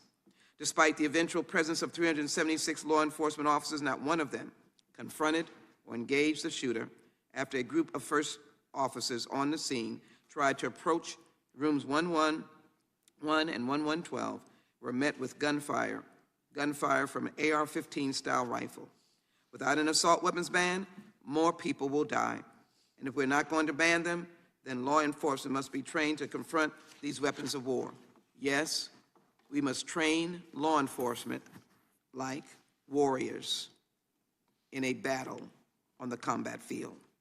Gunfire from an AR-15 style rifle turned those armed officers on their heels and left them paralyzed in the hallway for well over an hour. Uvalde Sheriff Ruben Nolasco led a litany of chaos, confusion, and inaction that day. His failures, coupled with the presence of an assault rifle, left very little hope for the children in rooms 111 and 112.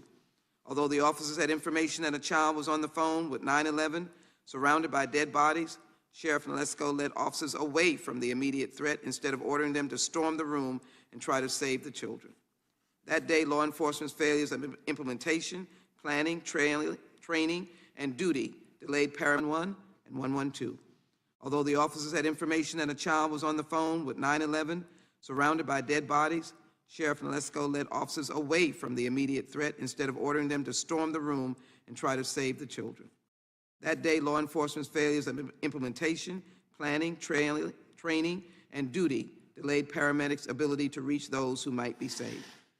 We saw the video of parents trying to climb through windows or trying to break through doors. Let me be very clear. This is not a comment on the millions of law enforcement officers who today and days have gone by stand ready to serve, who have broken into places to save people, stop burglaries, stop murders, save children, dumped into water, and risk their lives. Don't dare suggest that is the comment today. Don't dare. But what we are saying is that we have to be honest, and that babies have died, and parents are mourning.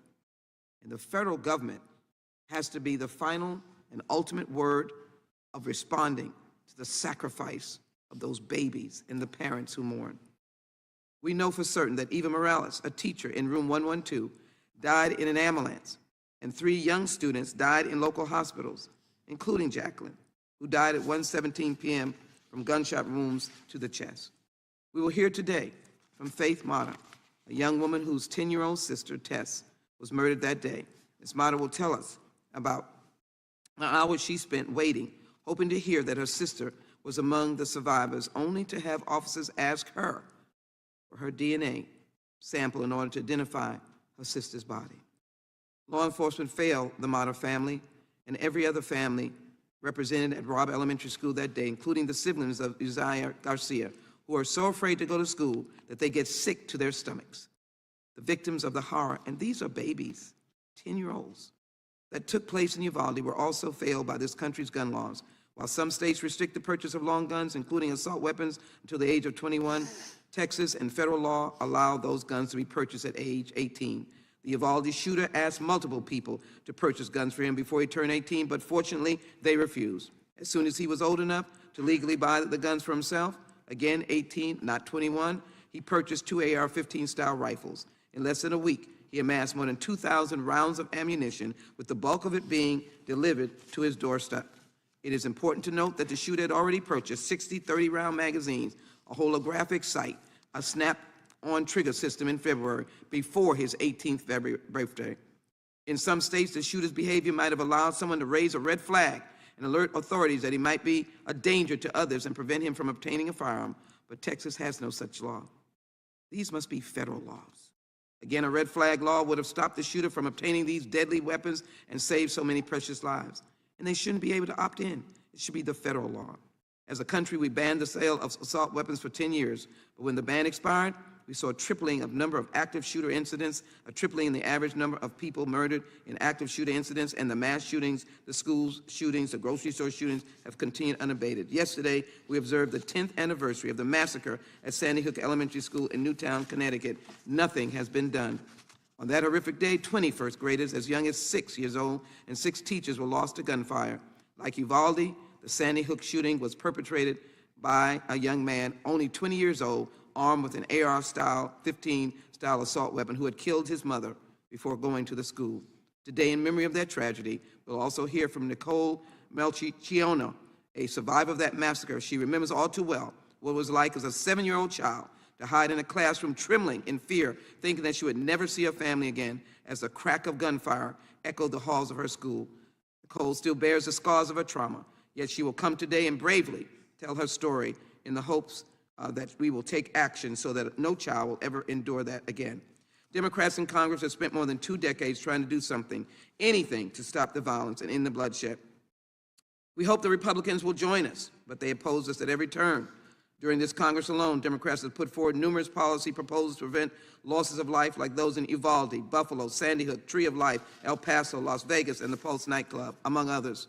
Through this committee, we have supported raising the age of firearms, extreme risk protection orders, or red flag laws, or renewed assault weapons ban, restrictions on large capacity magazines. I introduced a simple bill honoring Kimberly Vaughn, Firearm Safety Storage Act. She died at Santa Fe, 14 years old, which would have encouraged the proper storage of firearms and ammunition. Democrats also put forth numerous bills to invest in fund law enforcement, including bills that would provide better training and targeted resources, coordinate the creation of an active shooter alert, and ensure better communication and trust between our law enforcement and the communities they serve. Led by our chairman, Chairman Nadler, we've worked every single day.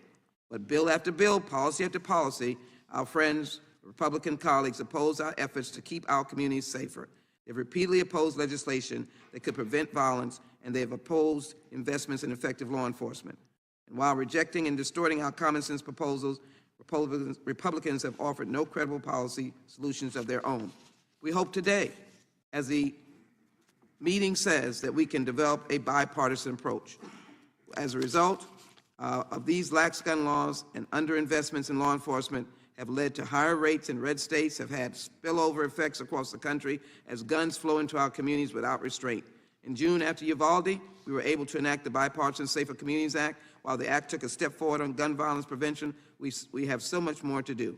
Without further action, our communities will continue to suffer losses of life like those in Uvalde, which affect our mental health, our sense of safety and security, and our trust in law enforcement. Just this morning on the news, I heard a citizen in Washington say, as much as they try to work, he's just sick and tired of gun violence. That is why our hearing today is so important. We should all be sick and tired of gun violence and violence by weapons of war. I look forward to hearing from each of our distinguished guests who will speak directly to the issues of gun violence that threaten our nation's safety. I thank our survivor witnesses for their bravery and willingness to share their stories. Without objection, I submit into the record the following documents. Texas House of Representatives Investigative Committee on the Robb Elementary School Shooting Interim Report, the Advanced Law Enforcement Rapid Response Training Alert Center's Robb Elementary School Attack Response Assessment and Recommendations. I now recognize the distinguished gentleman from Arizona, the Ranking Member Biggs, for his opening statements. Mr. Biggs, you're recognized.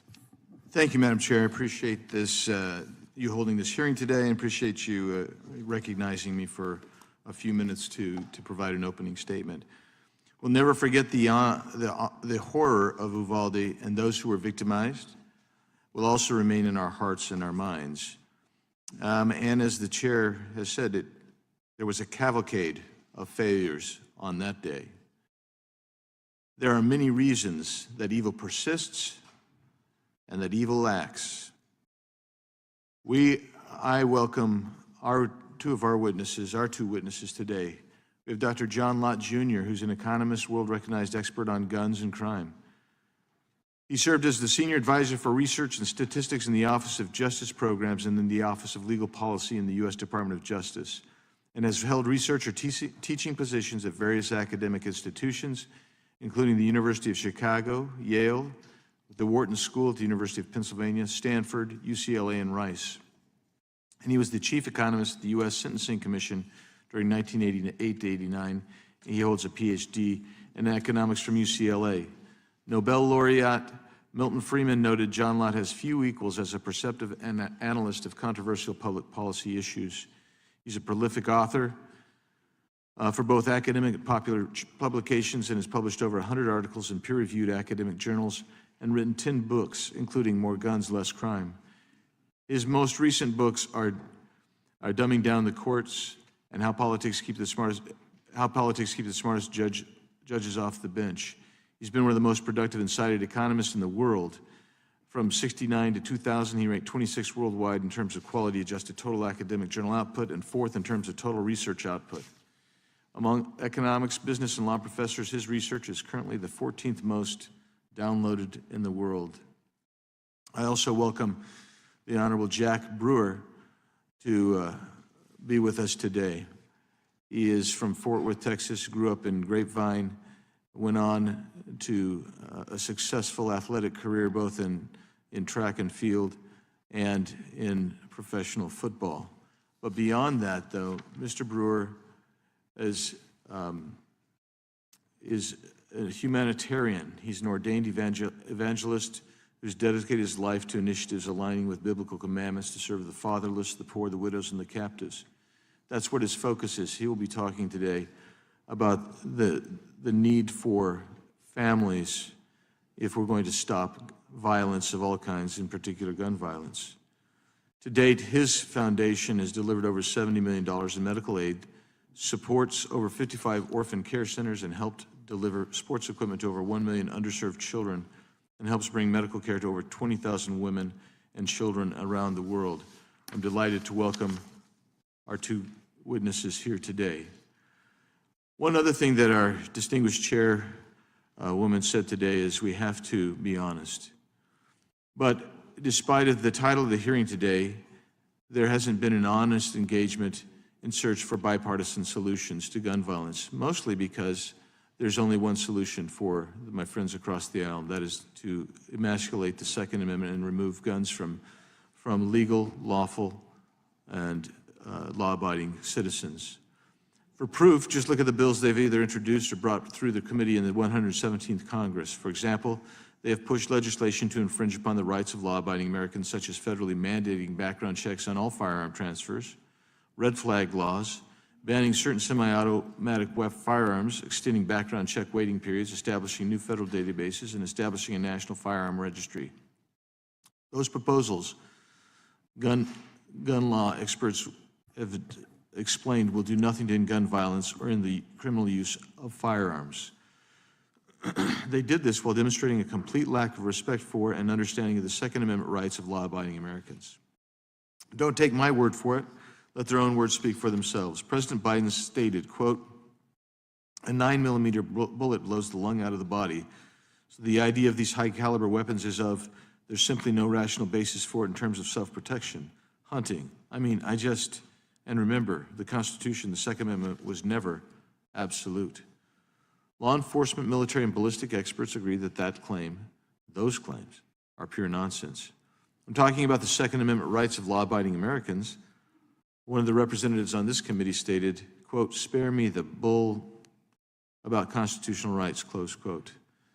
And that same representative also questioned whether or not someone with a semi-automatic rifle has ever been stopped by a law-abiding American with a firearm. Specifically stated, "I don't think there's and I'm quoting here, "I don't think there's a single incident, and maybe there's one, but I've not found one of an assailant using an assault weapon that was stopped by a person with a gun." Literally a month before he made that claim, a woman stopped what law enforcement indicate was likely to be a mass casualty event in West Virginia when she shot a man carrying an AR-15 type rifle with her handgun. There's one example. An example from November 24th, 2022, was that when a 23-year-old woman in a suburb of Chicago, licensed to have a carry conceal permit, shot a man trying to break into her car early in the morning. Just last week, a 56-year-old Chicago man being robbed by 4 suspects on Chicago on the west side turned the tables and shot 3 of the robbers, wounding 2 of them and saving his own life. Democrats aren't interested in searching for the causes of these horrific and tragic acts of violence, which is, as I said, the persistence of evil in the world. And how do we curb that? They're only interested in trampling on the Second Amendment rights of law-abiding Americans. And today we're examining the tragedy in Uvalde. The murderer there was estranged from his father and engaged in numerous heated conflicts and arguments with his mother, who was having trouble raising her son. I bring up the shooter only because the shooter in Uvalde is not unique in having a difficult and troubled home life. Dr. Peter Langman, an expert on the psychology of school shooters and other perpetrators of mass violence, examined 56 school shooters and found that, quote, 82% of the sample either grew up in dysfunctional families or without their parents together for at least a significant part of their lives, close quote. Research from Dr. Brad Wilcox, a professor of sociology at the University of Virginia and senior fellow at the Institute for Family Studies, finds that males growing up in single-mother homes are nearly twice as likely to end up delinquent compared to males who enjoy good relationships with their fathers. This is not to denigrate single-mother homes. Having my own mother grow up in such a home, it is only to talk about the difficulties and the exacerbation of raising a family that goes hand in hand with these difficult situations. How long can we continue to ignore these findings if we're really going to search for bipartisan solutions to put a stop to these tragic, tragic events? My colleagues across the aisle would like to ignore the connection between adolescent males growing up without their fathers and these violent events, and yet studies indicate very clearly there is a significant correlation and probably a causative effect. In fact, during a hearing this Congress in a plea for new gun control laws, our own chairman stated, quote, "A recent study in the American Journal of Medicine found that compared to 29 other high-income countries, the gun-related murder rate in the United States is 25 times higher. Even when you adjust for population differences, Americans are disproportionately killed by gun violence. One of the critical differences, of course, is that other countries have stronger gun safety laws," close quote. The fact is that this country has numerous gun laws and penalties already in place for those who violate those laws, for those who sell guns, those who distribute guns, those who traffic in guns, and those who use guns illegally for violent purposes. And what the chairman failed to acknowledge is the fact that nearly a quarter of children in the United States live with only one parent. That is also more than any other country on the planet and has a direct correlation to all the violence in our society, including gun violence. It is now time for us to proceed with this hearing. I'm looking forward to the compelling testimony of all those who are here today, but it's also something, if you're going to look at this testimony, it's important to look at root causes for this violence and not focus solely on taking away Second Amendment constitutionally protected rights. With that, Madam Chair, I'll yield back.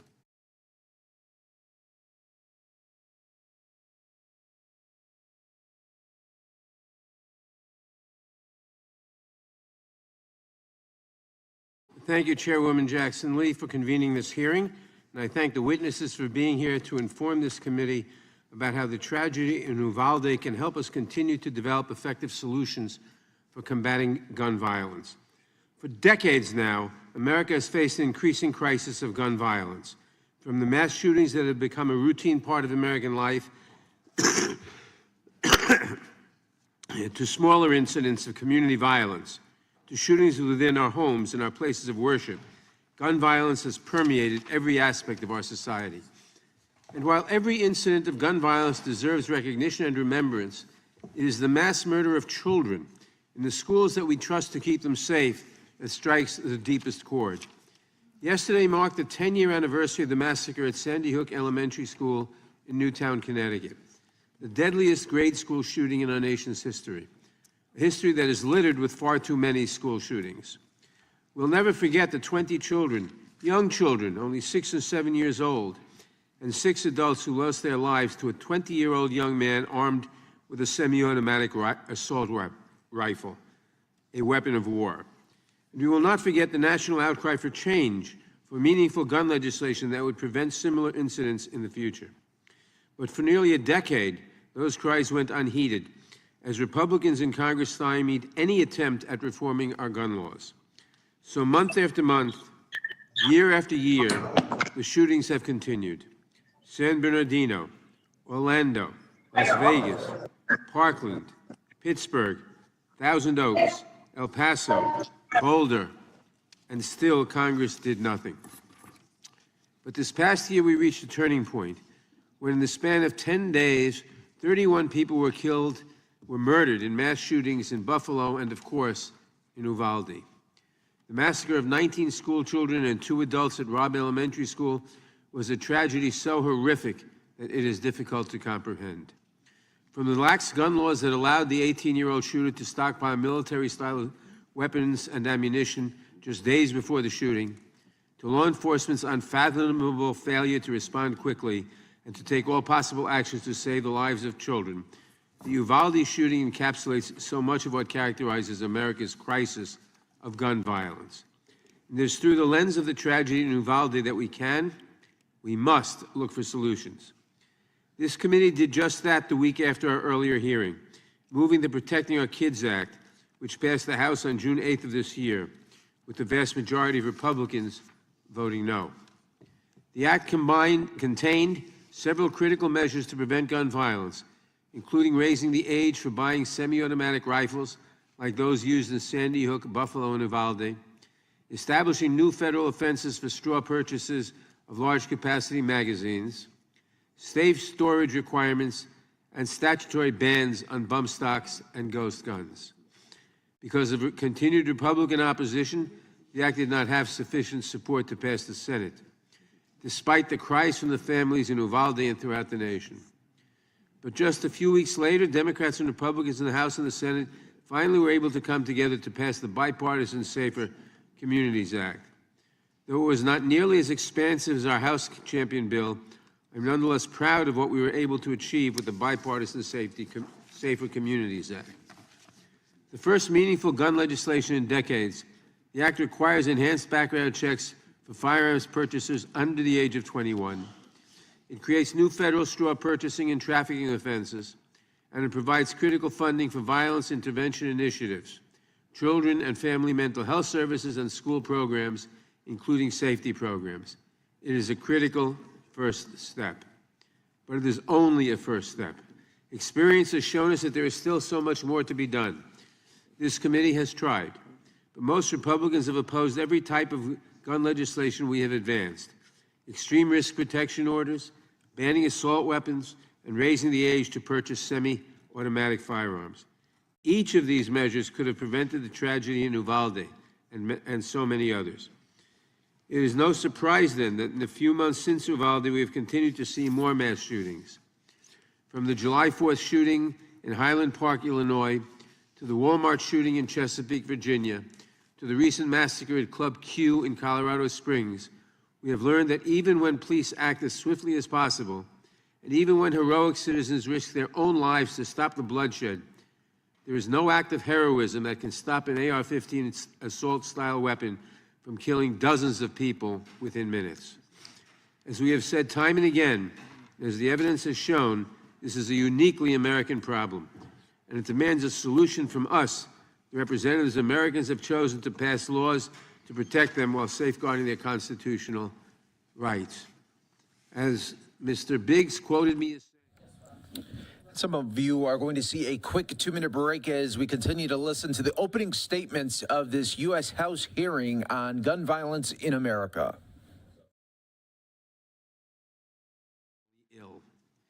We are focusing today on the tragedy in Uvalde because it highlights so many of the issues that we must address in order to stop the bloodshed. The extraordinary harm caused by assault-style weapons and ammunition, the likely effects of gun safety legislation such as extreme risk protection orders, active shooter alert systems, and raising the age for purchasing semi-automatic weapons, best practices and policies for law enforcement agencies who respond to active shooter situations, how to best protect our youngest and most vulnerable Americans in their schools, and how violence intervention strategies can work with traditional responses to reduce gun violence. I look forward to hearing our witnesses' testimony about these and other issues related to our crisis of gun violence. I thank the witnesses for coming today, and again, I express my gratitude to Chairwoman Sheila Jackson Lee, who has fought so passionately for gun safety legislation, for convening this hearing. I yield back the balance of my time. I thank the gentleman for his testimony or his statement, and I now recognize the ranking member of the full committee, the gentleman from Ohio, Mr. Jordan. Thank you, Recognized for 5 minutes. Thank you, Madam Chair. I would just want to thank all our witnesses for being here today, but in particular Mr. Lott, who is an expert on firearms and firearm laws, and Mr. Brewer for his work in supporting the institution of the family. You know, the first institution the good Lord put together wasn't the church, it wasn't the state, it was moms and dads and kids. And the strength of that institution ultimately, I think, determines the strength of our culture, our society, and our great country. So we appreciate all our witnesses, but in particular the two Republican witnesses. And with that, I would yield back and look forward to the testimony.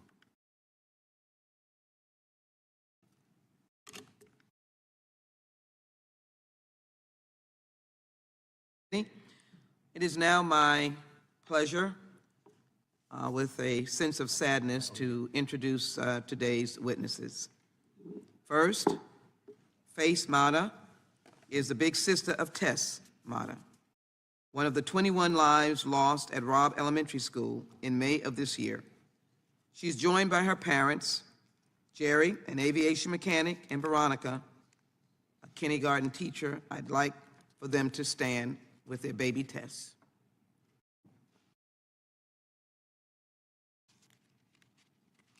Faith is a senior at Texas State University, where she is pursuing a degree in psychology. Thank you, family. Dr. Ray Guerrero is a board-certified pediatric specialist who was born and raised in Uvalde and attended Robb Elementary School. He treated several of the victims on that day, that terrible day. Dr. Guerrero is their doctor. He is the children's doctor. And he saw these children over and over again. Dr. Guerrero has over 16 years of experience. You're watching live now from Fox, everyone, and what we are going to do is go to some breaking news here. Go back to this hearing in just a little bit, talking about gun violence in America, as well as the Uvalde school shooting there, and getting updates from investigators on how that horrible, horrible day all happened. But in the meantime, we want to go out to some tragic news out of Mississippi, where we are learning that yesterday 2 police officers were shot and killed. Let's listen right here on Live Now from Fox. Take this time to talk about the lives of 2 heroes that sacrificed their lives for the good of society and our community.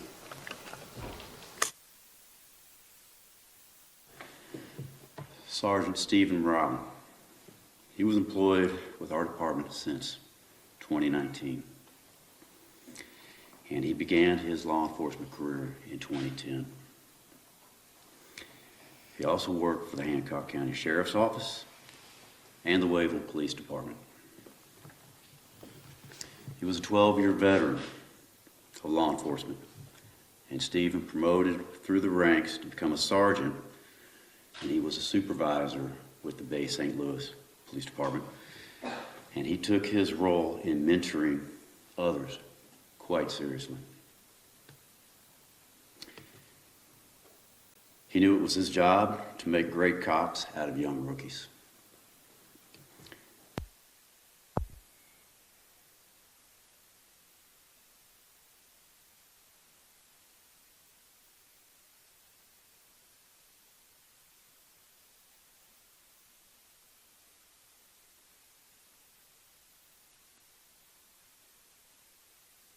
Entering the profession. He provided the love, support, and encouragement they needed to do their jobs. Maybe sometimes Stephen would be in there with a stoned face look or a funny smirk during one of his briefings. But always it was with the best intentions for his officers and for our department. He wanted to develop a stronger, safer place for our officers and the community of Bay St. Louis. In fact,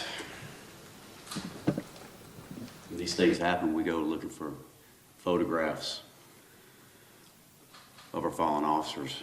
And indeed, we found one as a Christmas picture for our Christmas tree at our department. And it was with Stephen and of Brandon. And again, on that photo, he had this stone face smirk that was ever so present and apparent on his face. Officer Brandon S. Dorff began his career with our department in July of 2021 and pridefully followed in his father's footsteps as a civil servant in law enforcement.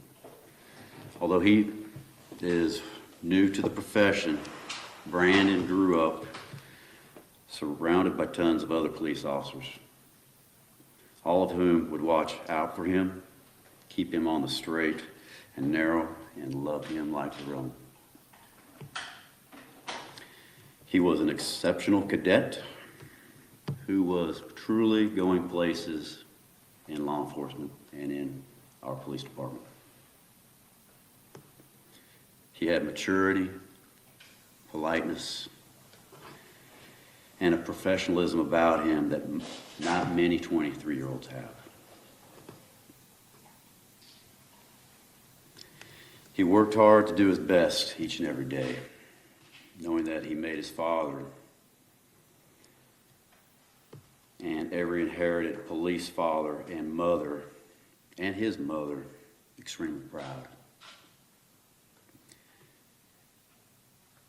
And I'd be remiss if I didn't mention his smile. Brandon was always smiling, always. We remember that smile. It would catch your attention no matter what the circumstances. And Brandon's sense of humor always led to a good story, always to a good personal story or a good cop story. Although he inherently had the mouth of a sailor,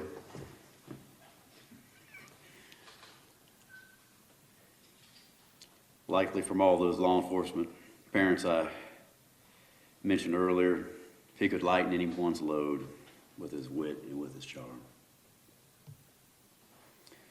Both Brandon and Stephen were trusted colleagues and outstanding officers whose passion was to help others and provide public service.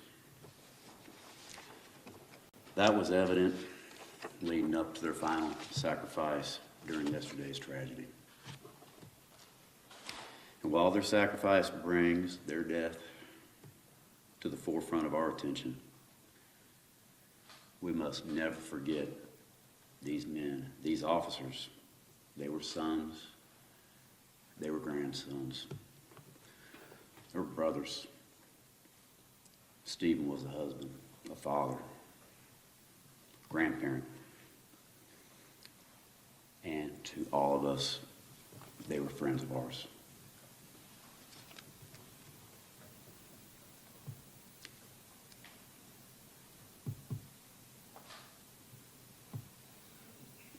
Law enforcement officers have a tough job every day. As evidence of what happened to our officers, to Stephen and Brandon. They would want you to know that their lives were not lost in vain. They loved coming to work and being officers, putting on the uniform and going out there every day to serve you, serve our citizens. This is real tough for the law enforcement community, and I'm not taking anything away from Stephen's family or Brandon's. It's extremely difficult for them, but they're our family too, and it's difficult for us. And when we as law enforcement lose our brothers and sisters, it hurts. It hurts bad. It hurts across the Mississippi Gulf Coast. It hurts. Every department feels it. I ask that everyone remain supportive for their families, of our fellow police officers of Bay St. Louis, our neighboring officers. Everybody's hurting right now. The county suffered loss of one of their own recently. We're suffering. We suffered with them. We're suffering now. But we are going to go forward, and we want to honor these brave men who sacrificed their lives.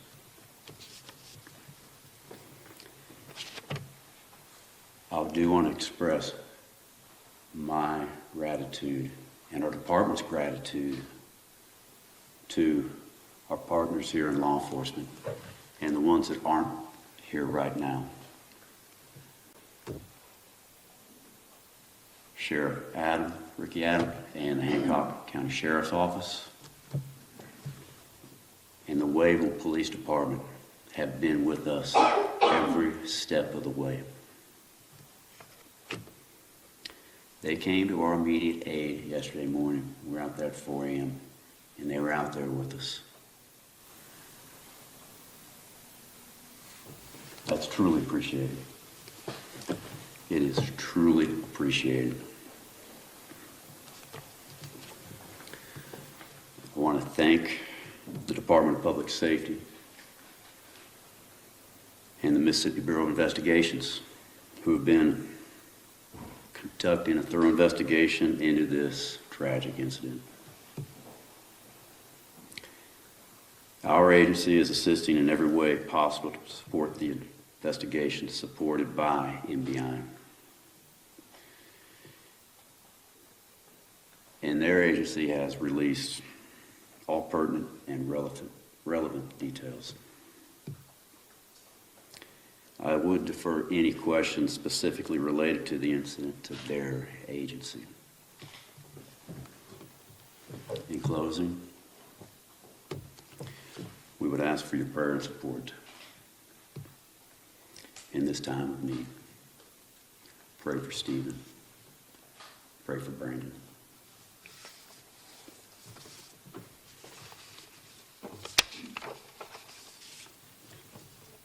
Pray for the members of the Bay St. Louis Police Department and the officers that worked alongside of them. and throughout the county. Pray for our entire profession, every law enforcement officer has yesterday's events in their mind. And we are going to push and move forward, and we're going to honor these brave men. And we're not going to give up what we do for you, the public. We're still going to protect and serve as they did. Pray for them, pray for their families. Pray for peace and comfort for those of us still walking this earth. Although we know that our brothers, Stephen and Brandon, will be watching over us and protecting us, it doesn't take away any less from the pain we feel.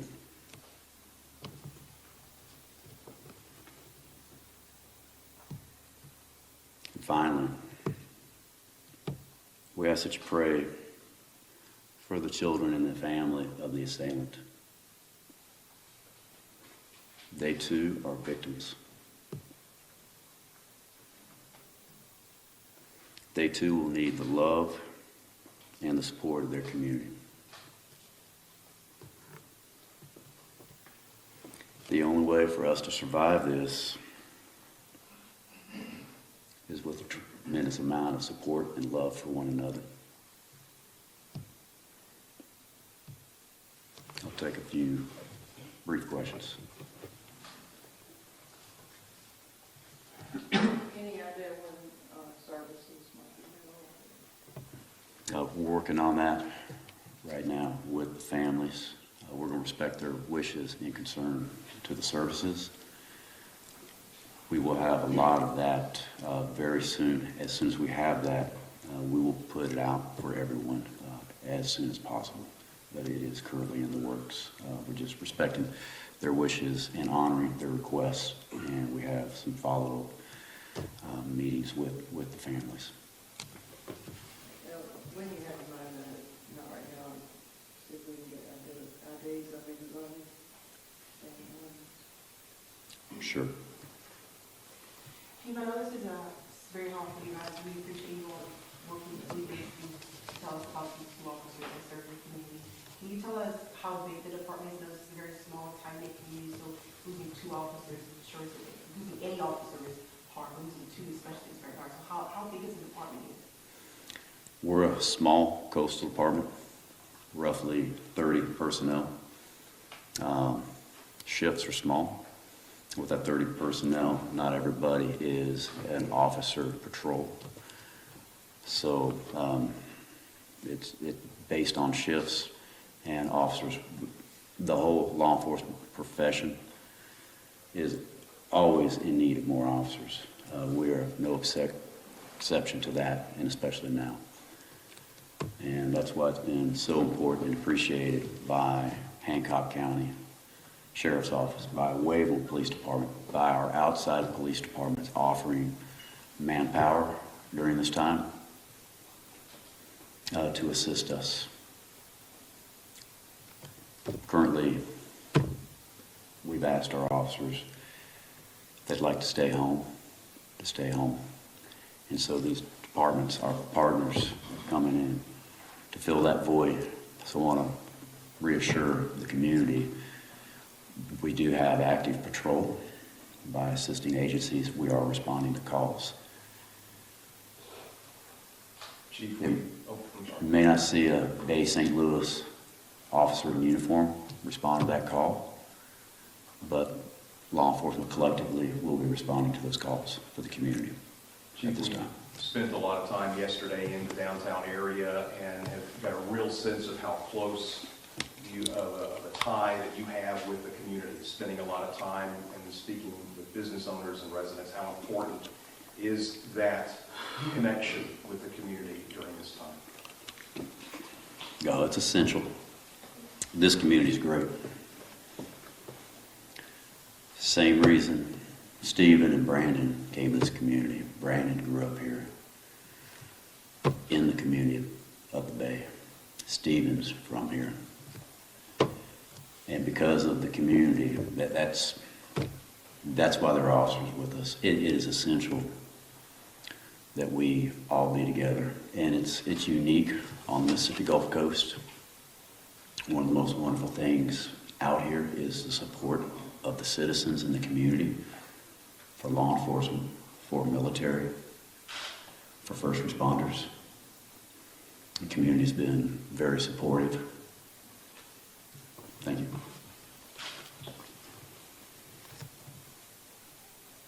Have there been any accounts set up for the family of the fallen officers? That is being worked on. Right. We will make that available as that is fully established. But we are working on that. The city is working on that. We are working collectively together. Chief, I noticed that some people have put up blue ribbons in different areas. Is there anything that y'all would like to request the community to do to show the support for y'all during the days and weeks ahead? We just ask for continued prayers, support. It's always appreciated when the officers here, when you see them out, regardless if it's Bay St. Louis Police Department or our partners. Thank you for the job you do. That means a lot to the officers when they hear that. It goes a long ways. They hear a lot of negativity in their jobs. So it's nice and refreshing when the community just says thank you, lets them know, hey, they are appreciated. Law enforcement in general is appreciated.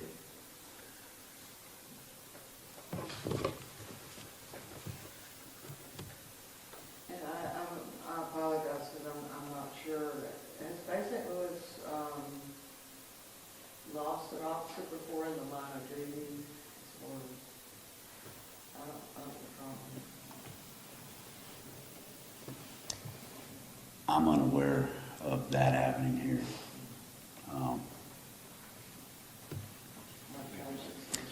Obviously, Hancock County recently, and neighboring agencies, Biloxi.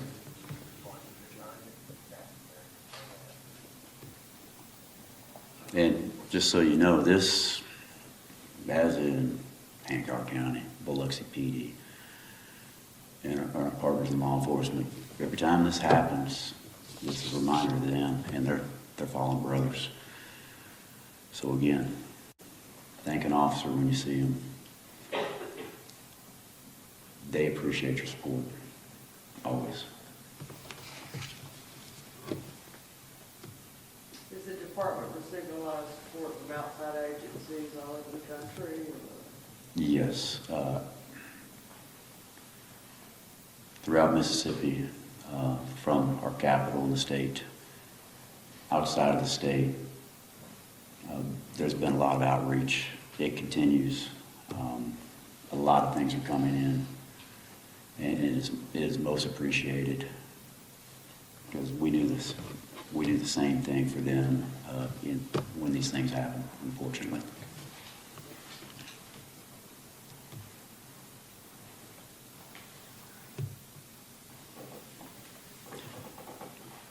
Thank you for your time.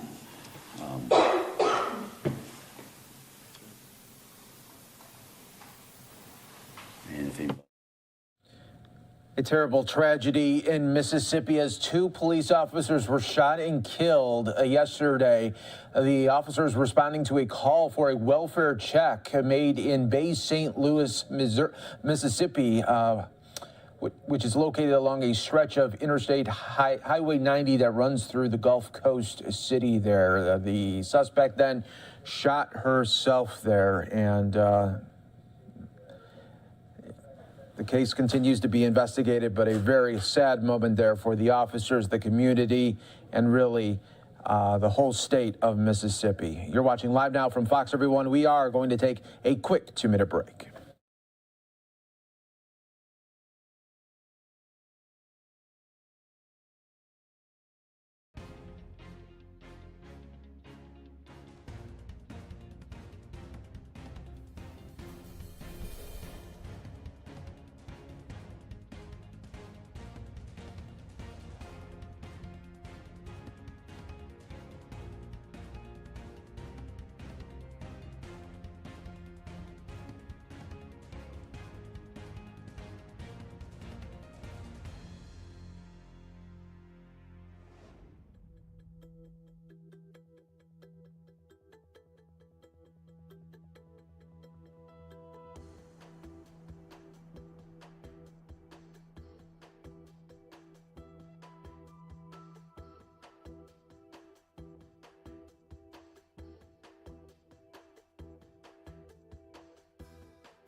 radio system years prior to this massacre, and it's the same radio system that the director of the Department of Public Safety acknowledged in a hearing in the Texas Senate needed replacing. The local law enforcement at any level, not city, not county, police, they never, ever took command and control. The state police never took command and control either, even though they had 91 of their Operation Lone Star troops on the ground, including Texas Rangers, who stood around and talked to their supervisors over the phone. Supervisors who did nothing, ordered no action. Law enforcement agents said over and over, DPS is coming. In turn, DPS waited on federal agents to breach the door to the classroom and try to end the suffering of the bleeding children. Without direction, law enforcement seemingly waited on each other to do nothing. 77 minutes later, a federal BORTEC team, exasperated by inaction, used a key to gain entry into the classroom to kill the gunman. 1 minute prior to the breach, DPS Captain Joel Betancourt issued a first radio order to the team that is about to breach, asking them to stand by. How much longer he wanted these kids to wait remains a mystery. At the end, kids were piled together in two heaps, in two classrooms. Teacher lay shielding several children as best she could. She and the children are all dead. Children and bodies were dragged out into a hallway where again officers jammed the hallway, seemingly watching the few that were actually trying to administer aid to the remaining children that made it out alive. Child was dragged out of the hallway. Her face was gone. Hallways and classrooms had blood like no horror movie you've ever seen. Off camera, you could hear grown men throwing up from the side of the horror, or perhaps the failure that they had caused. 13 injured children survived. 3 others and 1 teacher were taken out alive but died on their way to the hospital, and they bled out in that golden hour. As troopers tended to their injuries, a brave little red-headed girl, Chloe Torres, said to one trooper, "I called the police.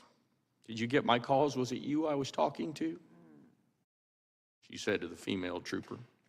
She cried and she asked for her friend, the same friend, Marie Garza, who had covered her body, who had shielded her, Chloe's body, the friend who had saved her life. She cried, "She's gone, isn't she? I know she's gone." Chloe was on a bus because they couldn't get ambulances into the school, so they took 4 kids on a bus, and she was riddled and covered in blood. In the aftermath, police pointed fingers at different agencies. We were led to believe that this was one incompetent school cop, then led to believe it was an incompetent Uvalde police cop, then led to believe that it was a few officers from DPS and their incompetence. There is no transparency and no accountability to date.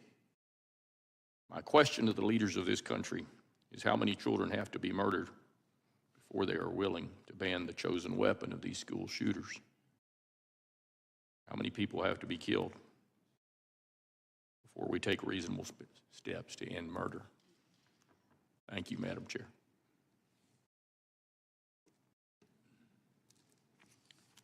I thank the gentleman for his testimony. I now want to recognize Mr. Brewer. You're recognized for 5 minutes. Thank you, Madam Chair.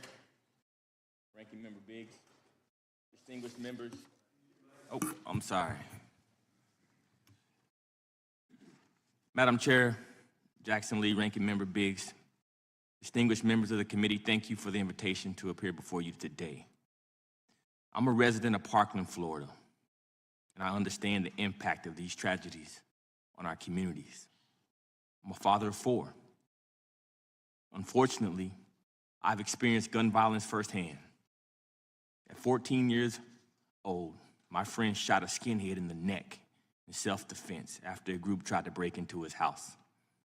I will never forget the trauma I felt from having to serve as a witness in that case. Trauma and fear hardened me. After I was threatened and bullied and harassed by skinheads, I started to carry an illegal pistol at 15 years old, or 22 long to be exact. I even took it to school after the skinheads threatened me. I didn't know it then, but I know it now. I was traumatized. I'll never forget being shot at and seeing a stray pellet skin my cousin's arm. I was a young kid with all the world in front of me.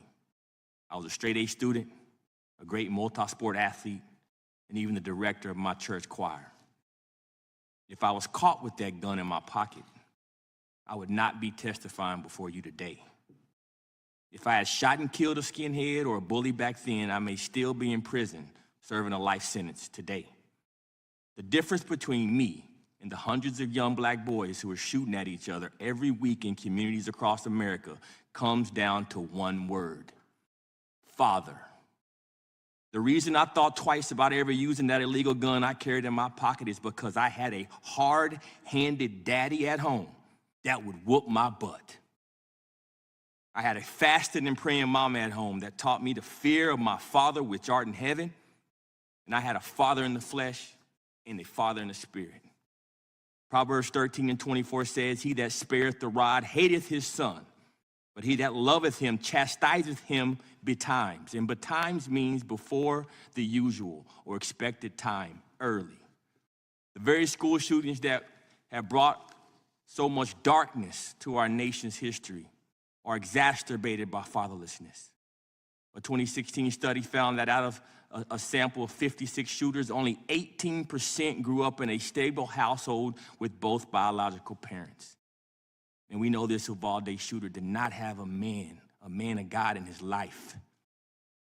When I saw that this was a bipartisan hearing to find solutions to gun violence, I prayed that the men and women of God in this room would finally be bold enough to focus on the root cause.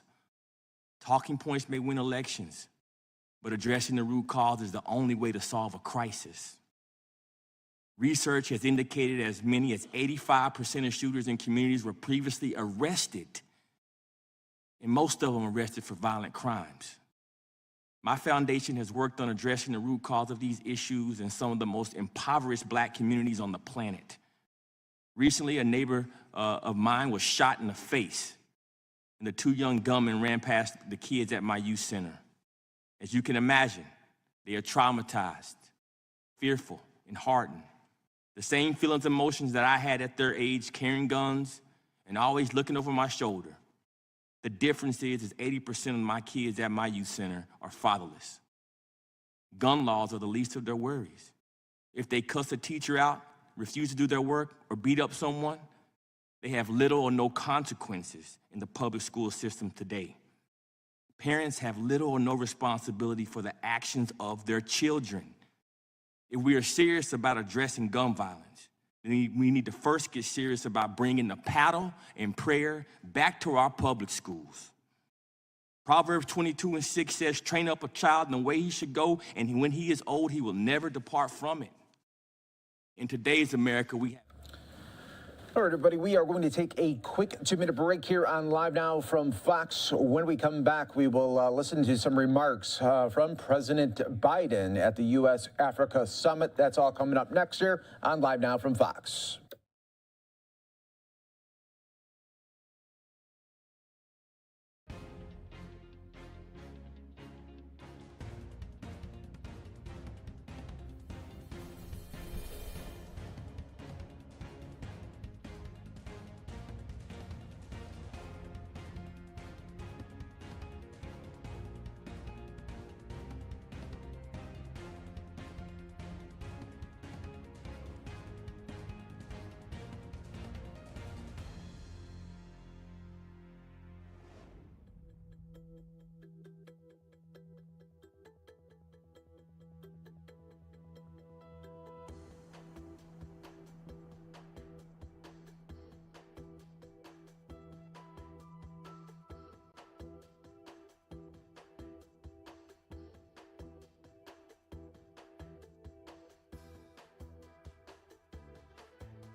guys last night when our dinner ended and the entertainment ended. It was 5 o'clock in the morning for most of you.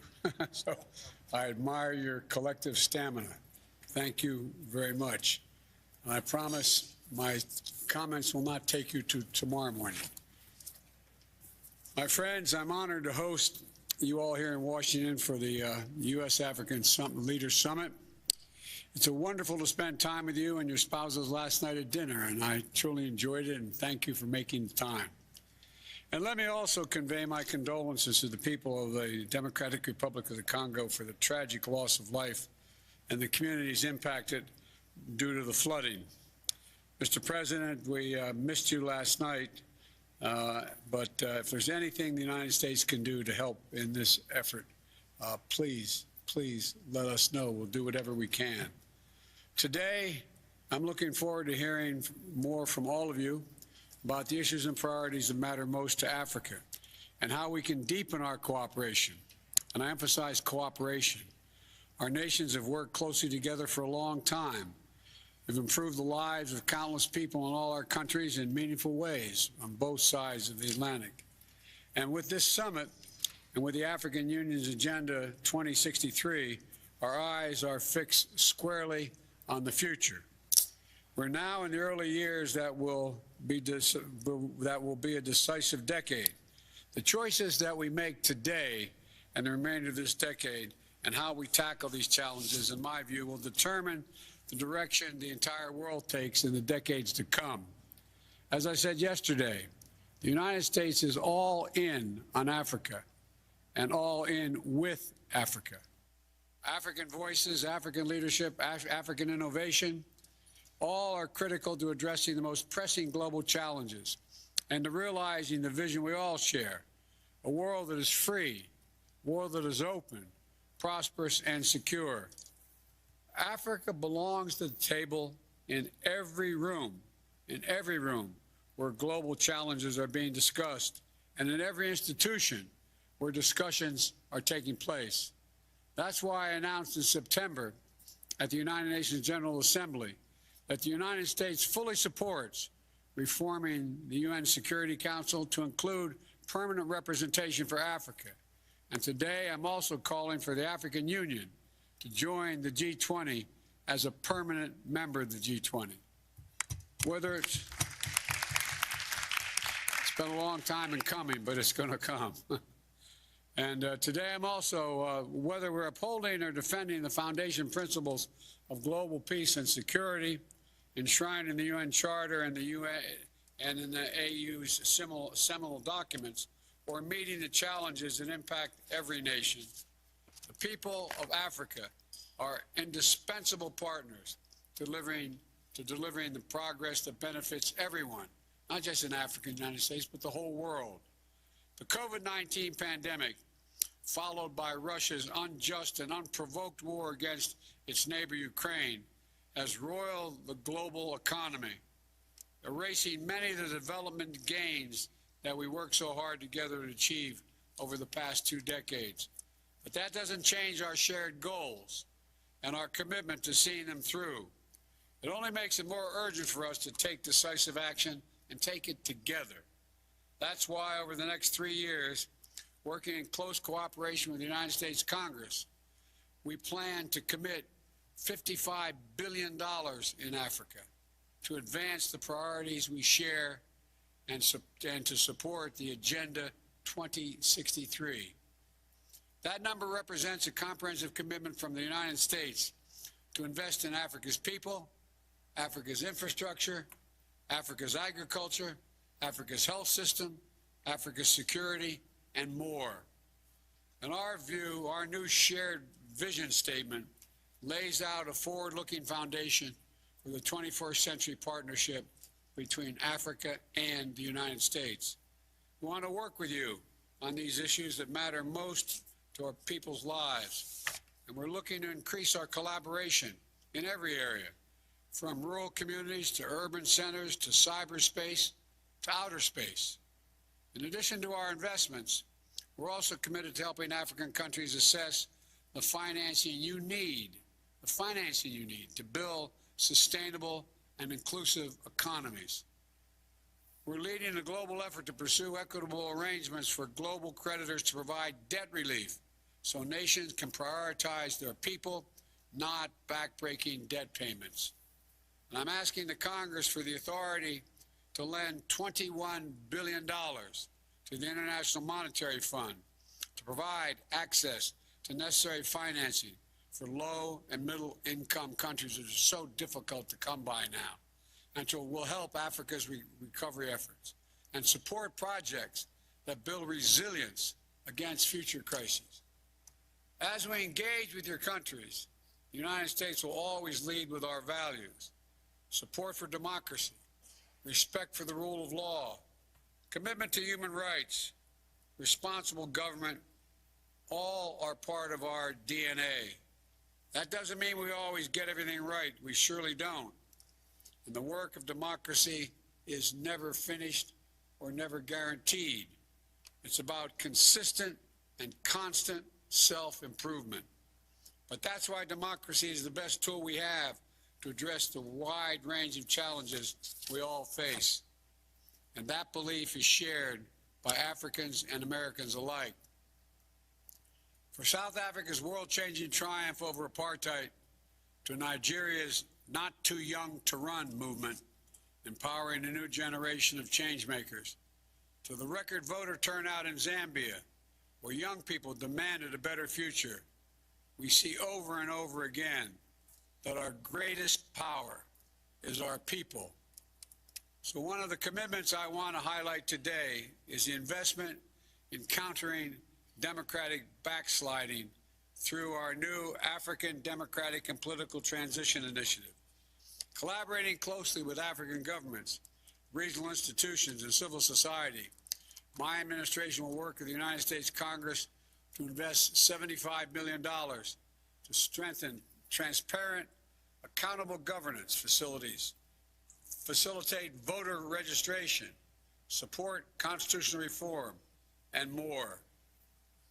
We'll also work to support and strengthen security benefits that flow from good governance, including with the new 21st Century Partnership for African Security. Through this 3-year, $100 million pilot program, the Department of Defense will work with our African partners to boost reforms that build their security capacity. Now, as every leader here understands, the real measure of success is not in announcements, but it's in the follow-through. That's why I've asked one of our great diplomats, a man with deep respect for Africa and long experience working with the governments across the continent, to oversee implementation coming out of this summit, Ambassador Johnny Carson. Many of you already know him personally. You certainly know his skill and his reputation. So you know that he's going to make sure we translate our commitments on paper into progress that people can see in their daily lives. And on Tuesday, I also directed the establishment of the President's Advisory Council on African Diaspora Engagement in the United States, so we can tap the enormous strength of the diaspora communities here in the United States and make sure their insight and experiences are reflected in our work. And finally, I'm grateful that all of you made the journey to Washington for this summit, and I'm eager to visit your continent. As I told some of you, you invited me to your countries. I said, be careful what you wish for, because I may show up. The poor relatives always show up. The wealthy ones never show up. The poor come and they eat your food, stay longer than they should. Well, I'm looking forward to seeing many of you in your home countries. I also directed the establishment of the President Advisory Council, as I said, on the diaspora. We'll get input from them. And finally, I'm grateful that all of you made the journey, as I said. And I know it's been long, and I know when you arrive here in the middle of the night and then start off a couple hours later with meetings, it's a long haul. Vice President Harris is also planning to visit, as is my wife, Jill. Secretary Blinken's on his way, Secretary of Defense Austin, Secretary of Treasury Yellen, Secretary of Commerce Raimundo, the USAID Administrator Power, and our Ambassador to the United Nations, Linda Thomas Greenfield. Promise you'll send them back. Promise you'll send them back. I need them. They all want to go, but I'm worried they won't come home. But all kidding aside, we're all going to be seeing you, and you're going to see a lot of us because we're deadly earnest and serious about this endeavor. And you're going to see us deliver our commitments, all of our commitments. Now, we've crafted this summit and this agenda in close cooperation with the African Union and focus on African priorities. The United States fully supports the blueprint you laid out in Agenda 2063 to build an integrated, quote, integrated, prosperous, and peaceful Africa that is driven by the African people, centered in inclusive and sustainable development, and where Africa is an indispensable global partner. I'm eager to hear from all of you. How can the United States deepen our partnerships with you and better work with African nations in the AU to fulfill the aspirations of Agenda 2063? I want to thank you all again. And I'm now going to turn it over to Secretary of State Blinken to facilitate our discussion. Again, thank you so much for being here. Appreciate it.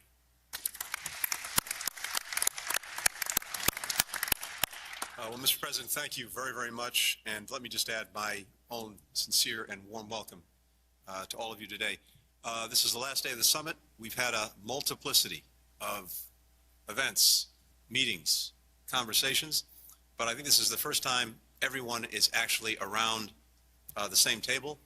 And I got to say, looking at this, if a photograph is worth 1,000 words, well, we've got probably 10,000 words here. It's a very powerful photograph to see.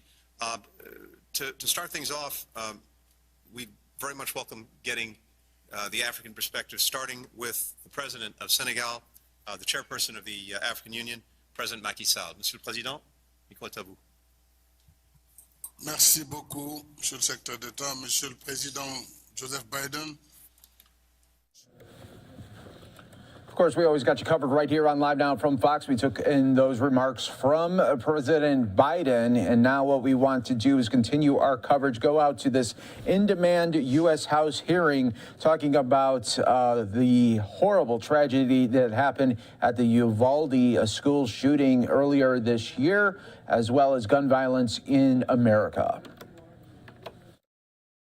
And constituents of the National Organization of Black Law Enforcement Executives, NOBLE.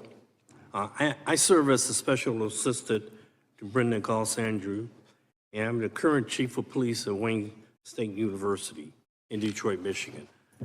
I have served over 40 years in law enforcement profession, and I have an experience responded to more than my share of violent gun victims, including the loss of life of one of my officers who was fatally shot in the head. And like everyone here, parents are not supposed to bury their kids. Yesterday marked the 10th anniversary of the Sandy Hook's elementary school shooting that occurred in Newtown, Connecticut, when 20-year-old Adam Monson shot and killed 26 people. The vast majority of the victims were children, ranging in age of 6 to 7 years old. In total, 20 of the 26 victims were children. The Sandy Hook elementary school shooting is the deadliest mass shooting in an elementary school in U.S. history, and the fourth deadliest mass shooting overall. We at Noble released a statement acknowledging the 10th year anniversary and want to again express our heartfelt prayers and condolences to the affected families and communities. Unfortunately, our nation again experienced a mass shooting at Robb Elementary School in Uvalde, Texas, resulting in the deaths of 19 students and 2 teachers at an elementary school not unlike Sandy Hook Elementary School. Again, we want to express our heartfelt prayers and condolences to the affected families and communities. Of course, there is a difference in time, place, location, victims, and the circumstances leading up to the violent acts of shooters in both mass shootings. However, there are certain undeniable elements within our nation that exist during both the Sandy Hook shooting and the Robb Elementary School shooting. The main one is being the lack of an assault weapon ban. Noble is very concerned about the level of gun violence in the United States, and specifically the correlation between violence and proliferation of assault weapons and high-capacity ammunition magazines. It is our organization opinions that violence, particularly gun violence, is a public health issue. As with all public health issues,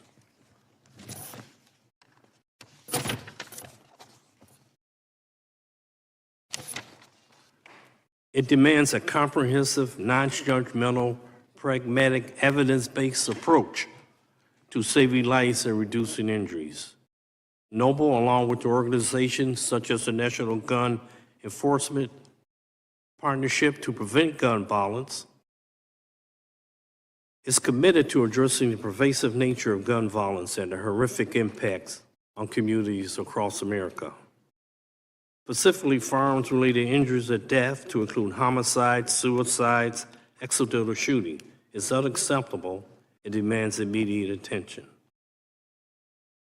The aim of this program is to reduce injuries or death due to improper gun storage, especially as it relates to the safety of young children. This is a program that a national president of Noble launched entitled It Starts at Home. Additionally, Noble advocates for limiting high-capacity ammunition magazines to 10 rounds and the regulation of new semi-automatic assault weapons. In 2016, assault weapons accounted for 1 in 4 police officers killed in the line of duty through gun violence. Noble supported the Public Safety Recreational Firearms Use Protection Act, or Federal Assault Weapons Ban of 1994. A positive step towards addressing the level of gun violence in our nation was taken with the passage of the bipartisan Safer Community Act. Noble supported this legislation. The bill combines gun safety legislation with mental health and school security resources. The bipartisan gun deal increased funding and improves mental health, school safety, crisis intervention, and anti-violence program. Among other things, it requires tougher background checks for younger gun violence buyers, those who are deemed at risk in certain cases. It closes the so-called boyfriend loophole. This bears intimate partners who have been convicted of domestic violence, crime against their significant others for having a gun, even if they don't live together. Trafficking and criminal use of firearms are vital and need to be supported by data, research, technology, training, and best practice. Because the public health and safety depends on the efforts of law enforcement agencies. We must have the resources sufficient to prioritize the protection of officers and communities against illegal guns and firearms violence. The crisis of gun violence in our country necessitates a sustained, coordinated, and collaborative efforts involving citizens, elected officials, and the entire criminal justice systems. Our members stand ready to meet the needs of our communities and nation. Thank you again for this opportunity to provide testimony. Thank you. Now recognize the gentleman, Mr. Heine, for 5 minutes. Thank you. Chairwoman Jackson-Lee, Ranking Member Biggs, and distinguished members of the subcommittee. Thank you for the opportunity to testify today.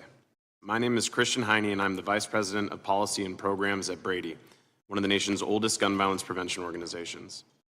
Brady works across courts, communities, and Congress to end America's gun violence epidemic. Our organization carries the name of Jim Brady, who was shot and severely injured in the assassination attempt on President Reagan's life. Jim and his wife Sarah led the fight to pass the landmark Brady Bill nearly 30 years ago, and I have been a part of this movement for almost 2 decades. And much like Jim and Sarah Brady, I come to this work unwillingly. Memorial Day weekend 2005, my parents, Tim and Jan Heine, were returning a boat they borrowed from my dad's best friend, Steve Mason, after a vacation spent in Big Bear, California. What they didn't know is as they began unhitching the boat in the driveway, a gunman with a long history of violence and a backpack filled with firearms was parked across the street. Steve was chatting with my mom when the gunman emerged from his vehicle, walked up the driveway, and shot Steve in the stomach. He immediately turned the gun on my father, shooting him multiple times. Rather than running away, my mom had stayed with Steve. She was trying to desperately keep him alive. And the gunman walked back, stood over her, and in the last words she would ever speak, she begged and pleaded for him to stop. When it was clear that he wouldn't, she got up, ran a few steps before he shot her. On May 30th, 2005, my mom, Jan Heine, was killed with a single bullet to the spine.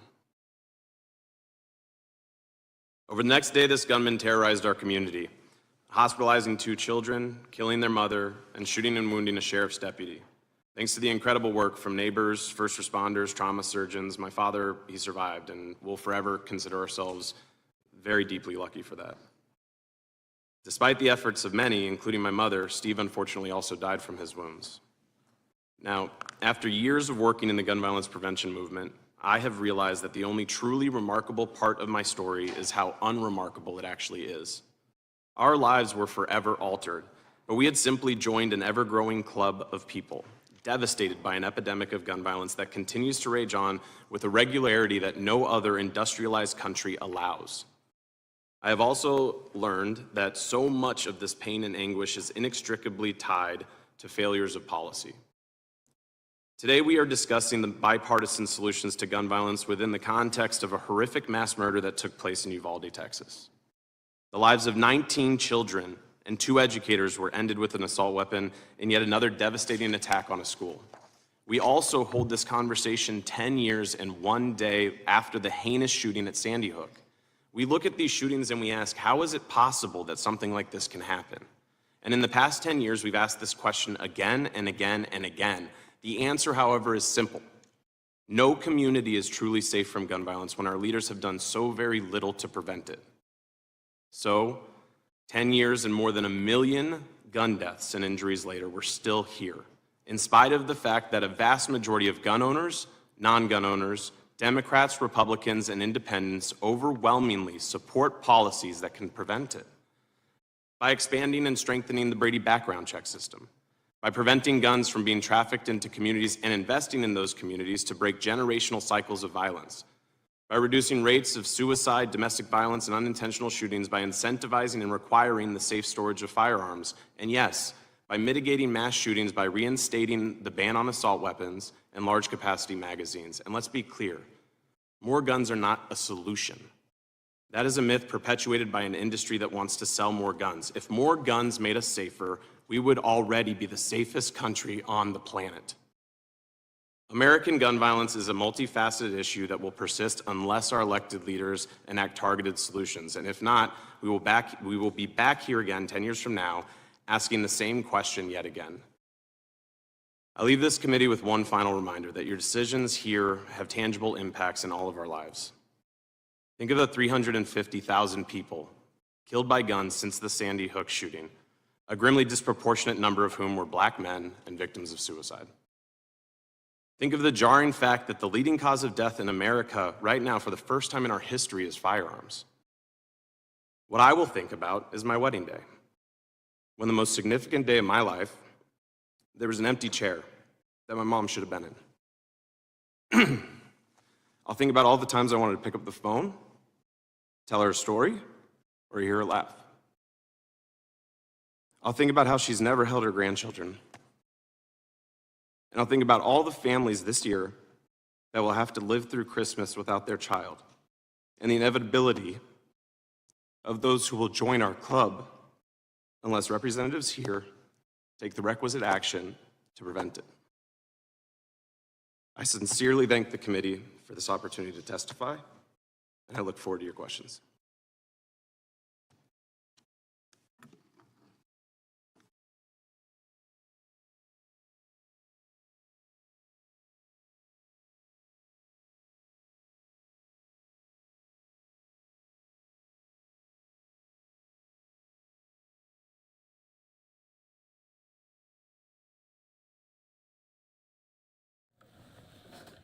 Some moving testimony that we are hearing from people associated with not only Uvalde, the school, but also other mass shootings victims, as well as families of victim members. They're speaking to Congress about gun violence in America and the horrible after effects that we do not always see, you know, in the media. That when we report on the news and report on the breaking news, you hear about the very sad moments that is happening with a shooting, but very rarely do you get to hear the emotional impact from a family then months, years later of such a tragic episode. What we are going to do is take a quick 2-minute break here on Live Now from Fox. Stay right here with us.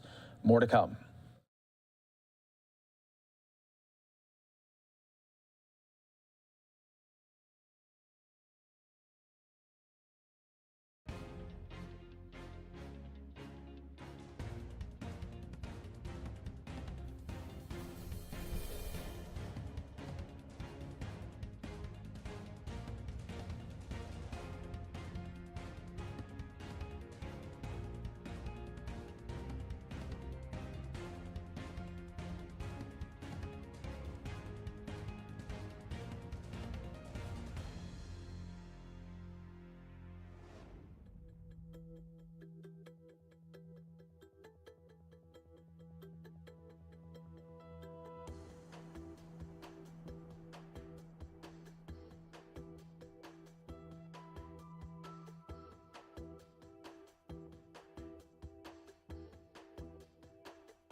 Children.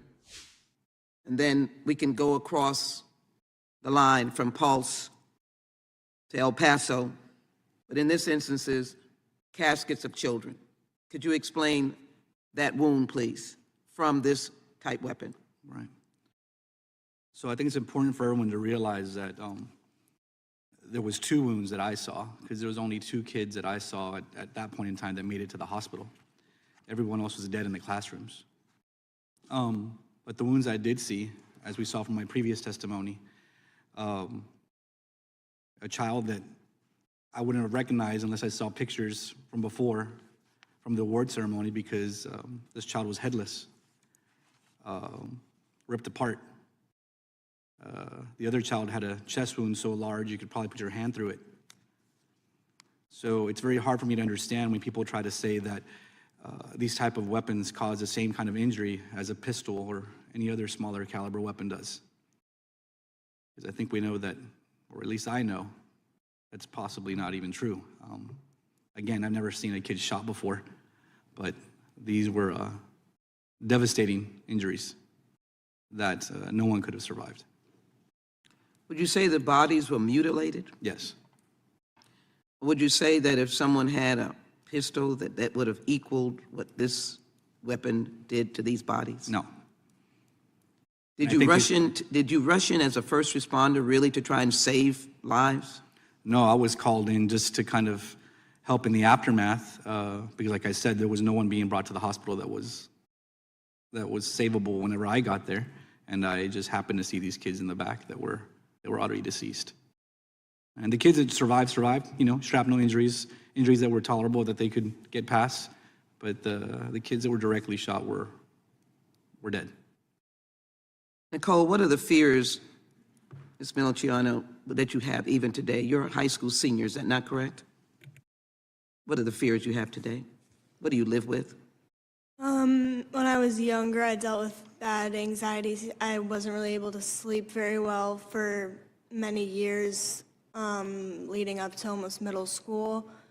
I think to this day, the parallels between Sandy Hook and Uvalde just is a big eye-opener to America that we really haven't done anything.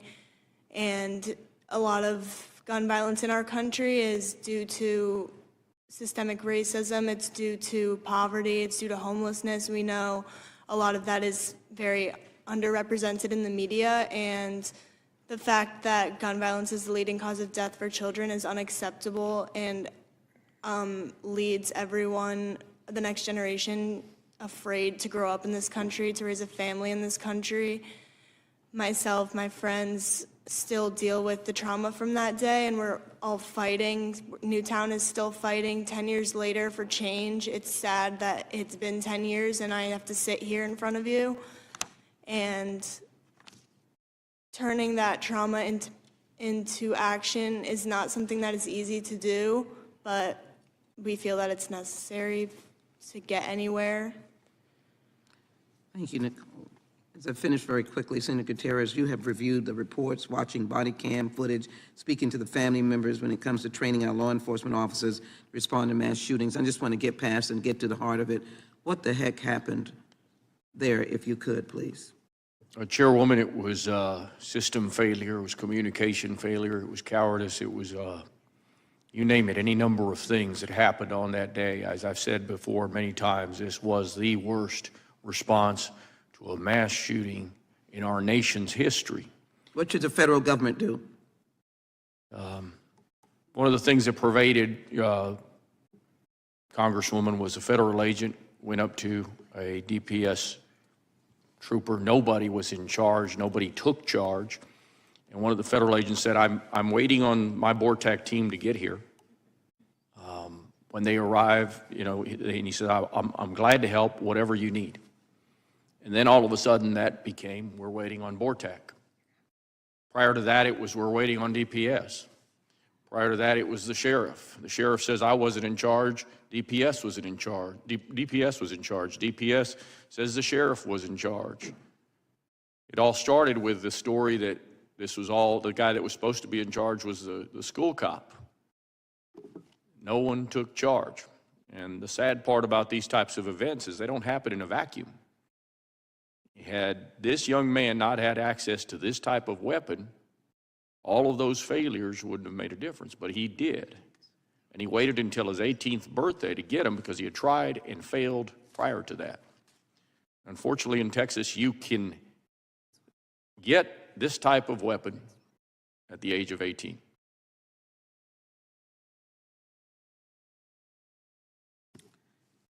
Let me thank you for your testimony.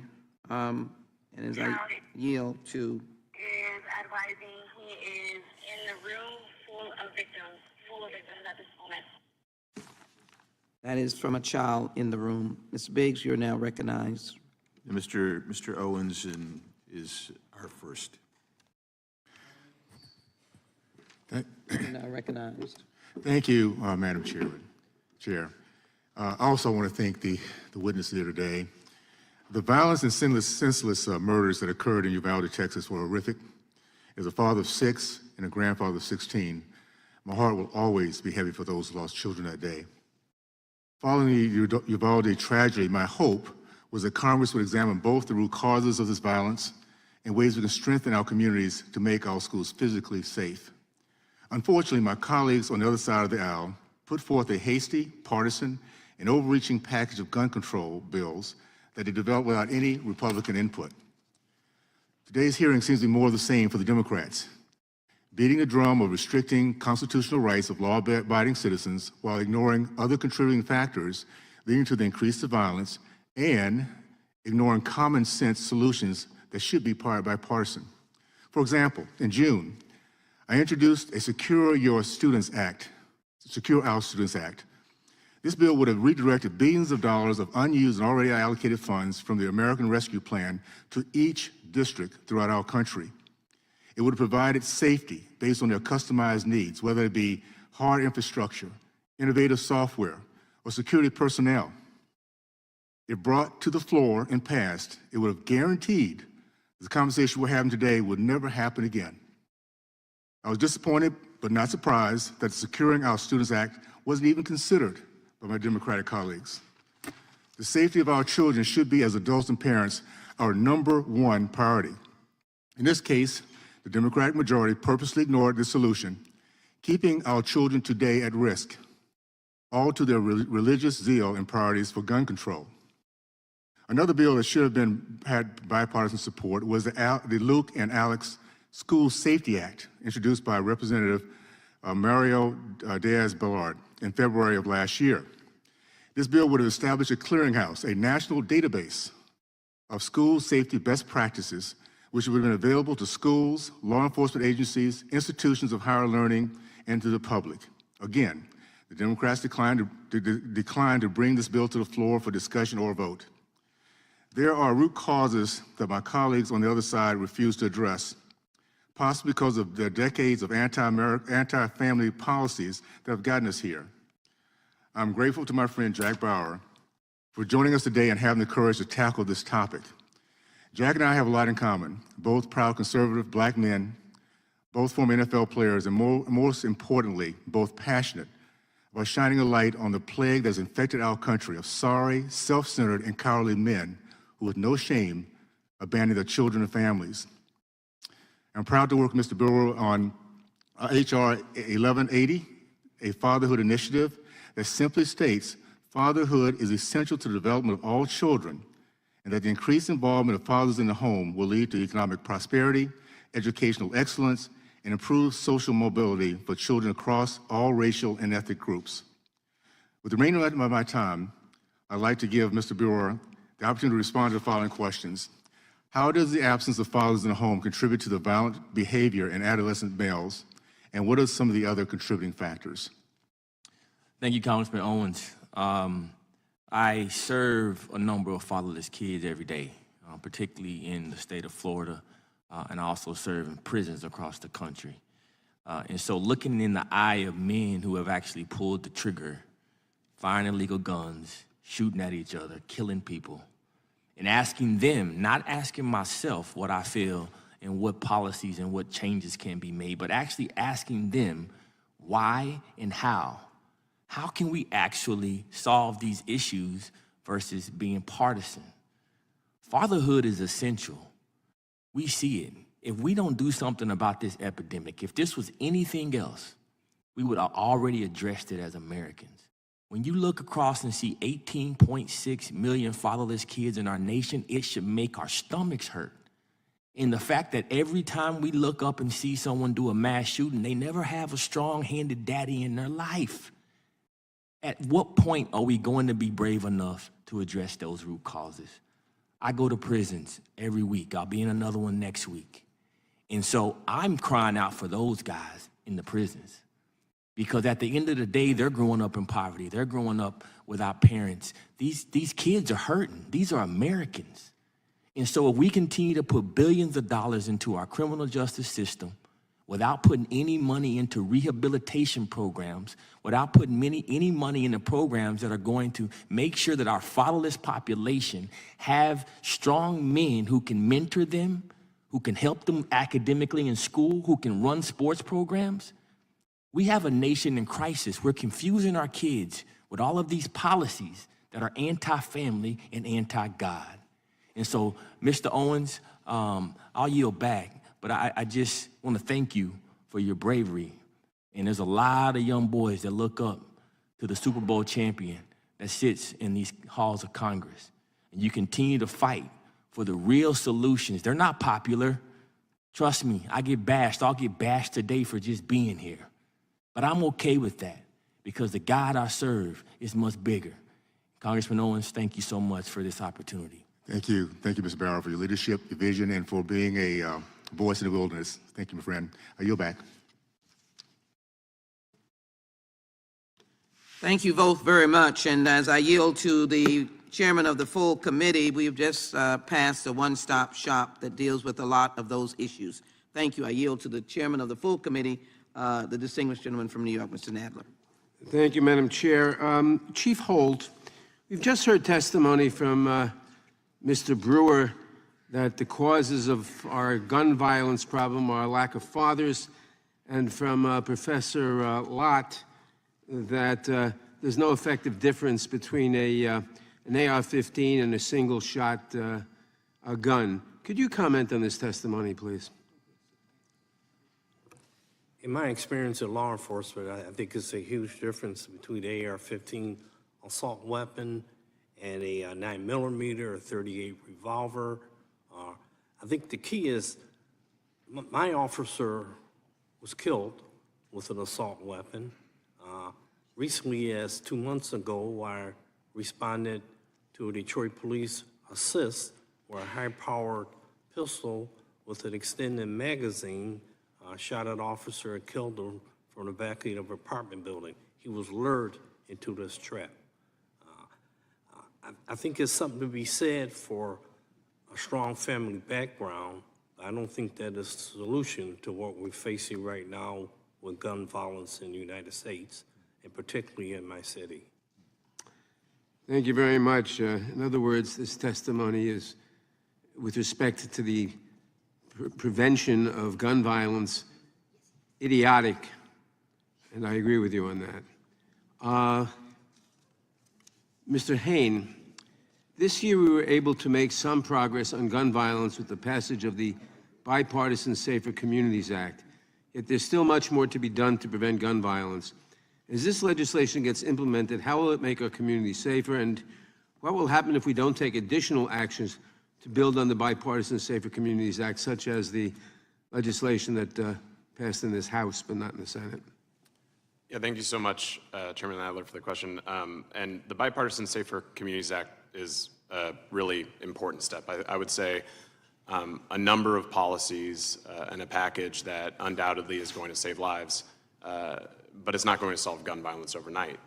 I would actually mention the fact that the universal background check, something that 90% of Americans support, what would serve as a foundation for all gun laws to function, was off the table during that negotiation. So while we were incredibly excited about things like addressing the dating partner loophole, the historic funding for extreme risk law implementation, funding for community violence intervention programs, which addresses a lot of the root causes that we're talking about, community investments in order to address the cycles of gun violence, all of that stuff is going to have tangible impacts in communities.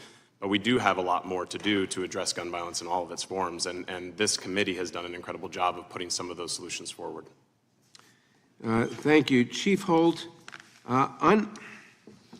unarmed bystanders disarmed the shooter at Club Q in Colorado Springs, and law enforcement was on the scene within minutes, yet 5 lives are still lost. What does this say about the limitations of law enforcement when we allow assault weapons in our communities?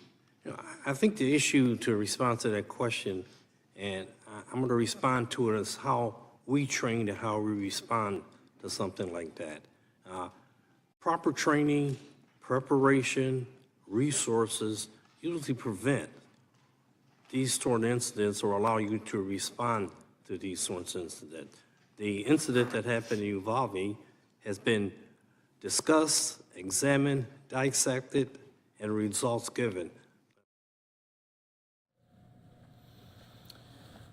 And we continue to listen in to this House hearing, very important, talking about gun violence in America and some steps to try to alleviate some of these mass shootings that we see tragically in our country. We'll continue to look at that throughout the day here on Live Now from Fox, but I do want to go out to some breaking news that we are following in Texas. This is all happening in Fort Worth. F-35 pilot was able to eject before crashing. And you can see right here, just near that runway there, this is all at the Fort Worth Naval Air Station Joint Reserve Base. And few details are limited right now, but you can see the plane that is just off the runway there, and we are being told that that pilot was able to eject. No word yet on the status there of the pilot there. Obviously, investigation will happen. So we'll continue to follow that for you here on Live Now from Fox. We're going to take a quick 2-minute break, but we got to show you what the Dow is looking at. It is bleeding red right now. We are down 800 points in the red as investors continue to worry about inflation as well as other issues here at home. We're going to take a quick 2-minute break. Stay right here with us. More to come on Live Now.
Have those perpetrators who want to go in and kill as many defenseless children as possible are going to go to a place where they know that people aren't armed. And at the time in Florida, we didn't have school resource officers in every single one of our elementary schools. So I filed a bill that would do away with gun-free zones specifically in our schools and develop a policy and a program. I actually worked with Sheriff Demings, Val Demings' husband, on this with the Sheriff Association, where we would have certified law enforcement officers with concealed carry permits that would go through a specific gun safety, school safety course, just like the SROs go through, and put those individuals in our school, former current military, former current law enforcement, that would go through a training course that would be able to respond to these type of incidents. Because what Mr. Lott's research has shown, and this is from his, this is today, 94% of mass shootings between 1950 and 2019 occurred in gun-free zones.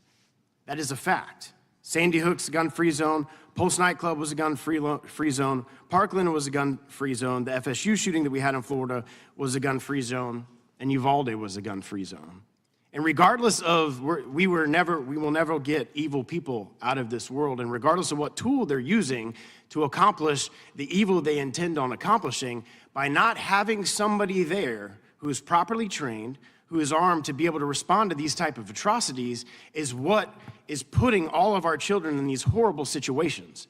And I fought hard to get that changed in Florida, and I believe if that bill would have been passed before Parkland, those kids in Parkland would have been saved, because that shooter would know that if he was going to that school, there's gonna be armed, trained people on the other side that could respond to that. So I wanna thank, and I'll yield the remainder of time to Mr. Lott to comment specifically on the gun-free zones, and through acts of Congress of what we've done to make gun-free zones a target for these perpetrators who know that when they walk into a school grounds, there's not going to be anybody there that's going to be able to respond in a timely manner. And in Florida and in my district, average response time's 2 to 4 minutes, depending on where law enforcement is. And we all know how quickly the travesties of this evil can occur in such a short period of time by not having somebody armed and trained and able to respond. Mr. Lott, I'll yield the remainder of my time to you. Yeah, thank you. Look, I mean, you can just read the diaries and manifestos that these killers leave behind. They make it very clear. They're not stupid. Their goal is to go and kill as many people as possible. And they know if they go to a place where victims can't defend themselves, they're going to be able to go and kill more people. We looked at all school shootings of every type, from an accidental discharge all the way up to a mass public school shooting from 2000 on. There are 20 states that have armed teachers. It varies the percentage of schools in different states, but you're talking about literally thousands of schools. And yet in that entire time, there has never been one single attack where anybody's been killed or injured during any school hours where teachers and staff are able to carry. Every single one of these attacks where anybody's been injured or killed have occurred in schools where guns are banned. And you know, would you rather have a sign in front of the school that says this school is a gun-free zone? Or would you rather have a sign in front of the school that warns potential attackers that someone that they can't identify beforehand is going to be able to possibly stop them? You know, having one officer in a school in uniform, they have an almost impossible job. It's like putting somebody there with a neon sign that says, "Shoot me first," if there's going to be an attack, because they know if they take out the one person in uniform, they're going to have free rein to go after other people that are there. Just read the manifestos, read the diaries. These guys go in extreme detail into explaining why they pick the targets that they do. They're not stupid. Their goal is to get media attention, and they know the more people they kill, the more attention they're going to get. Thank you for being here. Gentleman yields back. Noted for the record that since the killings in Sandy Hook, 25,000 children have died by gun violence, which evidences that wherever we are, they're making schools a combat zone. Armed persons will do that. Let me yield 5 minutes to the gentlelady from Pennsylvania, Congressman Dean. Thank you. I thank you, Madam Chair. I thank you to you and to our chairman of the full committee for always focusing on the issue of gun violence and for wanting to make a difference, and finally this year making a very small difference. But I thank more the testifiers in front of us. For those who have lost so much, families from Uvalde, Sandy Hook, in neighborhoods around this country, I thank you so much. I always start with the notion of what John Donne said so many centuries ago. Don't ask for whom the bell tolls, it tolls for thee. It tolls for every single one of us every time a family member is struck down by violence. And while I so value what you have said to us, I'm actually going to ask you to reflect back to me what you're hearing here today. In the face of such loss, in the face of something that is man-made and therefore could be man-solved, you are hearing that the root cause of massacres across this country, like no other industrialized country suffers, is evil. It's mental illness. We need more paddles and prayers. There's too many single moms raising children. Really? Do we have greater evil here? Do we have greater mental illness here? Do we struggle with families and holding families together, and proud mothers and fathers who raise children sometimes as single parents? Really? We heard testimony of a headless child. We're going to talk about paddles and prayers might solve this problem? No. Where have we lost our humanity? Early on in this testimony, you heard from the ranking member, his focus, his worry is that we are trying to emasculate the Second Amendment. My, oh my, to deprive a man of his male role or identity. May not anyone's masculinity be connected to slaughter of children in our country. And so I ask you respectfully, please know I respect all of you. When you hear this set of arguments, Can you reflect back to me how we bridge the divide, how we really want to work this Congress and next Congress with members across the aisle to find the love and the humanity to find solutions to this man-made problem? So Faith, may I begin with you? When you hear this set of arguments, what do you think? I think it just upsets me because it shouldn't be between two parties. It should be the fact that Americans are dying every day, children in America are dying, and you're arguing over the fact of, well, if we take away this gun, we're taking away our Second Amendment laws. That's not the issue. The issue is your people are dying, you are the leaders, and you aren't doing anything about it. Thank you. Dr. Guerrero, what do you think? I think it's disturbing on my end because as a pediatrician, you also see the parenting side of these kids in your clinic every day. And I have plenty of kids that suffer from mental illness that end up being in institutions, that end up as bad kids that had great parents, both mom and dad, day in, day out. And the parents are at wit's end saying, I don't know what the hell to do with this kid. And it's not that I did anything wrong or didn't raise him correctly. What is, just is, right? And as I mentioned earlier, with the shootings at Pulse and at Club Q and in El Paso, I want to focus on that on this side. I'm a proud gay man. I'm a proud Mexican American. I'm also a proud Uvaldian. So all three of these tragedies angle in at me at some root. So don't sit here and tell me it's because this kid wasn't raised right or because they were suicidal, went into depression, didn't have a therapist. Yeah, maybe that all has a part of it. But every single one of these people, every single one of these monsters had access to this type of weapon. And in the remaining time, I thank you. Senator Gutierrez, I'm joined here today by my friend, Representative Matt Bradford from the Pennsylvania House of Representatives. He's our Democratic leader in the House. I served with him there. We formed the PA Safe Caucus after Sandy Hook 10 years ago. We heard these same arguments. What's your reaction when you hear this ridiculous clash of arguments? Congresswoman, it's outrageous. I mean, at the end of the day, an 18-year-old accessed a militarized weapon on his 18th birthday, and then again the next day, and then again the next day. The fact is, 18 states have age limits. You passed a bill in the House with an age limit to 21, and the Senate compromised bipartisan bill stripped that out. The fact is, if America saw how this young man accessed these weapons, you would be disturbed and disgusted about an 18-year-old going in to buy these types of weapons. 75% of Republicans want age limit increase. Your constituents want an age limit increase to 21. You know, Jesus Christ, he was a fixer. He wasn't a prayer. There's only one time in the Bible he said to pray, and that was the day before he was arrested. He said, let's pray.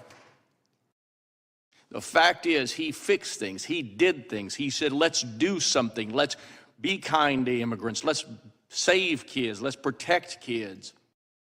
He was a doer. You're doers. You're fixers. That's what people elected you to do. And now it's time to do something. Not to do something for the moneyed interest. We all know about the money in this room, and we know all about the gun lobby in this room. Bloomberg. And that's the truth. And I pray that in this upcoming Congress, we will find the power to work together to solve this problem, because 97% of gun owners want us to solve this problem. I yield back.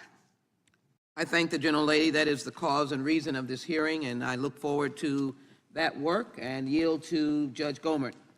Thank you, and I do have great sympathy for the victims, families represented here. As a former felony judge, I've seen the worst of the worst, and anyway, heart goes out to you. The issue here is what to do about it. Mr. Lott, do you have any statistics on what percentage of Americans want to see limitations on gun rights? Yes, thank you very much. A lot of the surveys that have been mentioned so far, I think, are pretty misleading. So earlier it was mentioned about support for red flag laws, for example. And if you look at surveys, they'll go and say by 2 to 1, Americans support red flag laws. The problem is the way the questions are asked in all these things makes a huge difference. So for example, for red flag laws, they'll say, do you support judges being able to temporarily take away a person's guns who is a danger to themselves or others? And most people think that's reasonable. The problem is... Well, actually, most places, that's the law. Right, yeah, I understand. I mean, it's already the law even without red flag laws, because you have involuntary commitment and other types of laws. But the point is that if you merely tell them 2 things about red flag laws, that one, that there's no hearing that occurs before the judge takes away the weapons, and that there are no mental health care professionals involved in the process, unlike involuntary commitment, you end up going from 2 to 1 support to almost...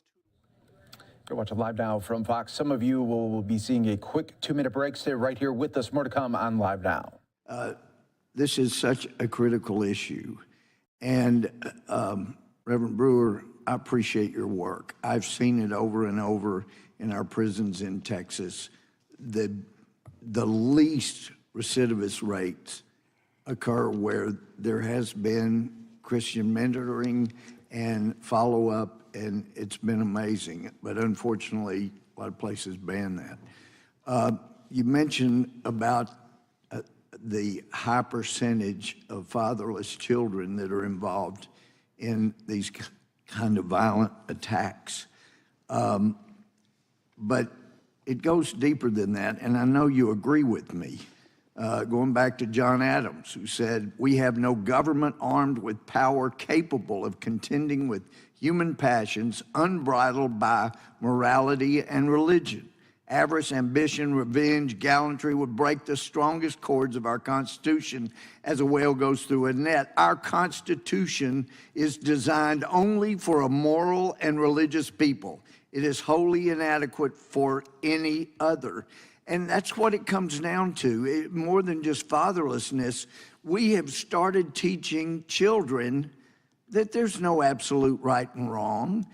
What feels good is probably okay. We've got schools that are grooming children to be what our current laws say is sexual assault of a child, and it's going on publicly.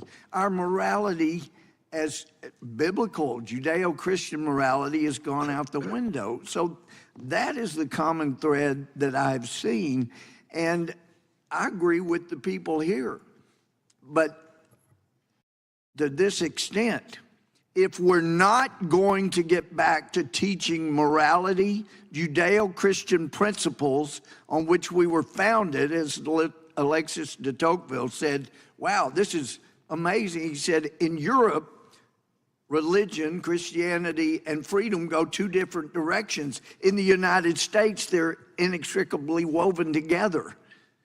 We got to get back to teaching there is a right or wrong, or I agree with everybody here, we're going to have to get rid of the Second Amendment. We're going to have to get rid of freedom of speech. We're going to have to get rid of freedom of assembly. This Constitution won't work the way we are teaching children. And I'd give you the rest of my time to elaborate on that. Thank you, Mr. Gomer. I mean, I have been working on these issues with my hands for a long time. My question is, how many of the folks behind that in Congress have actually been in the prisons actively and going to the inner cities actively? So for me to be called, my ideas to be called idiocy and to be made a mockery of in front of the nation, you know, I know that I'm taking that persecution in the name of Jesus, because I hear a lot of flesh talk. I don't hear any spirit talk. Spirit talk says that we cannot solve things of the flesh with the flesh. The things of the spirit must come in. When you pull a trigger and mass shoot somebody, you are spiritually weak. And for us to sit here as we look and see that 82% of people that commit mass shootings are fatherless, to not look at that as a root cause, to me, is idiocy. And so when we start talking about our kids, look at what's happening in our public schools. A lot of our public schools kids are reading 3 and 4 grade levels below their proficiency. They don't have dads at home to hold them accountable. And so to say that that doesn't play in to why we have so much gun violence in our streets makes no sense. Go into the prisons and talk to the people who are pulling the trigger. I am here speaking for them because I serve them every day. And the only way that they rehab is through the Word of God. We don't teach God in our schools anymore. We don't even teach the 10 Commandments. Most kids don't even know the 10 Commandments. And so they don't have a fear of God. If you don't have a fear of God, there is no way that you are going to be able to go into a society and promote any type of righteousness. We are morally weak as a nation right now, and I think we put that front and center for the American people to see that we have certain people in our government that do not want to stand up for the Word of God. That is called the Antichrist, and I yield back, Mr. Gomer. Thank you. My time's expired. Ladies and gentlemen, we have votes on the floor of the House. I know that gentlelady from Pennsylvania was poised, but we're at a point now where we think that we will. All right, so this hearing is going to take a break. We are going to take a quick 2-minute break here on Live Now from Fox ourselves, and then we'll get to some other news of the day right here on Live Now.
And welcome back, everyone, here to Live Now from Fox, where we bring you top stories, headlines, all in the mix right here on Live Now from Fox. Always great to be here with you. I'm your host, Mike Page, as we continue to look for breaking news and other news of the day right here. You're taking a look at the Dow, and it is bleeding red right now as stocks are falling on weak retail and manufacturing data as inflation fears continue. The Fed predicts interest rates to reach 5% plus.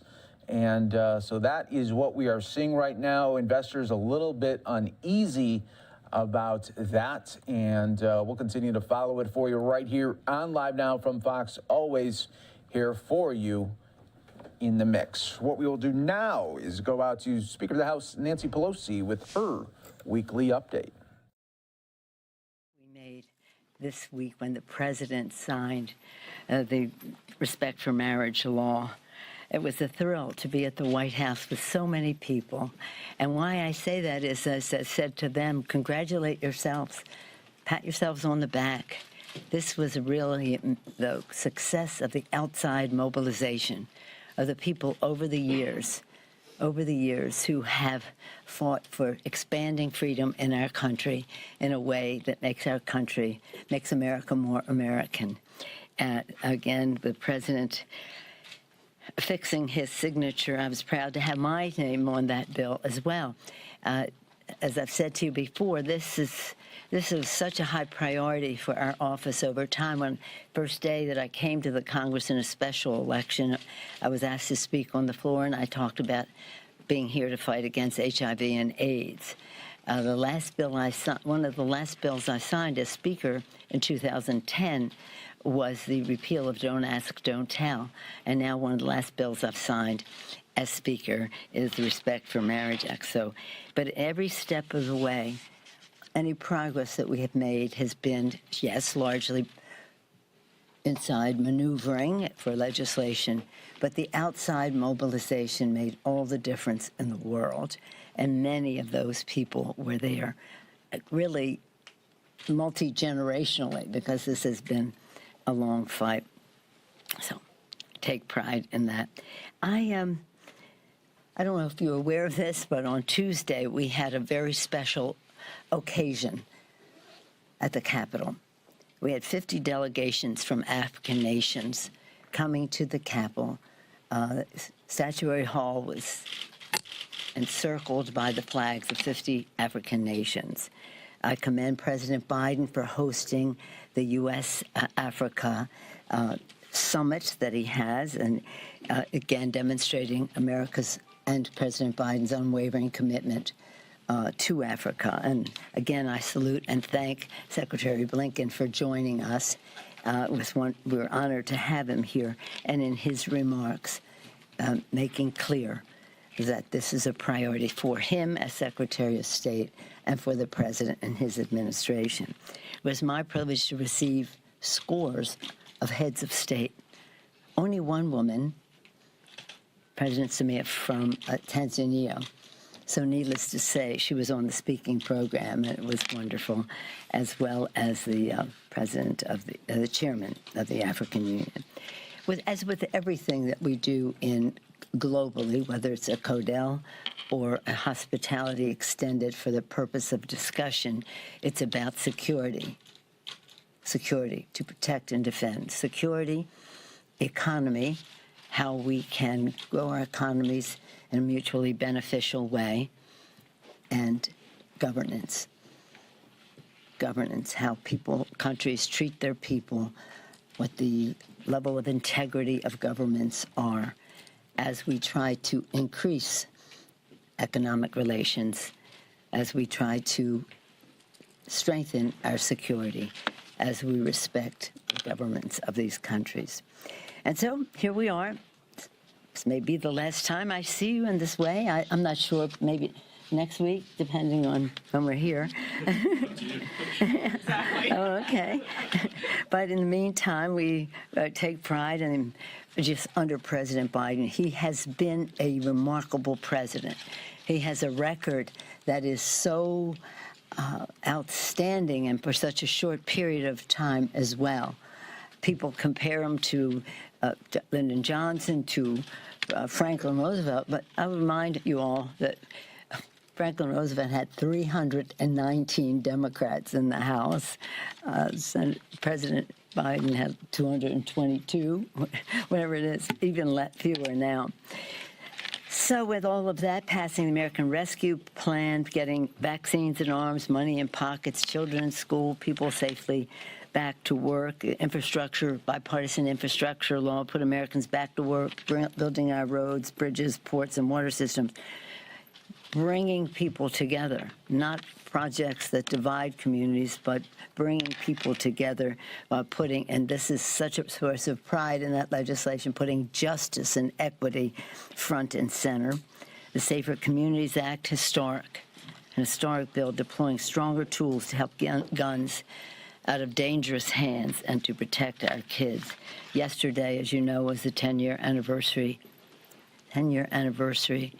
of the tragedy at Sandy Hook. You would have thought that killing little children would have made a big change, but still we are in an incremental discussion about what we can do. We won't relent until the job is done, until we can have background checks and we can have ban assault weapons, but that is all for the future.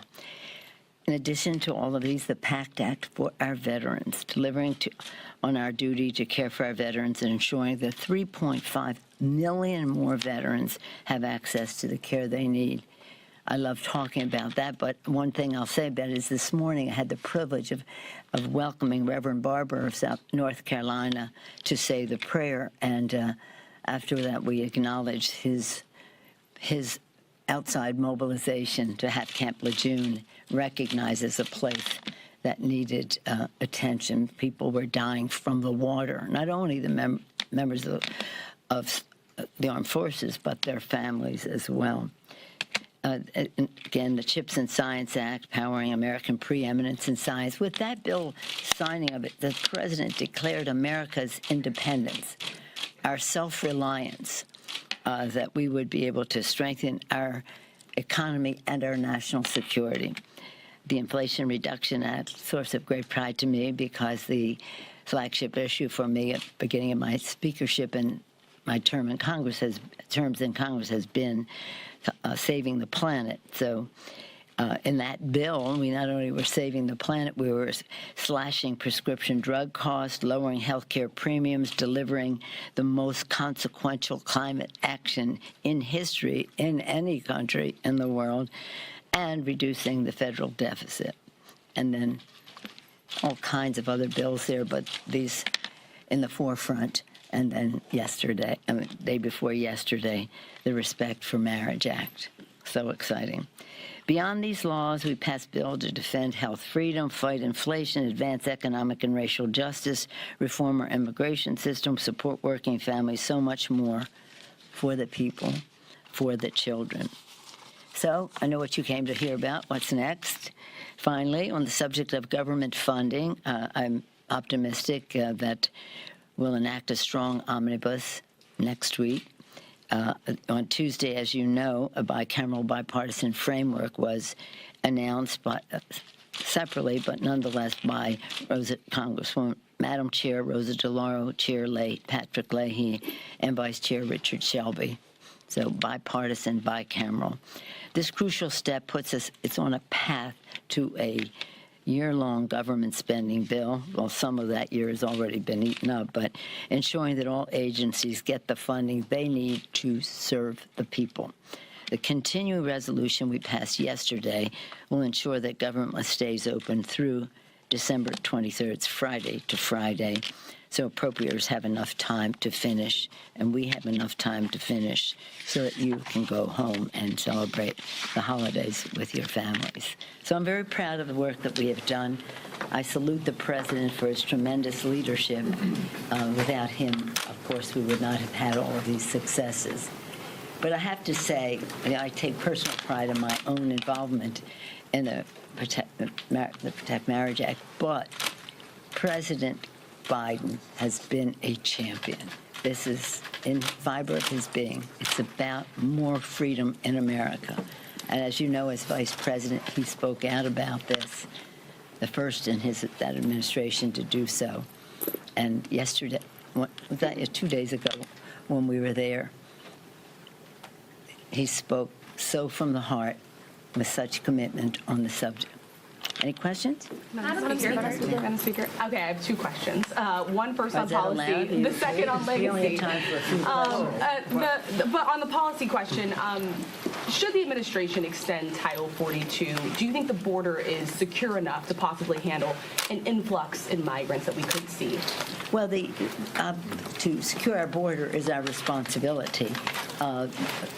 We always can do more.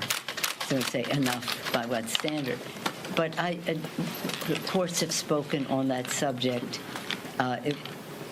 There's not going to be anything happening in this Congress as we go out, because we've been through the course now. I do like talking about immigration, though, because it is the constant reinvigoration of America. I saluted Lucille Allard by having her speak at my my unveiling of the portrait yesterday, and in saying so, that she has been our godmother on the subject of the dreamers, and also recognizing the importance of a fair immigration system. But the person who spoke most eloquently on this subject was President Ronald Reagan, and I call to your attention again and again his speech. This is the last speech I will make as president of a country that I love, and I want to communicate a message to the people. And he goes on to talk about, Google it. I mean, I will not do it justice in terms of how he communicated it, but I can say that I've never heard a better speech about America and what newcomers bring to our country. Just really quickly on your legacy, you said this could be one of the last press conferences that we have with you as Speaker. And we may have one a day. Unless we're until Christmas. But if you just can look back on your decades in leadership, how do you want your legacy, your time serving in leadership to be remembered? Well, that's a whole subject. Perhaps I'll close with that, but nothing in any of the years that I was there compares to the Affordable Care Act, expanding health care to tens of millions more Americans, 150 million families having better benefits, lower cost, and no pre-existing condition risking their access, and no lifetime limits. Being a woman, no longer a pre-existing condition. So that really was central because it's a health issue. It's an economic issue, a financial health issue for families, and it's a values issue for our country. So that, for me, was the highlight. The fact that it took inside-outside mobilization, as I mentioned, about the LGBTQ issues, was demonstrated also at my unveiling of the portrait yesterday. Is that what you call it, unveiling? And when our guest spoke about what it meant to her to have a child with disabilities, $3 million in the first 6 months of her life for the care that she needed, but with the knowledge that all the other care that would be needed would not be subject to federal, to insurance company limits, and she would not be charged with a pre-existing condition. So again, what we do together as a country, we have 10,000, of which the little lobbyist, that's what she was representing, 10,000 events in the country in support of saving the Affordable Care Act. So it was not only building up to it, passing it, but saving it. So that took a lot of my time. Madam Speaker, House Republicans, as I'm sure you know, have been gearing up toward creating a new China committee in the new year. What are your thoughts? What are they doing? The China committee, the new China committee in the new year.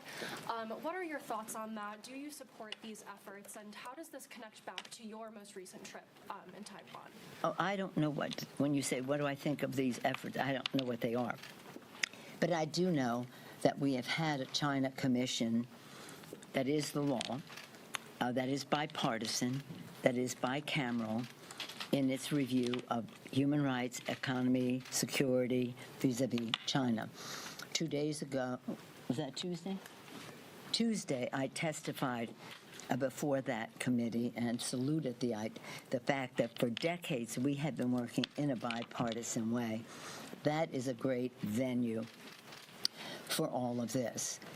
The fact is that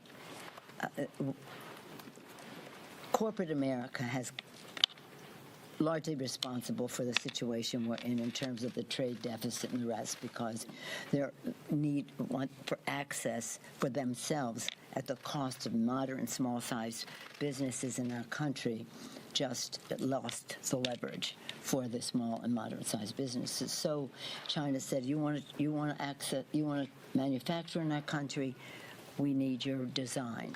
We have your design, we don't need you anymore. So again, read my speech if you want to know what I think about all of this. But from a standpoint of values, from a standpoint of economy and standpoint of security, China poses a challenge to us. It's a great country, that is to say, in terms of number of people, and we meet. We want to work together on climate issues and the rest. But we cannot have our workers disadvantaged by China having prison labor manufacture products or contribute to the manufactured products that just provide unfair competition for us. So again, it has been one of my issues since I came here, but especially since Tiananmen Square. So I said, and this will be my statement, and again, I've worked with Frank Wolf for many years, Jerry Solomon before that, before you were all born, and with Chris Smith, as well as Marco Rubio and the rest, on very important legislation related to the Uyghurs, related to Hong Kong, related to Taiwan, and just human rights in China. And my statement is that if we refuse to talk about human rights in China because of economic issues, we lose all moral authority to talk about human rights any place in the world. Yes, sir. China follow-up.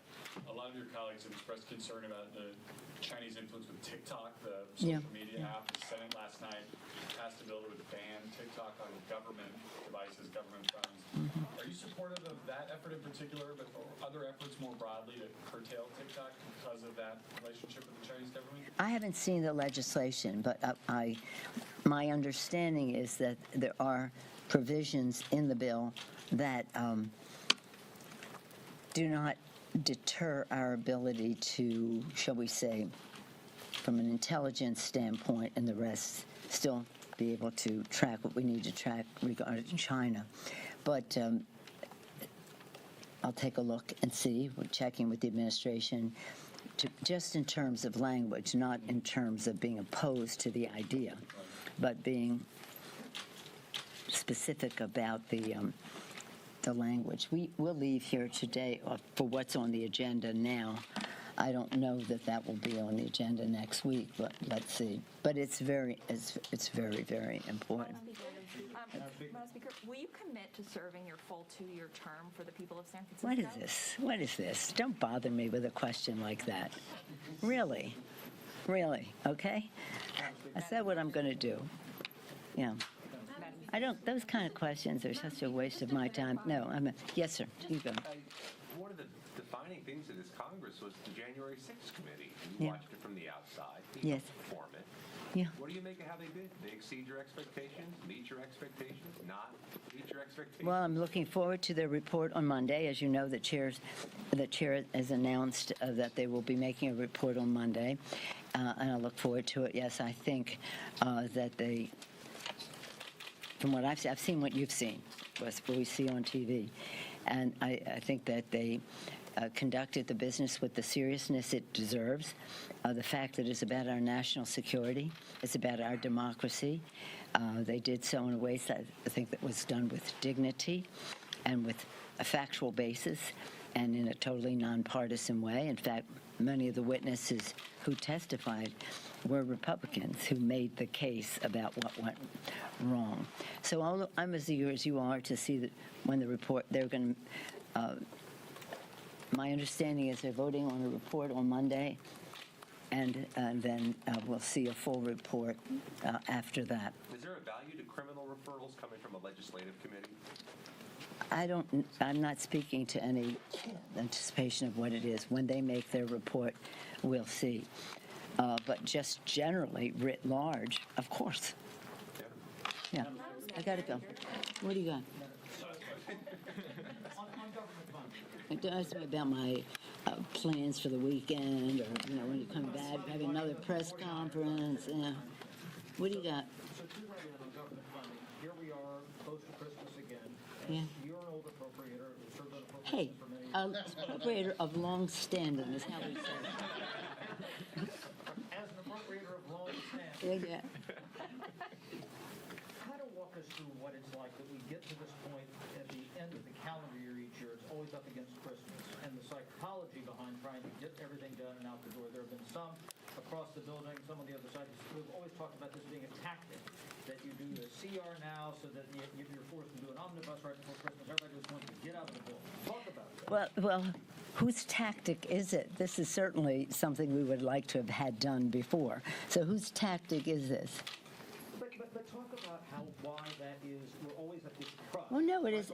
We've been here longer. We're here longer. I'll tell you. I don't have time, but let me just tell you the story. I relate to it as the 150th anniversary of the Emancipation Proclamation taking effect. That would have been on New Year's Day. But on New Year's Eve, I gathered a big collection of Democrats and Republicans to go to the archives, the National Archives, where they had a ceremony with speeches and music and the rest, in anticipation of the. Now, I tell you this because before we went there, because that was going to be midnight, and before we went there, I was on the case with President Obama that I wanted something more for children in the final thing. To which he said, now don't say I told you this. Don't you have anything better to do than to keep calling me about the bill? To which I said, as a matter of fact, yes. I'm taking a group in a couple of hours to the National Archives to see the Emancipation Proclamation. He said, oh, yeah, that's in my office. You have a copy in your office. We're going to see the original Emancipation Proclamation. So that was well past Christmas, and we were still doing this. It's not a tactic. We'd like to have done it much sooner. Quite frankly, if you listen to Mr. Hoyer, and I do, we should have had these bills all done. We finished our bills. The Senate has not passed one appropriations bill, not one. And what we would hope in the future is that the bills would pass in the House and Senate, their versions, go to conference, have it done by September 30th. In order to do that, you'd have to have most of your bills done by the end, as you go into the August recess. So there's a better way to do it, yes. But the fact is, we're on a good path now to get something done. And again, it's not the bill any one of us would have written, but it's the bill that we can agree to.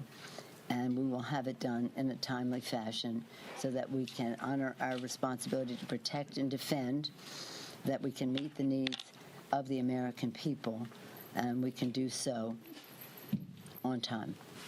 So I'm proud, as I've said to you before, left to their own devices, the appropriators have a way to get things done. They just know the substance of it. They are sensitive to the timing of it. And they're very talented legislators. All four top appropriators in the next Congress are going to be women. What do you think about that? That's pretty exciting. How about that? Isn't it great? It's. I think it will make a difference in terms of consensus building, listening. And with the high regard that I have for Chairman Leahy and Richard. I mean, I've known Richard such a long time. I knew Richard when he was a Democrat. I say that to him, and he says, yeah, we do go back a long way. How will the new Congress feel for your allies abroad, particularly over Ukraine? I'm sorry? How will the new Congress feel for your allies abroad, particularly in Europe? Oh, I think we're going to be okay. I mean, as I said I can't say what I said at the briefing this morning. Let me say it a different way. I think there's very strong bipartisan support, respecting the courage of the people of Ukraine to fight for their democracy. The fight that the people of Ukraine are making for their democracy is a fight for all democracy. The challenge of autocratic, wrong violation of the borders of a country, trying to undermine the government of that country. I'm very proud of President Biden for how he has been an enabler of collaboration among the countries, being respectful of what all of, as they say in the style of President Kennedy. Ask not what America can do for you, but what we can do working together for the freedom of mankind. The second sentence in that beautiful phrase. President Biden has done that beautifully, but this is of the highest priority. It's about democracy, it's about freedom, it's about self-determination. The people of Ukraine have taught us all a lesson in courage and in determination, and I think we're going to be just fine in supporting them as we go forward. Thank you all very much. Maybe I won't see you. Happy holidays, whatever you celebrate, and pretty soon you'll be home doing that. Pretty soon. Thank you. Sooner than I will. All right, so Nancy Pelosi saying this could be possibly one of her last times speaking to the media here as the secretary. Again, she's going to be stepping out of that role come the next year. So thanks again for being here with us on Live Now from Fox. You can see our markets really reacting here today. Was this because of the Fed's raising interest rates just yesterday? We'd heard from Jerome Powell. Is this because November spending was down? We'll talk more about top stories coming up here on Live Now from Fox after we return from this 2-minute break.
Welcome back here to Live Now from Fox. Wanted to show you a live look here inside of the White House press briefing room. No, it's not a White House press briefing, but we are expected to be getting a White House COVID update. Now, with that being said, we know that the administration is restarting their free COVID test program because they are worried these holidays they are going to be meaning a big spike when it comes to the rise of coronavirus cases. We've been also hearing from some doctors all across the country as well, as they've said that they're not only seeing a rise in COVID cases, but also in respiratory cases like the flu and RSV. So let's go ahead and get more with Fox News correspondent Lauren Blanchard. She's in Washington with what the White House is doing and how they're watching this cold and flu season.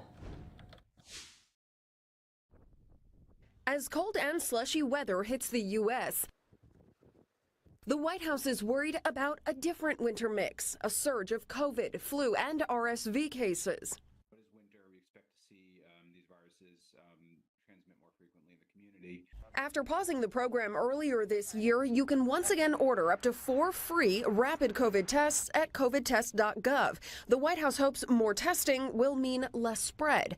After Thanksgiving, cases of the coronavirus began to rise, the flu as well. The Centers for Disease Control say influenza rates are high across the country. The concern is with family and friends gathering again for the holidays, there will be another surge in cases and lead to a strain on hospital systems. Your body's not getting that low level of viral exposure that builds immunity. So that's probably why we're seeing this massive influx of RSV and influenza.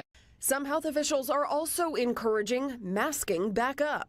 If you know you're running into the store and it's not very crowded, it's probably not such a big deal. But if you know you're going to be side to side, shoulder to shoulder with people, sitting in church pews or going to a concert, I would say it's definitely recommended to mask. The White House is recommending getting both the flu and COVID booster at the same time. They said the boosters out now are the most effective against current variants. In Washington, Lauren Blanchard, Fox News. All right, so we will be expecting that White House COVID briefing again coming up here soon, especially as they are getting prepared for, as we just heard, a very busy season when it comes to possibly the rise of cases for both, not only COVID-19, but also the flu. And then you also have to add in RSV.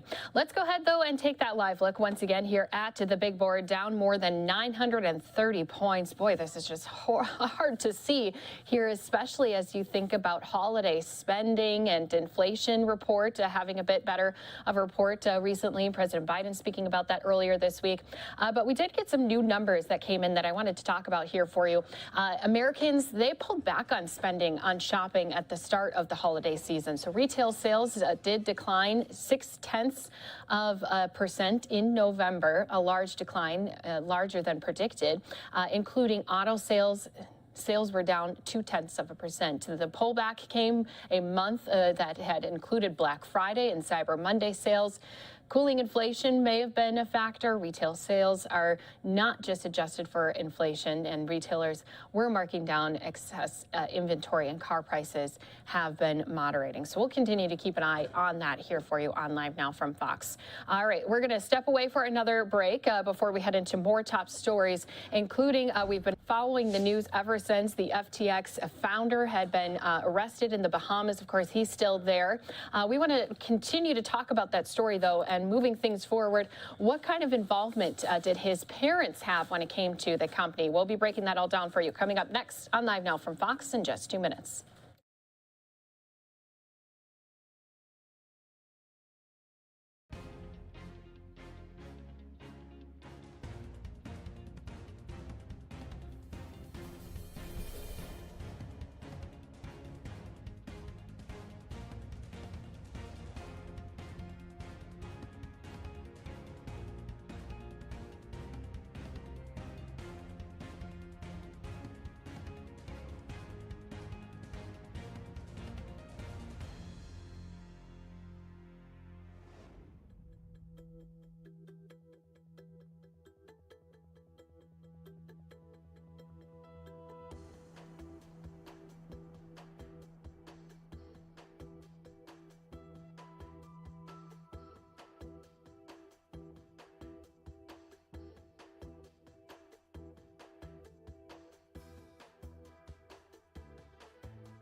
We continue to follow the collapse of FTX and all that is going to be surrounding it after Sam Bankman-Fried had ran a $32 billion crypto exchange, then lost all the money. He has been, as we have said, sitting in a Bohemian jail as he is facing several fraud charges. So once again, Joseph Bankman-Fried is his father.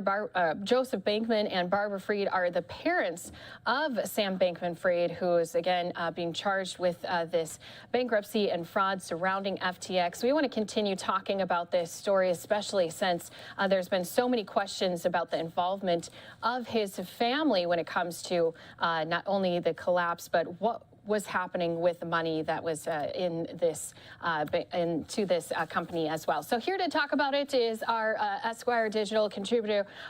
We have Aaron Solomon joining us here on Live Now from Fox. And Aaron, you and I have talked a little bit about this before, but let's just give a little history to some of our viewers about his parents. They both are involved in Stanford Law, and they have an extensive educational background. Well, there's no doubt, first of all, let's focus on the things that we know, because there's going to be so much conjecture about SBF's parents over the next weeks and months. What we know is exactly what you just mentioned. They're both very accomplished academics, both of whom were at least until a couple of days ago, active with Stanford Law School. Ms. Fried is a professor emeriti at Stanford, and Mr. Bankman actually teaches a very, very well-known and highly regarded tax course to Stanford law students. We also know that Mr. Bankman has been a paid employee of FTX, and he was traveling frequently between the United States and the Bahamas. He was working for the company. The other thing that we do know is that Sam's mom, Ms. Fried, while she didn't work for FTX, she advocated extensively for the company and seemed to be a real linchpin with the political advocacy that FTX was doing. In other words, for all of our viewers, giving tens and tens of millions of dollars to political parties, it seems overwhelmingly towards the Democratic Party. And because of their background and their education, there's a lot of questions. You know, you've mentioned Bankman. He is a Yale-educated scholar in the field of tax law. So there's a lot of people who say, you know, how liable is he with any wrongdoing that had happened? Did he see red flags that this company was doing? And there's a lot of people saying that they can't imagine a world where either of his parents might not have been involved in both the financial and legal advisement of his company.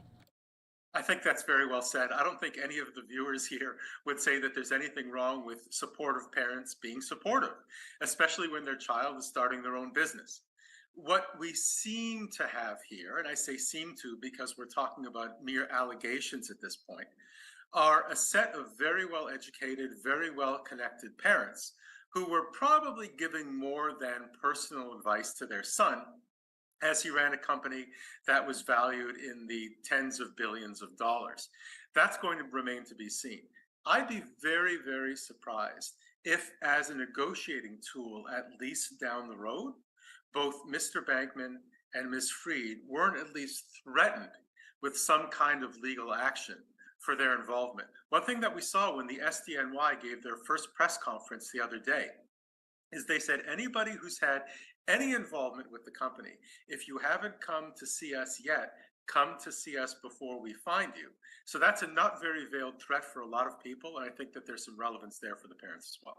Yeah, it did seem a little bit like almost like a threat that they were putting out there so that people could come forward instead of having to have maybe some people coming knocking on their doors and putting them in handcuffs. That might not be the case for his parents. I do want to mention when we had a hearing on Capitol Hill, the new CEO of FTX, John Ray III, he did testify saying that he knew of Sam's father being involved in giving some legal advice. Do you think that's going to, down the road, play any part into what possibly could be charged or used against him?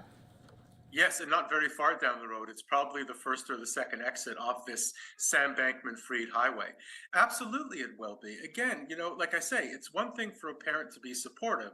It's another thing for parents with a certain professional and social standing and a certain skill set to be deep in the weeds with their son who was holed away in the Bahamas running this company. I think that this is something that's going to be very thoroughly investigated. And, you know, the reality is I've spoken to people in and around Stanford University over the past few days, as I have at least a little bit of connection there. And the word on the street is that these people have really fallen from grace. Part of that could be reputational, and part of that could be more. And as we think about, we've heard that they've been, down sitting inside of those courtrooms where their son is. Do you think they are starting to get things lined up for themselves? Obviously, they are very knowledgeable. They know that they might need to have some of their own legal representation ready to go as soon as things may be handed down to them. I'd be shocked if both Ms. Freed and Mr. Bankman weren't already represented by counsel. I'd also be shocked if they mimic their son, whose kind of way that he was doing business was not to listen to lawyers. I believe that his parents are going to listen very closely to their lawyers, whether that eventually means some kind of plea deal down the road, or the production of evidence, or coming back and staying in the United States and not traveling. Who knows what it's going to be. But I think that both of these parents are experienced enough as academics in the law to understand that they need to do things right. Yeah, and other people in academics, as we said, with that Yale background, there's been others and professors of law who have said the fact that Joseph Bankman has been so knowledgeable and an expert in areas, especially when it comes to the concern and operations of complex companies, that could really be where there is trouble for him legally down the road. I would also add to that Ms. Freed was one of the big proponents of this concept called effective charitable altruism. The effective altruism movement is something that FBF tried to believe in. And what SBF was doing was saying one of the greatest ways that I can help the world, which is basically maximizing the benefits of donations. In other words, for our viewers, one of the ways that I can be the most charitable in my life is to earn lots and lots of money. So there's some very kind of humorous and perhaps ironic points of intersection between their lives and their interests that are going to unfold as the whole FTX implosion, unfolds over the next few months. And Aaron, I think finally, is there any final thoughts you want to give to our viewers when it comes to, obviously, this very complex case? You said it's going to be something we're going to continue to hear about for not only weeks, but months down the road. And especially when you think about, are these parents going to be held, because of the ethics that they had involved, because of the legal advice they maybe had involved in this company, and then they might have taken money themselves. But as you said and pointed out before, they did have involvement with what FTX was doing with businesses and charities that they were involved with too. They did have involvement, and I think what's important for everybody to remember is we need to separate what we know and what we don't know. So we know that they had some kind of involvement, but what we do absolutely know factually at this point is that Mr. Bankman-Fried has said that he's going to challenge extradition from the Bahamas to the United States. If that's the case, that means that he's going to be in custody unless a judge decides at some point to grant bail, which was denied this week, until at least mid-February. We're looking at a date late during the first week of February, which is the earliest that an extradition hearing is going to happen. He could be in the Bahamas much longer, and his parents are probably going to be there alongside him.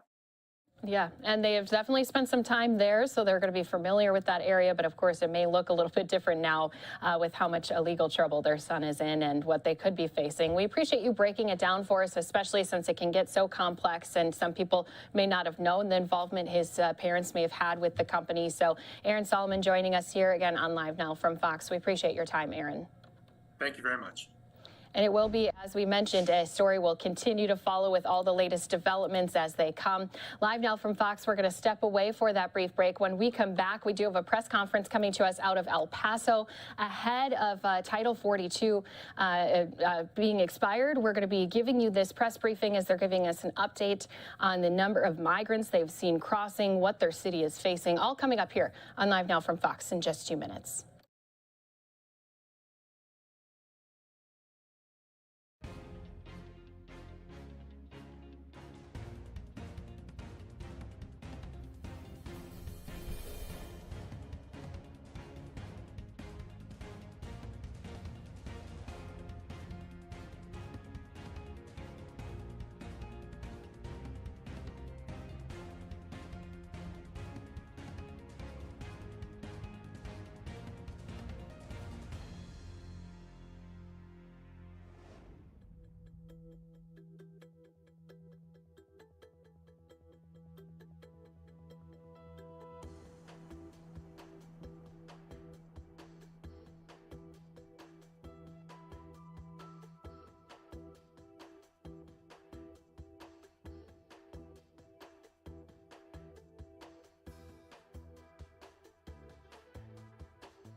Welcome back here to Live Now from Fox, taking you down to El Paso, Texas, where we're going to be hearing from city officials, including the mayor and other city leaders. They're talking about the growing migrant crisis that they continue to see, especially on the heels of Title 42 being lifted.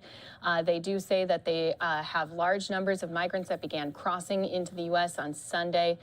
They are being processed by Customs and Border Protection, but there's continued strain of resources that they are feeling. Let's go ahead and listen into their update here on Live Now from Fox.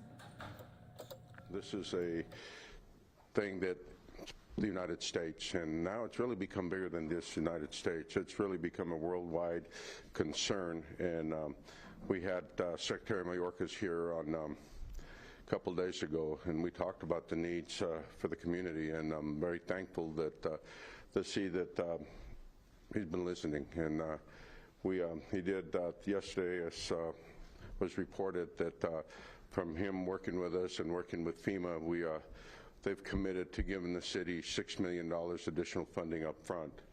We did receive 3.7 from third quarter, and we're still working on fourth quarter money that we've not submitted for reimbursement. Chief D'Agostino has all the numbers, and he'll be able to go through all the numbers and some of the things that we've been doing. I know that there's been a lot of concern of safe street releases, and safe street releases are really, in our opinion, and the chief and I talk about it, the people that have been released into the community, and we want to make sure that they are safe. And I know that you'll see when they are released, there's a lot of people out there, but as the night goes on, the city of El Paso and OEM has sent city buses to pick them up, take them to shelters, take them to hotels, and make sure they're not out there. If you still see, you'll see, and last night I was out there again, late last night. I've been every day out there to see what's going on, and you'll see that there are some people out there, and we've talked to them. We've asked them to get on the bus, to go on the bus, so we can provide shelter for them. Some of these want to stay out there, and some of them say they're waiting for family members to come over. But it's been one of the things that's been really important, that we don't want to see people out on the street. It's been something that's been very important to us. We've seen the pictures when they do get off and they're out there in the street, but if you come back during the night, like I do, you'll see that they're not on the street any longer. That the ones that we were able to asked to get on the bus and give them shelter. We've seen the people out at the airport, and those people have airplane tickets, and they have tickets where they'll be going to their destinations. Those tickets are bought by them or their sponsors. They're not bought by the city, and those people are going to the next destination. And I do go in there, and they do check and they make sure, and they help them to make sure. A lot of those are leaving early in the morning. By 9, 10 o'clock at night, you'll see most of them have gotten on the airplane, and they've gotten, a lot of them come because we've had some great support from our neighbors in Las Cruces, and they'll bring them the night before because they do have early flights. So the city's making sure that people are taken care of.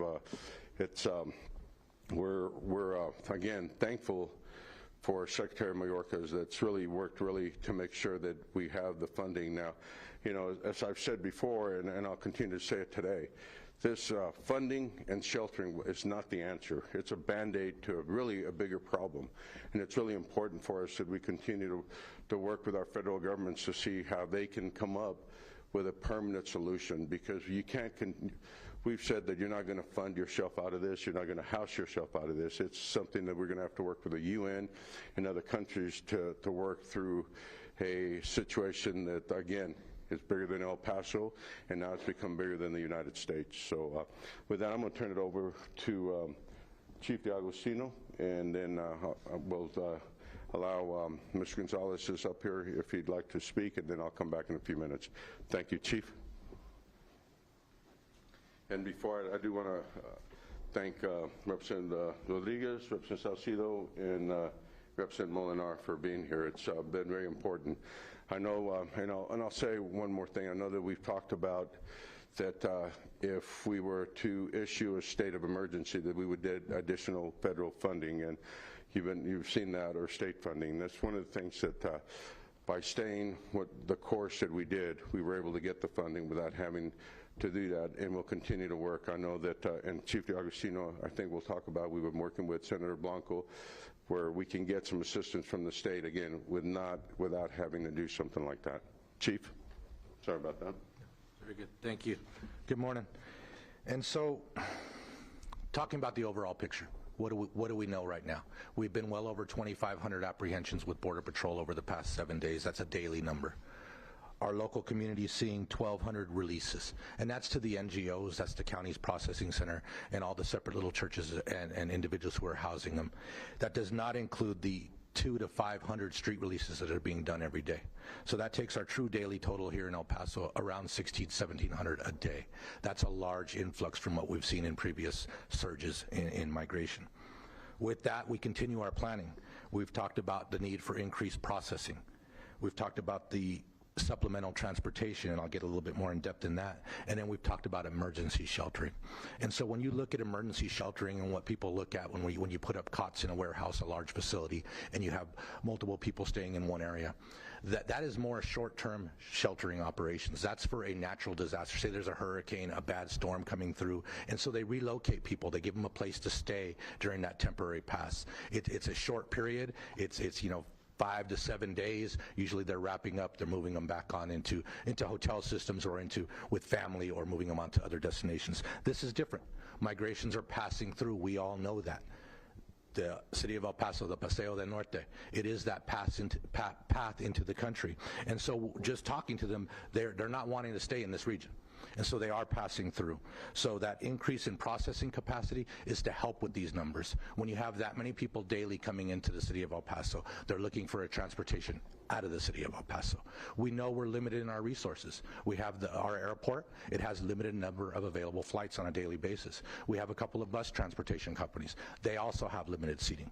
So when you start looking at these high numbers and what Title 42 might bring us when it is taken away, that'll add to these numbers. We're seeing a large influx of people already moving up through Mexico and arriving in Juarez. We've seen the caravans that arrived this past weekend. That's a large number of people preparing to cross through. So with that, we're looking at that supplemental transportation. And what I mean by that is getting them to the next point so we can process them here, get them their travel arrangements made out of a larger hub. And so with that, that might bring in transportation in forms of buses to get them to that transportation hub, whether it's Dallas or Denver or Phoenix or whatever that next large airport or bus terminal is, it's to move them onto those locations. The emergency sheltering, as you know, we've utilized hotels in the past. That is our process to do it. It's a lot easier to maintain. It gives that separation. We actually have hotel operations in effect this week. We've had cold weather. You've all seen people on the streets. We're doing our due diligence. We have our Office of Emergency Management teams, our roving teams, going out into the community, locating them, the migrants, and asking what kind of services they need, whether they need that help with the transportation piece. And there's been a lot of that on the fly, on the go, walking on the sidewalk. Yes, I'm trying to get a bus ticket to here. And so they'll actually help them and assist them to get that done. Like the mayor said, they have sponsors, they have a means to pay for that travel. We're just helping connect them. Then it goes down to, if they're not getting that same day transportation, we're offering them that hotel stay. That's to get them out of the elements, get them out of the streets, and put everyone in a safer environment. There is a large portion of them who don't want that assistance, and we understand that. And they don't have to take that assistance. They're free to roam as they please, let's say. And so with that, we're still seeing some that are staying out overnight, but that's by choice. We don't like to see it. We prefer that they get indoors, they get into a warm location, whether it's one of the shelter locations or one of the hotel operations that the city's running. We talk about the community releases. We talked about the daily totals. It's climbing. Title 42, it's unknown. We talked to our federal partners, our state partners, and the entire region, everybody who's been in this migration sense for just years, decades. What do they anticipate? The numbers are broad ranged. We're already seeing 2,500 apprehensions a day. We're hearing upwards of 5,000 a day. If we're getting 2,500 apprehensions a day and we're talking about 1,600 street releases, that number doubles. You're not sending the Title 42s because that's no longer in place. That number is going to increase. And so we understand that there, as the mayor talked about earlier, there is not enough funding and there's not enough shelters you can build to just handle it all right here. We have to rely on our partners throughout the nation, and that's where that comes into that piece of connecting them through other transportation hubs. Looking at the funding that we... City leaders here are speaking about what they are trying to plan ahead of next week's ending of Title 42, especially as they've been feeling the strain of these border crossings. More on this when some viewers return after this 2-minute break. We have received some upfront funding of $2 million back in October. We did get word this week that we would be getting that they have identified the funding to reimburse us the 3.7 out of the 5.2 million we submitted for reimbursement in the third quarter. And then just yesterday, we did receive notification that we'll be getting another $6 million for advanced funding going forward. So with that, we don't have all the funds in the bank. The only ones we can talk about is the first and second quarter of $237,000 and the $2 million upfront that we did receive in mid-October.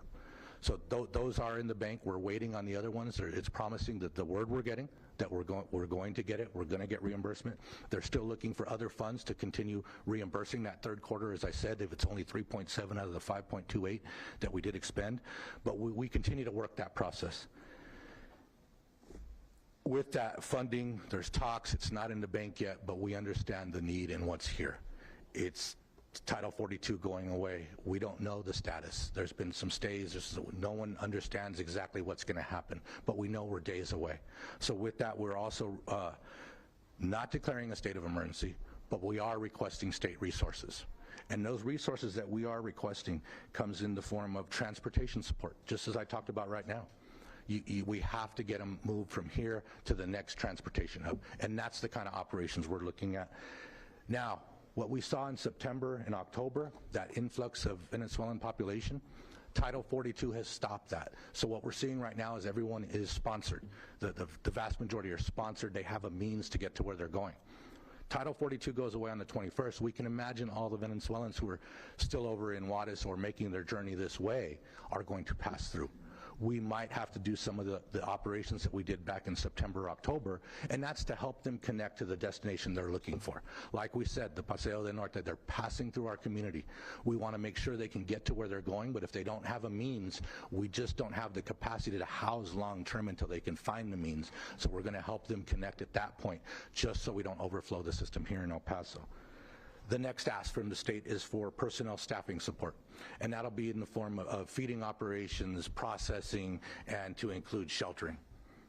These are all just requests, as I said. And our third piece of the request will be for law enforcement support. Reason being, we do know that Customs and Border Patrol, the OFO, they are looking at doing other ways of processing with Title 42 going away. They're looking at doing processing directly at the PDN bridge. They're looking at pulling personnel from the other bridges and focusing on processing of the migrants passing through. With that, that's going to have people being processed right there at the Paso del Norte bridge and then walking over and being released right there into the streets. We know there's going to be a lot. Our police, our fire departments, we're already taxed.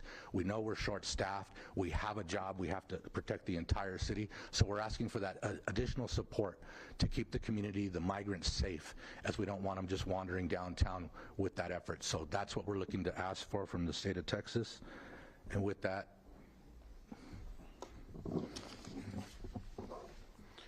thank you, Chief. And you know, some of the numbers that we've been looking at right now is 2,500 a day. So you do a quick math of that, and that's 75,000 in a month period coming through our borders. Now, when they talked about the Title 42 being lifted, there are numbers that being looked at that they think that it'll go up to about 5,000. You look at 5,000, that's 150,000 coming through in a single month, and that's where, you know, the federal government and the state will need to help us. Again, declaring a state of emergency to me was not an option. To be able to work with our partners was a great option, and I think we all see it's really working the way it needed to work, and our partners have really stepped up. Senator Blanco has been very instrumental, and so has the chief, working with state officials as they reached out to talk to them, and they did tell us we didn't need to do a state of emergency for us to be able to get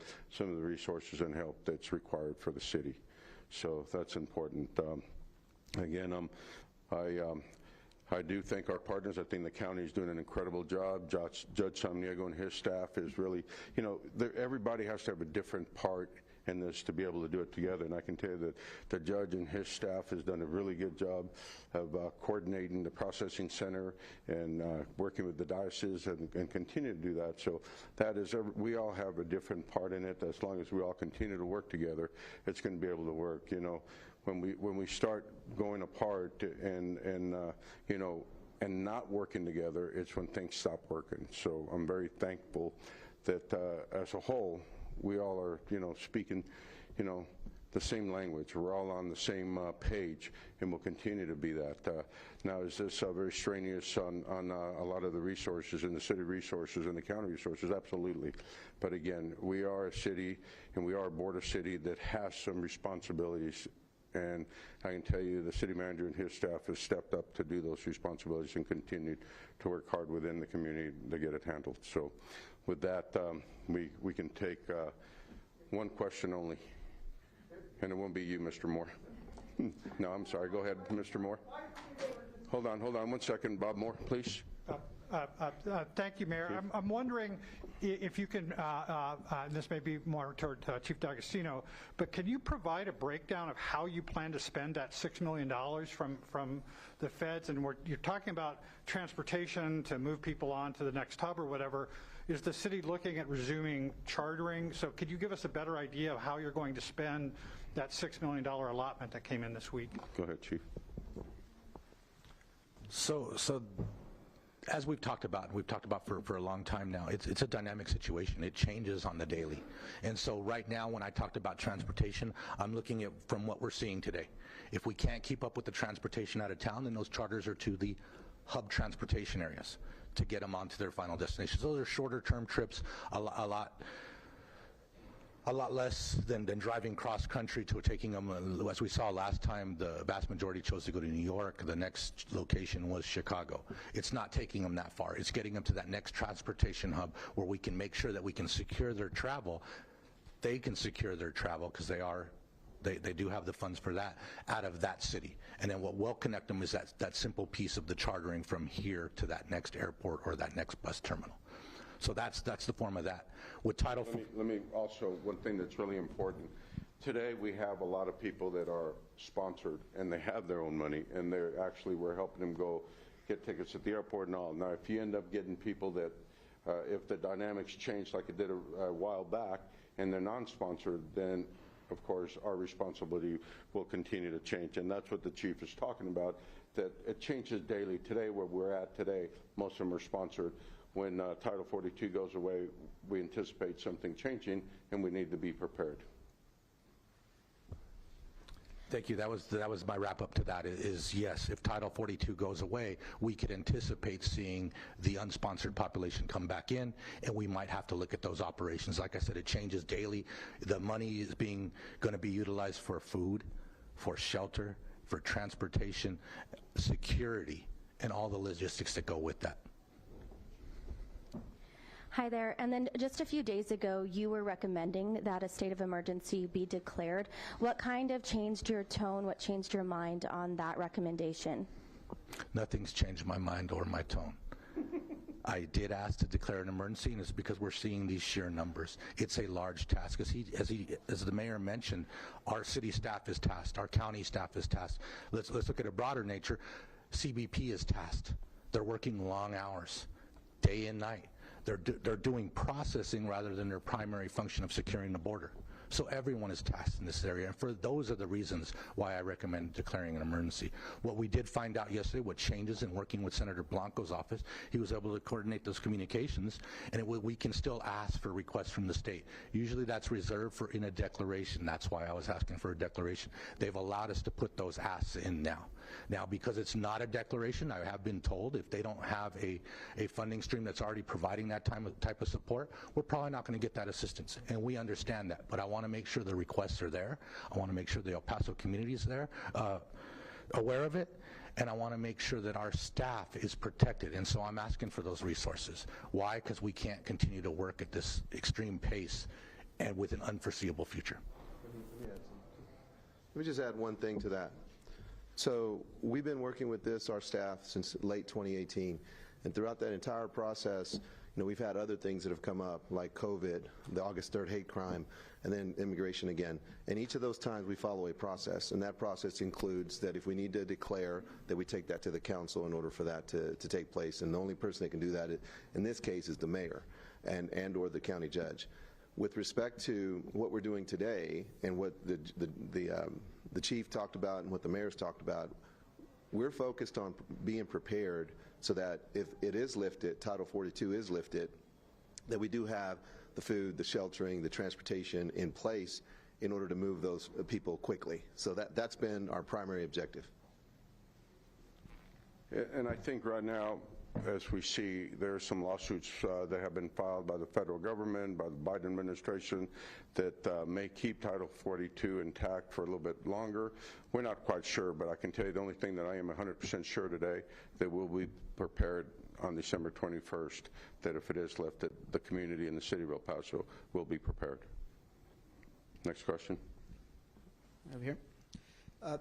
You didn't mention any specific organizations, but the Attorney General says he wants to, the governor wants the Attorney General's office to investigate nonprofits here in El Paso over these allegations that some of them are helping people cross the border.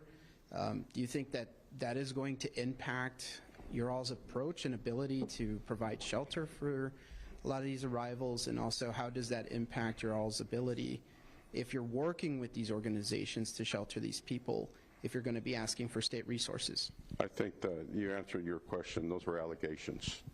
And, we'll continue to work with all the organizations within the community to make sure that everyone's safe, and that, and we do have some great NGOs, and again, the diocese is working within the county, and, we'll continue to work with everyone.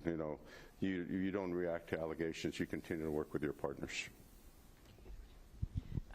Martha Piskowski with the El Paso Times. Can you clarify the point you mentioned about the bridges being used for processing, and what has the city been informed of up to this point about how that processing will take place, especially on the city-owned bridges? So what the OFO has discussed with us is that they want to start increasing their capacity to do processing of migrants passing through the community right here at the PDN bridge. What that's going to do is it's going to pull resources from other bridges. They're looking at the possibility of having to detour cargo out of the Bridge of the Americas, moving it out to Isleta, moving it to Sunland Park or Santa Teresa ports. And so that way they can have their staff concentrated on processing. So with that, what could we expect? I mean, logically, we think about it, there's going to be longer wait times.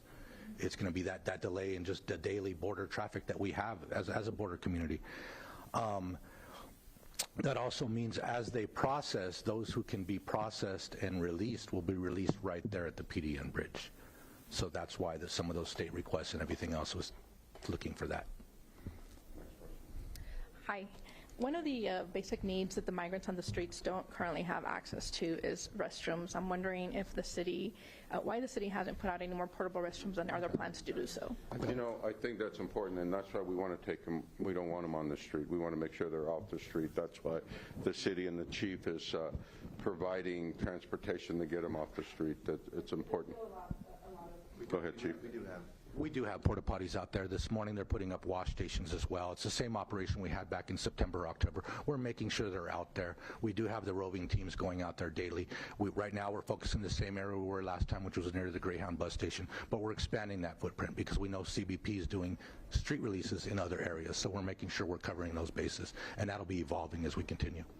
And again, it's not that we're looking at, we want to make sure there's people not on the street, but if they opt to stay there and be there, just like the chief said, we want to make sure they're taken care of. Yeah, OEM has said federal government should do something similar like what they did with the Afghan refugees at Fort Bliss. Do you believe this could be a solution?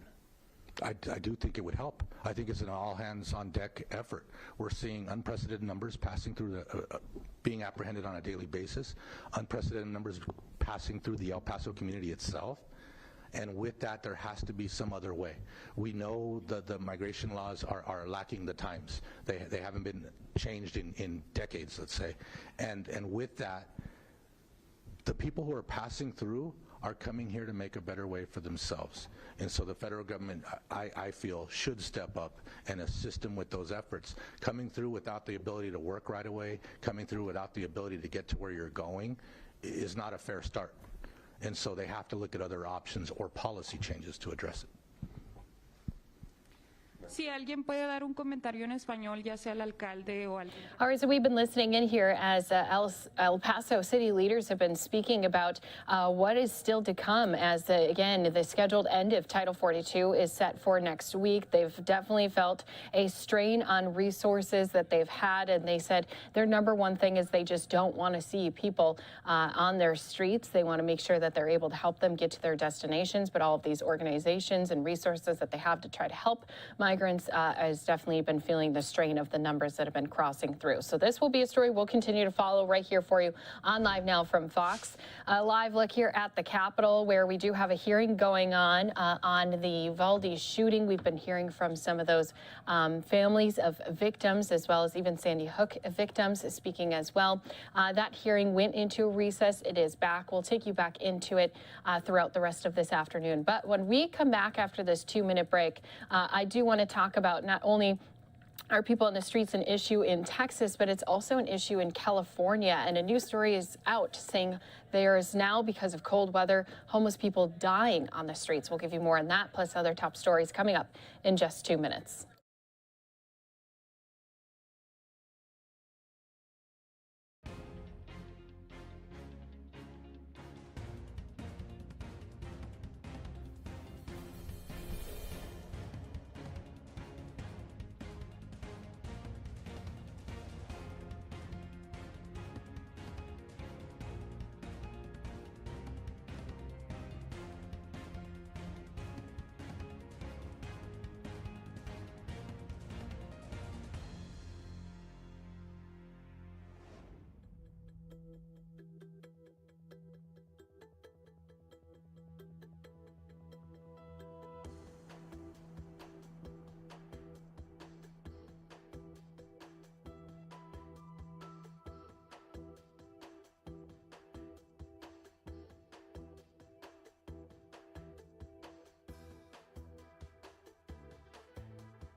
It has been one wild week for weather all the way from the north to the south. And now folks across Louisiana, they're coming to terms with the new reality after a tornado slammed parts of the south. It left many without power and even flattened homes. Let's go ahead and get more from Fox Weather's Robert Ray on this story.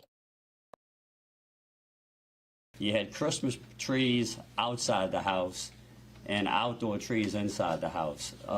It's a different world that these people are living in right now, and our hearts solely go out to them and our prayers. At least 3 people have died and multiple others injured after a severe weather system moved through southeast Louisiana on Wednesday. Officials say 1 woman died after a possible tornado tore through the town of Kelowna. And in Caddo Parish, a mother and her 8-year-old son were killed when a powerful EF2 tornado touched down Tuesday night. When I talked to residents and I asked them how long they thought it was, I heard between 10 and 20 seconds. It happened that quick. The storm knocking down trees and power lines. Right now, tens of thousands of homes and businesses are without power.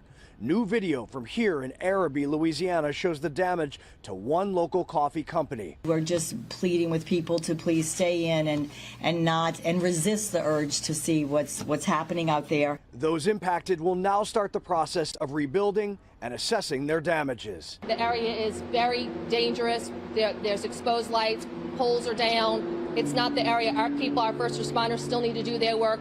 The people whose houses are there are not going to want the place to be like a tourist area. Several counties are still under a severe weather watch as the system treks through Alabama, the Florida Panhandle, and Georgia. In Araby, Louisiana, Robert Ray, Fox Weather. And so that weather going to continue making its way along. The folks in the Dakotas still dealing with a winter storm. And another one that we're keeping an eye on is this. The final stop of the coast-to-coast winter storm sweeping across the U.S. will be on the eastern seaboard on Thursday and Friday. Just putting a little cherry on top of a very active weather week. So a storm system has developed in a new area of low pressure that will slide up the East Coast into the weekend. It will be bringing some impactful ice and then snow to the interior parts of the Northeast. We'll continue to watch all of these weather stories, especially as a new story is coming out of California about the cold temperatures they're seeing and how it's killing homeless people in California. Most of these people are men between the ages of 40 and 70 years old. In Santa Clara County, officials and advocates say the current cold snap is costing the lives of some of the most vulnerable people. In the cold winter snaps like this one, people can die in collective numbers, 5, 10, 20 people. Statistics from the Santa Clara County Coroner's Office show at least 6 unhoused residents have died in just the past 2 days. 4 of those people died on the streets of San Jose. All were men ranging in age from their 40s to their 70s. Cold doesn't just cause issues and symptoms and death because of the primary things we think about, like hypothermia, but it also exacerbates chronic conditions. Zuckerberg San Francisco General Emergency Room Physician Dr. Jeremy Lecoq says failing health in the unhoused, coupled with cold temperatures, can become a fatal combination. Really, it's a balance of how much heat your body generates versus how much it loses. Their body gets too cold, and eventually, if they don't get help and they remain cold, and their heart can stop. Give that to Dave. Late Wednesday afternoon, Pastor Scott Wagers and other volunteers handed out shirts, jackets, socks, and blankets to help the most vulnerable brave nights where South Bay temperatures will dip into the 30s. You find them, especially in creek beds and in little enclaves and encampments, and they just don't see it coming. Medical experts say the telltale signs of hyperthermia start when people start to shiver. They can then become confused and ultimately start hallucinating and even burrowing into the ground for warmth. They say if you see someone in crisis, call 911 or your local police department. In downtown San Jose, Jesse Gary, KTVU, Fox 2 News. Well, let's go ahead and talk about new claims for unemployment benefits, how they declined just last week by 20,000 to 211,000. Though the numbers of those still receiving benefits rose 1.67 million. That's the highest reading since February. New unemployment filings have gradually risen from a 54-year low of 166,000 last spring, but they are still extremely low. Economists are predicting layoffs will increase as rising interest rates by the Federal Reserve slow U.S. growth. Let's go ahead and take a look at what Congress has been doing, especially when it comes to the crackdown of TikTok. That's right. Right now, they are concerned about TikTok. The Senate just passed a bill to ban the social media app from government devices over concerns about its ties to China. Let's go ahead and get more from Doug Luzader on Capitol Hill. How often does everyone in the Senate agree on anything? This was a unanimous vote here to address the threat TikTok may represent to national security. I'm new to Texas, but I'm voting. My first time voting. TikTok's viral videos range from politics to culture and everything in between. But all of that data is going somewhere. I think that's a national security concern. And I think even a greater concern that's not gotten the level of attention is the TikTok as a potential propaganda device. And as we saw just yesterday, that concern is bipartisan, with the Senate agreeing to ban the app when it comes to government devices. And TikTok says their data is secure, but the company's ties to China are creating more concerns. If this ban goes on to pass the House, it heads to the president, and the White House has been very careful talking about TikTok. Generally speaking, the Biden administration is focused on challenge of certain countries, including China, seeking to leverage digital technologies and America's data in ways that present unacceptable national security risk. A federal ban on TikTok would follow the lead of the military and a number of states that have passed similar restrictions. And Florida Republican Senator Marco Rubio would go a step further and push for a nationwide ban. Some people would say to me, well, what do we care if the Chinese government has access to the data on the phone of a 16-year-old teenager somewhere in America? It's not about the 16-year-old teenager. It's about millions of 16-year-olds, 17-year-olds, 30-year-olds, people that are on there dumping all kinds of data that the government of China gets access to. And according to the Wall Street Journal, TikTok is the most popular app in the world, and it's used by 2/3 of teenagers here in the U.S. In Washington, Doug Luzader, Fox News. And as we head into the holidays, the cases of flu, RVS, and other respiratory infections continue increasing. Doctors, they're suggesting people mask up once more to help avoid getting sick this holiday season. When the pandemic first hit, masks were everywhere to help stop the spread of COVID-19. Now, more than 2.5 years later, they have mostly disappeared. But some health experts say masks should make a comeback this holiday season. So there's absolutely plenty of reasons to wear masks. Experts say with the trifecta of COVID-19, RSV, and influenza going around right now, wearing a mask in public places will protect you from getting all three, which is especially important if you're 65 or older, have a chronic disease, or your immune system is compromised, or you're going to be around someone who's vulnerable to severe illness from any respiratory virus. For most really healthy people, it's a function of the people you're going to be around that you want to protect. As for where and when, some experts recommend wearing a mask while traveling on planes and public transportation, and even masking up while shopping for gifts or groceries. If you know you're running into the store and it's not very crowded, it's probably not such a big deal. But if you know you're going to be side to side, shoulder to shoulder with people, sitting in church pews or going to a concert, I would say it's definitely recommended to mask. Experts say it's okay not to wear a mask for smaller holiday parties with people you know, if you test for COVID beforehand and stay home if you feel run down.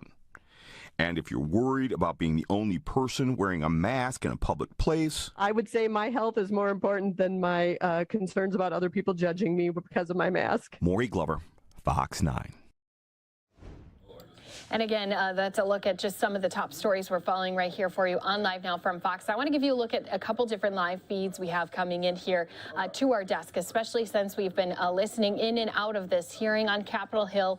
This one focused on that horrible shooting that happened down in Uvalde, Texas, at that elementary school. So there is a House Judiciary Committee speaking about this mass shooting as well as mass shootings as a whole, talking about solutions to gun violence. We've had not only family members of a Uvalde victim, also doctors who treated the children, and even a survivor of Sandy Hook speaking here and testifying. We'll continue to dip into this here on Live Now from Fox, but also want to mention, since health concerns are top of mind for many people, as we just heard, especially heading into the holidays and busy shopping seasons and trying to go out to all of those holiday events, we do have a briefing that's going to be coming up from the White House. This is not a White House briefing, but a White House COVID briefing, talking about their plan and their response to what they think people should be doing this holiday season. So more to come here on Live Now from Fox. We're going to step away for a 2-minute break, continue listening in to that hearing on Capitol Hill surrounding mass shootings and gun violence when we return here in just 2 minutes.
And welcome back here to Live Now from Fox. We're going to be listening in, joining live here in this House hearing on the Uvalde school shooting as well as gun violence across the country.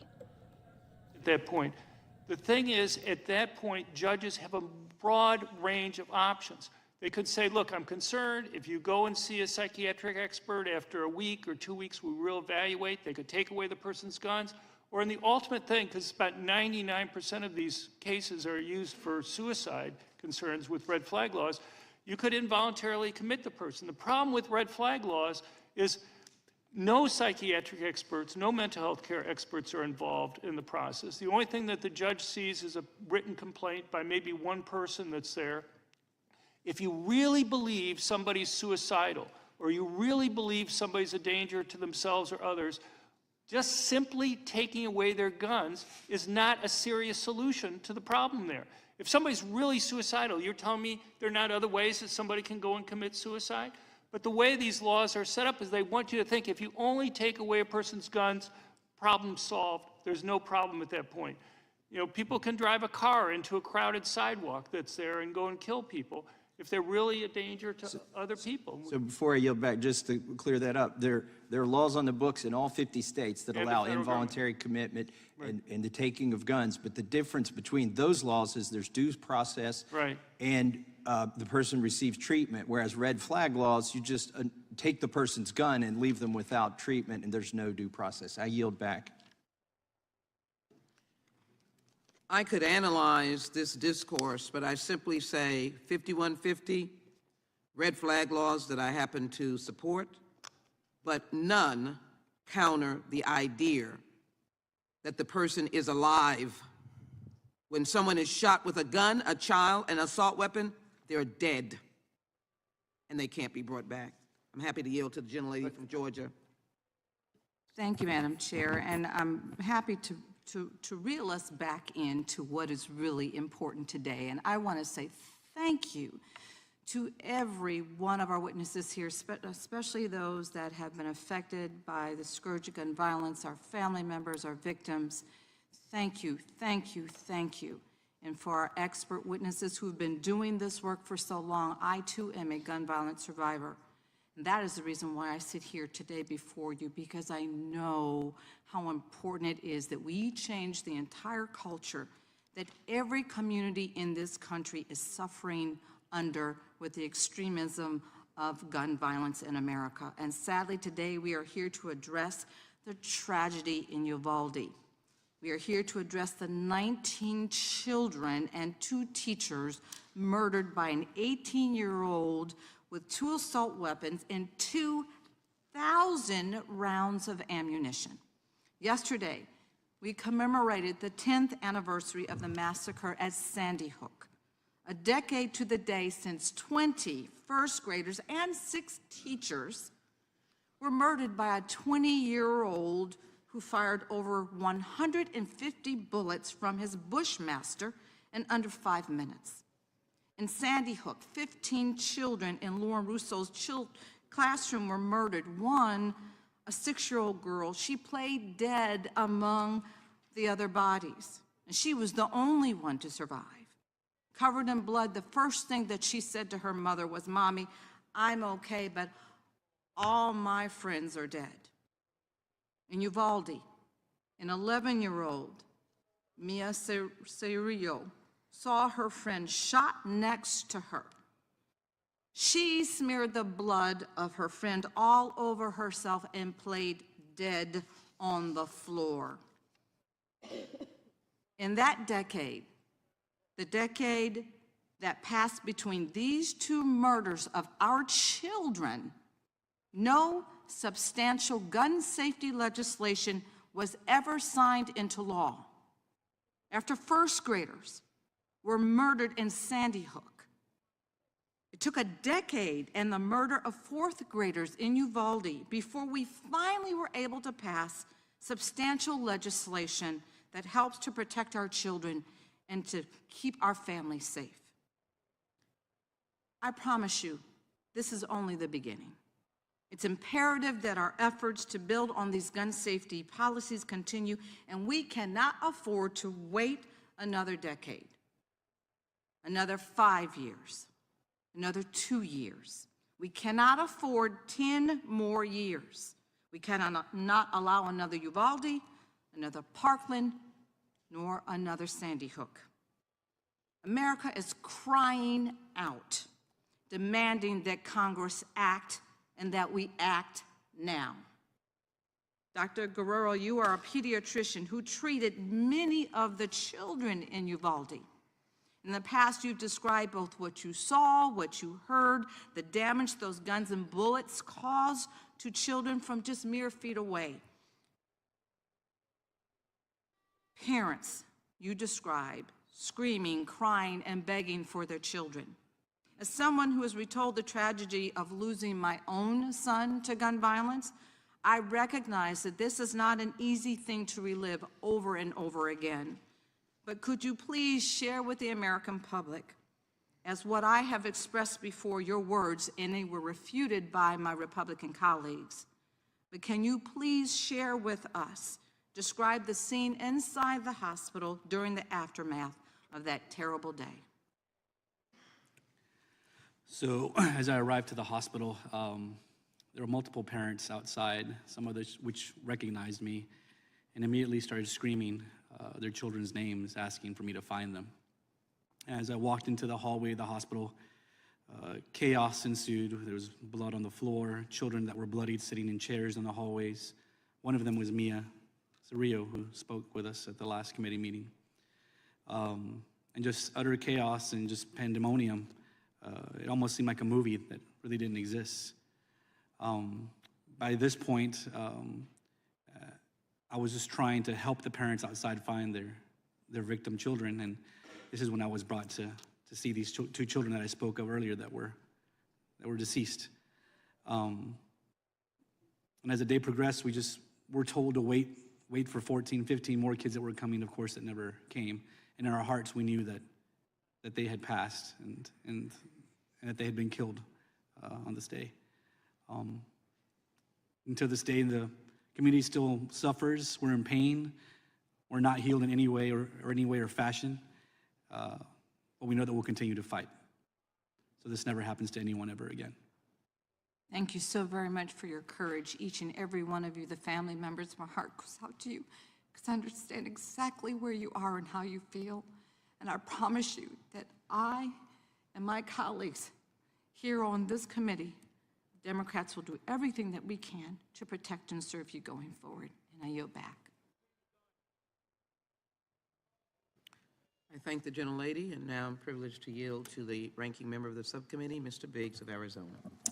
I thank the chair, and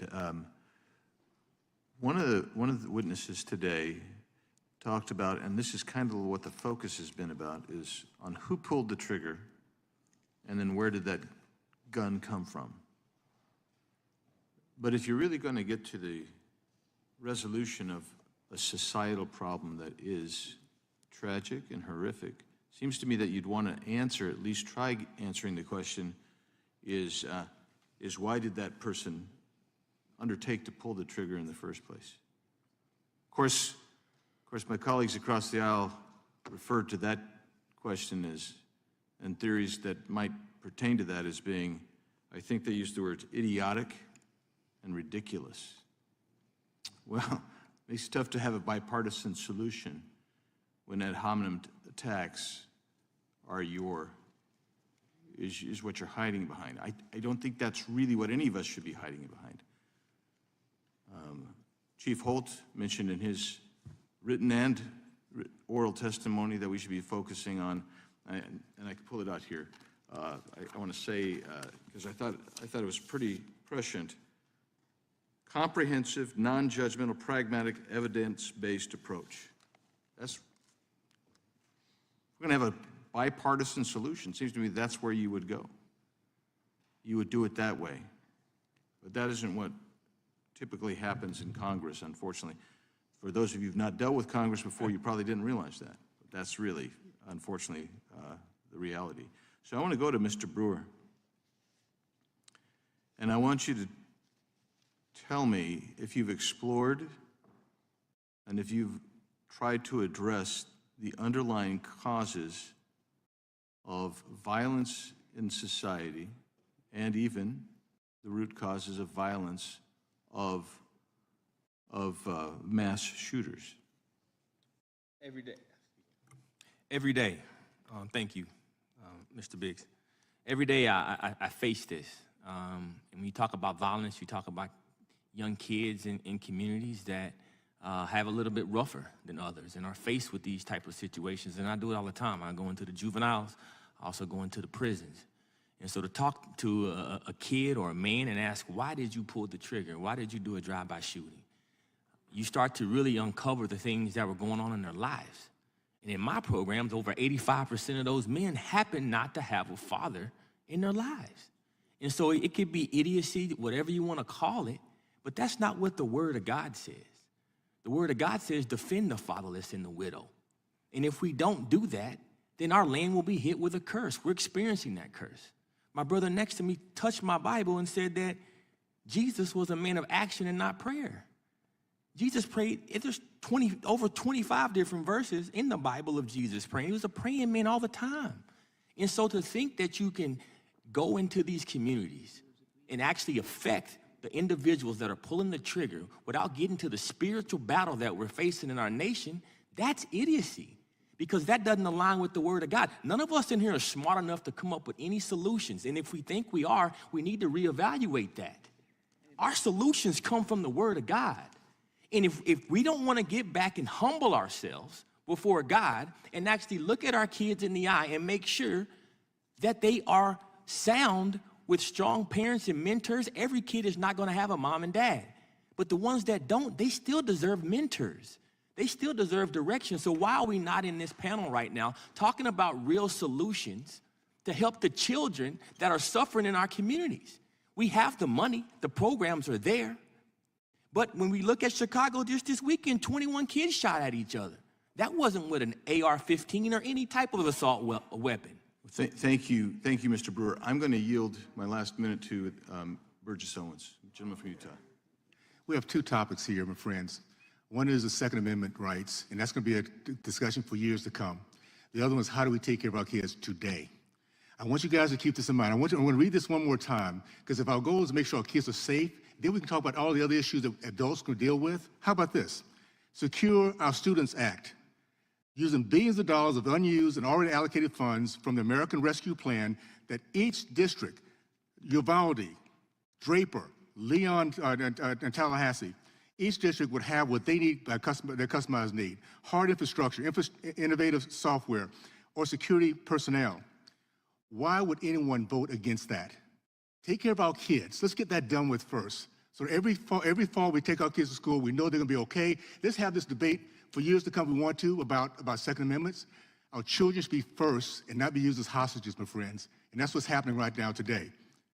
We could stop this if we put the right legislation to make sure they're safe, period. I yield back. Thank you. And Madam Chair, I'm not going to extend my time anymore, and I'll yield back to you. Arizona for his questioning. Now I'm privileged to yield to the gentlelady from Texas, Ms. Escobar. Thank you so very much. You are now recognized, Ms. Escobar.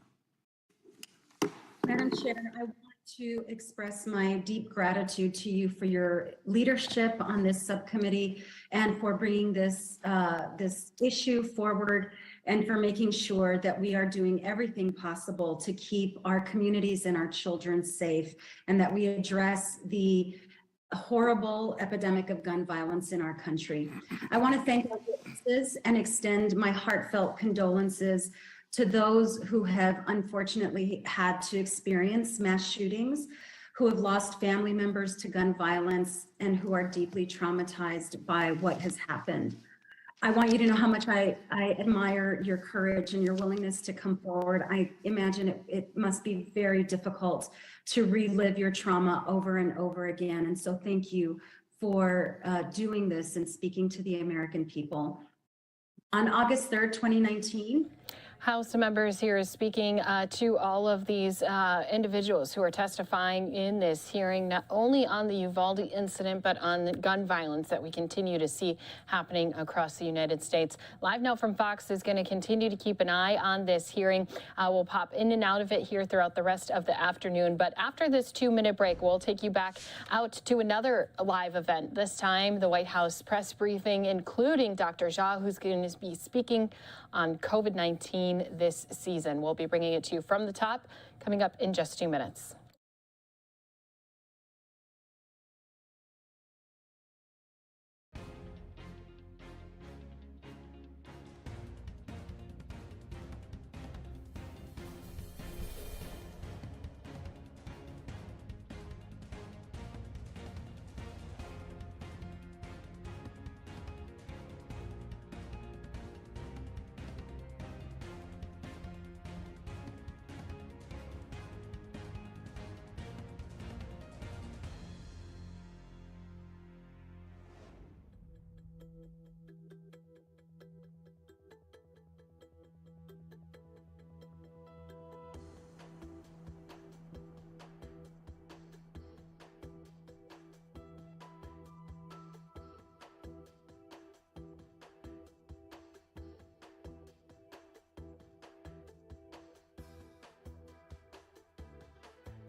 Taking you to the top of the White House briefing with Dr. Jha, who's going to be speaking about COVID-19. Let's go ahead and listen in on Live Now from Fox. In the press briefing, we are saying goodbye to two of our amazing interns. I think they're here somewhere. Ah, there they go. Kate Howell and Molly Feldman. They have been great additions to our team these past several months, and they are now going back to school, hopefully enjoying the holiday before you go back to school. But thank you so much for your hard work.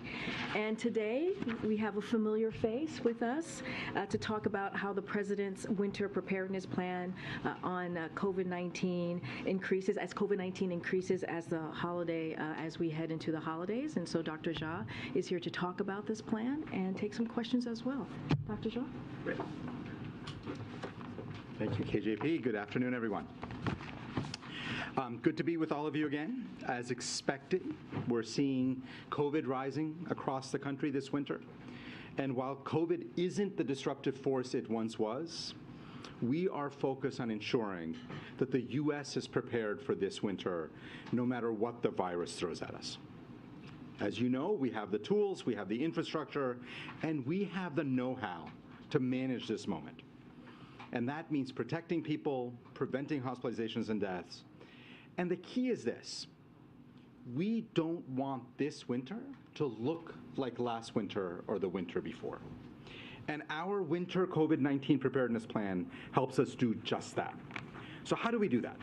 First, and you're not going to be surprised to hear me say this, the most important thing Americans can do is to go get their updated COVID-19 vaccine right away.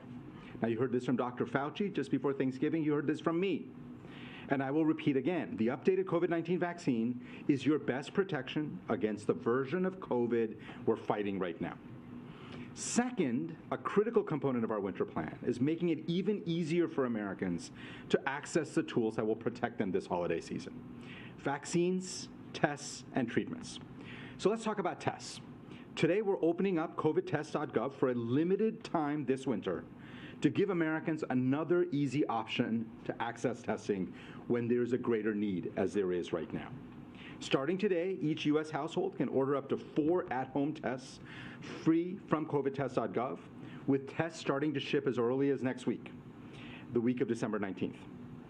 And as we've said for months, we're operating in a resource-constrained environment in the absence of additional congressional funding for the nation's COVID response. And that means we've had to make some tough choices.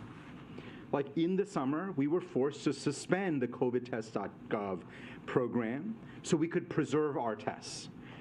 Why did we want to preserve our tests? Because we knew there would be a moment later in the year when COVID cases would rise again. So we preserved the tests so we could have them on hand for exactly this moment.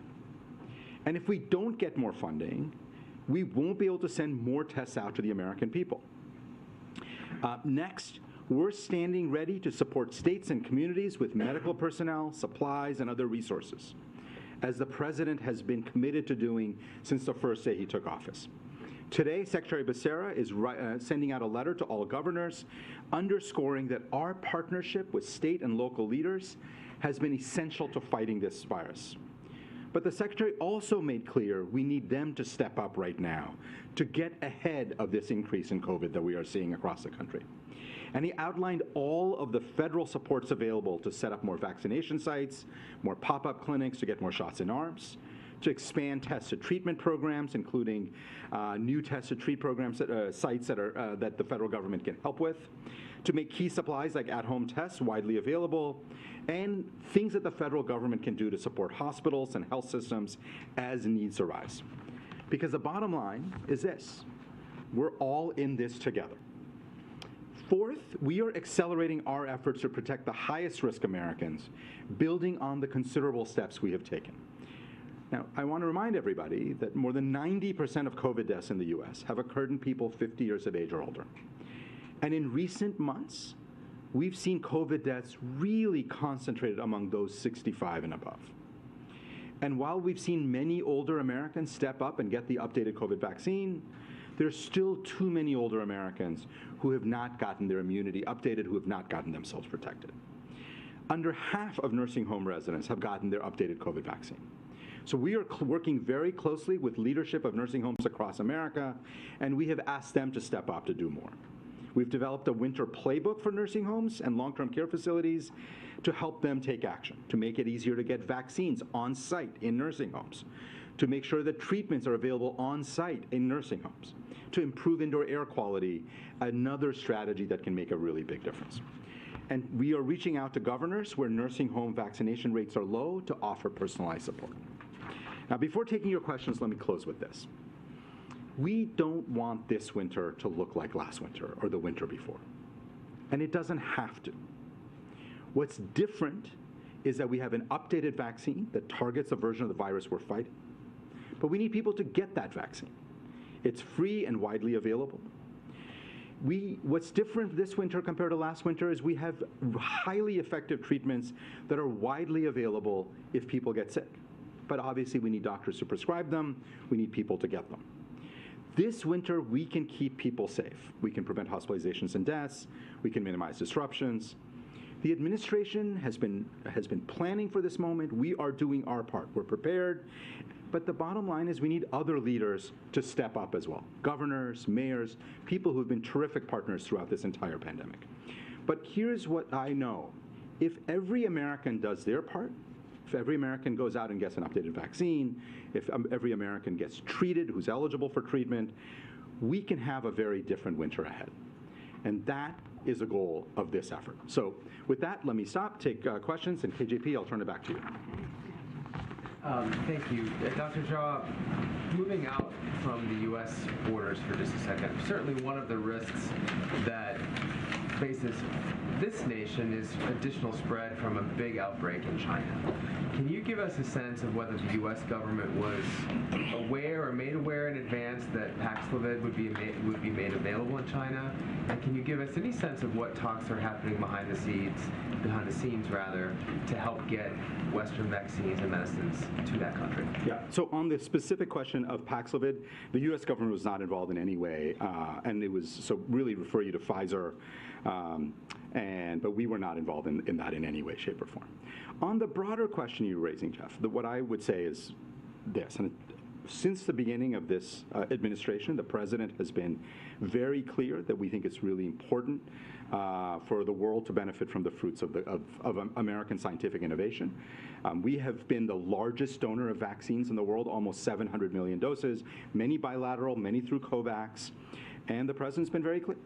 We stand ready to help any country that needs help in terms of vaccines, treatments, anything else. So that offer stands globally for any country that could benefit from it. Would it be fair to characterize this as the U.S. and other Western countries are encouraging China to import mRNA vaccines, but not necessarily with U.S. or strong U.S. involvement? Does that give them cover that they need? No, what I would say is we stand ready to help any country in the world with vaccines, treatments, anything else that we can be helpful with. We have been the biggest donor of vaccines, as I said, almost 700 million doses. And that stance of being helpful, being ready to help, continues and hasn't changed. Dr. Jha, looking at the most recent COVID numbers we have, it looks like COVID cases were up 45 or 50% week over week last week, but COVID deaths were up 60%. Why are COVID deaths spiking more dramatically than COVID cases are? Yeah, it's a good question. So some of that is, by the way, data irregularity. Just to be clear, the data is just we're in a different place with data. We get data less often. So in general, we have seen COVID cases go up. We've seen hospitalizations go up. Deaths are just starting to rise. I do think that standard link we've seen between cases and deaths are going to be different because there's less testing. So it's going to be later to see cases go up. But so far nationally in our analysis of the data, death numbers are just beginning to rise. We obviously want to make sure that does not go any further. We know we can prevent nearly every death from COVID if people get their updated vaccines and people get treated. So we continue to press that message. And are you considering a return to other restrictions, masking on planes, vaccine requirements? Yeah, so I think we're in a very different place with this virus and where we were 2 years ago, where we were last year. What I would say is we now have the tools that we can manage our lives much more safely than we could a couple of years ago. And the most important thing I think people need to be doing is, first of all, they've got to get their updated vaccines. And then there's a whole host of tools that people can use to keep themselves, their families safe, testing, masking, improving indoor air quality, being in better ventilated places, and treatments, of course. So we think that is the strategy of the administration, that we want to encourage people to use those tools. And given how widespread and how available those tools are, I think if people did that, we could get through this winter safely. Dr. Jha, just to follow up on Jeff's question, with China relaxing its zero COVID policies, what specific contingency plans do the administration have to deal with a potential outbreak or new variants, particularly with the increase of travel between the U.S. and China during the holidays and in the Lunar New Year? And do those considerations at this point include any talks of a travel ban? Yeah, so we have a very robust surveillance program where we use for travelers as people come in terms of identifying people who are infected, tracking variants. That continues. And we generally are using wastewater, using other mechanisms, constantly monitoring for variants, both here as well as with our partners around the world, in Europe, in South Africa, in other places. I think all of that is a really important part of how we have become far more effective at being prepared for new variants. And if there are new variants that emerge, I'm confident that we will be able to identify them. Thank you. Dr. Jha, are we still facing a triple-demic where RSV, flu, and COVID are all surging at once over the holidays? Yeah, so we have seen, certainly in the last month, 3 highly contagious respiratory viruses. As you mentioned, RSV, flu, and COVID. Let me tell you what we know about them. RSV nationally looks like it has clearly peaked and is on its way down. There's still places that have very high levels of RSV. But nationally, there's no question in my mind RSV is heading down. You know, flu is rising in many parts of the country. We're probably the worst flu outbreak we've seen in a decade. There are some places where flu may be peaking, but it's very early data. But a lot of flu out there, again, the worst in a decade. And then we talked about COVID, where clearly it's on an upswing with increasing number of cases. One other question. Back in September, the president publicly said that the pandemic is over. How has that complicated the messaging to keep Americans vigilant facing COVID? Yes, I think the president was also very clear that COVID is not over. COVID continues to pose a challenge for us. That is true. COVID is not over, and obviously we continue to see people getting infected, getting sick. Unfortunately, too many Americans needlessly dying of COVID. And so I think the president has been very clear on this, even since that day, about the importance of people getting vaccinated, people getting treated. And obviously, I've been out here making that same message. Go ahead, John. We continue listening in here during this White House briefing as they are focused on trying to get prepared for this surge we are seeing this winter. Our viewers going out to a final 2-minute break, going to continue listening in right here, though, on Live Now from Fox. Hospitals. So particular hotspots, we're seeing cases increase in about 90% of the country. So it is sort of rising in lots of places across the country. So there's not one that I think is particularly worse off. Obviously, the levels are different across the country, but it is rising pretty much uniformly, and it makes sense, right? We just had the Thanksgiving holidays. It's getting colder, even in the southern parts of the country. It's still getting colder. Obviously, we tend to see more in the northern half of the country because it is colder up here. People are spending more time indoors. In terms of hospital strain, this is something we monitor very, very closely. We look at a whole bunch of national data every day. We are talking to states and jurisdictions every day. Well, not every state and every jurisdiction every day, but on an ongoing basis. I would say in the last 10 days, I have probably spoken to, I or members of my team, a dozen or more states and cities, and our first question is, how are the hospitals doing? Do you need more help there? We have a very clear plan. If a city or a state gets into trouble where they really just can't manage, that they can reach out to the federal government. We have a whole set of resources. We can evaluate. We can send in equipment. We can send in personnel. So we stand ready to help cities and states if and or when they need it. Obviously, the single most important thing we can do to make sure that there aren't constraints and there aren't real problems with hospital capacity is if people got vaccinated, they are far less likely to get hospitalized for both flu and COVID. And that's the biggest thing Americans can do to make sure their hospitals are functional for all the other reasons we need hospitals. Karen, last question. Are you concerned that Americans who are testing positive but doing so on at-home rapid tests aren't reporting that to government agencies? So the case counts right now might be dramatically lower than what we're actually seeing for spread across the country? Yeah, it's a really good question. What I would say is, first of all, I'm a huge fan of home tests. I think they're convenient, they're cheap, it's great. One of the problems of home tests, really the major problem, is that they don't often get reported. So we do have, through this NIH effort called MakeMyTestCount.gov, I think, that people can report their tests. But we have other mechanisms we use to monitor infection levels. So for instance, wastewater gives us very good insights into how much infection there is in a community. So we have seen case numbers often be lower than what you might expect if people were doing more PCR tests or more public health tests. But we're tracking infections through other mechanisms. And obviously we're tracking infections and hospitalizations so that gives us a very good sense of the burden of disease as well. The last point I will make is when people test at home, if they test positive, the first thought every single American should have is, am I eligible for treatment? The truth is, we have fantastic treatments. Anybody over the age of 50, anybody with chronic disease should get evaluated. Personally, as a physician, I think it's very clear to me that anybody in their 60s or above should be treated. Like, there should be a good reason not to treat somebody. And they're rarely a good reason, meaning most people should be getting treated right now. That is a message we've been delivering to doctors and nurses. That's a message we've been delivering to the American people. If you get a positive test at home, stay away from others so you don't infect them.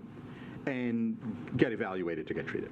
Ken, on the funding that is being used to purchase the new tests for this new round for people to get them sent to their houses, were there cuts to other COVID programs in order to pay for those tests? Yeah, so let me talk about how we're able to do this. So we paused the program, at the end of the summer because we wanted to make sure that we still had supply for a winter potential increase of cases in the winter. Second is, while we, as I have mentioned from here before, while we took a lot of the resources we had for tests to purchase vaccines and treatments, we still had some resources left. We didn't deplete the whole supply, and so we had money in the American Rescue Plan to still be able to buy some more tests. That combination has allowed us to do this. It is on a limited basis. We're not going to be able to keep this open forever. Okay, thank you, Doc. AJP, thank you very much, and thanks, everybody. All right, happy holidays. Happy holidays. Okay, just a couple of things at the top, and then we'll take some questions. So today is the final day of the U.S.-Africa Leaders Summit, a summit that has underscored the U.S. commitment to reinvigorating partnerships across the continent. President Biden, Vice President Harris, and other officials across the administration have had the opportunity to spend a lot of time with the leaders from across Africa over the last couple of days, including at last night's dinner here at the White House. Now, this afternoon, the president will address the summit one more time at this afternoon's discussion on food security and food system resilience. This week, President Biden and Vice President Harris have had the opportunity to announce new initiatives that will empower African institutions and citizens. The president reaffirmed our resolve to work collaboratively with African governments, businesses, and civil society to strengthen people-to-people ties, ensure more inclusive and responsive global institutions, build a strong and sustainable global economy, foster new technology and strengthen innovation, strengthen health systems, and prepare for the next pandemic, tackle the food security and climate crisis, support democracy and human rights, and advance peace and security. The Biden-Harris administration plans to commit at least $55 billion in Africa over the next 3 years, working closely with Congress, and more than $15 billion in private sector investment deals were announced at the U.S.-Africa Business Forum. And of course, you've heard the president announce this week to plan to travel to Africa and to continue the work over the course of this summit and to strengthen our partnership across the continent. I also want to talk about something that affects millions of people across the country every day. And with the holiday season upon us, and in the light of the tragic news about Twitch this week, we think it's important that we shed light on the resources available to any American dealing with mental health challenges or emotional distress. Tomorrow, said the second gentleman Douglas Emhoff, and leaders from Department of Health and Human Services will visit a local 988 call center and meet with crisis counselors who are providing mental health and suicide prevention support to people from all backgrounds and walks of life. The 988 Suicide and Prevention Lifeline provides free, confidential, 24/7 support to Americans across the country experiencing suicidal crisis or severe emotional distress. Anyone, anywhere in the country can call or text 988 or chat 988lifeline.org to reach a live trained counselor. And thanks to the president, our administration has invested $432 million in getting the 988 Suicide and Crisis Lifeline up and running in communities across the country, an 18-fold increase in investment from the previous administration. So before we go into questions, I'll repeat myself one last time here for all of you, all of those who are struggling. We stand with you, and our administration will keep fighting for you. One last thing before we really take questions is I want to give you guys a little bit of the week ahead. Just a quick look here. This evening, the president will travel to Wilmington, Delaware. Tomorrow, the president will visit and speak at a town hall at the Major Joseph R. Bo Biden III National Guard Reserve Center in Newcastle, Delaware.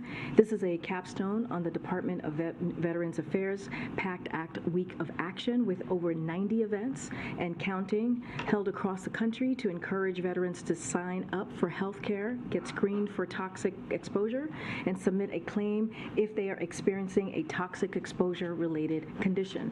The President will speak with veterans, their families, caregivers, and survivors to discuss the historic expansion of benefits and services resulting from the Bipartisan PACT Act. I anticipate a preview with more details will be shared ahead of the event, so please stay tuned to that. Afterwards, the President will return to Washington, D.C. for internal meetings and more holiday receptions.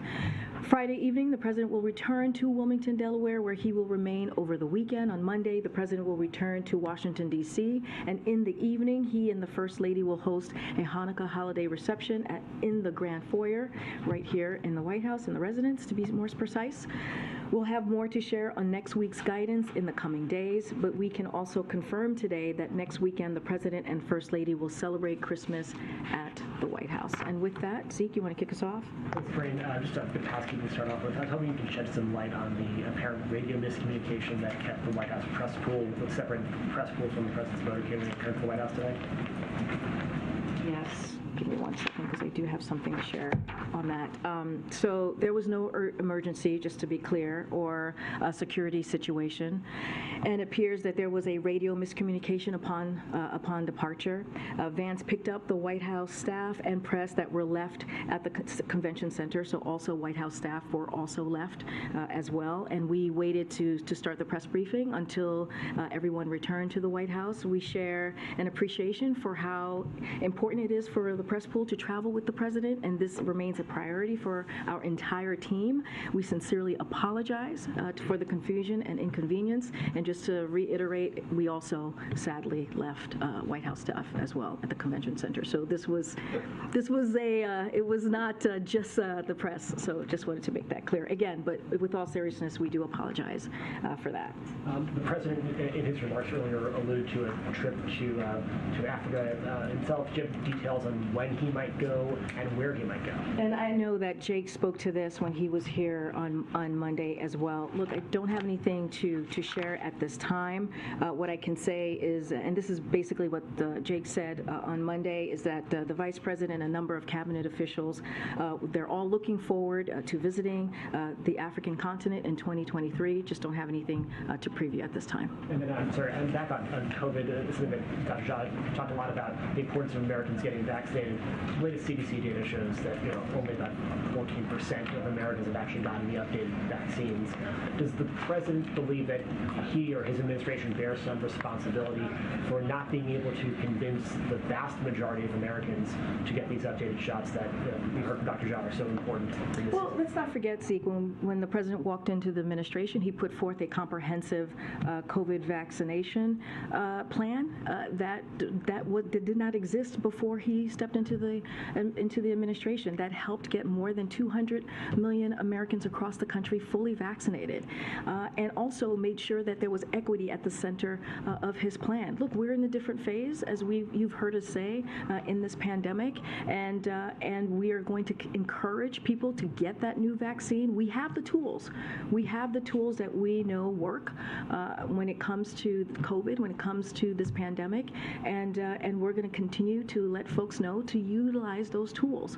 And so you've seen, as I started this briefing saying, we're seeing a familiar face in the press briefing room. And that's because we've been trying to be very consistent on pushing that message out and letting people know that they need to get the new vaccine. It is important. We know it works, especially as they're going to see their grandparents, as they're going to see families, how important it is to get that new vaccine for themselves, but also for their loved ones. Look, we believe we've had a comprehensive message. We've had a comprehensive plan, but again, we're in a new phase of this pandemic, and we just have to continue to beat the drum, and we'll continue to do that.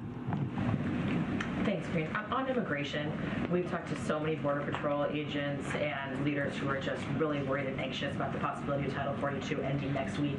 Big picture, what is the administration doing right now to get ready for that?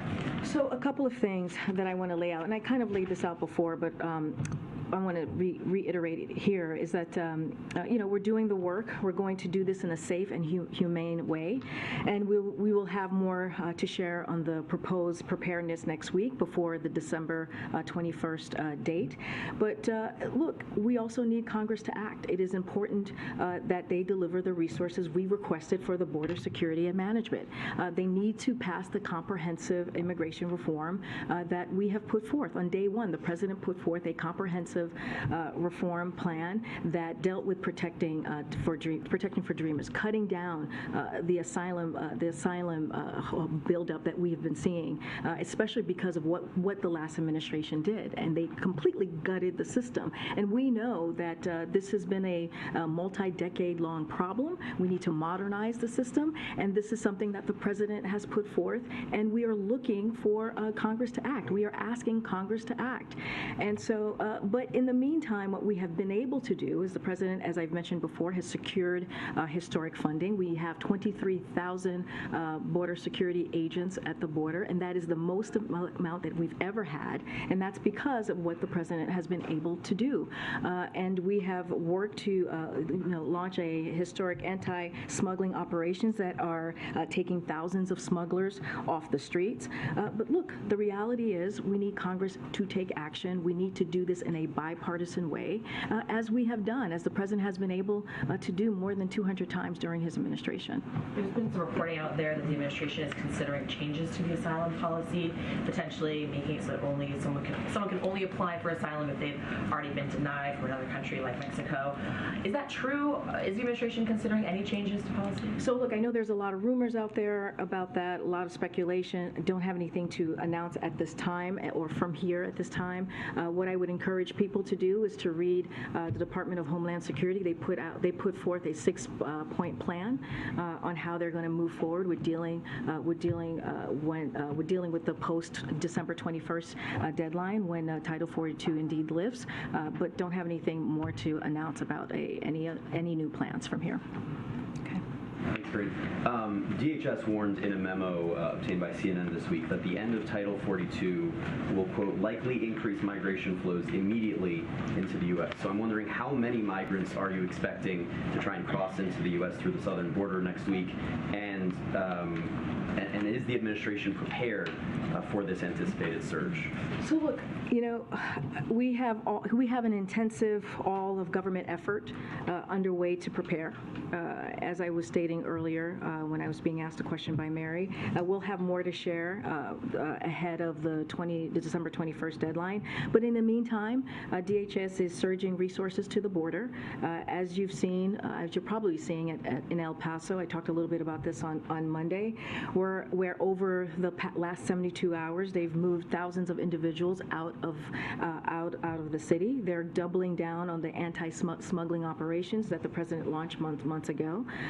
They're also working with our international partners to discourage disorderly mass movements across the border. Moving forward, expect us to continue leaning in on our successful strategies like these and like our parole program for Venezuelan nationals, which has drastically reduced the number of Venezuelans attempting to enter unlawfully, and will continue to drive messaging in the region to counter disinformation from smugglers. So that's another thing that we have to keep an eye on, is how the misinformation that's going to be going out to smugglers in the next couple of days. And so we have to make sure we'll work together with all of you, our team will, to make sure that that doesn't happen, because that is one of the big issues that we're seeing when it comes to migrants trying to cross the border. Are you aware of this warning from DHS, and do you have an estimate of how many people you're expecting will try and cross the border when Title 42 Look, I don't have an estimate to share with you. What I can tell you is that the Department of Homeland Security has put out a 6-point plan. As you all know, my Secretary Mayorkas was at the border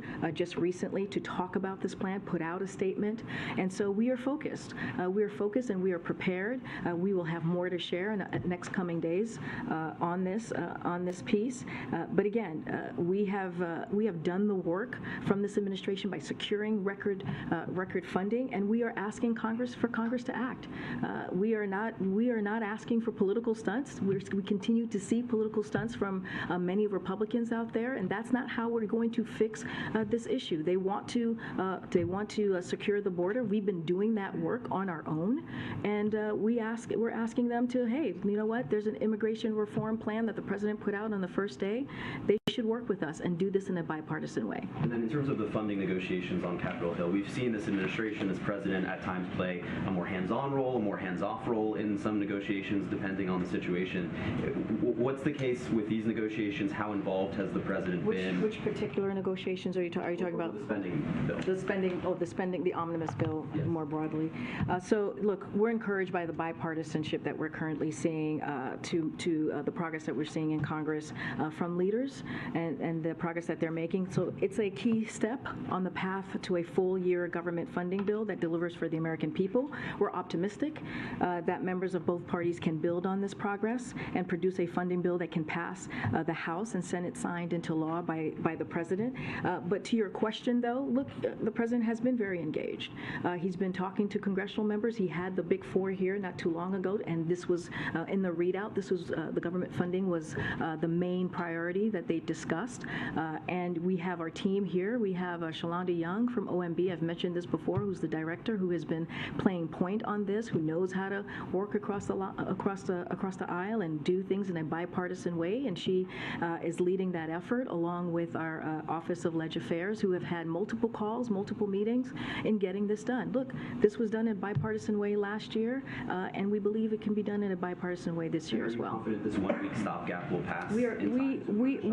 We have said, I said this earlier, if Congress needs a little bit more time to get this done, they should take that time, but we believe there's enough time to get the omnibus done. And so we are encouraged by what we're seeing in that progress, and we believe that it can get done in time. Did I just, okay. Thanks, Green. The president mentioned in his statement yesterday about the Sandy Hook killings, the anniversary, again, his push for an assault weapons ban, and also talked about moral guilt in not having done more over the last 10 years. There's only a couple weeks left to the lame duck. Can you give us an update on just what the next steps are that he sees for this White House, for this administration, in getting that assault weapons ban passed? So look, we have been in close touch with Senate leadership on this. As you've just mentioned, this is a priority for this president. It has been for some time. He was a leader on this during his Senate days and also as vice president. And so he's going to continue to push for this. Whether this happens in the next couple of weeks or it happens in the next several months, he is going to really work hard to get this done. And he's talked about it at almost every moment that he can. Every time that he had an opportunity to talk about the shootings that we have seen, how it's destroyed our communities, how it's destroyed families, he's going to continue to lift that up to the American people. Again, we're going to have those conversations with Senate leadership. We have been the last couple of days. Don't have a timeline for you. This is indeed a priority for this president and his administration. We have seen the work that he's done this first year and a half. He did the most executive actions on gun violence than any other president, and so clearly this is a priority for this president. Beyond him speaking about it, is it really that? Is the strategy basically to use the bully pulpit, or are there other steps? That's an important strategy. I mean, right? The president has one of the most powerful bully pulpits in the country, in the world even, right? And so we've seen him use it in an effective way to get historic pieces of legislation done. And so he's going to continue to do that. But we're also having conversations with Senate leadership. That will not stop or end when it comes to this issue. All right, we are listening in here to the White House press briefing with Karine Jean-Pierre. I do want to show our viewers a live look here at the big board, especially as we are in the red all day today, climbing up a little bit, just down more than 700 points here at this time. We'll continue listening into that briefing, leaving you or coming back and returning to the point where we just left off, as reporters are still asking a number of questions, all the way from COVID numbers to Title 42 ending and even mental health crises that we're seeing happen here in our country. So live now from Fox, stepping away for a 2-minute break. We'll be right back with the White House briefing when we return.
John F. Kennedy's assassination. And since you've been at the podium, the National Archives has started posting those documents. Can you talk about that decision to release those, and also address 70% of the documents are being released, 30% still are not? What is taking so long in the other 30%, given it's been 50 years? So look, as you know, this has been a commitment of this president, right? The president's actions have led to public release of over 14,000 records, including approximately 12,000 today, just to give everyone specifics here. As a result, we're talking about 97% of the collection is now available to the public. This reflects, again, the president's commitment to making these records available to the public to the greatest extent possible, consistent with national security. So this is a commitment that the president has been making for some time, or made some time ago. President Biden believes all information related to President Kennedy's assassination should be released to the greatest extent possible, consistent with, again, national security.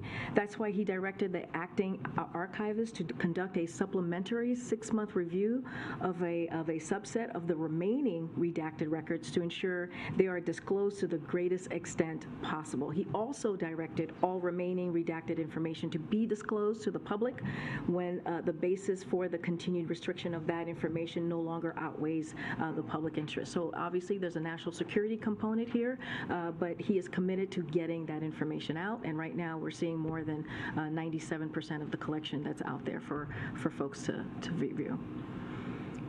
Thank you, Karine. I have 2 questions for you. Congressman Cohen and Wilson from the Helsinki Commission introduced a resolution urging President Biden to take steps to suspend or terminate Russia's rights and privileges at the UN Security Council.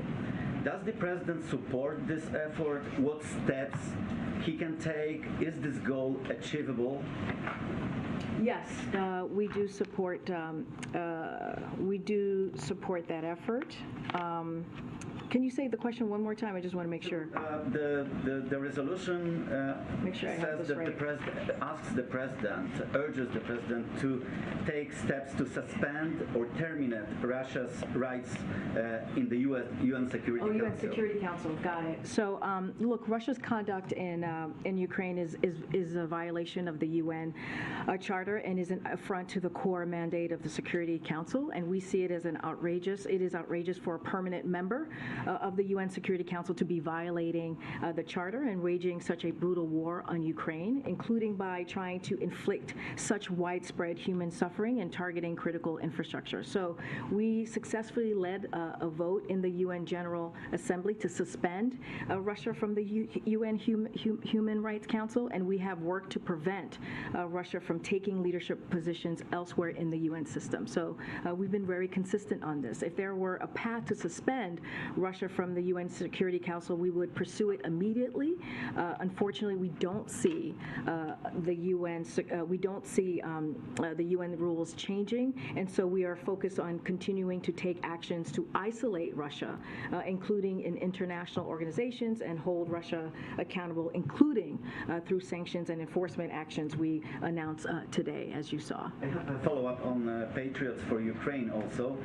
Since there was no announcement on this yet, I would like to ask if the president is even considering sending Patriots to Ukraine, and what's the White House's response to warnings coming from the Kremlin about possible consequences if the U.S. sends Patriots to Ukraine? So first, let me take your last question first. Look, the only provocative moves are being made by Russia, and Russia is the aggressor here, and we should never forget that. We should never forget who actually started this war, and it was Russia. So that's point one. Point two, the United States is not now, nor has it been, at war with Russia. This is responding to what we've heard from Russia this past 24 hours. We've been doing exactly what President Biden told President Putin we would do 1 year ago if Russia attacked Ukraine, providing security assistance to help Ukraine defend itself. That's what you have been seeing from this administration, from this White House. Finally, while I don't have any new security assistance packages to speak of today, as you all know, President Biden has been clear about this. The United States will continue to support support Ukraine for as long as it takes, alongside our allies and partners, as the people of Ukraine defend their country, as they defend their freedom, as they defend their sovereignty, and we will continue to do that. Expect any announcement this week, as it was reported by the U.S. media? I just don't have anything to share with you at this time. Go ahead, JJ. I'm wondering if the White House has any reaction on two bills that moved through the U.S. Senate. One is on TikTok. The Senate voted to ban TikTok from all government-issued phones. Let's start with that one. Does the White House have feelings on that bill? So, as I've said before, we want to be very careful on commenting on any specific legislation at this time. So, we'd refer you to Congress on the next steps. We don't get involved in the process as we've done in the past. But look, just more broadly, there are a range of tech applications and products that are not allowed to be used on the White House and other federal government work equipment for security reasons, including TikTok. We will not go into any further details about security policies that we have here, but I'm not going to get into the process. I know that this just happened, so we're going to let Congress move forward with their process on Position on that one. What about the Senate bill that would essentially halt Huawei's access to U.S. banks? The Senate Majority Leader Chuck Schumer is one of the sponsors of that bill. Does the White House have a position on that one? No, don't have a position on that one at this time from here. Go ahead. Thanks. Americans clearly divided about immigration.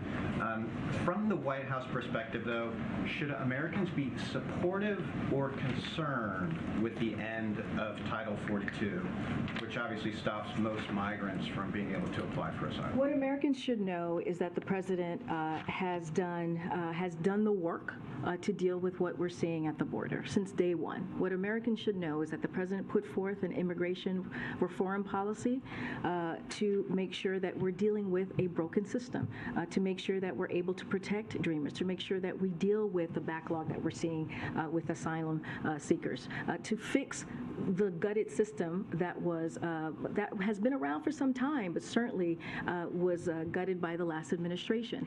And the work that the president has done, he wants to do this in a bipartisan way. But what we're seeing is Republicans continue to move forward with political stunts. Many of them are doing this, and we continue to see this for over the last several months. So the president has done the work. He secured record funding. Again, I mentioned 23,000 agents that are at the border who are working night and day to protect and secure the border, and that's because of the work that this president has done. And we're working on anti-smuggling efforts as well. And so, look, what the American people should know is that we have taken the steps. We're taking the step to prepare for what is for when Title 42 is lifted next week. And you saw that from the Department of Homeland Security. Secretary Mayorkas was very clear about that. He laid out their 6-point plan when he was at the border just a couple of days ago. And this is an administration that has taken this very, very seriously. But does the White House think that ending Title 42, a Trump-era policy, is a good thing? What I'm telling you is that it was a court order that we are following, and we're going to follow the law when it comes to what the court has decided to do. What I can tell you is what the president has done over the last 2 years to make sure that we're dealing with border security. We hear it from many Republicans, right? You guys report on it. Many Republicans say over and over and over again that we need to do work at the border, that we need to secure the border, but yet they refuse to work with us on this piece of legislation. Instead, what they choose to do is do political stunts. That doesn't help. Can I ask one question about Afghanistan? There are negotiations about including the Afghan Adjustment Act in the spending bill. There's been a group of retired ambassadors who've been pushing for its inclusion. The Biden administration has tried to get this in the spending bill before, unsuccessfully. What is the administration doing differently this time to try to do that? As you know, by your statement, we strongly support the ongoing congressional efforts to pass the Afghan Adjustment Act, and we urge Congress, we're going to continue to do this, to send the legislation to the president to provide a path to permanent legal status for Afghans. And we have joined our communities and resettled across, resettled across our country through Operation Allies Welcome. So that is something that we're going to continue to ask for Congress to act. We first asked Congress to pass this legislation back in August August of 2021 and have been working with members of Congress from both parties to try to pass it ever since. And we know that there is a bipartisan support for this bill and that negotiations in the Senate are ongoing. It's important to take care of our Afghan allies who took care of us during the 20 years of this of the years that U.S. was at war in Afghanistan. So we take this very seriously. We strongly support it. We're going to continue to have conversations with members of Congress and continue to urge them to get this done. Karina, the poll has to be gathered a few minutes from the president's departure. JT, you take one or two more? I'll take one or two more. I'll take one from the back that I haven't taken one. Go ahead. Thanks, Karine. Jake Sullivan was in here on Monday and said an engagement with Russian counterparts was planned for this week on the Whelan case. Do you have any updates on that or can say whether that happened? So, as you know, we want to be really mindful of any conversations that we have as we're talking about negotiations. So we're not going to, speak about that in public. I don't have anything to share, but so that you know, and we've said this before, and Jake has been very clear. The president has been very clear. We take this when Americans are wrongfully detained or held hostage. We take that very seriously, and we are going to do everything that we can to bring Paul Whelan home. That is a priority, but certainly we're not going to talk about steps or any conversations in public because we want to make sure that we get this done. And just one other question. Can you give us an update on Mayor Garcetti's nomination as ambassador to India? Does the president need to resubmit his name to the new Congress? Where are you guys at with that? So look, as you know, this is a priority and continues to be a priority for us. Mayor Garcetti is well qualified to serve in this vital role. The Senate Foreign Relations Committee, as you know, voted Mayor Garcetti out of committee unanimously after reviewing this matter thoroughly, and we're hopeful that full Senate will confirm him promptly, and so we're going to continue to support him. Okay, go ahead, Emily. Thanks, Greg. I have some follow-ups on Title 42. I know you said you guys are hopeful that the omnibus gets passed, but what kind of preparations are being done in case it doesn't and communities do get overwhelmed and need some resources? And also, does the administration fear that the end of Title 42 will lead to a spike in COVID cases in the country? So let me just talk a little bit about there's $3 billion for border funding. So a couple of things, again, if Republicans are serious about this, we put forth some $3 billion plan that we are asking for Congress to support. Here's what it would do. It would ensure that the men and women of the Department of Homeland Security have the resources they need to secure our border and build a safe, orderly, and humane immigration system. The funding will integrate surveillance towers, inspect technology, Border Patrol rotary wing aircraft and helicopter aircraft sensor upgrades, tactical maritime surveillance system, and also law enforcement radios, faster asylum claim processing, and so much more. So we believe it's incredibly important to get that done as well. But to your question about the winter surge, how Dr. Jha was talking about this from the podium. Look, because of the president's work and what he's been able to do throughout his administration, the American people have tools. We know what works, and to protect themselves from COVID, and we continue to encourage them to use the tools as we always have. Now on Title 42, we are required by the court to lift Title 42, and we plan to comply with that order. And so, but Title 42 or not, every individual encountered at the border is screened and processed by Border Patrol agents before they are placed in removal proceedings. And like I've said a couple times already, Department of Homeland Security has been on top of this. We are prepared. We are ready to do this in a humane way and in a safe way. And so it is something that the president has been working on since day one of his administration. That's great. All right. Thanks, everybody. Thanks, everybody. Do you have time for one more, Shereen? Gotta go. Thanks, everybody. All right, so that wraps up our White House press briefing. Do you want to let our viewers know we have had some new news come in from our Dallas-Fort Worth stations? A jury has reached the verdict of the former Fort Worth police officer's murder trial. So after a night in a hotel, the jury in this murder trial for Aaron Dean, they have reached a verdict. Again, Dean is accused of shooting and killing Atiana Jefferson inside of her mother's home back in October of 2019. scene when he had responded to an open structure call.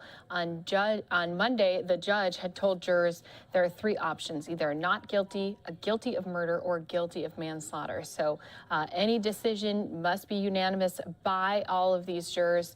They had started the deliberations around 11:30 a.m. on Wednesday local time. It continued until 7 p.m. before they had sequestered, and the verdict just being reached here today. We'll be bringing you the very latest. They are set to be announcing that verdict in any moment. We're keeping an eye on all the sources that we have available to us, so we'll keep a close eye on once that feed does come through.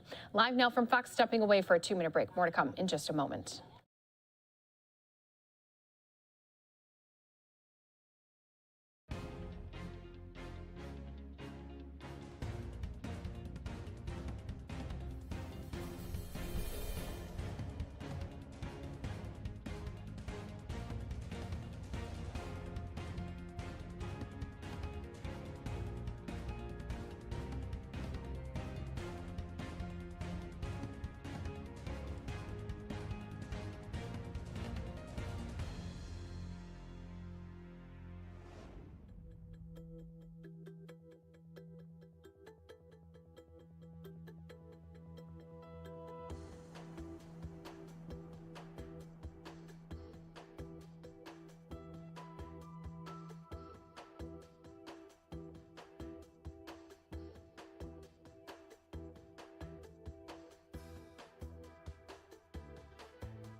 Welcome back here to Live Now from Fox. So we have two live looks that just popped in here during that commercial break. I told you we'd be keeping an eye on them, and that is exactly what we did. We kept our eyes on them. We're going to be bringing you into that courtroom. You can see they're focused in on the seal, but we do also have crews out in the hallways here as this verdict has been reached in the former Fort Worth police officer's murder trial. Some people not familiar with this story. That's okay. We're going to walk you through it right here on Live Now from Fox. So again, Aaron Dean, he is a former Fort Worth police officer. He was accused of shooting and killing Atiana Jefferson inside of her mother's home on October 12th.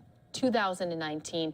He was working as a police officer during that time. He was responding to a call about an open structure call. So the jurors went into deliberation around 11:30 a.m. on Wednesday, and if Dean is convicted of murder, again, that's one of the three choices the judge had told the jury they have to convict him of, is of murder. He does face a possible sentence